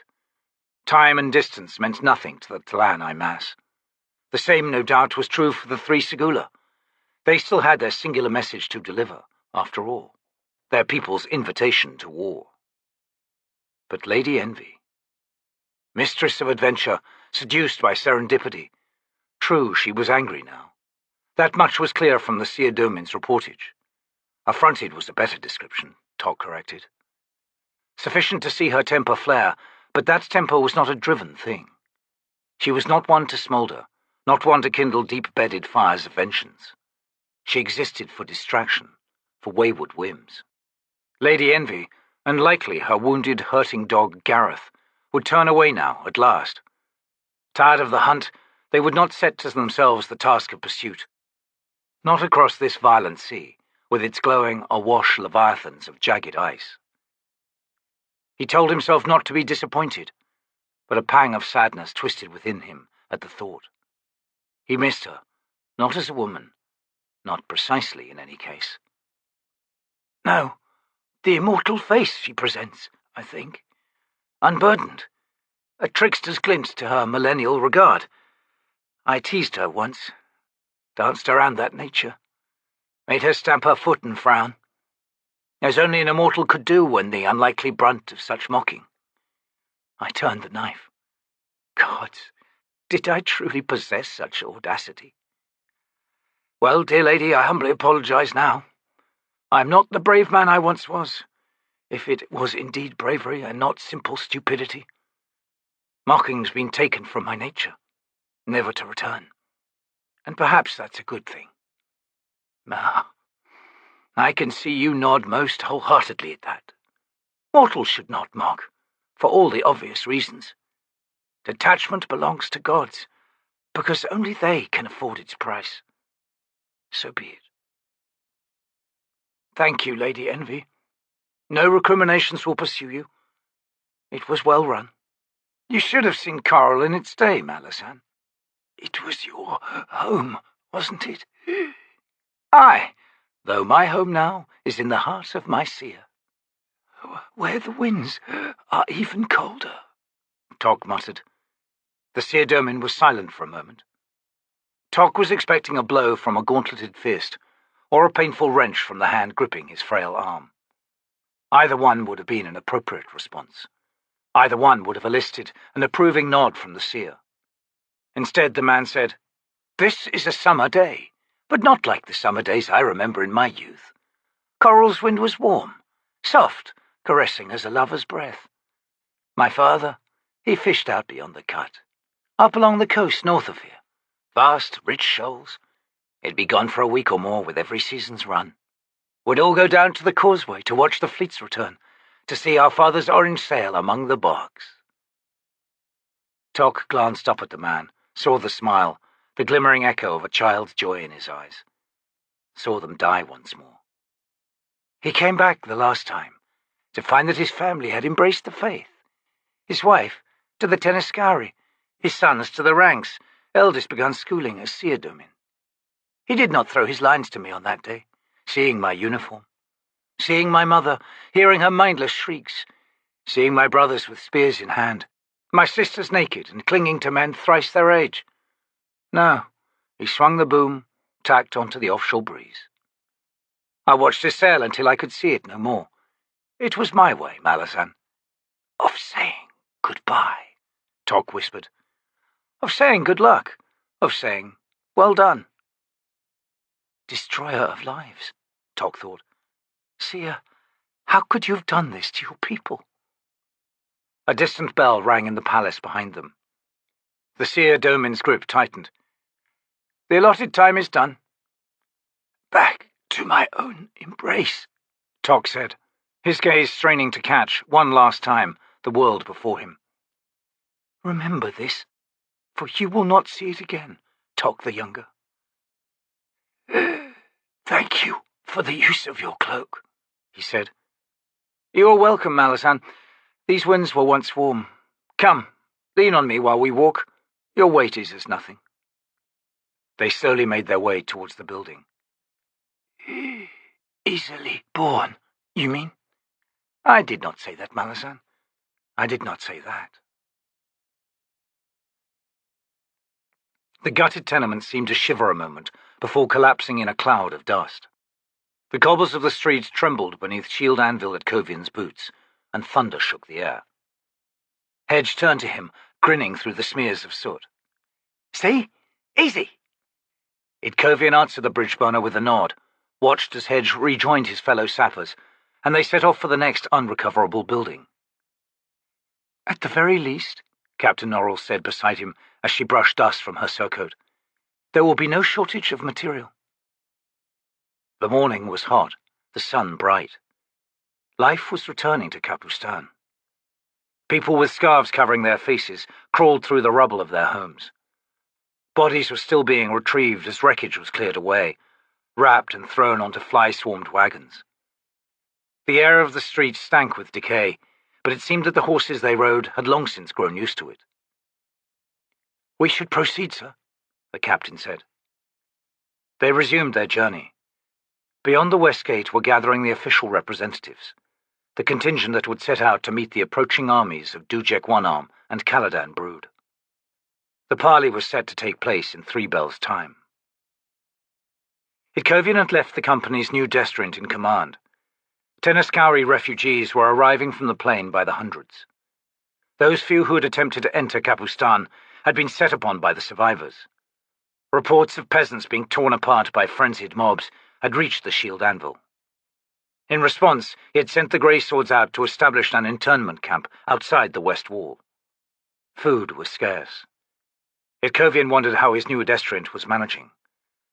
At the very least, shelters were being prepared for the hapless refugees, who will soon become recruits, Itkovian thought.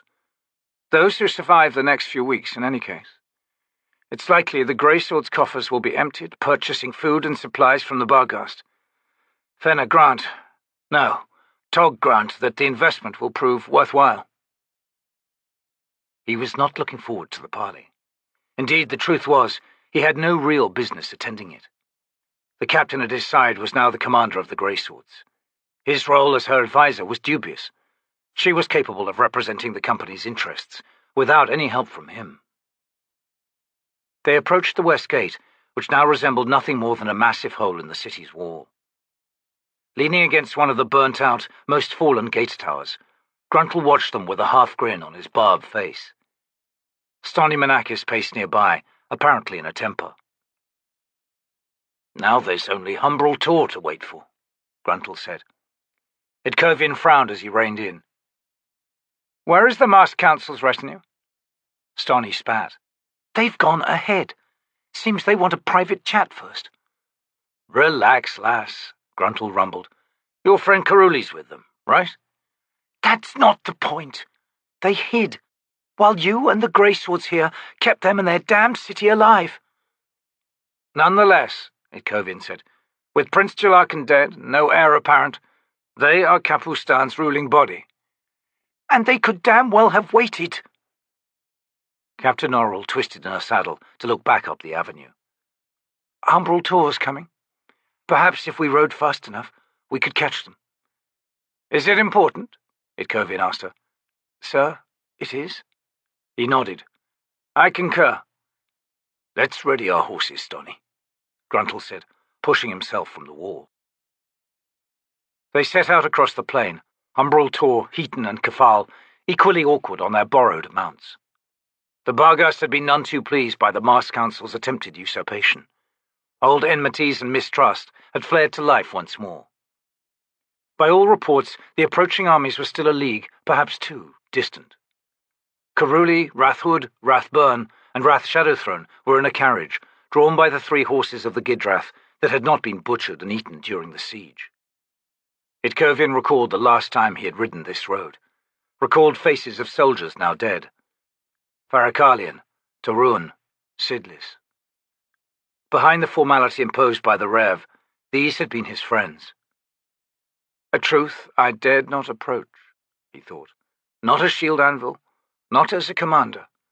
But that has changed. They are my own grief, as difficult to bear as those tens of thousands of others. He pushed the thought away. Control was still necessary. He could afford no emotions. They came within sight of the priest's carriage. Stani snarled in triumph. "Won't they be delighted?" "Ease on the gloating, lass," Gruntle advised. "We reach them now in all innocence." "Do you think me an idiot? Do you think me incapable of subtlety? I'll have you know—" "All right, woman," her companion growled. "Forget I spoke." "I always do, Gruntle." The Gidrath driver drew the carriage to a halt as they rode up. A window shutter slid to one side, and Rath Shadowthrone's masked face appeared, the expression neutral. "How fortunate! The rest of our honourable entourage!" Itkovian sighed under his breath. There was nothing subtle in that tone, alas, he thought. "Honourable?" Stani queried, brows lifting. "I'm surprised you recognise the concept, priest." "Ah," the mask swiveled to her. "Master Caruli's wench, shouldn't you be on your knees?"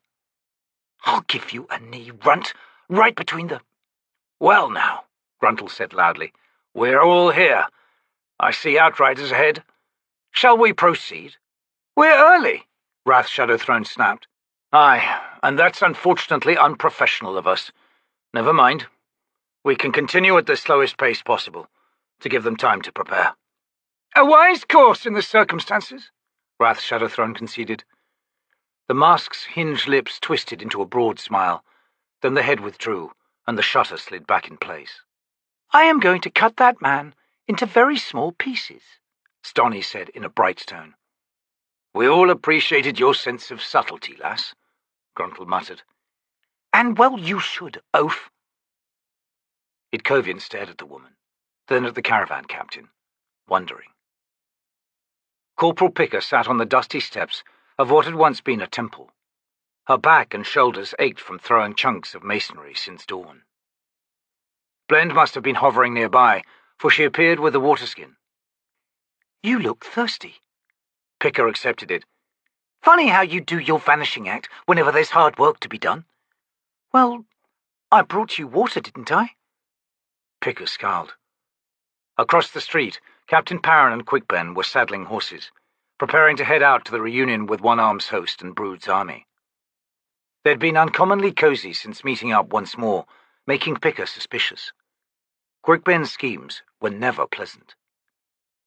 I'd rather we were all going, she muttered. To the parley? Why?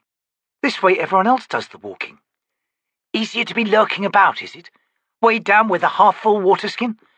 You'd be saying different if you'd been tossing rocks with the rest of us, Blend. The lean woman shrugged. I've been busy enough. Doing what? Gathering information? Oh, yeah. Who's whispering you've been listening in on, then? People.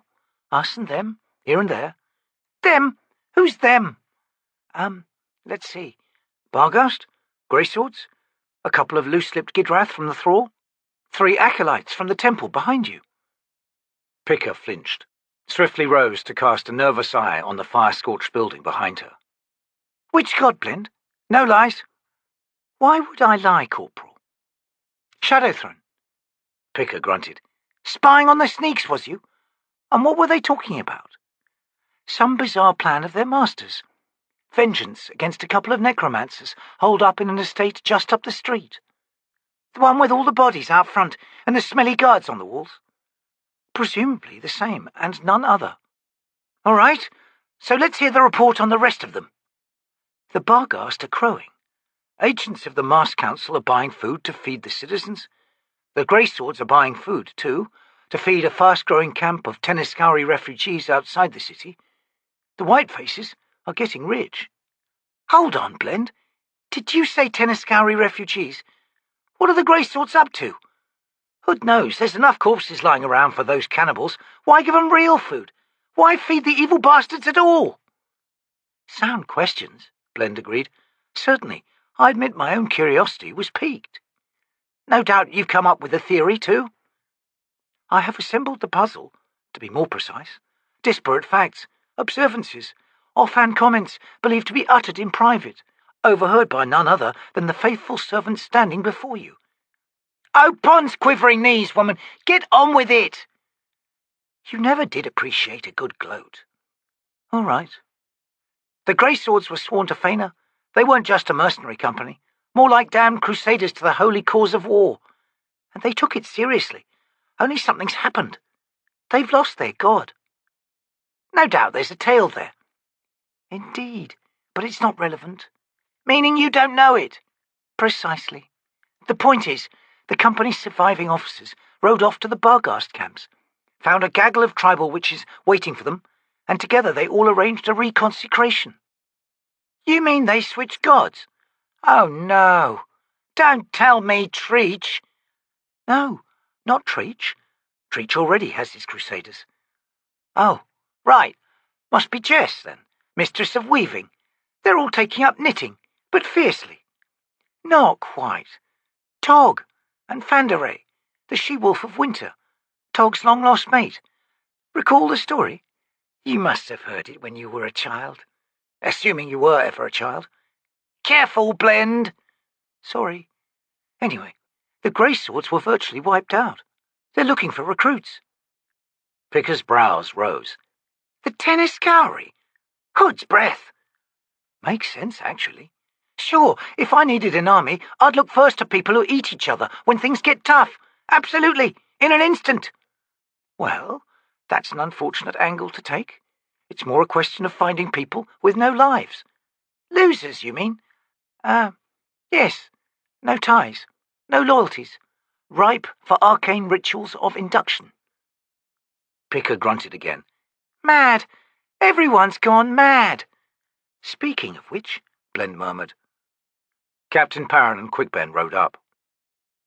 Corporal Picker? Aye, Captain? Do you know where Spindle is right now? No idea, sir. I'd suggest you keep better track of your squad then. Well, he went off with Sergeant Andii. Someone's come up from the tunnels, claiming to be Prince Arad, some dispossessed ruler from one of the cities south of the river. The man was demanding to speak with a representative of Onearm's host, and since we couldn't find you at the time... Parron cursed under his breath. Let me get this straight. Sergeant Andii and Spindle elected themselves to be Onearm's host's official representatives to take audience with a prince? Andii? Spindle? Beside the captain, Quickben choked back a laugh, owning a glare from Parron. D'Toran volunteered too, Picker added in an innocent tone. So it was the three of them, I think. Maybe a few others.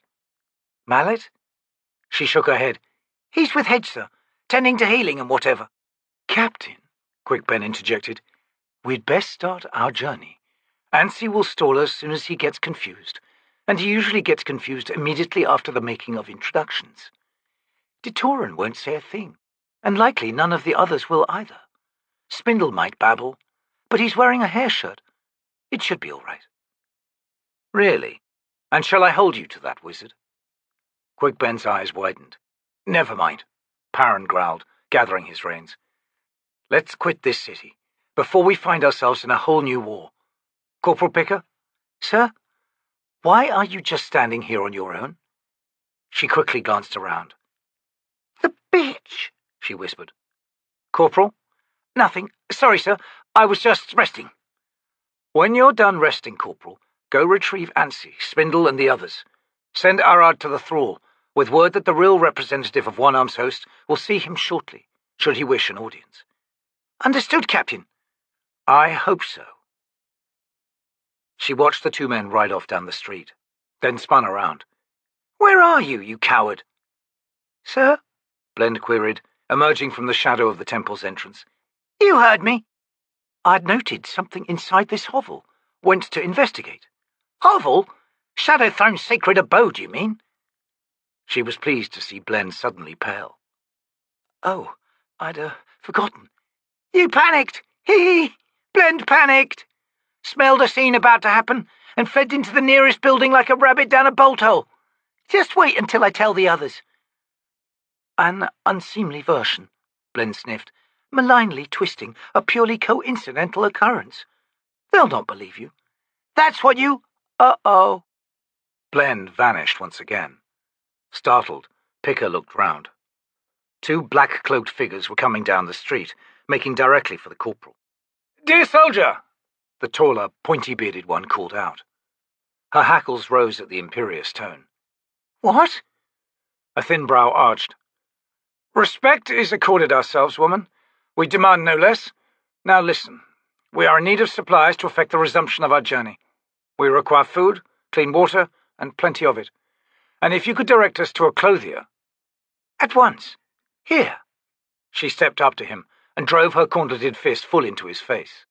The man's feet flew out from under him, and he struck the cobbles with a meaty smack. Out cold. Blend stepped up behind the other man and cracked him in the head with the pommel of her short sword. With a high-pitched grunt, he crumpled. Closing fast behind them was an old man in ragged servant garb. He skidded to a halt 5 paces away and raised his hands. Don't hit me, he shrieked. Picker frowned. Now why would we do that? Are these two yours? The manservant's expression was despondent. Aye, he sighed, lowering his hands. Advise them, Picker said, of proper forms of address, when they awaken. Absolutely, sir. We should get moving, Corporal, Blend said, eyes on the two unconscious men. Yes, please, the manservant begged. Picker shrugged. I see no point in dawdling. Lead on, soldier. Perrin and Quickben rode within 1,000 paces of the Tenascari encampment, which lay north of the road on their right. Neither man spoke until they were well past, then the captain sighed. That looks to be trouble fast approaching. Oh? Why? Perrin shot his companion a startled glance, then returned his gaze to the road. The lust for vengeance against those peasants. The Capans might well swarm out through the gate and slaughter them, with the Mass Council's blessing. And why, wizard, he thought, do I think I see something out of the corner of my eye? There, on your shoulder. Then, when I look more closely, it's gone. That'd be a mistake for the Mass Council, Quickben commented. The grey swords looked ready to defend their guests, if those pickets and trenches were any indication. Aye, they're anticipating becoming very unpopular with what they're now up to. Recruiting. Then again, why not?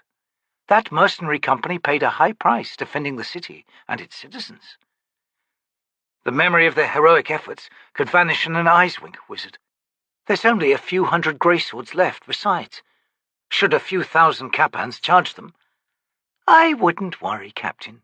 Even the Capans, no matter how enraged, would hesitate before crossing those soldiers. They're the ones who survived, after all. As I said, the Mass Council would be foolish to hold the grudge. We'll discover more at the parley, no doubt. Assuming we're invited. Quickben, we'd do better with a private conversation with Whiskeyjack. I personally have very little to say to most of the others who will be present. I have a report to deliver, in any case. Oh, I wasn't planning on speaking at the parley, Captain. Just listening. They had left the occupied areas behind, and now rode down an empty road, the rolling plains stretching out on their right, the bluffs marking the river 300 paces distant on their left. I see riders, Quickben said. North. Perrin squinted, then nodded. It's happened. What has? The second gathering. The wizard shot him a glance. The T'lan Imass? How do you know?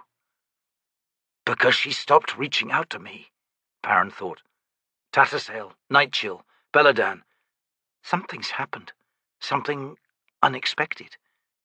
And it's left them reeling. I just know, wizard. Silver Fox is the lead rider. Your vision must be as a hawk's. Perrin said nothing. I don't need eyes, he thought. She's coming. Captain, does Tattersail's soul still dominate within Silver Fox? I don't know, he admitted. All I will say, however, is that whatever faith we held to that we could predict Silver Fox's actions should now be dispensed with. What has she become, then? A bonecaster, in truth. They reined in to wait for the four riders. Crupper's mules seemed to be competing for the lead position, the short-legged beast slipping between a frenzied trot and a canter, the round Daru wobbling and bouncing atop the saddle. 2 Malazan Marines rode behind Silver Fox and Crupper, looking relaxed. Would that I had seen, Quickben murmured, what her companions had seen. Yet nothing went as planned, Perrin thought. I can see that in her posture. The bridled anger, the diffidence, and, buried deep, pain. She surprised them, surprised and defied, and the T'lan Imass have answered in an equally unexpected way. Even Crupper looks off-balanced, and not just by that pitching mule. Silver Fox was staring at him as she drew rein, an expression that Perrin could not define. As I had sensed, she's thrown up a wall between us. Gods, but she looks like Tattersail. A woman now, no longer the child. And the illusion of years spanning our parting is complete. She's become guarded, a possessor of secrets that as a child she would not have hesitated to reveal. Hood's breath, every time we meet, it seems I must readjust. Everything. Quickben spoke. Well met. Silver Fox, what? No. Excuse me? No, wizard? I have no explanations that I am prepared to voice. No questions that I will answer. Crupper has already tried, too many times. My temper is short. Do not test it. Guarded, and harder, Perrin thought. Much, much harder. After a moment, Quickbend shrugged. Be that way, then? I am that way, she snapped. The anger you would face is night chills, and the rest of us will do nothing to restrain it. I trust I am understood. Quickbend simply grinned. Cold, challenging. Kind sirs, Crupper cried, by chance would you be riding to our fair armies? If so, we would accompany you, delighted and relieved to return to said martial bosom. Delighted, indeed, with the formidable company of yourselves. Relieved, as Crupper has said, by the welcoming destination so closely pending. Impatient, it must be admitted, for the resumption of the journey. Incorrigibly optimistic. That will do, Crupper, Silver Fox growled. Ahem, of course. If anything truly existed between us, it is now over, Perrin thought. She has left Tattersail behind. She is indeed a bonecaster now. The realization triggered a weaker pang of loss than he had expected. Perhaps we both have moved on. The pressure of what we have grown into, our hearts cannot overcome. So be it. No self-pity. Not this time. We've tasks before us. Perrin gathered his reins. As Crupper has said, let us resume. We're already late as it is. A large sheet of burlap had been raised over the hilltop to shield the parley from the hot afternoon sun. Malazan soldiers ringed the hill in a protective cordon, crossbows cradled in their arms. Eyes on the figures beneath the tarp, Itkovian halted his horse and dismounted a dozen paces from the guards. The Mast Council's carriage had also stopped, the side doors swinging open to the 4 representatives of Kapustan. Heaton had clambered down from her horse with a relieved grunt and now came alongside Itkovian. She thumped his back. I've missed you, Wolf. The wolves may be all around me, sir, Itkovian said, but I make no such claim for myself. The tales run through the clans, Heaton said, nodding. Old women never shut up. And young women? He asked, still studying the figures on the hilltop. Now you dance on danger, dear man. Forgive me if I offended. I would forgive you a smile, no matter its reason. Aye, not likely. If you've humour, you hide it far too well. This is too bad. He regarded her. Too bad? Do you not mean tragic? Her eyes narrowed. Then she hissed in frustration and set off up the slope. Itkovian watched her for a moment, then shifted his attention to the priests who were now gathered beside the carriage. Wrath Shadowthrone was complaining. They would have us all winded. A gentler slope and we could have stayed in the carriage. Sufficient horses and we might have done the same, Wrathhood sniffed. This is calculated to insult. It is nothing of the sort, comrades, Keruli murmured. Even now, swarms of biting insects begin their assault upon our fair selves. I suggest you cease complaining and accompany me to the summit and its saving wind. With that, the small, round-faced man set off. We should insist! Ow! The 3 scrambled after Keruli, deer flies buzzing their heads. Umbral Tor laughed. They need have only smeared themselves in Bedouin grease. Gruntle replied, They're slippery enough as it is, War Chief. Besides, it's a far more fitting introduction for our visitors. 3 masked priests stumbling and puffing and waving at phantoms circling their heads. At least Keruli's showing some dignity, and he's probably the only one among them with a brain worthy of the name. Thank the gods! Stony cried. Gruntle turned to her. What? Why? Well, you've just used up your entire store of words, Oaf, meaning you'll be silent for the rest of the day. The huge man's grin was far more feral than he intended. Itkovian watched the 2 Daru set off, followed by Umbral Tor, Heaton, and Kufal. Captain Norrell said, Sir? Do not wait for me, he replied. You now speak for the Grey Sword, sir. She sighed, strode forward. Itkovian slowly scanned the landscape. Apart from the cordon encircling the base of the hill, the two foreign armies were nowhere to be seen. There would be no blustery display of strength to intimidate the city's representatives, a generous gesture that might well be lost on the priests, which was unfortunate indeed, since Rathhood, Rathburn, and Rath Shadowthrone were in serious need of humbling. Flybitten and winded would have to do. He cast an appraising glance at the Malazan guards. Their weapons, he noted, were superbly crafted, if a little worn. The repairs and mending on their army had been done in the field. This was an army a long way from home, a long way from resupply annexes. Dark-skinned faces beneath battered helms studied him in return, expressionless, perhaps curious that he had remained here, with only a silent Gidrath carriage driver for company. I am garbed as an officer, Itkovian thought. Misleading details now. He drew off his gauntlets, reached up, and removed the brooch denoting his rank, let it drop to the ground. He pulled free the grey sash tied about his waist and threw it to one side. Finally, he unstrapped his visored helm. The soldier closest to him stepped forward then. Itkovian nodded. I am amenable to an exchange, sir. It would hardly be fair, the man replied in broken Daru. Forgive me if I disagree. The silver inlay and gold crest may well suggest an ornamental function to my warhelm, but I assure you, the bronze and iron banding are of the highest quality, as are the cheek guards and the webbing. Its weight is but a fraction more than the one you presently bear. The soldier was silent for a long moment. Then he slowly unstrapped his camailed helm. When you change your mind, I shall not.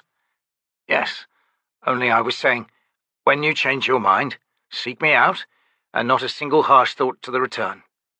I am named Azra Jail, 11th Squad, 5th Cohort, the 3rd Company of Marines in Onearm's host. I am Itkovian, once a soldier of the Grey Swords. They made the exchange. Itkovian studied the helm in his hands. Solidly fashioned. I am pleased. Iron steel, sir. Hasn't needed hammering out once, so the metal's sound. The Camail's Napan, yet to see a sword cut. Excellent. I am enriched by the exchange, and so humbled. The soldier said nothing. Itkovian looked up to the summit. Would they be offended, do you think, if I approached? I'll not venture an opinion, of course, but I would hear. The soldier seemed to be struggling against some strong emotion, but he shook his head. They would be honoured by your presence, sir. Itkovian half smiled. I think not. Besides, I'd rather they did not notice, if truth be told. Swing around the hill, then. Come up from behind, sir. Good idea. Thank you, sir, I will. And thank you as well for this fine helm. The man simply nodded.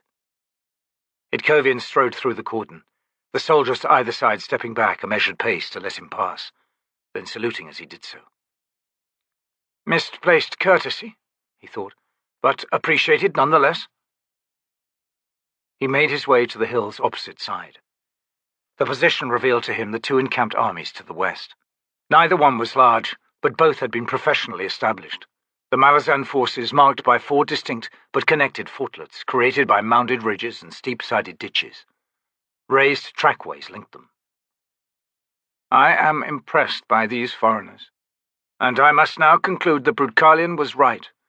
Could we have held, these would have proved more than a match to Septar Kulpath's numerically superior forces. They would have broken the siege, if we but could have held. He began the ascent, the Malazan helm tucked under his left arm. The wind was fierce near the summit, driving the insects away. Reaching the crest, Itkovian paused. The sun tarp on its poles was 15 paces directly ahead. On this, the backside of the formal meeting place, sat a row of water casks and ornate crates bearing the sigil of the Trigala Trade Guild, well recognizable as the traders had first become established in Elengarth, Itkovian's homeland. Eyes resting on that sigil, he felt proud on their behalf for their evident success. A large table had been set up beneath the tarp, but everyone stood beyond it, under the sun, as if the formalities of introductions were not yet complete. Perhaps there has already been a disagreement, he thought. Probably the Mars Council, voicing their complaints. Itkovian angled to his left and walked quietly forward, intending to take position in the lee side of the tarp, close to the water casks.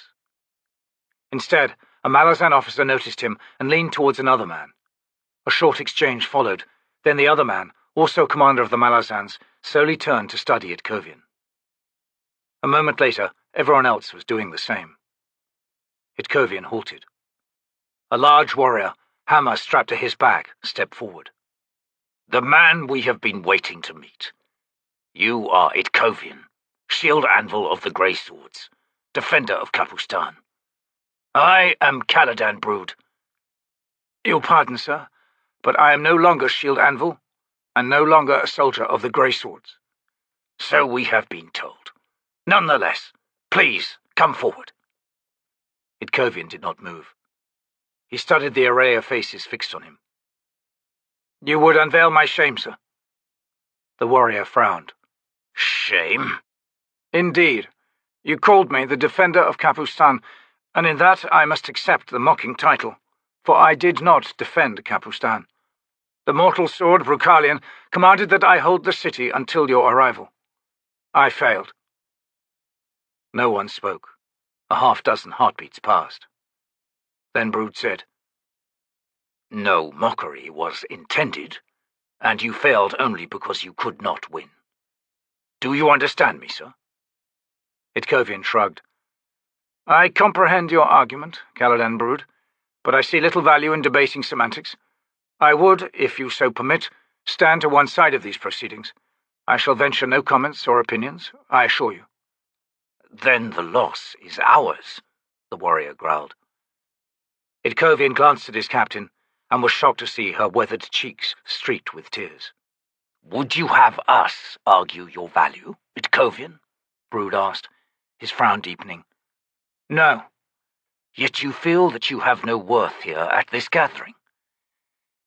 "It may be that I am not yet done, sir, but such responsibilities that I must one day embrace are mine to bear, and thus must be borne alone.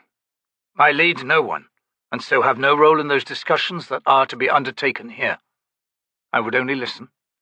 It is true that you have no cause to be generous." "Please," Caladan Brood cut in. "Enough. You are welcome, Itkovian." "Thank you." As if in silent agreement, the dignitaries ended their immobility and approached the large wooden table.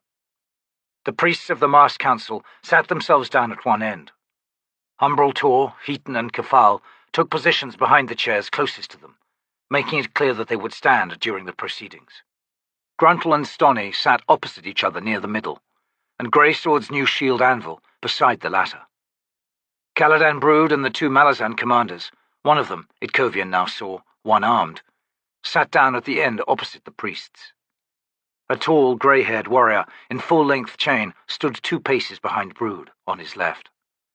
A Malazan standard-bearer hovered behind his commanders to the right. Cups were filled from a jug of watered wine, yet even before the task had been completed for everyone present, Rathhood was speaking. "A more civilized location for this historic gathering would have been at the Thrall, the palace from which the rulers of Capustan govern." "Now that the prince is dead, you mean?" Stony drawled, her lip curling. "The place has no floor, in case you forgot, priest." "You could call that a structural metaphor, couldn't you?" Gruntle asked her. "You might, being an idiot." Rathhood tried again. "As I was saying—" "You weren't saying, you were posturing." "This wine is surprisingly good," Caruli murmured. "Given that this is a martial gathering, the location seems appropriate. I, for one, have a question or two for the commanders of the foreign army." The one-armed commander grunted, then said, "Ask them." "Thank you, High Fist. I will. First of all, someone is missing. True? Are there not Tiste Andii among you? And their legendary leader, Anomander Rake, Lord of Moonspawn, should he not be present? Indeed, One wonders at the disposition of Moonspawn itself, the tactical advantages of such an edifice. Pause there, if you will, Brood interrupted. Your questions assume much. I do not think we've advanced to the point of discussing tactics. As far as we are concerned, Capustan is but a temporary stop in our march. Its liberation by the Barghast was a strategic necessity, but only the first of what will doubtless be many in this war. Do you now suggest, High Priest, that you wish to contribute to the campaign in some direct fashion? It would seem that your primary concern at the moment is the rebuilding of your city. Caruli smiled. Thus, questions are exchanged, but as yet, no answers. Brood frowned. Anomander Rake and the majority of his Tiste Andii have returned to Moonspawn. They, and it, shall have a role in this war, but there will be no further elaboration on that subject. Just as well Rake isn't here, Wrath Shadowthrone said, his mask fixed in a sneer. He's hopelessly unpredictable and outright murderous company. To which your god can attest, Caruli smiled, then turned back to Brood. Sufficient answers to warrant the like in return. As you point out, the Mask Council's overriding concern is with the reparation of Capustan. Nonetheless, my companions here are all, beyond impromptu governors, servants to their respective gods. No one here can be entirely unaware of the tumultuous condition of the Pantheon. You, Caladan Brood, carry Byrne's hammer, after all, and continue to struggle with the responsibilities that entails. Whilst the Grey Swords, bereft of one god, have chosen to kneel before two others, a mated, if riven pair. My once caravan captain, Gruntle, is reborn as a new god's mortal sword. The Barghast gods have been rediscovered, and so represent an ancient hoard of untested power and disposition. Indeed, in surveying those gathered here, the only truly unaspected agents at this table are High-Fist Ducek and his second, Whiskeyjack, the Malazans. Idkovian saw the suddenly closed expression of the warlord, Caladan Brood, and wondered at the hammer's responsibilities that Caruli had so blithely mentioned. The standing grey-haired warrior broke the ensuing silence with a barking laugh. You conveniently forgot yourself, priest. Of the Mask Council, yet unmasked. Indeed, unwelcome in their company, it seems. Your companions make their gods plain, but not you. And why is that? Caruli's smile was benign, unperturbed. Dear Calor, how you've withered under your curse. Do you still cart that meaningless throne with you?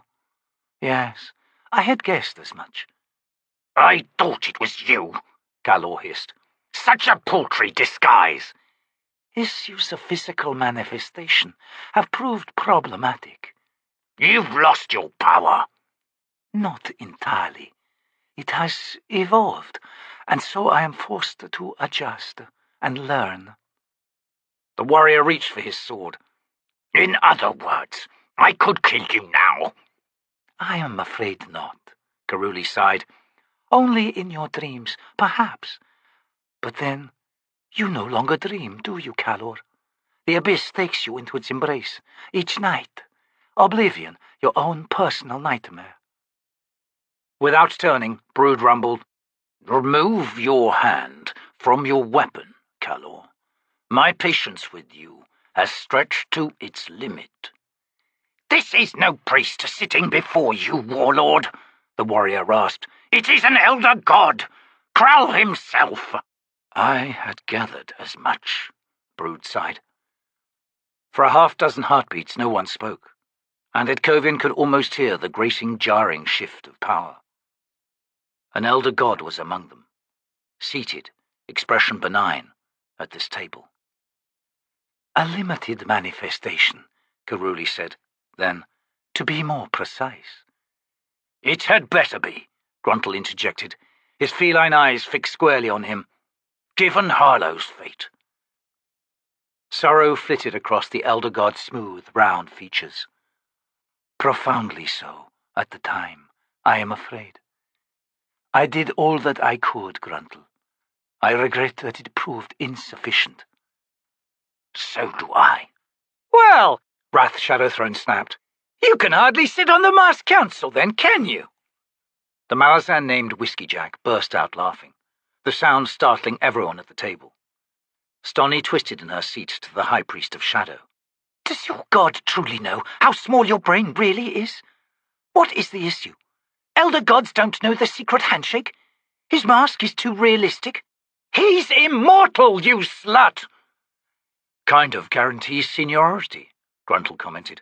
Eventually. Do not make light of this, eater of rats! And if you dare throw that word again at Stoni, I will kill you, the Daru said. As for making light, it is hard not to. We're all trying to swallow the implications of all this. An elder god has stepped into the fray, against what we'd thought to be a mortal empire. By the abyss, what have we got ourselves into? But you, your first and solitary thought is fixated on membership and your paltry, overinflated council. Shadowthrone must be cringing right now. He's likely used to it, Stoni grated, sneering at the High Priest. When it comes to this bag of slime. Wrath Shadowthrone gaped at her. Let's get back to the task before us, Brood said. Your words are accepted, Growl. The Pannion Domin concerns all of us. As gods and priests, no doubt you can find your own roles in countering whatever threats are manifesting against the Pantheon and the Warrens, though we both know that the source of those threats is not directly associated with the Pannion Seer. My point is, we are here to discuss the organization of the forces that will now march with us south of the river, into the heart of the Domin. Mundane considerations, but essential nonetheless. Accepted, Growl replied. Provisionally, he added. Why provisionally? I anticipate a few masks coming off in these proceedings, Warlord. Umbral Tor cleared his throat. The course is simple enough, he growled. Kafal. His son nodded. A division of forces, lords. One to Seta, the other to Lest. Convergence at Morik, then onward to Coral. The white-faced Bargust shall march with Onearm's host, for it was by their efforts that we are here, and my father likes this man's sense of humour. He gestured towards Whiskeyjack, whose brows rose. As do our gods. It is further advisable that the grey swords now recruiting from the Teniscari be in the other army, for the white faces will not abide said recruits. The company's new shield anvil spoke. Agreeable, assuming Caladan Brood and his disparate forces can stomach our presence. Can you truly find anything worthwhile in such creatures? Brood asked her. We are all worthwhile, sir, once we assume the burden of forgiveness and the effort of absolution. She looked over then and met Itkovian's eyes. And this is my lesson, he wondered. Then why am I both proud and pained by her words? No, not her words precisely. Her faith. A faith that, to my sorrow, I have lost. This is envy you feel, sir. Discard it. We shall manage, then, Caladan Brood said after a moment. Dujek Onearm sighed and reached for his cup of wine. So, resolved. Easier than you'd imagine, Brood. Wouldn't you say? The Warlord bared his teeth in a satisfied, if hard, grin. Aye, we're all riding the same track. Good. Time to proceed, then, Rathburn said, eyes on Caladan Brood. To other issues.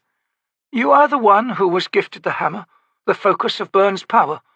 To you was entrusted the task of awakening her at the time of her greatest need. The Warlord's grin grew feral. And so destroy every civilization on this world. Aye. No doubt you judge her need as sufficiently pressing, High Priestess. And you dare not, she snapped, leaning forward with both hands on the table. You have deceived her. No, I have constrained her. His reply left her momentarily speechless. There's a rug seller's shop, Gruntle said, in Darujistan. To cross its floor is to scale layer upon layer of woven artistry. Thus are the lessons of mortals laid down before the gods. Pity that they keep stumbling so. You'd think they'd have learned by now. Rathburn wheeled on him. Silence! You know nothing of this. If Brood does not act, Byrne will die. And when she dies, so too does all life on this world. That is the choice, you fool. Topple a handful of corrupt civilizations, or absolute annihilation. What would you choose? Well, since you're asking, I withdraw the question, for you are clearly as insane as the Warlord here. Caladan Brood, you must yield the hammer. To me, here and now. In the name of Byrne, the sleeping goddess, I demand it. The Warlord rose, unslung the weapon. Here, then. He held it out in his right hand. Rathburn's eyes blinked. Then she shot upright, strode around the table. She grasped the hammer's copper-wrapped handle in both hands. Brood released it.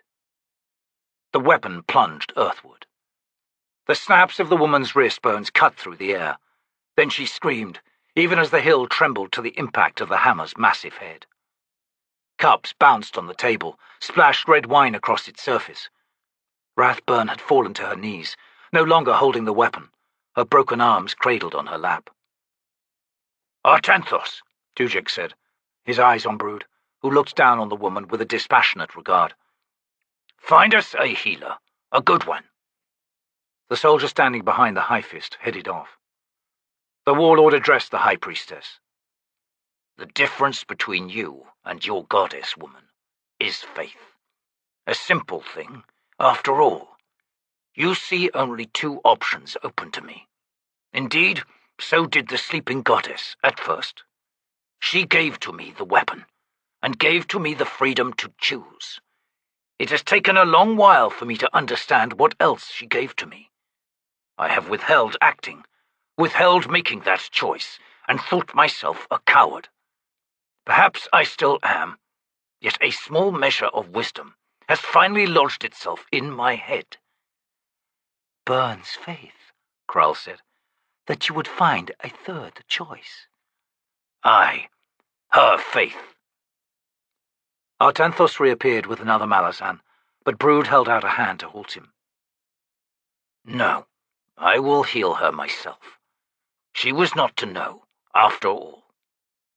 "Too generous," Krull murmured. "She abandoned her goddess long ago, Warlord." "No journey is too long," Brood replied, lowering himself to kneel before Rathburn. Itkovian had last seen High Denul unveiled by Destrint Carnadas, and that fraught with the infection, poisoning the Warrens. What he saw now was clean, unaffected, and appallingly powerful. Krull rose suddenly, looked around. Rathburn gasped. The Elder God's odd actions drew Itkovian's attention, and he followed Krull's gaze. To see that another group had arrived on the hilltop, standing at a distance to the right of the tarp. Captain Perrin was the only one among the four newcomers that Itkovian recognized, and he was not the man at whom the Elder God was looking. A dark-skinned, tall and lean man, faintly smiling, was watching the proceedings from the back of the group, focused, it seemed, on Brood. After a moment, some instinct made him glance at Krull. The man answered the Elder God's rapt attention with a slight, strangely uneven shrug, as if some invisible weight burdened his left shoulder. Itkovian heard Krull sigh. Rathburn and Caladan Brood rose together then. Her bones had been knitted. No swelling or bruising marred her bared forearms. She stood as if in shock, leaning against the Warlord.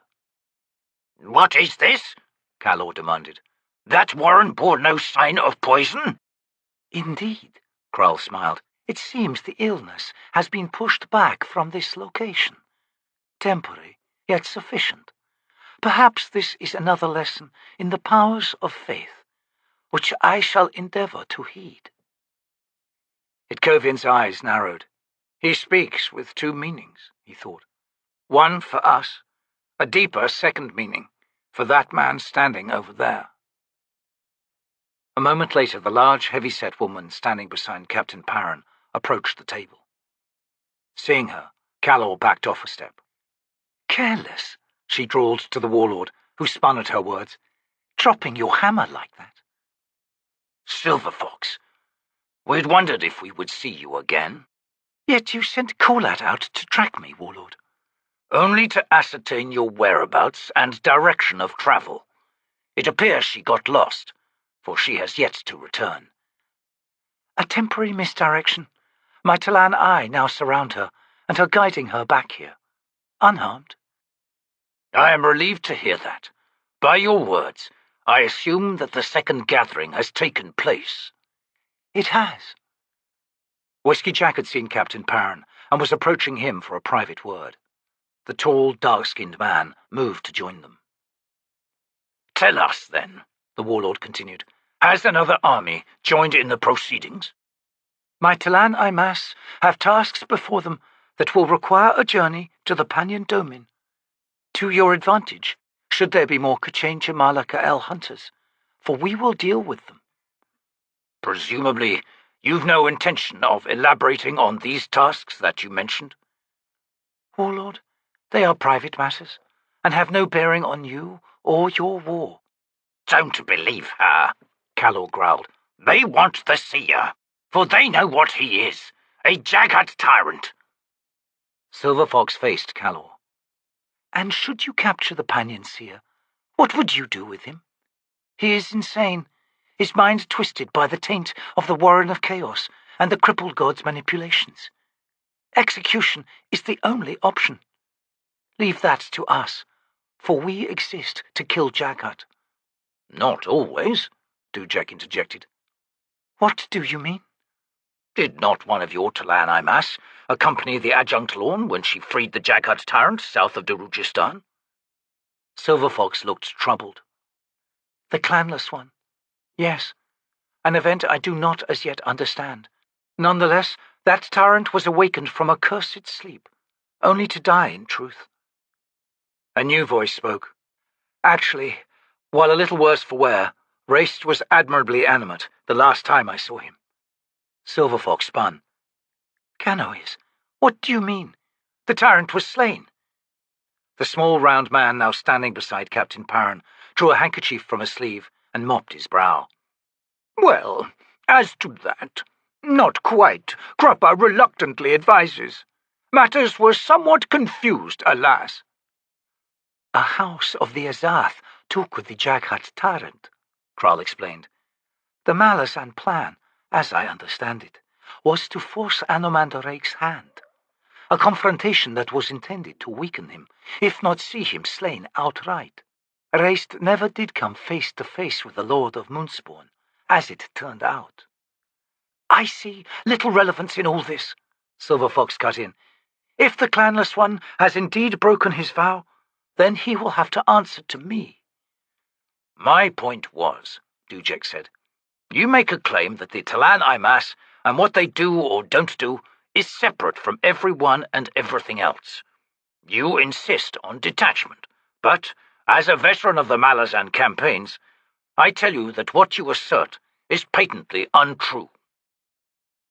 Perhaps, indeed, the Logros T'lan Imass grew confused. If so, such ambivalence is past. Unless, of course, you would challenge the authority that I was born to. No one spoke in answer to that. Silver Fox nodded. Very well. You have been told of the position of the T'lan Imass. We will have this Jagged tyrant. Does anyone here wish to counter our claim? From the implicit threats in your tone, woman, Brood grated, that would be a foolhardy position to take. I, for one, will not squabble and tug the seer's limbs. He swung to Dujek. High fist? The one-armed soldier grimaced, then shook his head. Itkovian's attention was drawn to the short, fat Daru for some reason he could not have hoped to explain. A benign smile curved those full, slightly greasy lips. This is a most fell gathering of powers here, Itkovian thought. Yet why do I believe that the very epicenter of efficacy lies with this strange little man?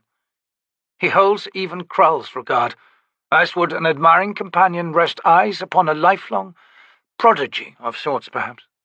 A prodigy whose talents have come to overwhelm his masters.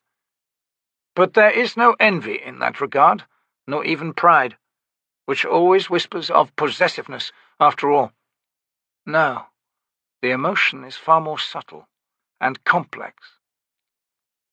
"We have matters of supply to discuss," Caladan Brood finally said. The High Priestess still leaned on him. He now guided her back to her chair with surprising gentleness, and spoke to her in low tones. She nodded in reply.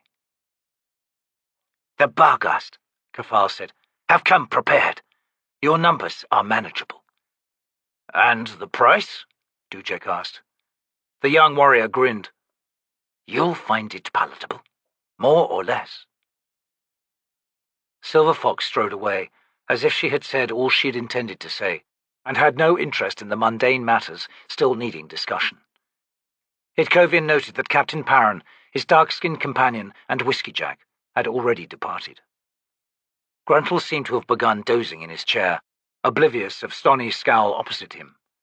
Wrathhood and Wrath Shadowthrone were slumped in their chairs, masks angled into morose expressions, leaving Itkovian to wonder at how much control the priests had over those lacquered, hinged contrivances. The new shield anvil of the grey sword sat motionless, her gaze fixed on Itkovian with unveiled sorrow. And pity, Itkovian thought. I am a distraction. Very well. He stepped back, turned about, and made his way towards the back of the tarp. He was surprised to find Parron, Whiskeyjack, and the dark-skinned man waiting there. A tall, martial woman with midnight skin had joined them, and now studied Itkovian with extraordinary, almond-shaped eyes, the colour of sun-bleached grass. Meeting that gaze, Itkovian almost staggered. Feigner's tasks, he thought. Such sadness, an eternity of loss, empty existence. She broke the contact with a startled, then alarmed expression. Not for me. Not for my embrace. Not that. Some wounds can never be healed. Some memories should never be reawakened. Cast no light upon that darkness, sir. It is too much. He came then to another realization. Feigner was gone, and with the god had vanished his protection. Itkovian was vulnerable as he had never been before. Vulnerable to the world's pain, to its grief. "Itkovian, we were hoping," Captain Parron said, "that you'd come. This is my commander, Whiskeyjack, and Quickben, of the Bridgeburners, and the Tiste Andii is Corlat, second to Anomander Rake. We are pleased with your company, Itkovian. Will you join us?" "I've a restless cask of Great Phalan ale in my tent," Whiskeyjack said. My vow, Itkovian thought. "A welcome invitation, sirs. I accept. Thank you.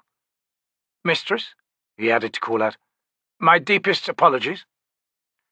"They are mine to make," she replied. "I was unguarded, and carelessly unmindful of all that you are."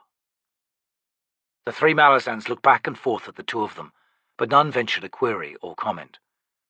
"Allow me," Whiskeyjack finally said, setting off down the slope towards the host's camp. The Bridgeburner, Quickben, paced alongside Itkovian. "Well, it seems Silver Fox has surprised us all this day." "I do not know her, sir, and so can make no observation as to her disposition." "You sensed nothing from her?" "I did not say that." The man flashed a white grin. "True enough, you didn't." "She has done a terrible wrong, sir, yet upon her shoulders it weighs nothing." The breath hissed between Quickben's teeth. "Nothing? Are you certain? Hood's breath. That's not good. Not good at all." "Night chill," Parron said behind them. Quickben threw a glance over her shoulder. "You think?" "I know, wizard. And to make matters worse, night chill is, a whole lot more than what we'd thought. Not just a high mage of the Empire. She's all hard edges. Her mate Beladan was her balance, but of the fellow men I sensed nothing." "And Tattersail?" "In the shadows, observing, but without much interest, it seems." "A woman named Silver Fox was the subject," Itkovian murmured. "Yet you speak of 3 others." "Sorry, all reborn within Silver Fox. It's a long story. He nodded. All perforce needing to live with one another, no matter how disparate their individual natures. Aye, Baron sighed. Not surprising that there'd be a war of wills. There is no war within her, Itkovian said. What? They walk in agreement, sir. She is calm within. They reached level ground, approached the Malazan camp. Whiskeyjack and Callad strode side by side and close, a half-dozen paces ahead. Now that, Quickben muttered, is the most surprising revelation this day. So far, Perrin pointed out, something tells me we're not done yet. Gentlemen, a voice wheezed behind them. A moment, please, while Scrapper's formidable yet sadly short legs propel self hastily into your company. The elaborate statement was sufficient to close the distance as the three men paused to permit Crupper's breathless arrival, upon which they resumed their walk. Wind of fortune, Crupper panted, carrying to Crupper all your words. How convenient, Quickben wryly muttered, and no doubt you've a comment or 10 to make on the subject of Silver Fox. Indeed. Crupper was witness, after all, to said dreadful gathering. Yet all alarm subsequent to said events has grown quiet within oneself, for truths have marched out from the darkness to prostrate themselves at Crupper's slippered feet. That conjures up an image of you stumbling and falling flat on your face, Daru, the wizard commented. Carelessly constructed, Crupper allows, yet none of you have ever seen Crupper dance. And dance he can, with breathtaking artistry and grace. Nay, he glides like an unbroken egg on a greased skillet. Stumble? Fall? Crupper? Never! You'd mentioned truths, Pan reminded him. Ah, yes, truths, squirming like puppies around Crupper, upon which she laid patting hand on each one and all in turn, as would any kindly master. The result? Crupper advises that all is well within Silver Fox. Be at ease, be calmed, leave, Was that a stumble? Nonsense. Even linguistic confusion has value. Really? How so? The matter is too subtle for mere words, alas. We must not stray too far from the subject at hand, or foot, which was the matter of truths. Squirming like puppies. Indeed, Captain. Like wolf puppies, to be more precise. The two Malazans stopped suddenly, followed a moment later by Itkovian, as Crupper's dreamlike, mesmerizing stream of words revealed sudden substance, as if swirling before a rock. A rock? One of Crupper's truths? Perrin thought. These Malazans are used to this, or simply smarter than I.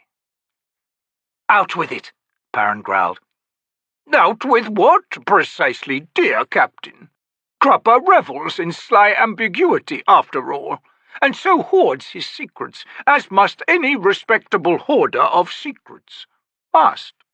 Does the subject concern this honor-bound ex-mercenary who walks alongside us? Indirectly, yes. Or rather, the company he has so recently departed. Indirectly, Crupper utters once more. Two ancient gods, once mere spirits, the first to run with mortals. Those T'lan Imass of flesh and blood of so long ago, the most ancient of companions. And their kin, who followed in kind, and run still with the T'lan Imass. Two wolf gods, yes? Does anyone here not recall the bedtime story of their separation, their eternal search for one another? Of course all of you do. Such a sorrowful story. The kind impressionable children never forget. But what drove them apart? How goes the tale? Then, one day, horror visited the land, horror from the dark sky, descending to shatter the world, and so the lovers were thrown apart, never again to embrace. And it goes on blah blah and so forth and forthwith.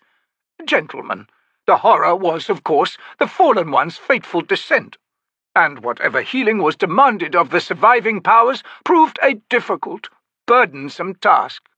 The elder gods did what they could, but understand, they were themselves younger than the two wolf gods, and, more significantly, they did not find ascendancy walking in step with humans, or those who would one day become humans, that is. Stop, please, Pannion snapped. Crupper cannot. To pause here would be to lose all that must be said. The dimmest of memories are all that remain, and even they are succumbing to the gathering gloom. Frail fragments come as fraught dreams, and the promise of reunion and rebirth are lost, unrecognized, the redemption promised wandering a tundra alone, howling with the wind. Yet salvation is at hand. Disparate spirits are united in their resolve. A spirit of hard edges to hold the others to their course, despite all the pain that others must bear. Another spirit to clasp hard the hurt of abandonment until it can find proper answer. And yet a third spirit, filled with love and compassion, if somewhat witless granted, to so flavour the pending moment. And a fourth, possessing the power to achieve the necessary reparation of old wounds. Fourth, Quickben sputtered. Who's the fourth in Silverfox? Why, the seed child of a T'lan Imass bonecaster, of course. Bran Cole's daughter, the one whose true name is indeed the one by which we all know her. Itkovian's gaze flicked past Crupper to see Callat and Whiskeyjack 20 paces off, standing in front of a large tent, looking back at the group. No doubt curious, yet maintaining a respectful distance.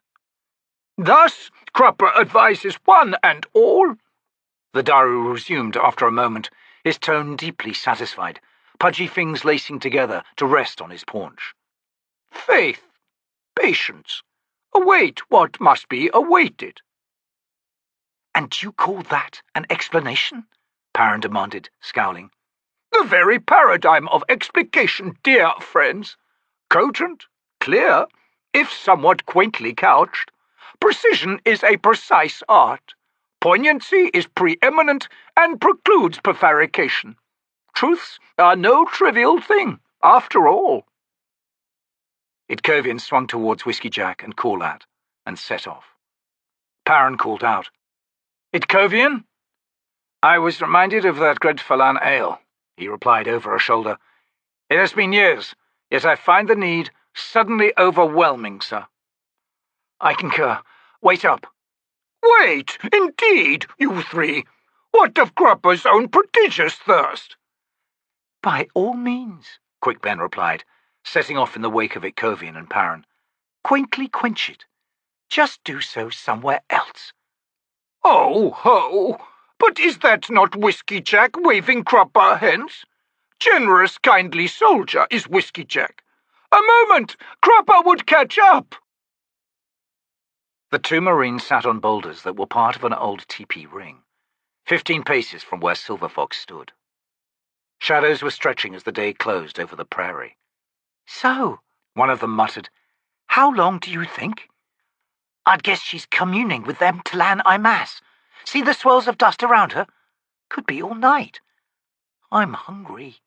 Yeah, well, I admit I've been eyeing your leather straps, darling. Problem is, they've forgotten about us. That's not the problem. It's maybe we ain't needed no more.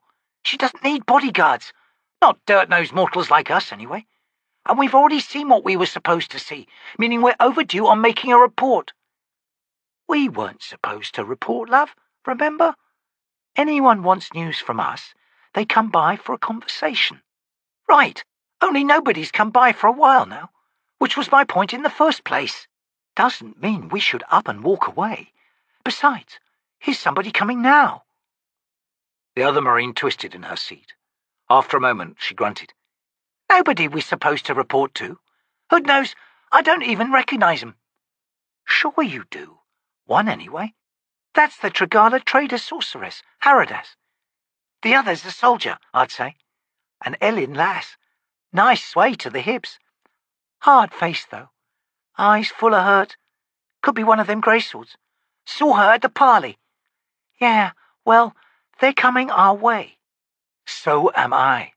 A voice spoke from a few paces to their left. The Marines turned to see that Silver Fox was joining them. This is a fell thing, she murmured. Oh, what's that? One of the Marines asked her. A gathering of women. The soldier grunted. We ain't gonna gossip, are we? Silver Fox smiled at the facetious tone. Among the Rhivi, it's the men who do all the gossiping. The women are too busy giving them things to gossip about. Ha! That's a surprise. I would have thought there'd be all kind of ancient laws against adultery and such. Banishment, stoning. It's what tribes do, ain't it? Not the Rhivi. Bedding the wrong husbands is great sport. For the women, that is. The men take it all too seriously, of course. They take everything too seriously, if you ask me, the Marine muttered. Self-importance will do that, Silver Fox replied, nodding. Haradas and her companion arrived. In their wake, still 60 paces distant, a Barghast was approaching as well. The trader sorceress bowed to Silver Fox, then the two Malazans.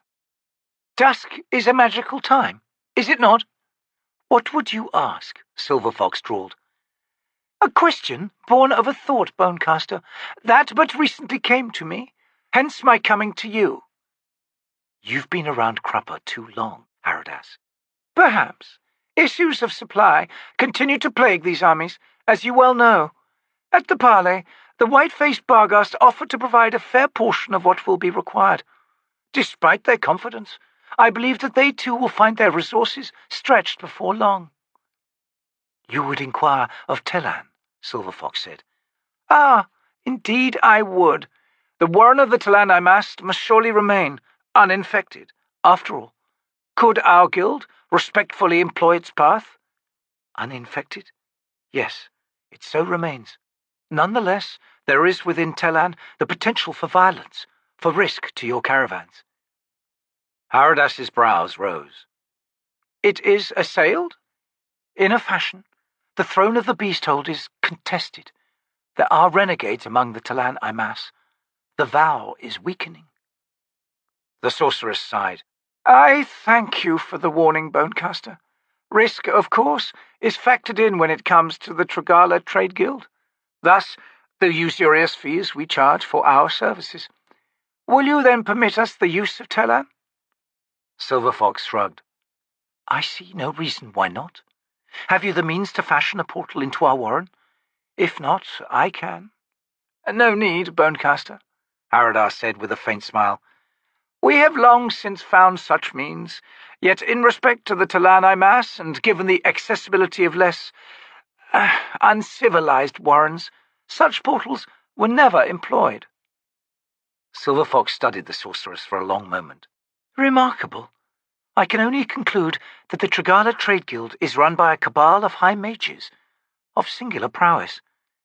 Do you know that not even the Malazan Empire's most powerful, most knowledgeable mages were ever successful in penetrating the secrets of T'lan?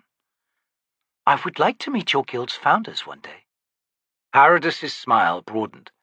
I am sure they would be delighted, and indeed honoured by your company, Bonecaster.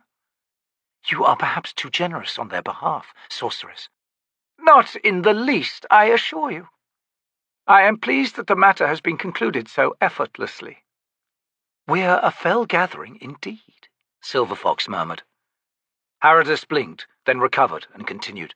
So that I may now introduce you to the new shield anvil of the Greyswords, Captain Norrell. The soldier bowed. Bonecaster? The woman hesitated, then her expression hardened with resolve.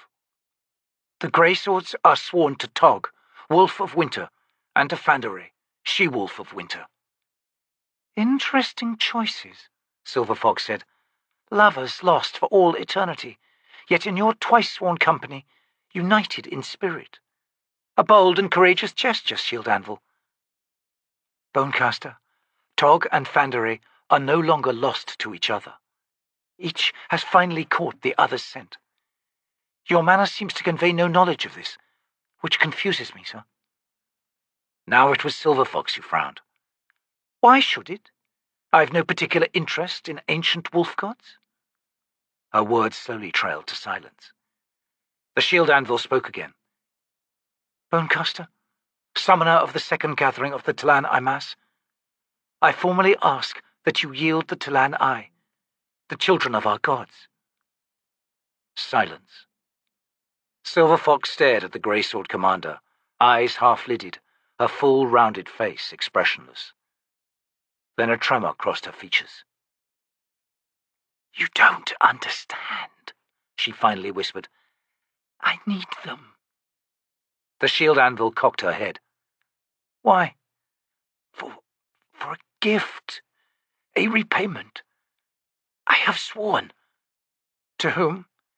To myself. And how, sir, are the T'lan Eye involved in the fashioning of this gift? They have run with the T'lan Imass, it is true, but they are not to be owned, not by the T'lan Imass, not by you.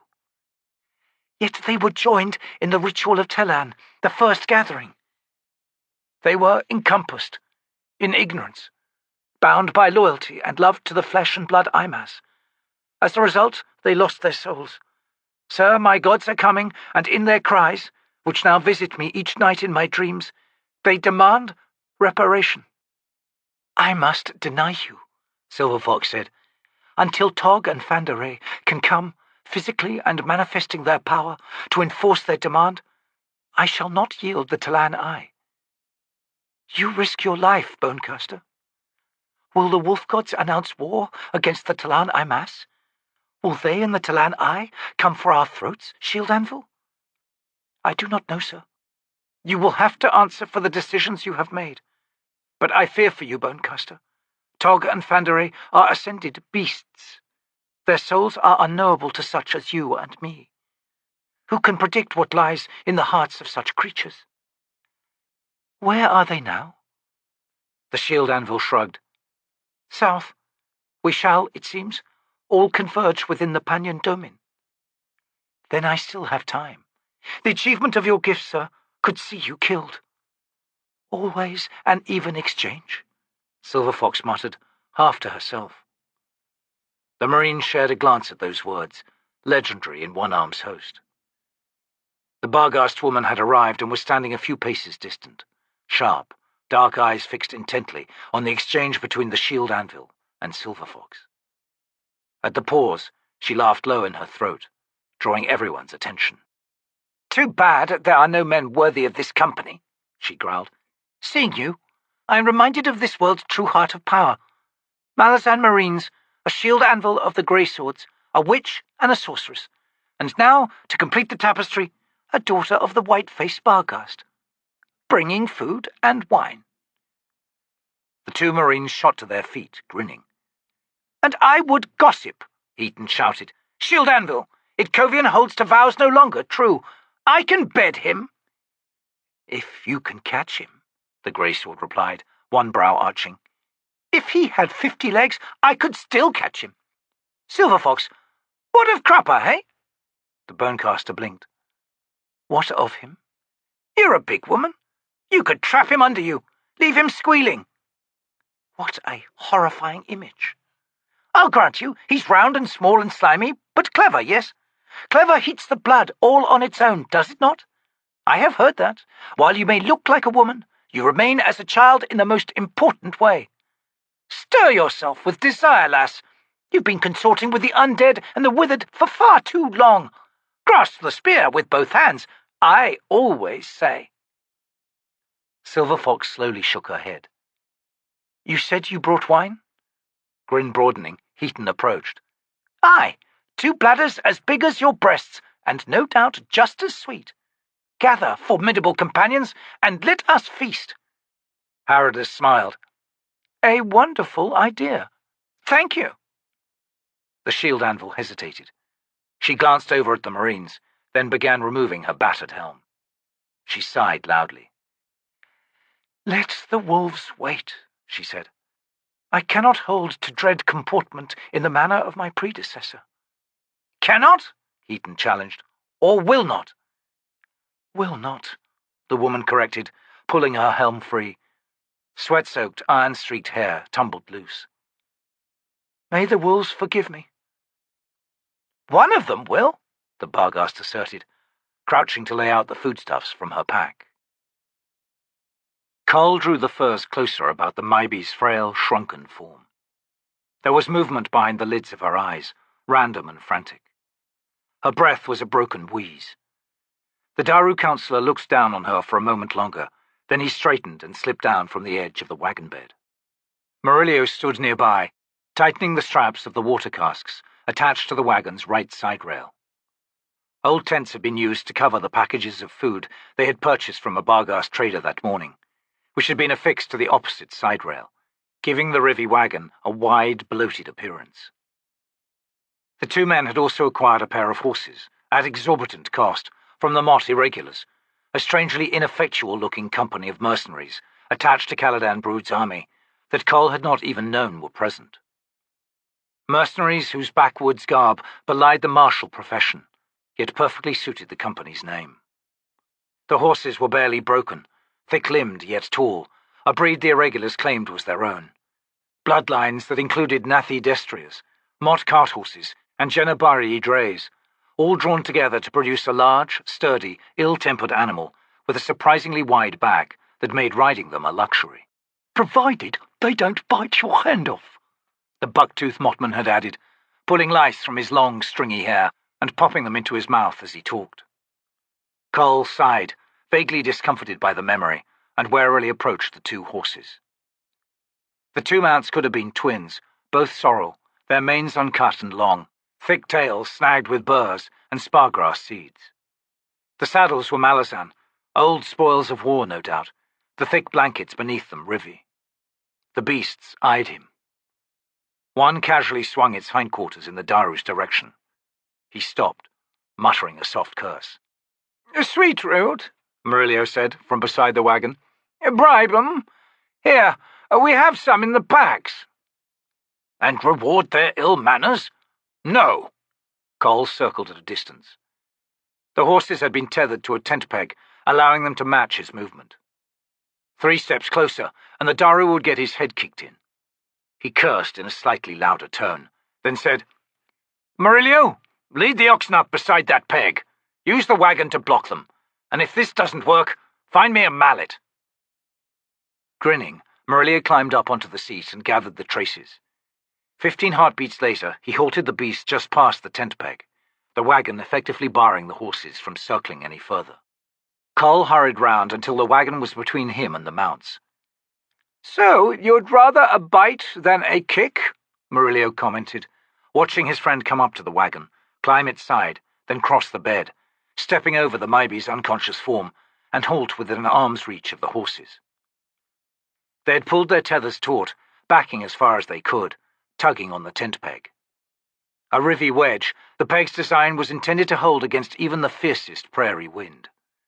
Driven deep in the hard-packed earth, it did not budge. Cole's leather-gauntleted hands snapped out, closed on one of the tethers. He tugged sharply down as he dropped from the wagon. The animal stumbled towards him, snorting. Its comrades skittered back in alarm. The Daru collected the reins from the saddle horn, still gripping the tether in his other hand, and holding the horse's head down, and edge to its shoulder. He planted a boot in the stirrup and swung himself into the saddle in a single motion. The horse tried to duck out from under his weight, a sideways slew that thudded against its comrade, with Cole's leg trapped in between. He grunted, but held the reins firm. "That'll be a nice bruise," Murillo commented. "Keep saying pleasant things, why don't you?" Cole said, through gritted teeth. "Now come over and slip the tether. Carefully, mind. There's a lone vulture above our heads, looking hopeful." His companion glanced skyward, scanned for a moment, then hissed. "All right. So I was momentarily gullible. Stop gloating." He clambered over the seat back. Cole watched him drop lightly to the ground and warily approached the tent peg. "On second thoughts, maybe you should have found me that mallet." "Too late now, friend," Murillo said, pulling the knot free. The horse plunged back a half-dozen steps, then planted its hind legs and reared. To Murillo's eyes, Cole's backward somersault displayed almost poetic grace, artfully concluded by the big Daru's landing squarely on his feet, only to lunge straight back to avoid a vicious two-hoofed kick that, had it connected, would have shattered his chest. He landed 4 paces away with a thud. The horse ran off, bucking with glee. Cole lay unmoving for a moment, blinking at the sky. "You all right?" Murillo asked. "Get me a lasso, and some sweetroot." "I'd suggest a mallet instead," Murillo replied. "But since you know your mind, I won't." Distant horns sounded. "Hood's breath," Cole groaned. "The march to Capustan's begun."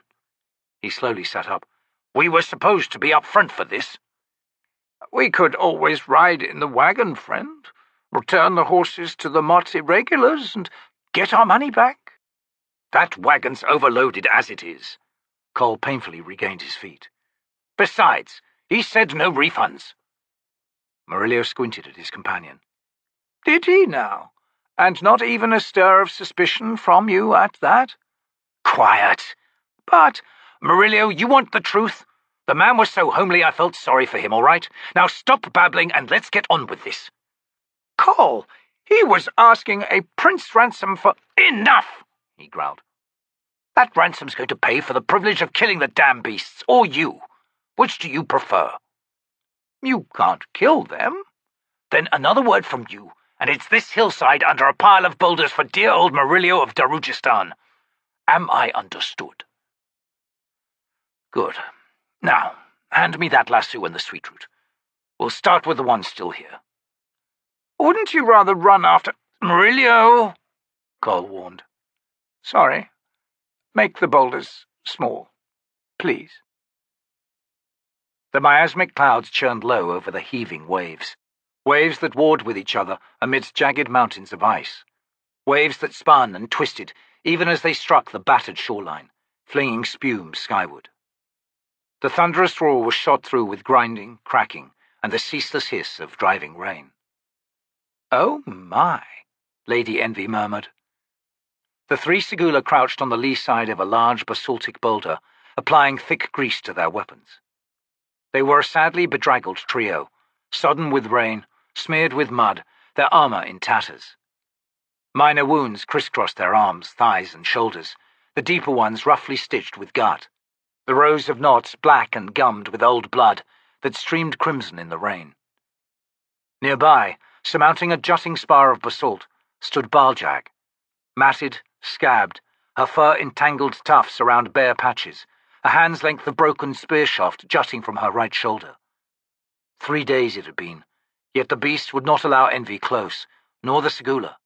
The giant wolf stared steadily northward, with feverish, gleaming eyes. Gareth lay 3 paces behind her, shivering uncontrollably, wounds suppurating as if his body wept since he could not, massive and half-mad, allowing no one, not even the wolf, to come near. Only Lady Envy remained to all outward appearances, untouched by the horrendous war they had undertaken. Untouched, even, by the driving rain. Her white stilaba showed not a single stain. Her unbound black hair hung full and straight down to the small of her back. Her lips were painted a deep, vaguely menacing red. The kohl above her eyes contained the hues of dusk. "Oh my," she whispered yet again. "How shall we follow Tool across this? And why was he not a T'lan elephant or a T'lan whale, so that he could carry us on his back in sumptuous howdahs, with running hot water and ingenious plumbing?" Mock appeared at her side, rain streaming from his enamel mask. "I will face him yet," he said. "Oh, really? And when did dueling Tool become more important than your mission to the seer? How will the first or the second react to such self-importance?" "The first is the first, and the second is the second," Mock replied laconically. Lady Envy rolled her eyes. "How astute an observation." "The demands of the self have primacy, mistress, always, else there would be no champions. There would be no hierarchy at all. The Segula would be ruled by mewling martyrs, blindly trampling the helpless in their lust for the common good. Or we would be ruled by despots who would hide behind an army to every challenge, creating of brute force a righteous claim to honor. We know of other lands, mistress. We know much more than you think." She turned to study him. "Goodness, and here I have been proceeding on the assumption that entertaining conversation was denied to me." "We are immune to your contempt, mistress." "Hardly. You've been smarting ever since I reawakened you." "Smarting? Indeed, seething." "There are matters to be discussed," Mock said. "Are you sure? Would you by chance be referring to this tumultuous tempest barring our advance? Or perhaps to the fleeing remnants of the army that pursued us here? They'll not return, I assure you. You have sent a plague among them." "What an outrageous accusation! It's been a miracle that disease has not struck them long ago. What with eating each other without even the civil application of cooking. Dear me, that you would so accuse." "Gareth succumbs to that plague, mistress." "What? Nonsense. He is ailed by his wounds." "Wounds that the power of his spirit should have long since healed. The fever within the beast, that so fills the lungs, is the same as that which afflicts the Pannions." He slowly turned to face her. "Do something." "An outrage." "Mistress." "Oh, all right. But don't you see the delicious irony? Palael, Queen of Disease, has allied herself with the Crippled God. A decision that deeply affronts me, I will have you know. How cunning of me to loot her warren and so beset her allies." "I doubt the victims appreciate the irony, mistress. Nor, I imagine, does Gareth." "I'd much rather you'd stayed taciturn." "Heal him." "He'll not let me close." "Gareth is no longer capable of standing, mistress. Where he now lies, he will not rise from, unless you heal him." "Oh, what a miserable man you are! If you're wrong and he tries to bite me, I will be very upset with you, Mock. I will lay waste to your loins. I will make your eyes crossed, so that everyone who looks at you and your silly mask will not be able to help but laugh. And I will think of other things too, I assure you." "Heal him." "Of course I will. Gareth is my beloved companion, after all. Even if he once tried to pee on my robe, though I will acknowledge that since he was asleep at the time, it was probably one of Corral's pranks. All right, stop interrupting me." She approached the huge hound. His eyes were glazed, each breath a hacking contortion. Gareth did not raise his head as she edged closer. "Oh, dear, forgive my inattention, dearest pup. I'd thought only the wounds, and so had already begun to grieve. You are felled by an unseemly vapour? Unacceptable. Easily negated, in fact." She reached out, fingers lightly resting on the hot, steaming hide. "There." Gareth swung his head, lips slowly peeling back. Lady Envy scampered away. "And that is how you thank me? I have healed you, dearest one." "You made him ill in the first place, mistress," Mock said behind her. "Be quiet. I'm not talking to you any more. Gareth, look at how your strength returns, even as we watch. See, you are standing. Oh, how wonderful. And, no, stay away, please. Unless you want a pat. Do you want a pat? If so, you must stop growling at once." Mock stepped between them, eyes on the bristling hound. "Gareth, we have need of her, even as we have need of you. There is no value in continuing this enmity." "He can't understand you," Lady Envy said. "He's a dog, an angry dog, in fact." The hulking creature turned away, padded slowly to where Baljag stood facing the storm. The wolf did not so much as glance at him. Mock stepped forward. "Baljag sees something, mistress." "What? Out there?" They hurried up the pinnacle's slope. The bergs of ice had captured a prize. Less than 1,000 paces away, at the very edge of the small inlet before them, floated a structure. High-walled on two sides with what appeared to be a lattice-work of wicker, and surmounted by frost-rimed houses, 3 in all, it looked nothing more than a broken, torn-away piece of a port town or city. A narrow, crooked alley was indeed visible between the tall, warped houses. As the ice gripping the base of the structure twisted to some unseen current, the two opposite sides came into view, revealing the broken moor of wooden framework reaching beneath the street level, crowded with enormous balsa logs and what appeared to be massive inflated bladders, 3 of them punctured and flaccid. "How decidedly peculiar," Lady Envy said. "Mekros," Mock said. "Excuse me?"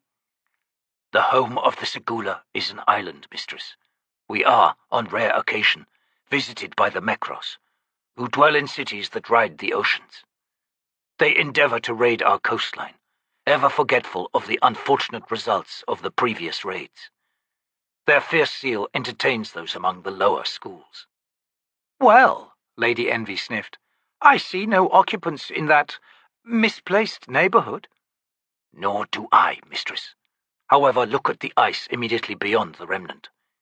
It has found an outward current, and now seeks to join it." "Goodness, you can't be suggesting—" Baljag gave clear answer to her unfinished question. The wolf spun, flashed past them, and hastened down to the wave-hammered rocks below. Moments later, they saw the huge wolf lunging from the thrashing water onto a broad raft of ice, then scampering across to the other side. Baljag then leapt outward to land skidding on another floe. "The method seems viable," Mock said. Gareth plunged past them, following the wolf's route down to the shoreline. "Oh!" Lady Envy cried, stamping a foot. "Can't we even discuss things?" "I see a possible route forming, mistress, which might well permit us to avoid getting too wet." "Wet? Who's wet?" "Very well. Call your brothers and lead the way." The journey across the pitching, heaving, often awash floes of ice proved frantic, perilous, and exhausting. Upon reaching the rearing wall of wicker, they found no sign of Baljag or Gareth, yet could follow their tracks on the snow-crusted raft, which seemed to be holding afloat most of the Mekros structure, round to the unwalled, broken side. Within the chaotic framework of beams and struts, steeply angled, thick-planked ladders had been placed, no doubt originally built to assist in maintenance of the city's undercarriage. The frosted steps within sight all revealed deep gouging from the wolf's and the hound's passage upward. Water streamed down the jumbled web-like framework, revealing the sundered nature of the street and houses above. Senu in the lead, followed by Thurul then Mock, with Lady Envy last, the travellers climbed slowly, cautiously upward. They eventually emerged through a warehouse-sized trapdoor that opened onto the pitched main floor of one of the houses. The chamber was crowded along 3 of its 4 walls with burlap-wrapped supplies. Huge barrels had tumbled, rolled, and were now gathered at one end. To its right were double doors, now shattered open, no doubt by Baljag and Gareth, revealing a cobbled street beyond. The air was bitter cold. "It might be worthwhile," Mock said to Lady Envy, "to examine each of these houses, from level to level, to determine which is the most structurally sound and therefore inhabitable.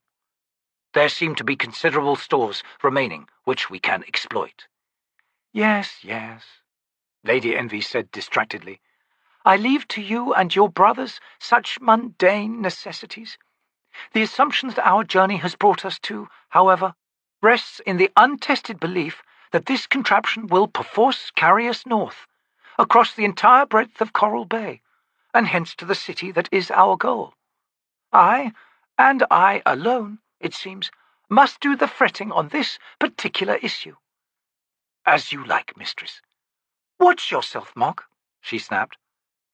He tilted his masthead in silent apology. "My servants forget themselves, it seems. Think on the capacity of my fullest irritation, you 3. In the meantime, I shall idle on the city street, such as it is." With that, she pivoted and strode languidly towards the doorway. Baljag and Gareth stood 3 paces beyond, the rain striking their broad backs hard enough to mist with spray. Both animals faced a lone figure, standing in the gloom of the opposite house's overhanging dormer. For a moment, Lady Envy almost sighed, then the fact that she did not recognize the figure struck home. "Oh, and here I was about to say, dear Tool, you waited for us after all. But lo, you are not him, are you?" The T'lan Imass before them was shorter, squatter than Tool. 3 black iron broadswords of unfamiliar style impaled this undead warrior's broad, massive chest. 2 of them driven in from behind, the other from the T'lan Imass's left. Broken ribs jutted through black, salt-rimed skin. The leather strapping of all 3 sword handles hung in rotted, unravelled strips from the grip's wooden underplates. Wispy remnants of old sorcery flowed fitfully along the pitted blades. The warrior's features were extraordinarily heavy, the brow ridge a skinless shelf of bone, stained dark brown, the cheekbones swept out and high to frame flattened, oval-shaped eye sockets. Cold-hammered copper fangs capped the undead's upper canines. The T'lan Imass did not wear a helm. Long hair, bleached white, dangled to either side of the broad, chinless face, weighted at the ends with shark teeth. A most dreadful, appalling apparition, Lady Envy reflected. "Have you a name, T'lan Imass?" she asked. "I have heard the summons," the warrior said in a voice that was distinctly feminine. "It came from a place to match the direction I had already chosen. North, not far now. I shall attend the second gathering, and I shall address my kin of the ritual, and so tell them that I am Lanus Tog, sent to bring word of the fates of the affailed T'lan Imass, and of my own Kaloum T'lan Imass." "How fascinating," Lady Envy said. "And their fates are?" "I am the last of the Kaloum. The Ifail, who heeded our first summons, are all but destroyed. Those few that remain cannot extricate themselves from the conflict. I myself did not expect to survive the attempt. Yet I have." "A horrific conflict indeed," Lady Envy quietly observed. "Where does it occur?" "The continent of Asail. Our losses, 29,814 Kaloum, 22,200 Ifail, 8 months of battle. We have lost this war." Lady Envy was silent for a long moment. Then she said, "It seems you finally found a Jaghut tyrant who is more than your match, Lanus Tog." The T'lan Imass cocked her head. "Not Jaghut. Human." Book 4. Memories of Ice. First in, last out. Motto of the Bridgeburners. Chapter 21. Your friend's face might prove the mask the daub found in subtle shift to alter the once familiar visage. Or the child who formed unseen in private darkness as he wild oblivious, to reveal cruel shock as a stone through a temple's pane. To these there is no armor on the soul. And upon the mask is writ the bold word, echoed in the child's eyes, a sudden stranger to all you have known. Such is betrayal. Death Vigil of Sorulan, Minir Othal. Captain Perrin reined in his horse near the smoke-blackened rubble of the Eastwatch redoubt. He twisted in his saddle for a last look at Capustan's battered walls.